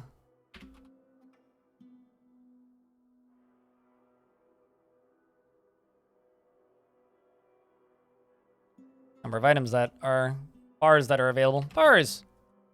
35 iron. Bronze, 1 platinum. Got electrum. Do I have any fancy metal? I mean, I got some pretty metal. Single lead bar. Okay, let's do bronze. What do we need for my soldiers? What do my soldiers not have access to currently? Breastplates. Nope. Greaves. Bronze greaves. 20 bronze greaves. That top squad uses leather armor, so why can't I click properly?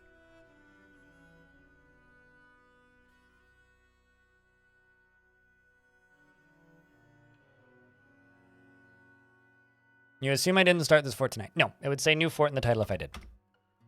I think I've put probably around 50 plus hours into this fort at this point. Something like that.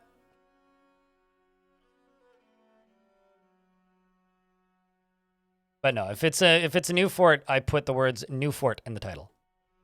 So it's clear. And I usually do that for the first 2 or 3 days of a fort, and then I stop doing that at a point, and then I start up again when it becomes relevant again. And the cycle continues.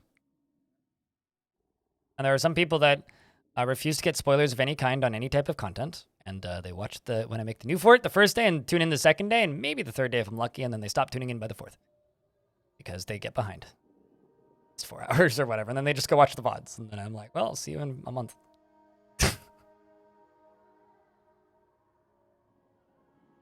Yeah, I don't even know what I'm going to do with the next fort because this one has been so crazy, specifically weird. And currently is just so endgame. Like, I just want to actually complete invading hell properly. And, like, win. It's been so long.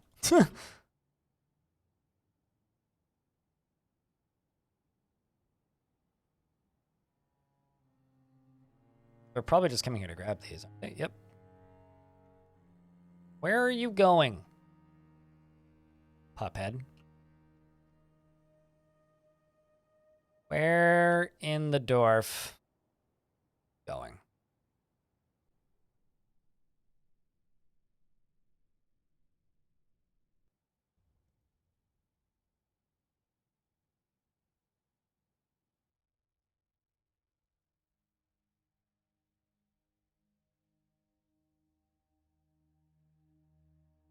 $10 to $15 chill. I used to do that a lot. And then I got too good at managing that. And to a degree, I would actually say that that kind of fort for me personally is kind of dull. Like, it's not bad. It's not a bad way to run a fort at all, but kind of dull. Well, I don't know where you're going, so we'll watch. And then you run away in fear, like immediately. This is why I'm so perpetually irritated by this fort.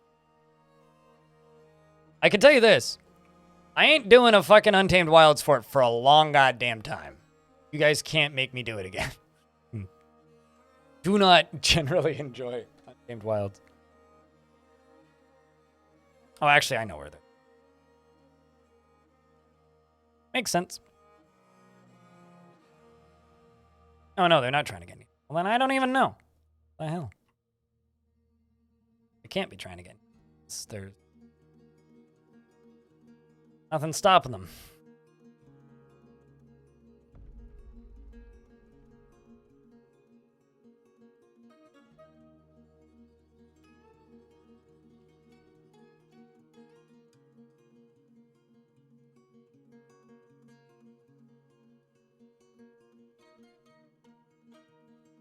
Yep, this thing.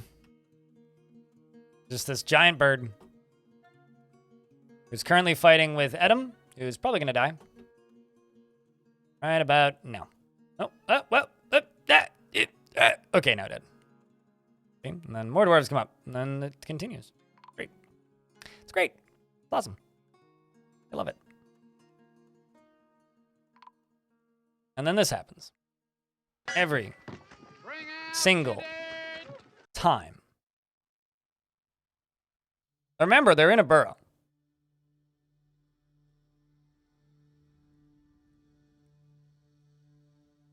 Okay. Irel, the spear dwarf, is coming. Trying to assist. Can we save after the excitement is over? That is very quickly serving up massive wings.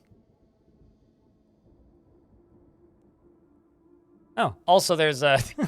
I thought you'd be dead by now. There's also a, or, well, rather, there was... also a minotaur up here. Yeah, I mean, I wouldn't mind the Untamed Wilds if it was, like, only land-based large animals, but it's the fact that it's, like, all giant animals is just... You've got to set up a weapon trap corridor. I have a question, Warthogs. How many weapons do you think I have? I've only just gotten to the point where my soldiers actually are fully kitted out in gear. The reason we don't have a weapon trap corridor is because there's no metal anywhere on this entire map. Like, I could start making serrated green glass discs, but locking the door is just better. You've got glass, certainly. I'm aware. And you telling me to do that does what exactly? You're just like, do this. And I'm like, my stubbornness says every time someone tells me to do something, I do this. Pardon my French, but fortunately I speak French sign language. Generally, that's what my brain says. It's not a personal thing. It's just if somebody tells me to do a thing, I refuse. So no, I won't. You do it. Have fun.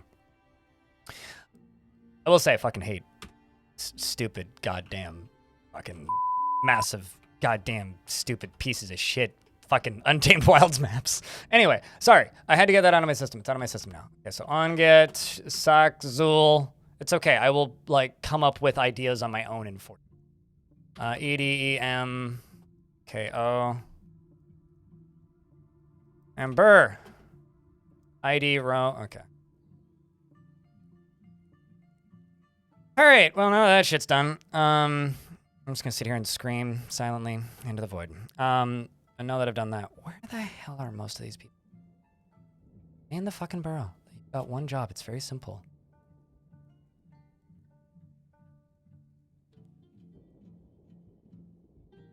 We've been getting giant flies. Like, none of these dwarves are supposed to leave this burrow. Like, all of these dwarves are in this burrow. As for why they're out here, I have no... Okay, well, there it is. Found it. At least part of it, probably. Man. It's very rare that I say this, but I really miss flow burrows from the old. Get inside, you morons.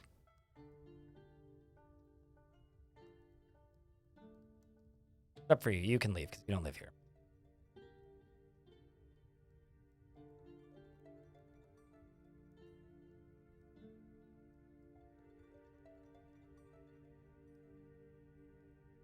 What was my best fun moment in DF? I have no idea. I try to forget the unpleasant bits.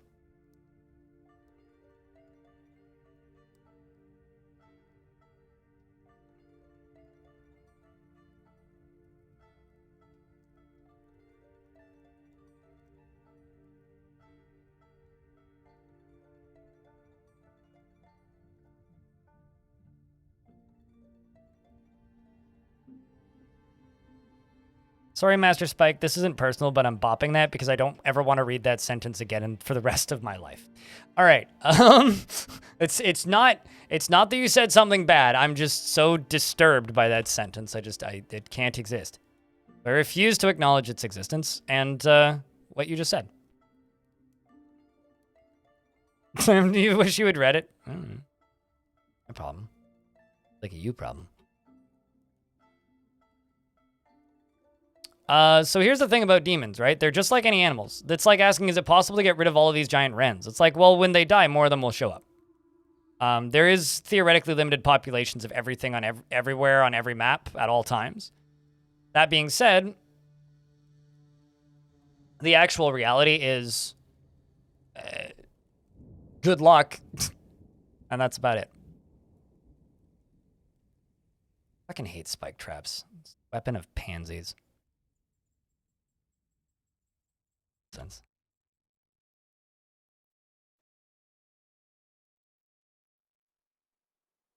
Which is why I stay away from flower fields, because pansies are terrifying. Let's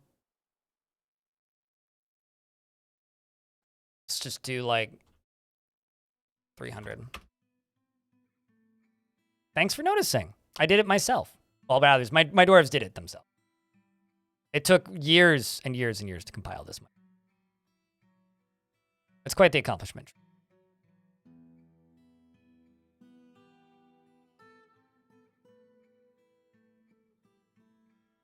You found streamer's red line? Oh, it's very easy to find my red line. We're talking about cannibalism in a good way or a positive way. Although that's literally how you get banned from this channel, so don't actually do that because I will ban you. Don't care how much money you've given me. Although if you've given me a lot of money, I might unban you the next day because I play favorites because I'm a terrible person. Anyways, on the bright side, the dwarves are less mad than they were. Also, red line is terrifying. It's like a pre-workout, like energy drink thing.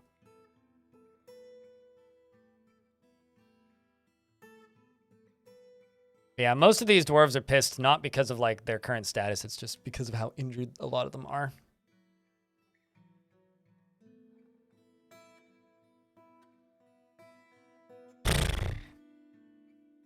That's incredible. These are all of the butcherable animals that are agitated that are currently in, like, cages that I've bought. Or that were agitated, rather. I'm kind of tempted to start breeding giant hamsters, but I've got too many animals. Oh, yeah, no, absolutely. As somebody who's had injuries in the past, it can absolutely make you angry.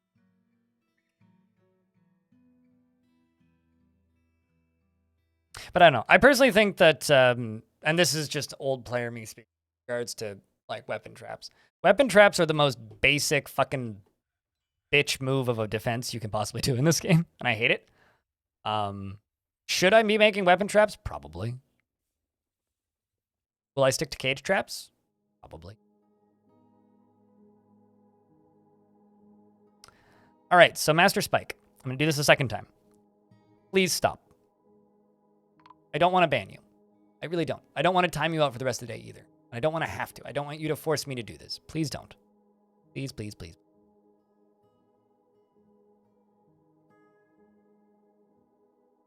And feeding, like, the desire to gross me out is just mean. So please don't be mean. We've discussed this many times, but the art of trolling requires being funny. So if you found something that somebody doesn't like and you just intentionally gross them out repeatedly, that's not funny. It might be for you, but that is defeating the whole point. It has to be funny for all parties. So please be funny if you're going to troll. And you're welcome to troll. It has to be funny. Less thugs, more hugs. That's a new one, at least for me.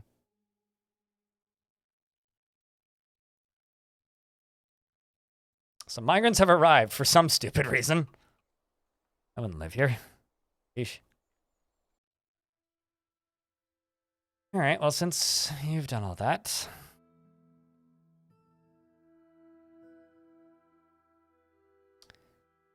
Oh boy.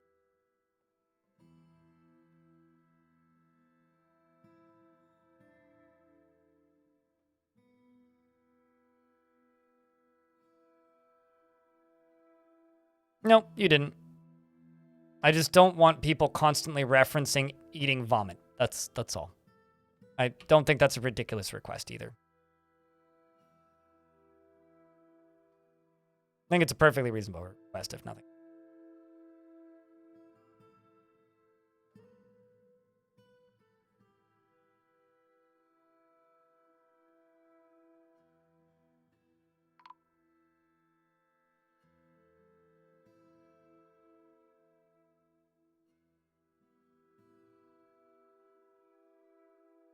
And this is why I don't understand how I feel about today, just as a stream. It's like, I think today's stream has been great.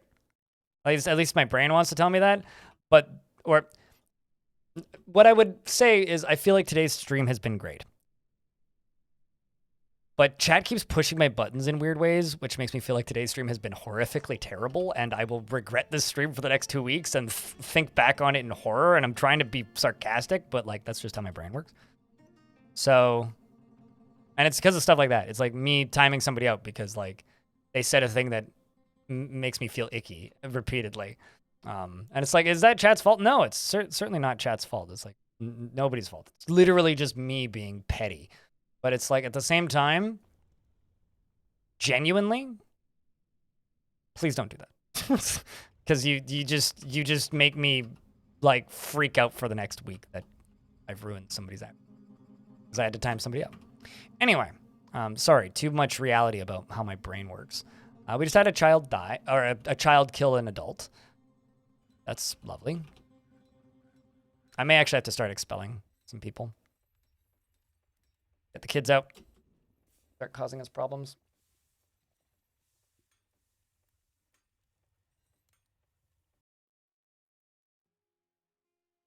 This is true. What's your point?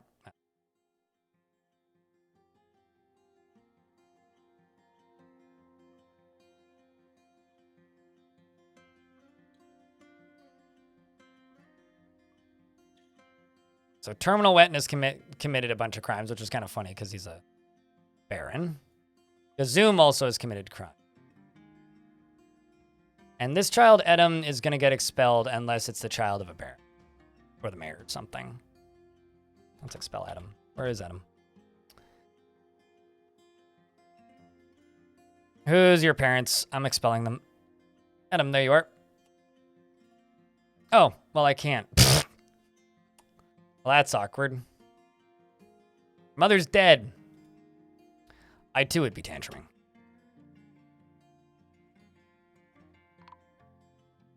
I tend to find correlation between children who are tantrumy and parents that are dead. Like, were legendary fighters and just aren't anymore, and also usually has something to do with me leaving chores on. And this dwarf has been found dead. Awesome. Awesome, awesome, awesome. Awesome opossum.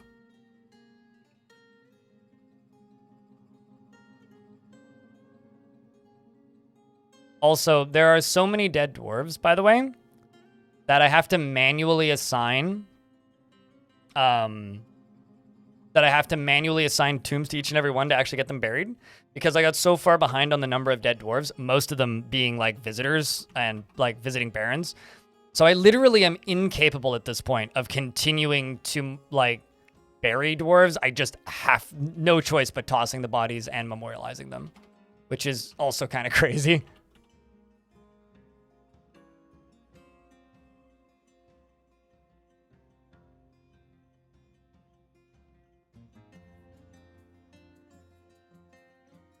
Be very interesting if orphans could be adopted. I mean, that's a mechanic Tarn's talked about, so I would not hesitate to say it's probably a planned mechanic. There go the giant hamsters and the giant lorikeets. Okay, let's go make my least favorite traps in the game. Hey, chat, hear this. Listening. Finally. Took me how long? Yes. There was like 6 of them when I first put them there, and there's now way more than 6 of them. I once had like about 250 demons in one tile. For whatever that's worth.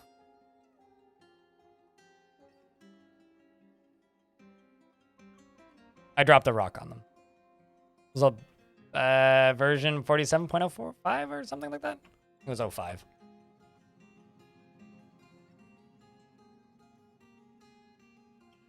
It was a while ago.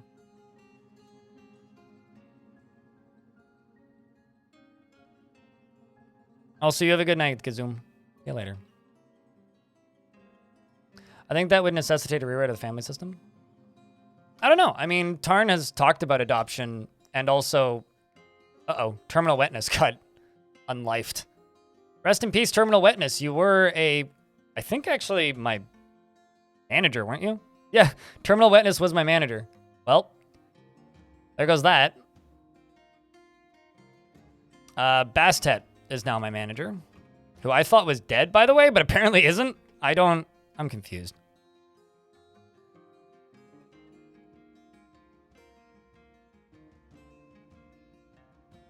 Yeah, I mean, I have no idea how big of an update it would need to be. I just know that Tarn has talked about wanting to do it.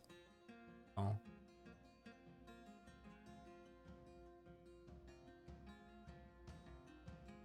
And Terminal Wetness is going to go...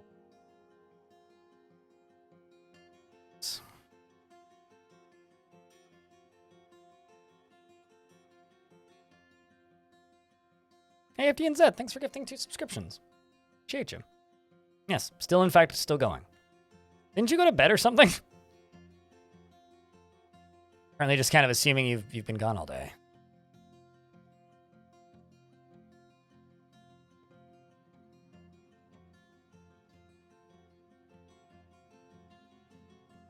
I don't do that, Warthogs. Although what I should do, actually, is give the kids a more restricted burrow.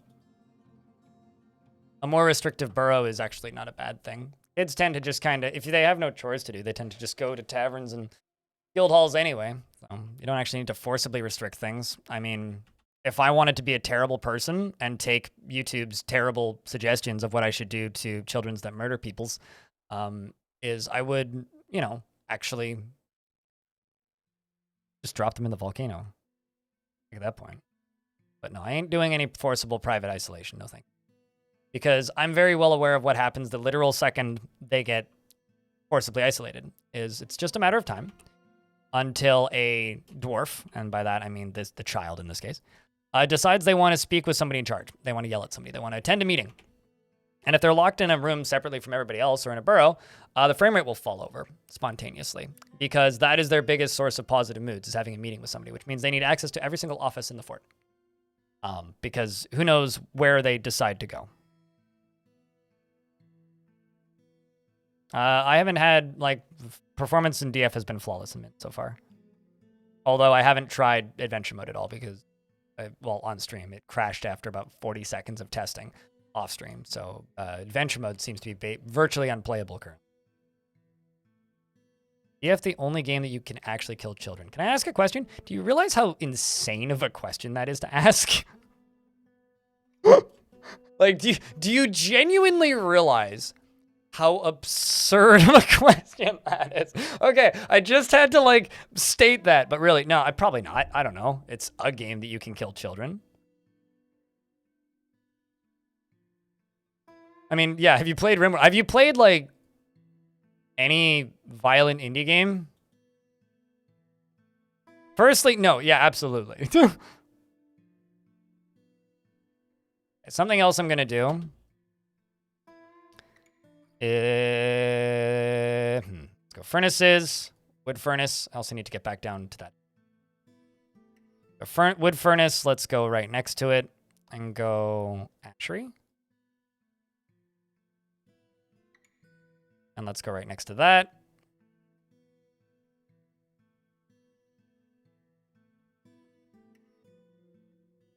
And go soap maker.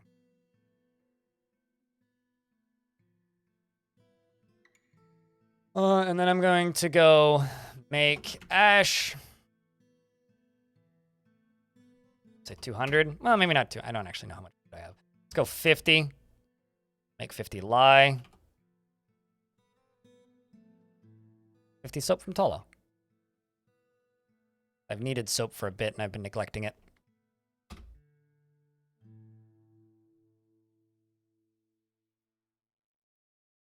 I never said that you want to do it in real life. I just said that that's a weird question to ask with no context. And also, definitely not. There's lots of games that let you kill kids. I think we're talking about in a vanilla state, Hobo. I would say that Dwarf Fortress is the only game in the last year that I've streamed that you can kill kids. How does that count? How does that work?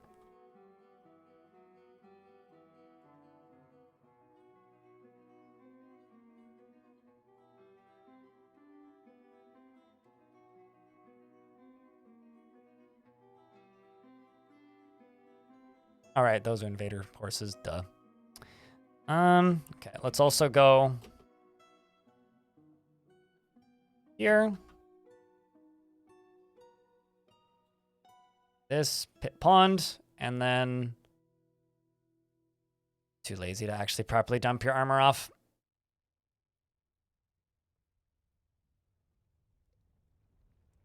It's time for some sacrifices to the volcano gods.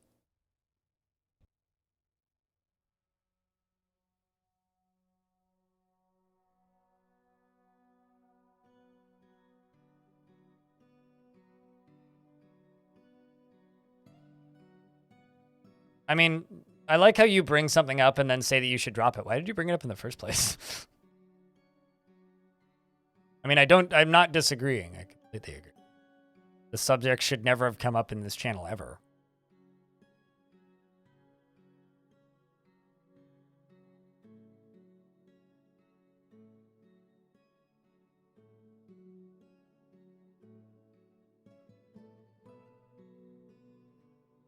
Hello, Paxmac. How are you doing on this fine day? Quick chat, act normal. No one was talking about killing kids a second ago. Heard me? No one was talking about killing kids. All good. I like to keep my, you know,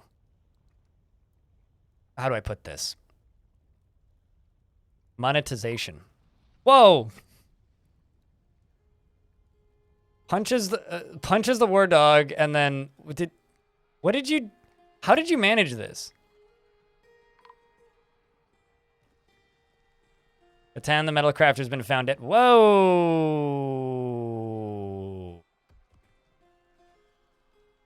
So I threw a dog into a volcano and now a bunch of people are dead. And, well, the queen's still alive. I'm not sure what that was.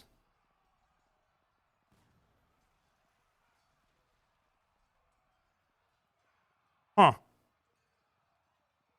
That must have been a tantrum that went bad.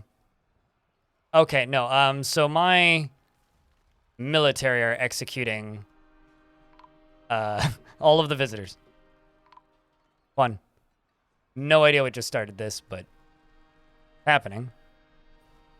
These are all visitors. Order 66, something like that.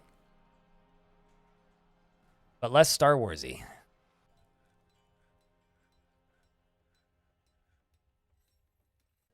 Strikes the Baron of Lanced Roof with a llama wolf figurine of dwarves. This dwarf was beating the crap out of one of them with a figurine. The voices told them to do it? Oh, it's definitely the voices in the sphere that told them to do it. It's definitely. No question.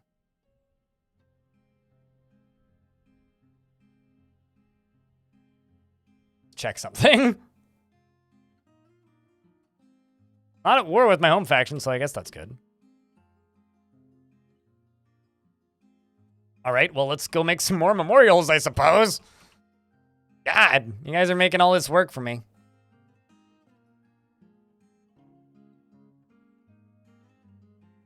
It was probably a tantrum that's caused that.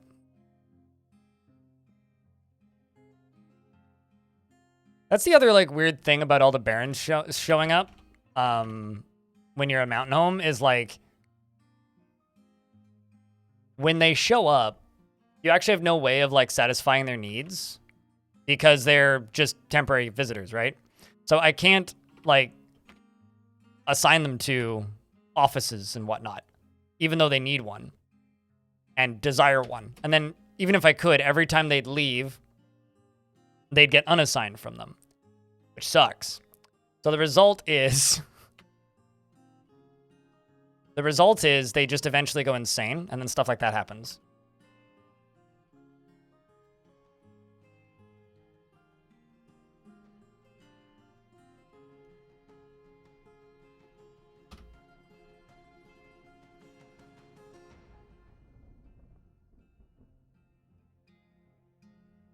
Accurate royalty simulator? I mean, you're not wrong. The nobles going insane and then getting killed by their own guards. Pretty accurate. Sounds like working in an office. No, I'm suddenly very happy. I've never, even happier than I normally am about never having to work in an office.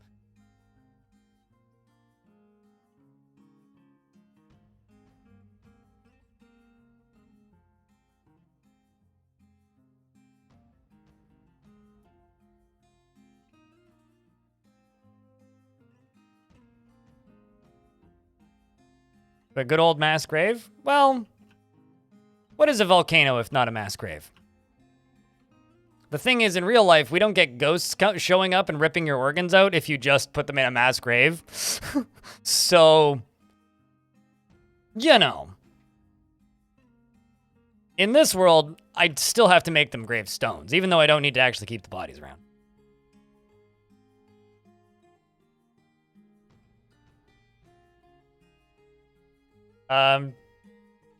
Pierre Pooter, is that how you say your name? I checked post art. Oh god, I'm terrified. What have you done? Brewer was found dead. Oh boy. Excellent. Awesome. Sweet. Love it. Love it, love it, love it, love it, love it. Okay. What have you done?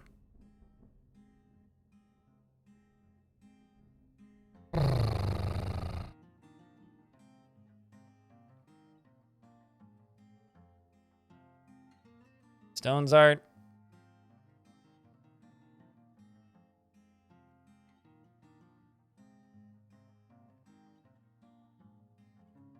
You know, I'm not even going to try to describe this, chat.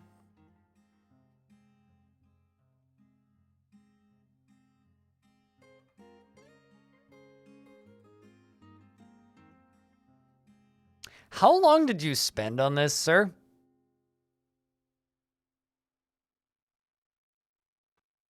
But yeah, see that link, Pierre. No. If it was more than 40 minutes, I'm offended.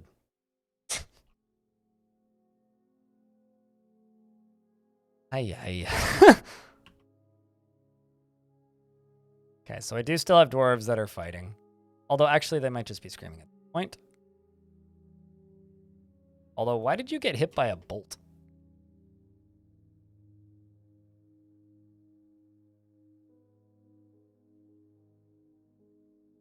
These dwarves are still claiming that they're in conflict with something, and I'm not sure what.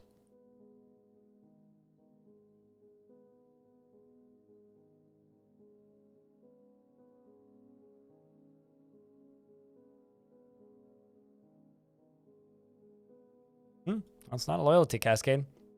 So at least, yeah, it's not from within my fort. Hey, Swaghammer has appeared. Again, for the first time in a very long time. Random visitor. Well, I guess you're doomed now.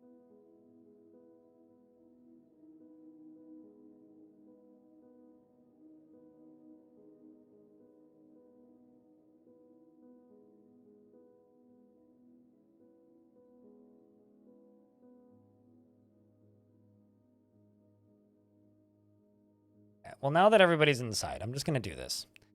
All of these dwarves off duty.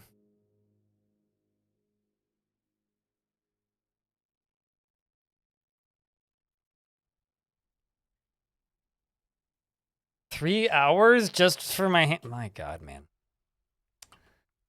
See, this is a true sign of success as a content creator when people will waste entire days for a bit to make a joke. That's how that you know that you are successful as a content creator.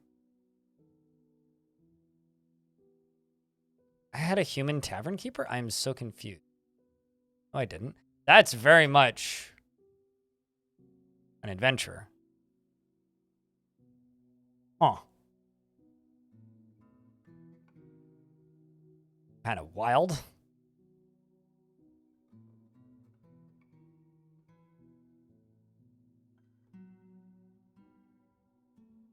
Specifically because they have a, well, bronze carving knife.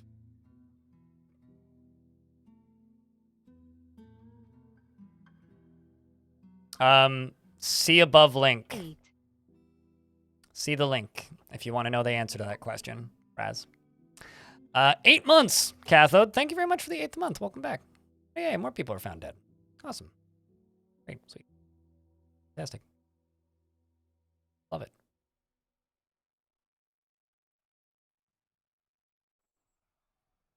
That wasn't even a tantrum. This was just a dwarf that killed this person. AJ just killed Lycott in cold blood.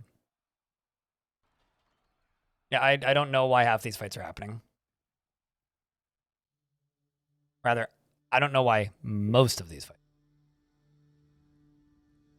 Aside from that, it's just simply my dwarves fighting with random barons. So I'm going to do the thing that I did earlier as the solution to this problem, which is simply fucking lock the door. Because I need this to stop happening.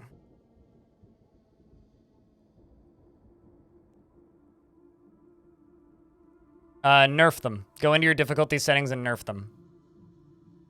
They're pretty clearly described in the settings. So just nerf them in the difficulty settings is the best way to go about doing it.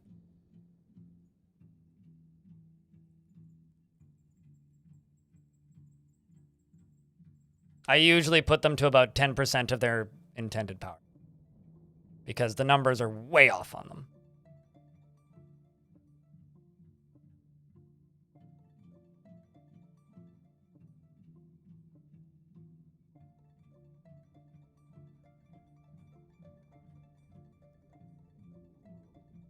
What's funny is now this music's playing, even though it's like not actually that great, but.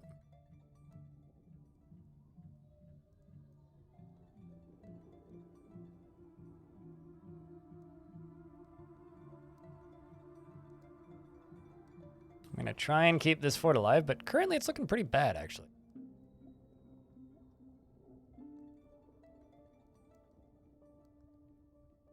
Yeah, no, that's why I say nerf them. They're a fun little side activity, but their default settings are ridiculous.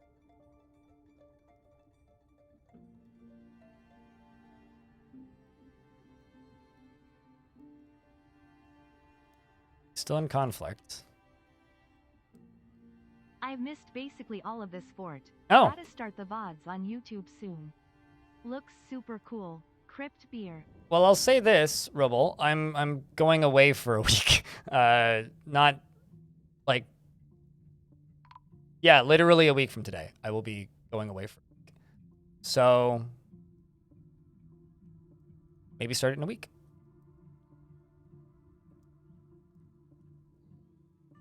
Give you a chance to catch up, you know?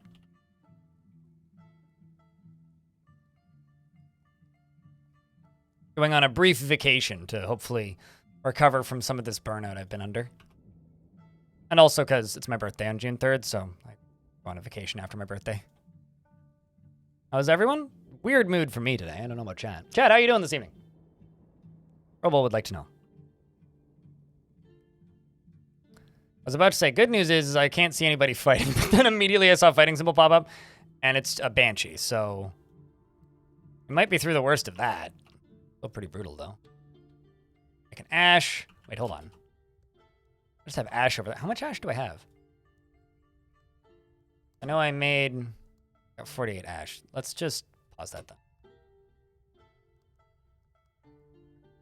Also, we're making dog soap. That's lovely. Today's pretty decent. Pretty decent.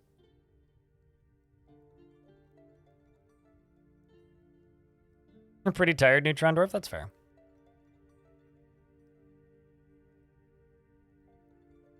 But admittedly, that is pretty late, so that is an acceptable time of day to be pretty tired.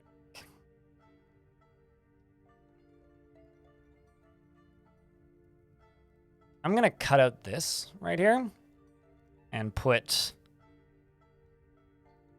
this right there once we can. And then we'll get this to pump this out here. Although, actually, I should just get rid of these. It's just a terrible spot for this. And instead, go right here.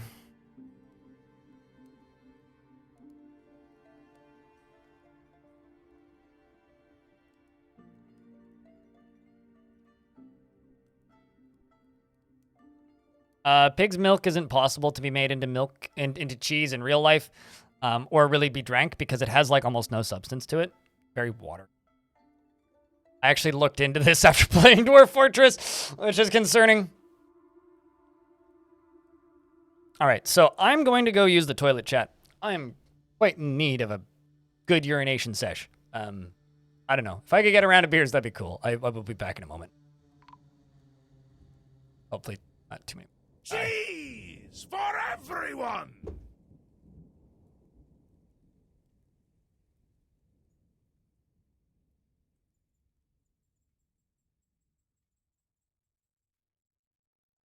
Let's take a lovely fruit, the tomato. Remove everything that's good from it, the seeds, the vitamins, the nutrients, everything that's good about it, and just jam it full of shit, garbage, shit sugar, and put it in a shit bottle that sounds like shit when you put it on your shit. It's shit! Stop eating ketchup!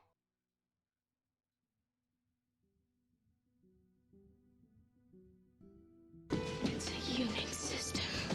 I know this.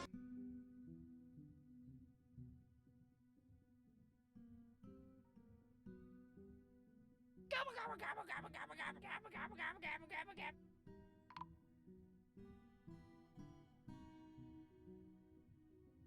See how he bites off the shell to get at the nut?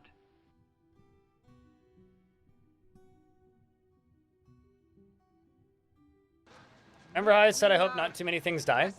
Literally none of the things that died belonged to my fort. We were at 179, then one person died, and we're still at 179. 2 more things have died since. I also have all visitors and guests disabled, yet this is still happening. It's wild to me. Irvad. As well as Ineth. Phil. Okay. And because these are all dwarves, they become ghosts. That's what's bothering me about this fort. Welcome back, Gallia. There a URL that explains what all the dialogue images mean. What? What do you mean? Dialogue images? Talking about.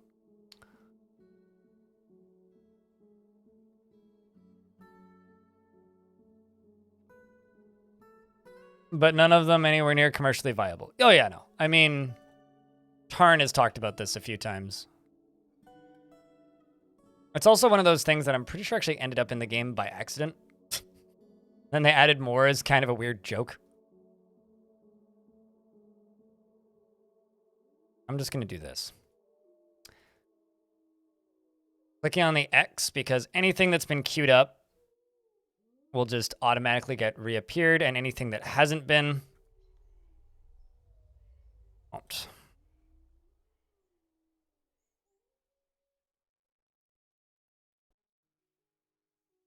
All right, so.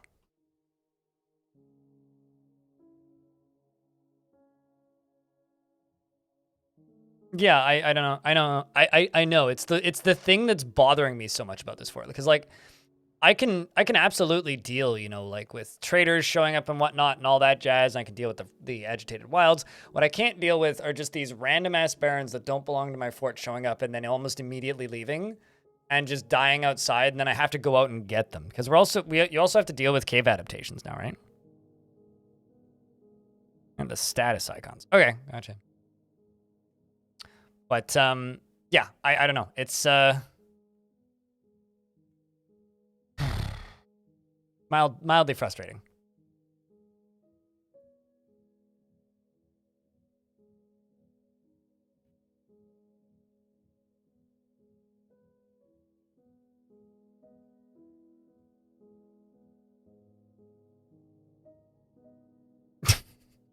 Good luck not getting... Pigs are not nice animals either. Like, good luck not getting your skull crushed by a pig.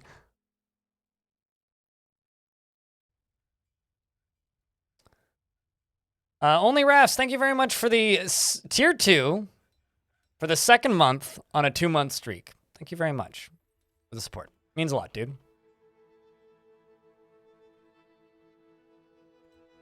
Like, seriously, thank you so much. Well, we're making soap now, so at least that'll help. There's just like piles of soap around here. Also probably piles of soap over here. I put 10 soap into the hospital.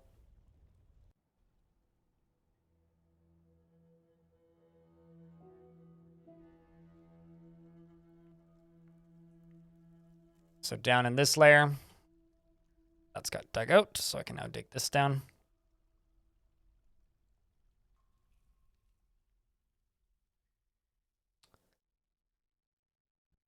And oh boy. Okay, so we got bronze greaves, so I guess that's a good improvement. Let's just grab you and update your gear. We have gear greaves now. Let's do 10 bronze helms.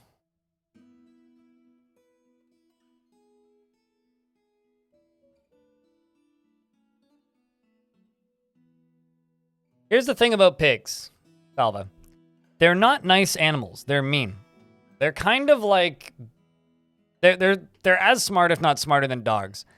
And they can be very, very, very, very, very, very, very, very, very mean. So... Crypt beer. Trying to suck a pig's tit. Good luck with that. That's the whole point. Preox, what up? Thanks for the 18th month. I'm sorry you had to hear that nonsense. I hope you're doing well. It's been a while.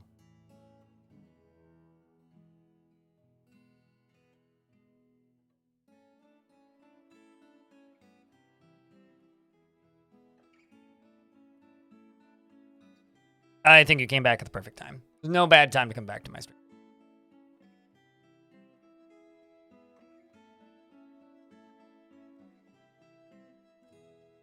To milk pigs in adventure mode? It already is if you use Adventure Fort, which is a DFhack plugin, which also can brick your world and make your game crash like crazy. But, I mean, like, lets you do literally everything that you can do in Fort mode and adventure mode, which at some point I'll make a video of once adventure mode is done, but gotta wait for that first.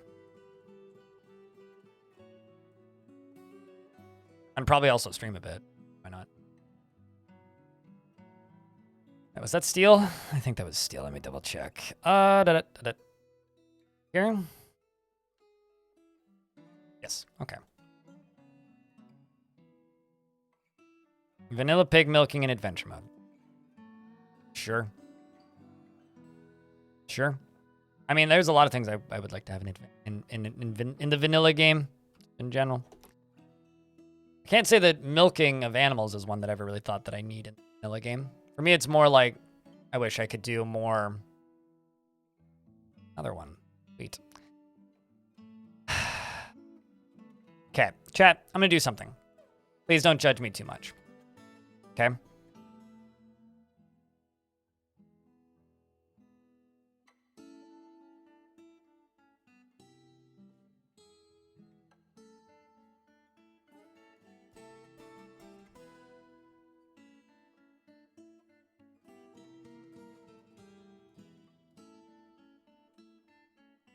This is usually stuff I preach against, but desperate times. All right, let's do this layer now.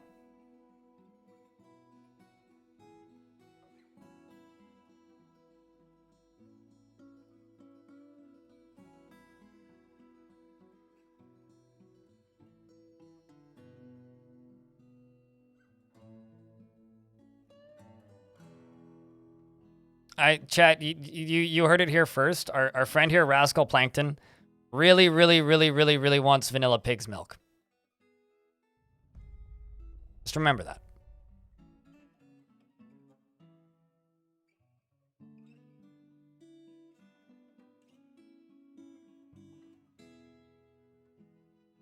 And this is one of those don't knock it till you try it situations. But fortunately, I don't think any of us will ever have the opportunity to try it. I'll stick to almond milk.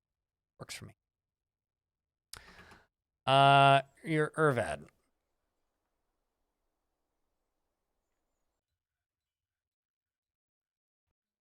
I'm suddenly, like, very tempted to just disable these large animals. Like, I kind of want to still have these, like, giant wrens to fight, but the fact that the game refuses to stop sending these barons just makes me go, this is going to make this faction unplayable eventually, is my fear.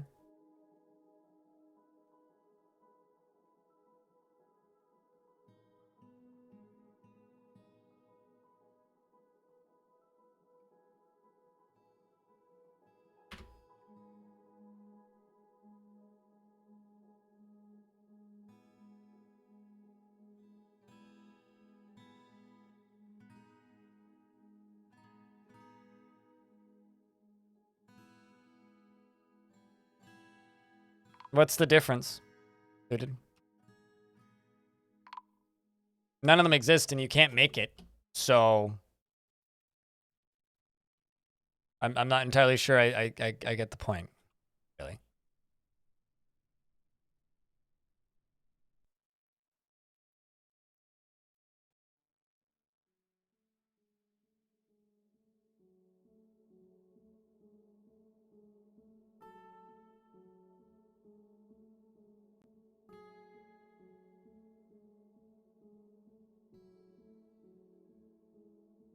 All right.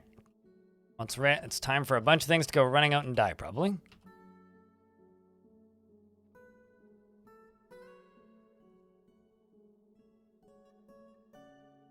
There's a difference between being curious and just trying to start a really weird conversation. I don't think you're even remotely curious. I think you are just trying to start a really weird conversation, and I kind of respect it.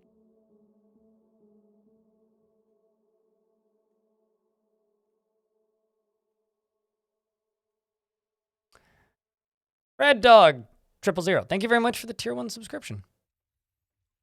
Enjoy the ad-free viewing. Next 30 days. And the emotes. Means a lot. Holy shit. You guys see this, right? The amount of memorials I have are absurd. Well, thank you. I sometimes love my content. I wish YouTube would as well.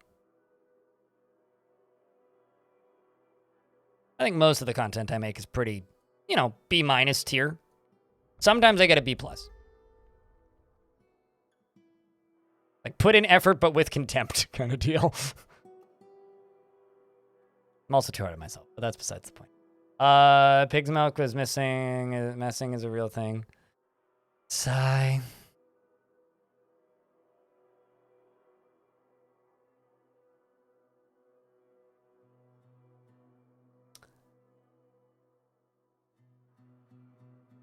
Well, I mean, see, I told you. You just want to start a weird conversation.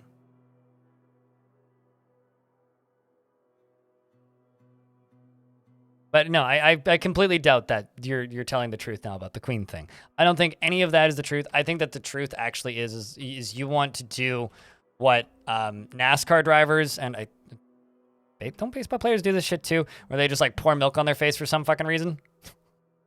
That's what you want. Like you just want pig's milk all up and over your body. That's the reality. Okay, we know. Fucking what? Just Google NASCAR milk. You'll find it pretty quick. It's hard to miss.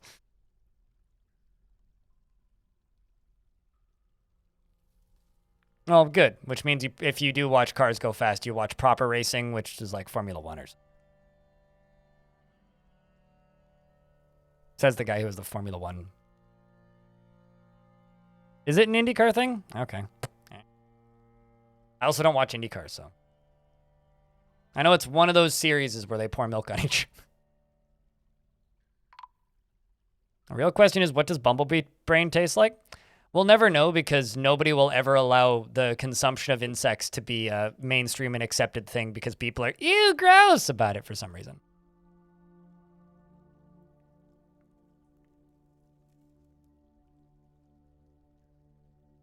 So we'll never know. So I can teach you how to play this game? Well, all the tutorials are available on the YouTube channel.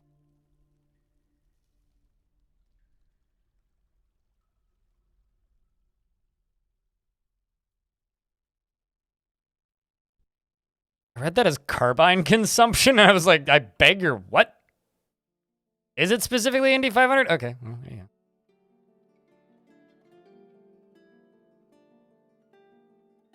Only insects and grain products? Wait, hold on. You're talking like accidental mealworm appear in... Because that makes me go, ew, gross, too. Totally fine with cricket powder, though. Okay, we'll see you later, Salva.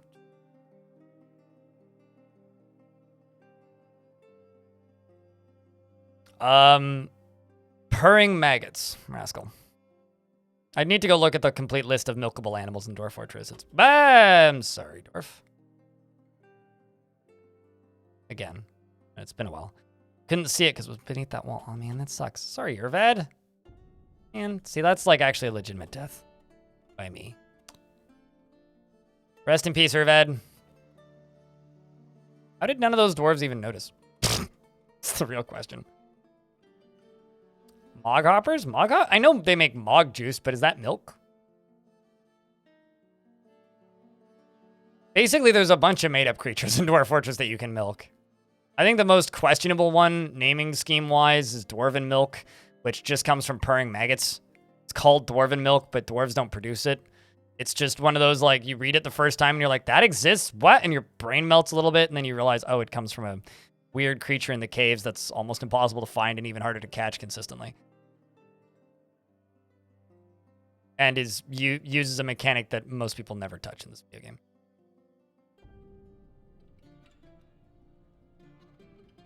You have to type in exclamation point tickets to see how many you have so you can decide how many you want to invest.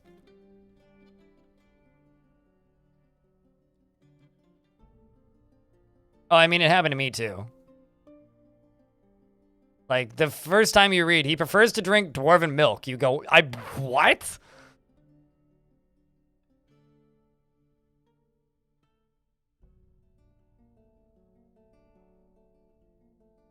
I think I finally made a decent amount of clothing based on how much I actually have to trade. Let's do that. Let's also do crowns. One green glass crown. Random bins. Finished goods container. Whole lot of nothing.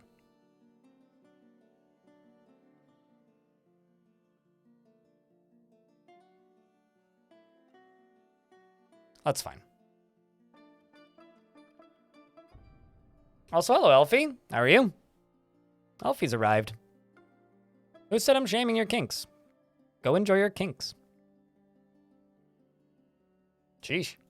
You go enjoy yours, I'll go enjoy mine. Everybody go live their own private lives. Don't force them on others. Anyway, Elfie, what's up? How you been? How's your day been? Today's been crazy and bad and great and terrible and awful and wonderful, and Chad had a great time, I think. And I want to cry. So, yeah. Well, that's awesome. Just make sure that you ask for that you get consent first.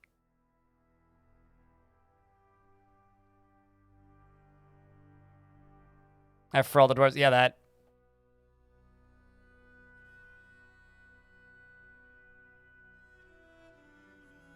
Stored somewhere, and then you'd have to go digging for like 10 minutes and go, where the fuck is that yak?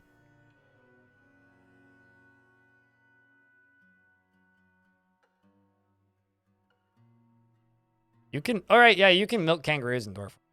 You can also milk horses. Let's forget about kangaroos' milk.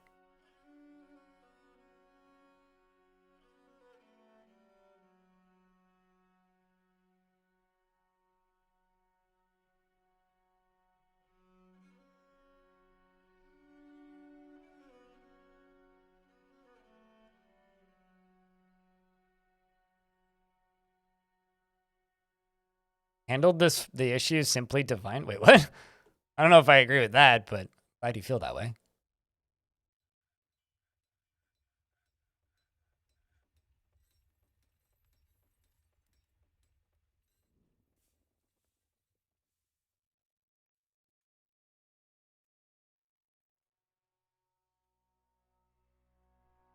We caught a giant agitated fly and a giant agitated giant cassowary. Also, apparently I have a named Plump Helmet Man. How long has that been there? I need to go check the VODs and see how long that Plump Helmet Man's been there, because I have, one, zero clue how the hell you got there, and two,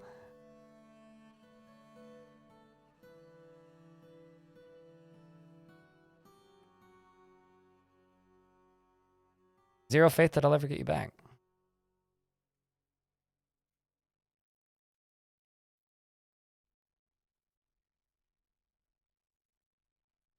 Oh no, I completely agree. Like the weird random details of Dwarf Fort is a large part of this game's charm.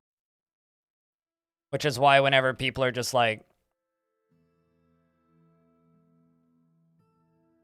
they should spend less time developing random features nobody wants, I'm always just like, I don't know. I don't know about that.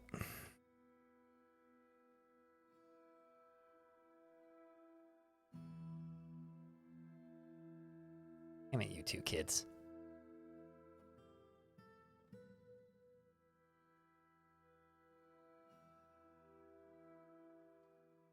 He's talked about crossbreeding before and how the game doesn't have the capability to do that. Because, believe it or not, it's a very frequently requested and demanded and requested and demanded and requested and requested and demanded and requested and demanded feature. So I don't think we'll ever get crossbreeding because, you know, Tarn said that it would take way too long. And that's Tarn saying it would take way too long. I don't know if you have ever listened to any of the interviews I do. Always kind of, it was very weirdly self-important for me to say things like, you just listen to the interviews I do. But I bring Zach and Tarn onto the stream every couple months and we talk about Dwarf Fort. Weird, right? Anyway, when we do this, okay, where are you going? Okay, so is this in the burrow? Okay, so trading negates burrows. What is that? Seems really unsmart. All right, well, whatever. Where are you headed?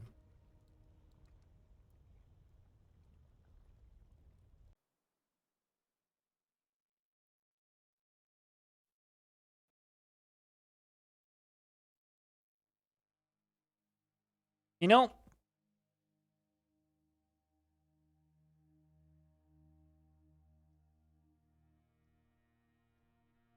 I think this one's gonna irk me for a long time, because did they always do that? Like, ignore burrows for trading? 'Cause I don't recall them doing that. It feels like a unique quirk to this fort to me. Really bizarre.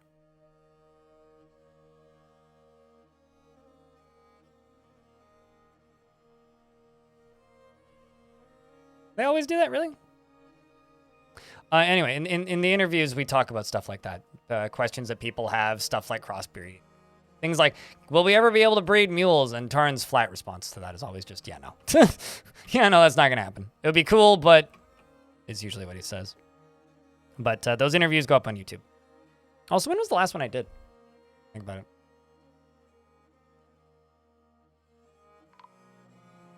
Great, more people are dying. Surprise! March 10th. Really? Oh, sorry, no. March 14th was the last one. Perfect, the glass maker's been missing for a week. At least these rows are getting a proper baths now.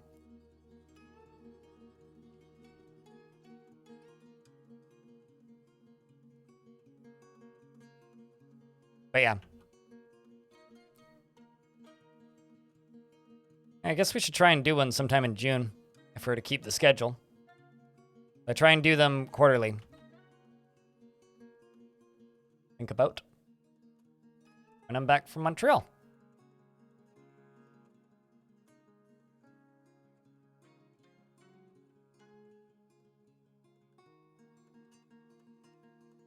And they always ask for translations to Turkish and Spanish. What, like the game being translated? Well, I mean, the sad, well, not sad, but like reality of that is in order for the game to be translatable, a huge portion of the code would need to be rewritten. But the good news there is, they are slowly working towards that by improving the modability of the game, which will at least allow for third-party translations, which I think is great, personally.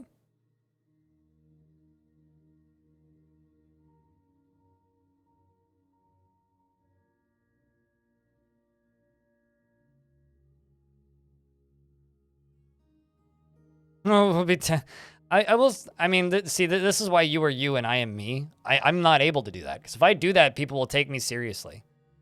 Although, don't worry. If you go around, you can find plenty of articles about how Dwarf Fortress was finished the day it was uploaded to Steam, which is funny because it doesn't even have half of the game's content. Tons of articles about that. So, you know, all that stuff doesn't really matter so much. The only part that actually matters is enjoy playing the game. Because if so, well, basically made it.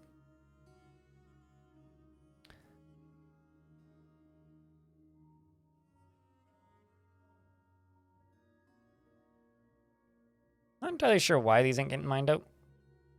What's the priority? Oh, okay. Something's fighting.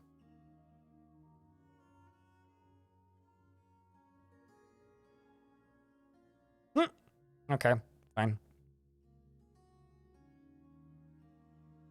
Let's pull you 3 out and throw Ryder. How's Ryder's mood doing?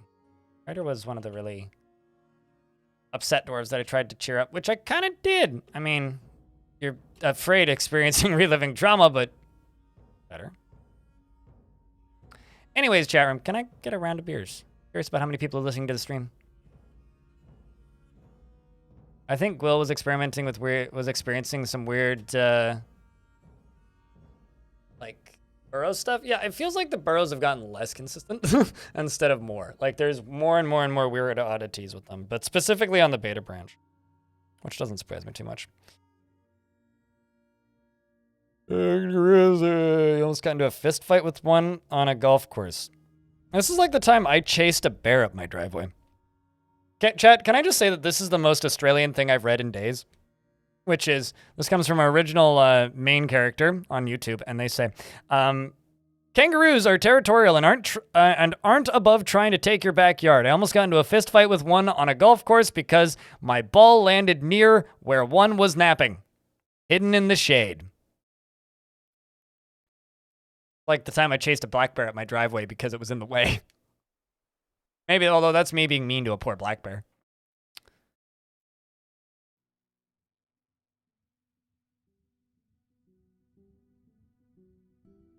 Sorry, some right for golfing. It's like, I would put your golfer too. At the very least, you know, the ball didn't hit the kangaroo. If the ball hit the kangaroo, I don't think he'd be typing in my chat. I think he'd be dead. It's just, yeah, I don't know. That is genuinely the most Australian thing I've read all day.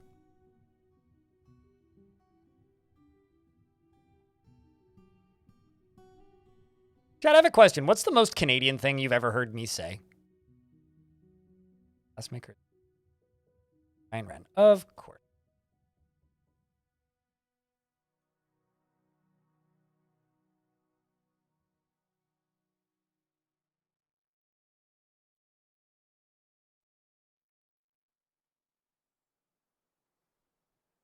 Anyway, I should probably be trading right now. Instead of doing, I'm doing this nonsense.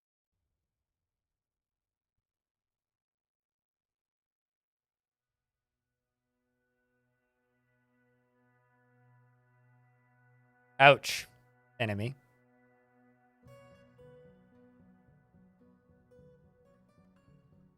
A shower beer? What's Canadian about a shower beer? You know, you're not wrong. I ordered an ounce of weed and had it delivered, and they threw in a few pre-rolls. That is very true, and also, yeah, I guess, but probably one of the most Canadian things I've seen. Don't lean into the Canadian too much. All you have to do is call me American, and then I lean into it way too fucking hard.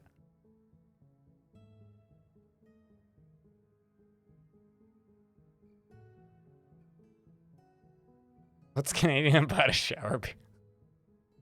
People drink beers in the shower. It's not weird.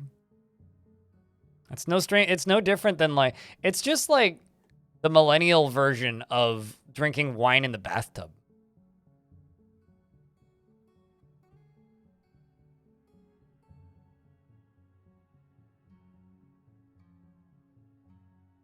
You hear that a bunch in California too? Yeah, fair.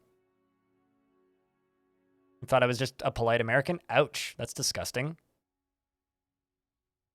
How horrifying. That's like thinking that somebody from Europe is a polite Russian.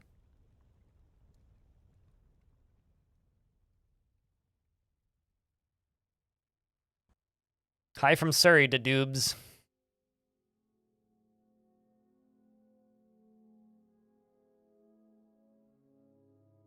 No offense intended, all of it taken. Very offended. Much mad.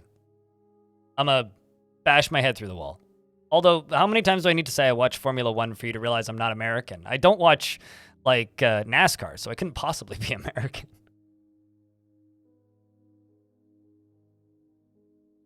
Okay, let's go over here. This, no, Sag.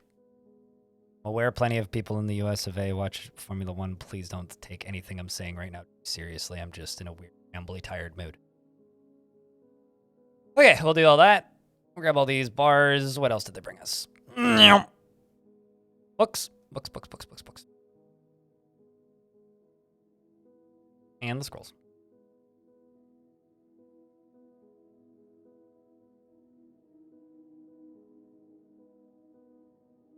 Those.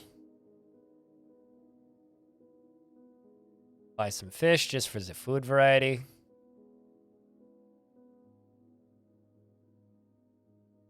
Can I afford it? These bolts. I can't, because those are some very blinged out bolts.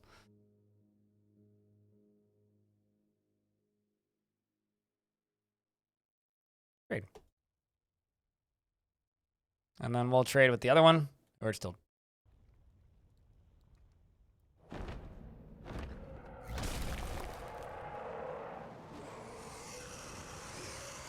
Monaco is exceptionally boring racing, but it's entertaining quali. I always enjoy Monaco's quali and then watch the race 3 days later when I remember. The Forgotten Beast Shadow, it's a Chateau, has come. It has a very long name. Galcadoto Nagopex Unzo has come. A great eyeless crab. It has a knobby shell and a gaunt appearance. Its heliotrope exoskeleton is wrinkled. Beware, it's deadly doost. Doost is much deadly. And it's very... The Curse of Midnight? Calm down, metal band.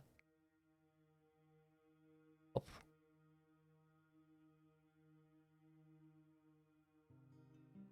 You can't milk fish, but milkfish exist.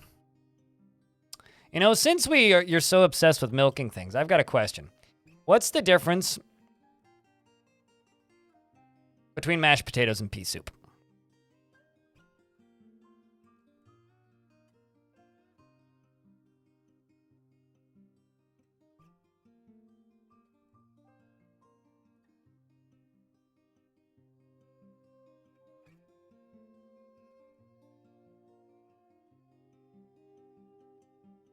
Viscosity, mainly.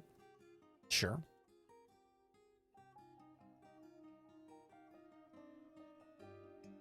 Between mashed potatoes and pea soup.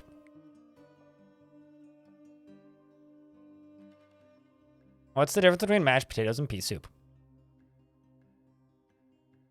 Very simple. You can mash potatoes, but you can't pea soup. Now that you're all distracted, let's talk about something other than milk, please. This conversation is starting to age like milk.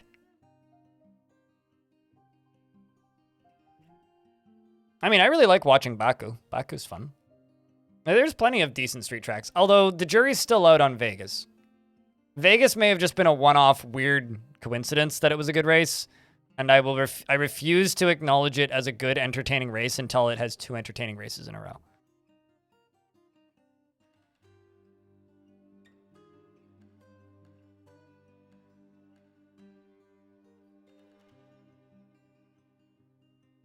Let me know once you figure it out, Rascal Plankton. You know, I'm realizing now why you're such a crazy person. It's because it's super duper late where you are. So you've probably been, I'm really just hoping that you've been up all day and your brain no working properly anymore. You know, like that point in the day. Because that would explain this bizarre obsession with piss and soup.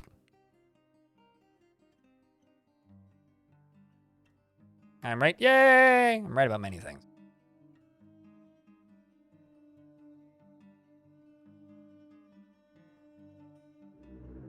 That seems fine.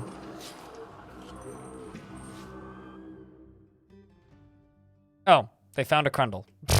I was thinking, I'm like, well, there was more Ratmen dying to demons. Nope, literally they found a singular Crundle. They literally found a Crundle.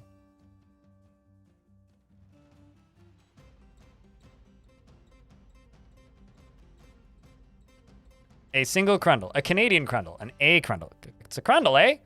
No. Every day he Crundling. Every day, A, he Crundling.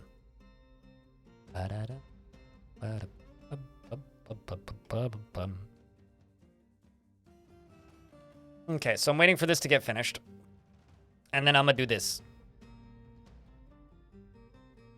Bro is wasted? Well, he should tighten his belt if he's wasted. Wear a few hours? Okay, so here's the thing. Neutron Dwarf says, bro is wasted. And then Rascal tells him to wear a few hours. So does your belt say a few hours on it? Last week, there were only 5 overtakes and top 10 finished in the same order they qualified in. Oh, yeah, no, absolutely. Like, Monaco's boring as shit. What the really fun thing about Monaco this year, though, was listening to Ted on the Sky Sports feed go, man, you know what would be great is if we had a bunch of pit stops right now. And then somebody could try something interesting. And then Crofty's like, well, define interesting. And then he's just like, well, you know, like racing.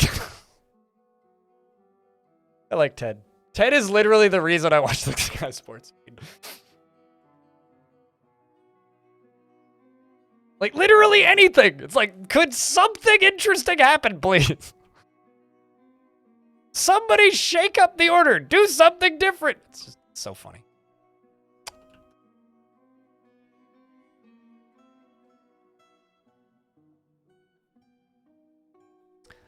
I mean, to give you an idea, the reason Monaco happens is the crown prince of a tax haven hands out the trophies. That's why it happens. Like, it's not because it's a good race. It's literally because it started off with a rich boys club in the 20s of people racing their cars around a place where they didn't need to pay taxes. Literally, it's like European Texas. Maybe, okay. European Las Vegas?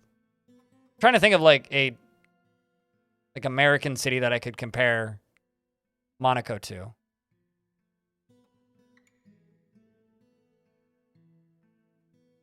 Yeah, no, absolutely, dude. What's really funny to me about Monaco is there is a bunch of very successful YouTube channels of people who just walk around Monaco looking for rich cars and then filming them, right? Like looking for expensive cars and then filming them. But it's very funny because it's like, oh, look, it's Lando Norris. Like, what? Well, who's driving the Ferrari? Oh, look, it's Signs. Oh, hey, shit. Yep. Kimmy DMF'd and he just walked over to his boat. I miss Kimmy. He was a fun. I'll be honest, I watched Formula One for the exact same reasons a lot of people watch, like, pro wrestling. It's like the same vibe for me. Do I take it 100% seriously all the time? Absolutely not. But it's entertaining. And when it's not entertaining, I find ways of making it entertaining. And we got some migrants for some stupid reason. Why are you still coming here? This place is cursed. Leave while you still can. There's blood and vomit everywhere. Nothing is safe anymore. There's no chance that you'll even make it to the fort. Maybe. You're like halfway. You're like a quarter of the way there. Will you make it? Hey, it's you and your wife. Well, come on. Come on, dude. Get you and your wifey in here. You can make it. Eyes have faces.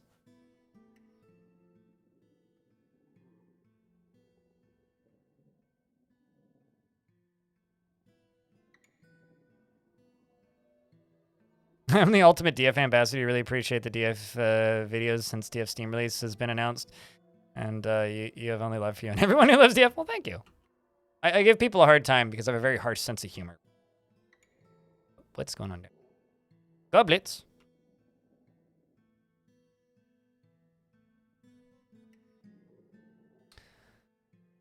All right. Thank you. All I have to say. Yeah, you're drunk. Anyway, that's fine. Laying down now? Well, okay. You have a good night. Go snooze. I will be on tomorrow. Same time. You began as a Vettel fan and then transferring to Ferrari fan, and now you just get mad and they can't manage a race to save their lives? What, Ferrari? Ferrari's been doing better recently. This season has been okay for them. I don't know. I'm not really a fan of any particular team. I'm there for the drama and the show. I want the show to be good, and I want the drama to be nonsensical, and I want rich people to complain about how bad it is to be rich. And that's how I get my entertainment from Formula One. It's pretty simple, really.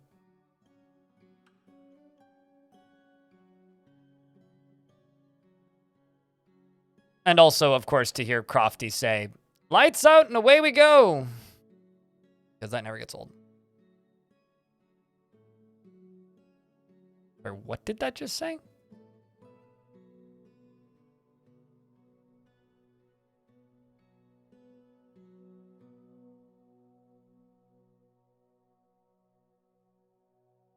Man, this is some strangeness, man. Because, like, I've got Swaghammer here, who's participating like he's part of my fort. Yes, it's called a motor race, okay?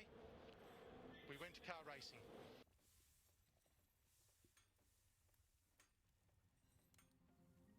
Here's the thing, right? Before that, it was Mercedes. Before that, it was another team. It's a sport about, like, dynasties. And if you complain about that, you're watching the wrong sport.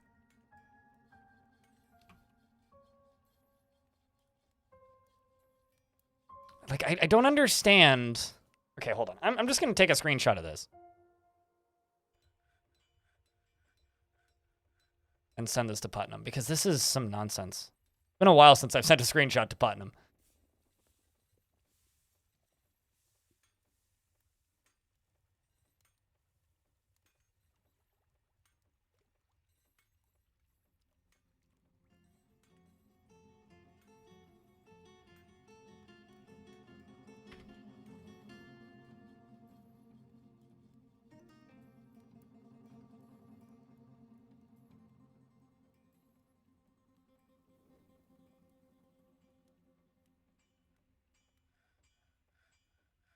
All right.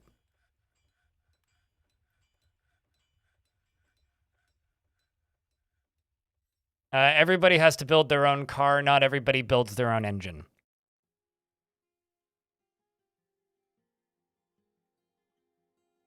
So you could be a customer team that buys an engine from a different manufacturer.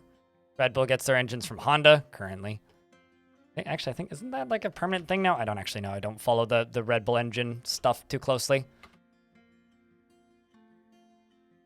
But like, a lot of teams are running Ferrari engines, even though they're not technically Ferrari teams.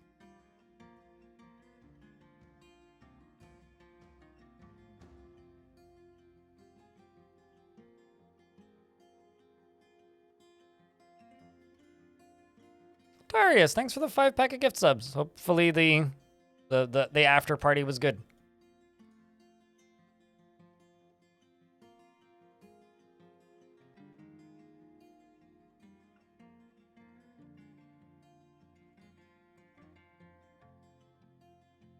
Yeah, because they bought the old Honda engine manufacturing stuff. I remember that much. Red Bull has infinite money and used to have a megalomaniac owner who wanted to be the best in the world at everything and used the energy drink money to, or the beverage money, shall we say, to like sponsor all these sports teams. And anyways, he's dead now. He died last year. And the result is kind of insanity.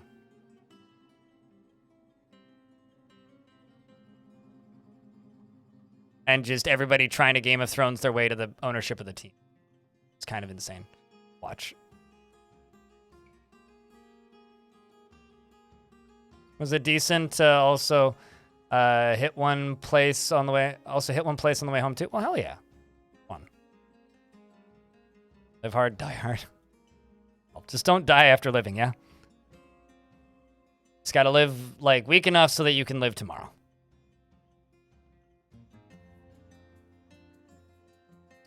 Bunch of diamonds is about to catch on fire, I think. Although we do have water here that I can let in.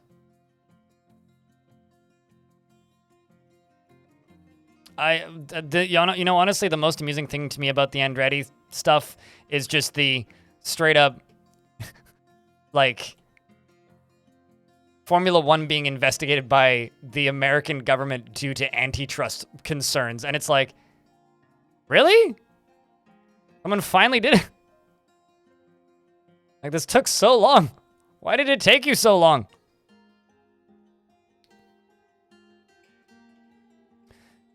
You had 30 dwarves. One of the poor lads got convicted for unfulfilled work order indefinitely, and I forgot about him. And, oh, they don't get convicted indefinitely, but if they go insane, then they stay there indefinitely. But he was already stuck in melancholic. Yeah, that's why he was indefinite. And wandered around the dungeon, and man, that was sad. The thing is, if you'd left him in prison, they would have continued to bring him food and water as he needed it. But because you didn't leave him in prison and you let him out, you doomed him to death. I've done the same thing, so...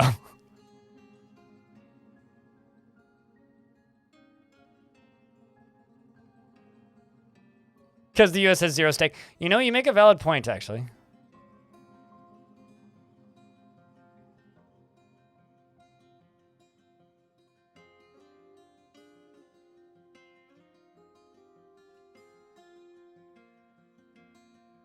Let's just fill up this area here and then off.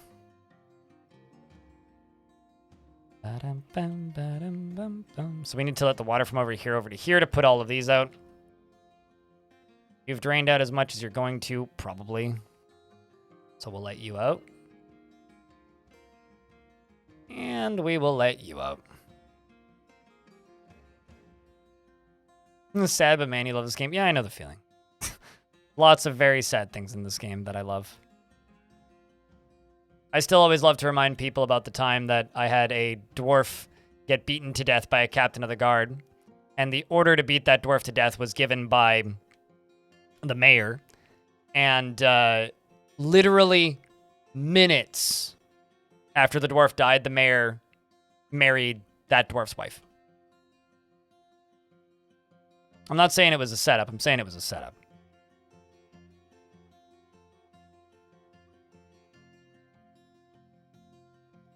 Didn't imagine going to the Miami or Vegas GP and saw the prices for like food for $100 and something. Okay, so you need to remember something very specific about the food. Is I've gone to Formula One weekends. In fact, I'm going to one literally next week. Going to the one in Montreal. The thing that you need to realize is, one, it's cheaper to go to Formula One for the weekend than it is to see Blink-182 for 2 hours. Number one. Second thing is, like, the Canadian GP tickets, like, seats for 3 days worth of racing is $450. It's fine. Those food prices that you're seeing are not the normal food prices. The food prices that you are seeing are going to be in your neck of the woods. If you want to hang out, call me. Like, just DM me. We'll work something out. The food prices in Montreal, or not in Montreal, in Formula One races, are like that because what you're seeing is the ultra-rich private food distribution places. That's not the normal food stands. There's food trucks everywhere at Formula One races with, like, yeah, it's overpriced food, but it's no different than going to the fucking fair. It's like, yeah, sure, you'll spend $20 for a hot dog and chips, but they've got you trapped. Like, it's exactly the same as going to, like, a local fair, right? Like, it's not as ridiculous as it sounds on paper. No, not really. Venti and potato. It's nowhere near as ridiculous as it sounds on paper. The second thing is, like, the only people who can actually order those foods are the people who spent $25,000 on their seats. So if you spend $25,000 on your seats and you have 5 seats, yeah, they're going to charge you $250 for some fucking, like, I don't know, like, lobster rolls.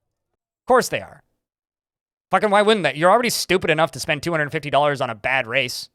Like, or sorry, you're already stupid enough to spend $25,000 on bad seat or on good seats for a bad race. Like, that's, of course they're going to do that. Of course they're going to fucking do that.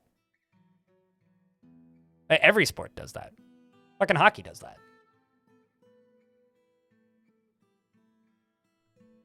You've been to a race at Silverstone, although the tickets were free for marshals in F1 races. Were you a marshal? Well, that's cool.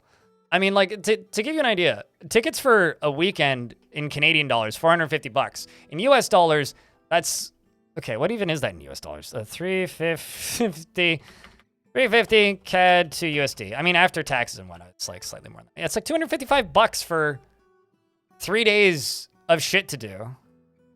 Whereas, like, how much is it to see...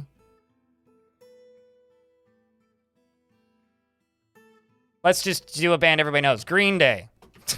Tickets. Shut up, Google.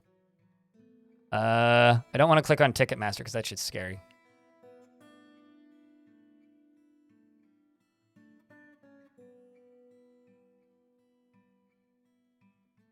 Nope. Nope. Okay, so this is...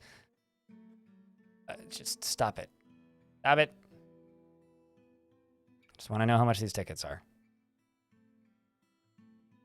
I don't want your cookies. I want to know how much your tickets are, you stupid German website. I figured this would be easier than it actually is. Okay, let's go Minneapolis. I know that'll be in England. Okay. Okay, so if you want to be in the nosebleeds, it's like $150 US. If you want to be in like decent seats, it's like $400. So it's more expensive to go see Green Day, which is like a 2-hour show, than it is to go see Formula 1. It's just a matter of which race do you go to. Like, yeah, Vegas is fuck you expensive, but it's Vegas. Yeah, Miami's pretty goddamn expensive, but it's also Miami. Coda's not that unaffordable. Tickets for like the Mexico GP, as long as you don't want the best of the best seats, pretty fine too.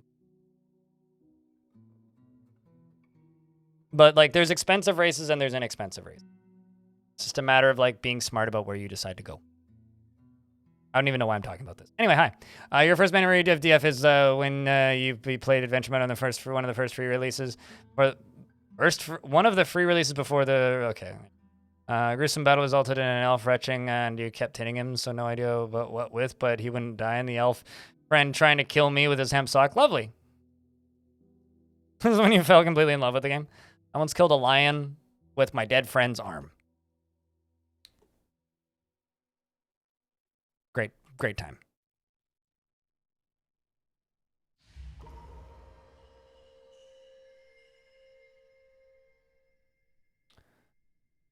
All right, Coda all the glassmaker has been taken by a Fey mood.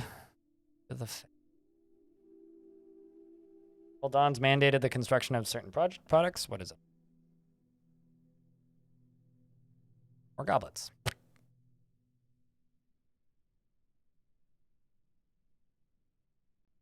You could have gone and not left home.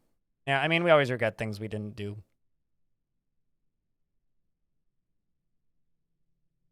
But yeah, I don't know. I mean, at the end of the day, like, you need to realize sports are expensive, right? Like, you could go see certain races for like less than $100 for the weekend if you're willing to just sit somewhere in a field.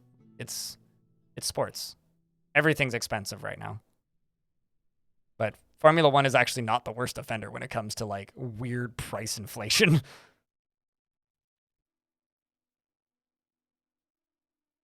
RimWorld is a very different kind of game.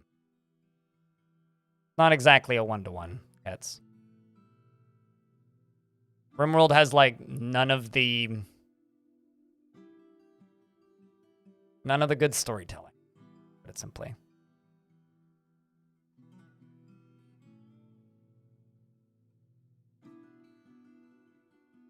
And then, like, you know, there's the whole situation where we're going to that festival again, Hobo.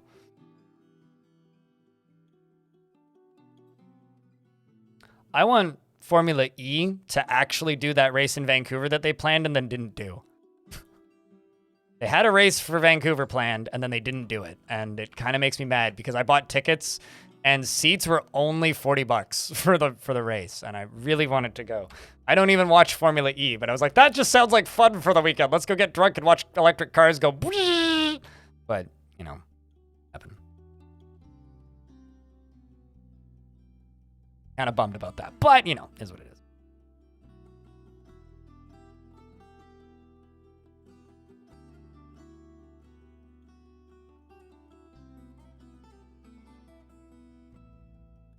You want to go to Le Mans? My dad wants to go see Le Mans, which I think is weird because my dad's not a motor racing guy. Okay, so now that I've done that, pretty sure that water's right there. Actually, we can't even get there. Gotta do this way.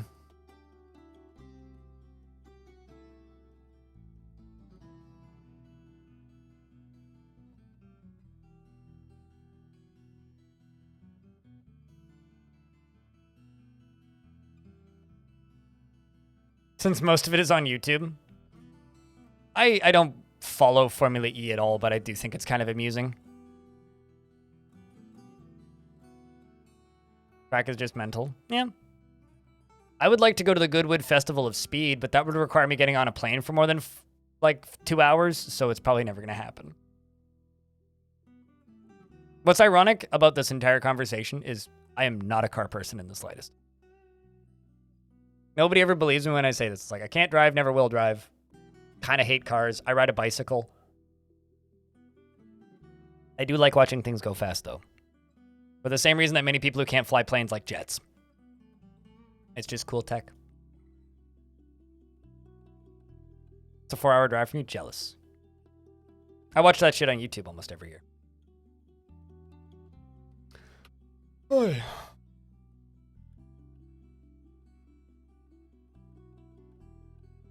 Really? Huh. Dude, is it bad that I don't even know who the main sponsor is?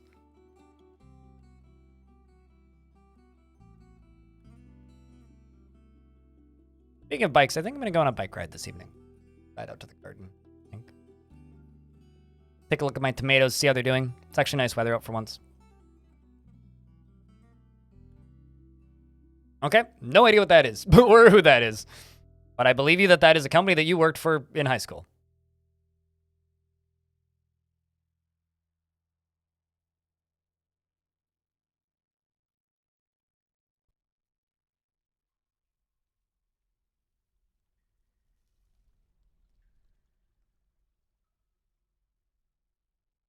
Well, the good news is the moods are evening up a little bit. Okay, well, screwed that up. The good news is the moods are evening up a little. We are slowly getting more passive, which is a good thing. Bad news is I got shit on fire everywhere down here, which is kind of annoying to do. But it is good that the moods are evening up. And also the frame rate is getting worse, and I think I know why. I'm pretty sure it's to do with the demons in the caves fighting with the rat people constantly. Do I have any undead?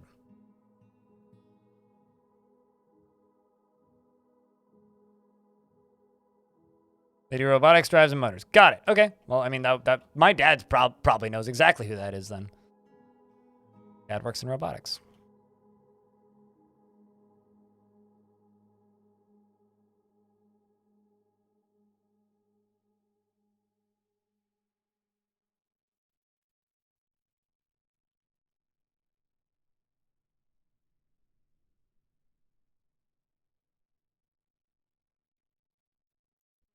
An electric charger that would break the U.S. electrical infrastructure. Intentionally?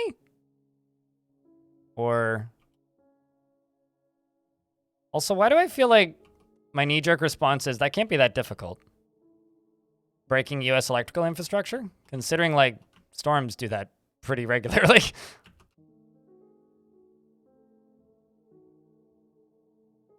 Because it's not? Yeah, well...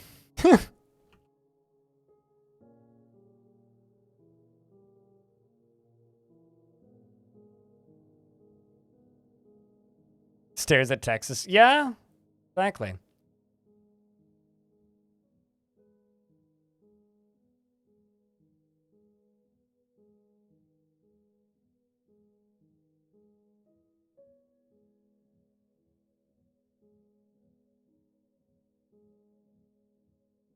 I will say today has ended up being a much longer stream than I initially intended, which is okay. Fun. Hope you guys have enjoyed it. It's been a while since we've gone more than 10 hours. I feel like a lot of my streams recently have been like 8. So thank you to everybody who's hung out. Thanks, guys, for all the bits and tips and such.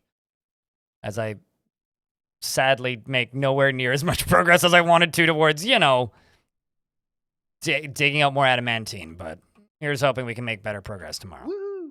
Woohoo, indeed. Indeed. Indeed. Seriously, where are them miners?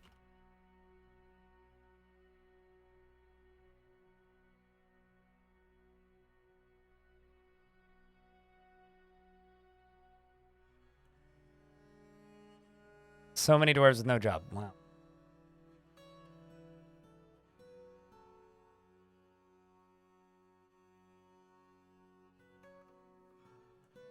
Just like real life.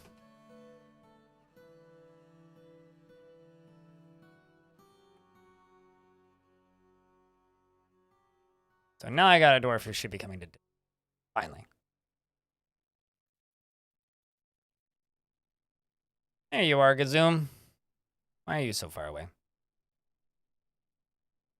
I don't generally dream because I smoke weed before bed. I won't. Just remember, have you ever heard of this thing called beating a dead horse? Right now you're beating the dead horse so hard pig's milk is coming out of it. Yep. Mm-hmm. You also probably beat all the horses that you see in adventure mode. Which, to be fair, I generally just beat up turkeys. But horses are a little scary, kind of hard to kill. Stop smoking for a week? Don't tell me what to do, Dad. I do that pretty frequently. I do often take tea breaks. But I've been feeling extremely manic and also quite depressed. So thus, I will smoke as much as I goddamn need to, and you can't tell me how to live my life. All right. Can we please put that... Can we put... Please... Stop evaporating, you stupid water. God damn it. You're fine.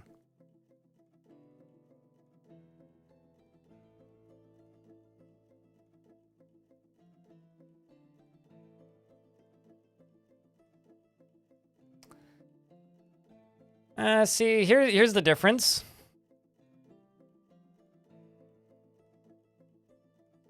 Here's the thing, right? Oh, I know what you meant, don't worry. Here's the thing. To some people, dreaming is a good thing. To me, 9 out of 10 times, I have night terrors.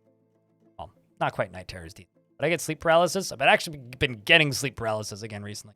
I don't like dreaming. If I don't dream, almost all of my problems go away. So, besides. We finally made some progress. Chat room, can I get a round of beers? Because I finally made it through this goddamn level. And, well, there's another ghost flapping around, but that's okay! Because no dwarves have died in the immediate recency, which probably isn't a word, and that's okay.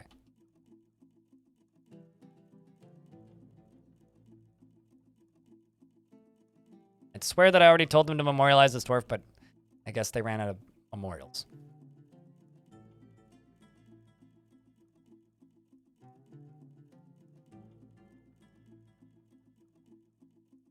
Word, Neutron.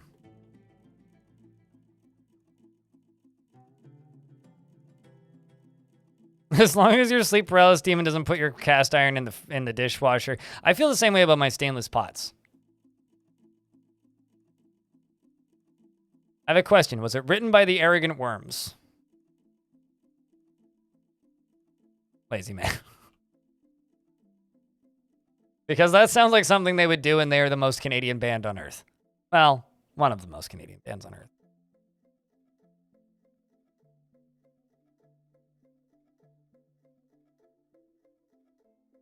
This is nonsensical.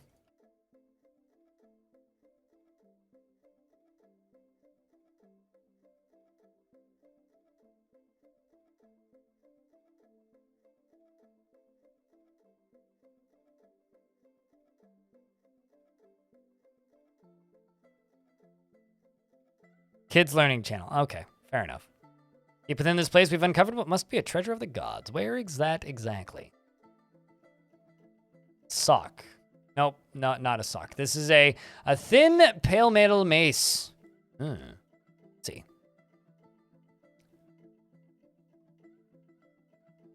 Close up 2.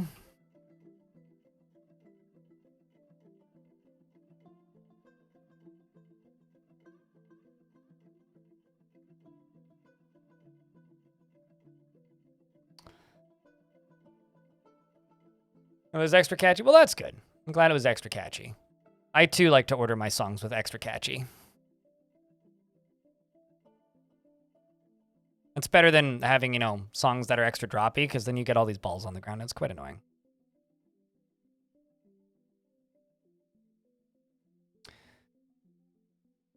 All right, ladies and nerds and everybody in between.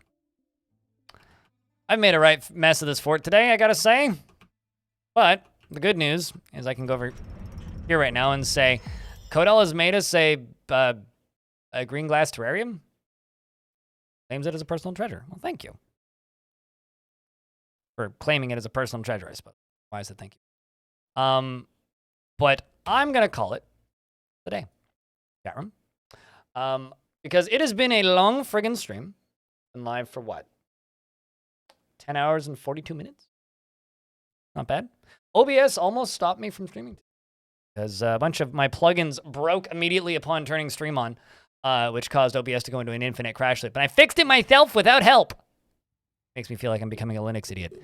But don't run away, because if you dare run away, then you're going to miss the lovely Dwarf Fortress stream that we're about to go raid. So what do you think, chat? You guys want to go raid somebody?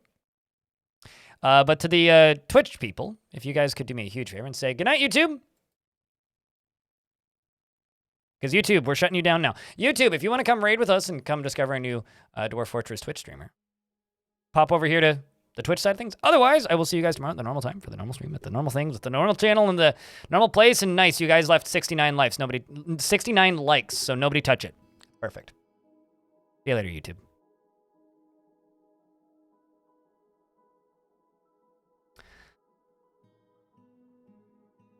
Although, for the Twitch chat real quickly, I have a very important thing for you if you've never heard or seen this before. If you don't happen to be Canadian, you probably have never heard. But you might have heard this before if you've spent too much time on the internet like me. But what I recommend is that you go and look up the song. Well, actually, 2 songs. If I Were Prime Minister by the Arrogant Worms. And Canada is really big, also known as the unofficial official national anthem that the Arrogant Worms wrote for Canada on behalf of Canada. So Canada is really big, and If I Were Prime Minister. Enjoy that nonsense, and I'm going to go put on some raid music. I'm good? I'm getting.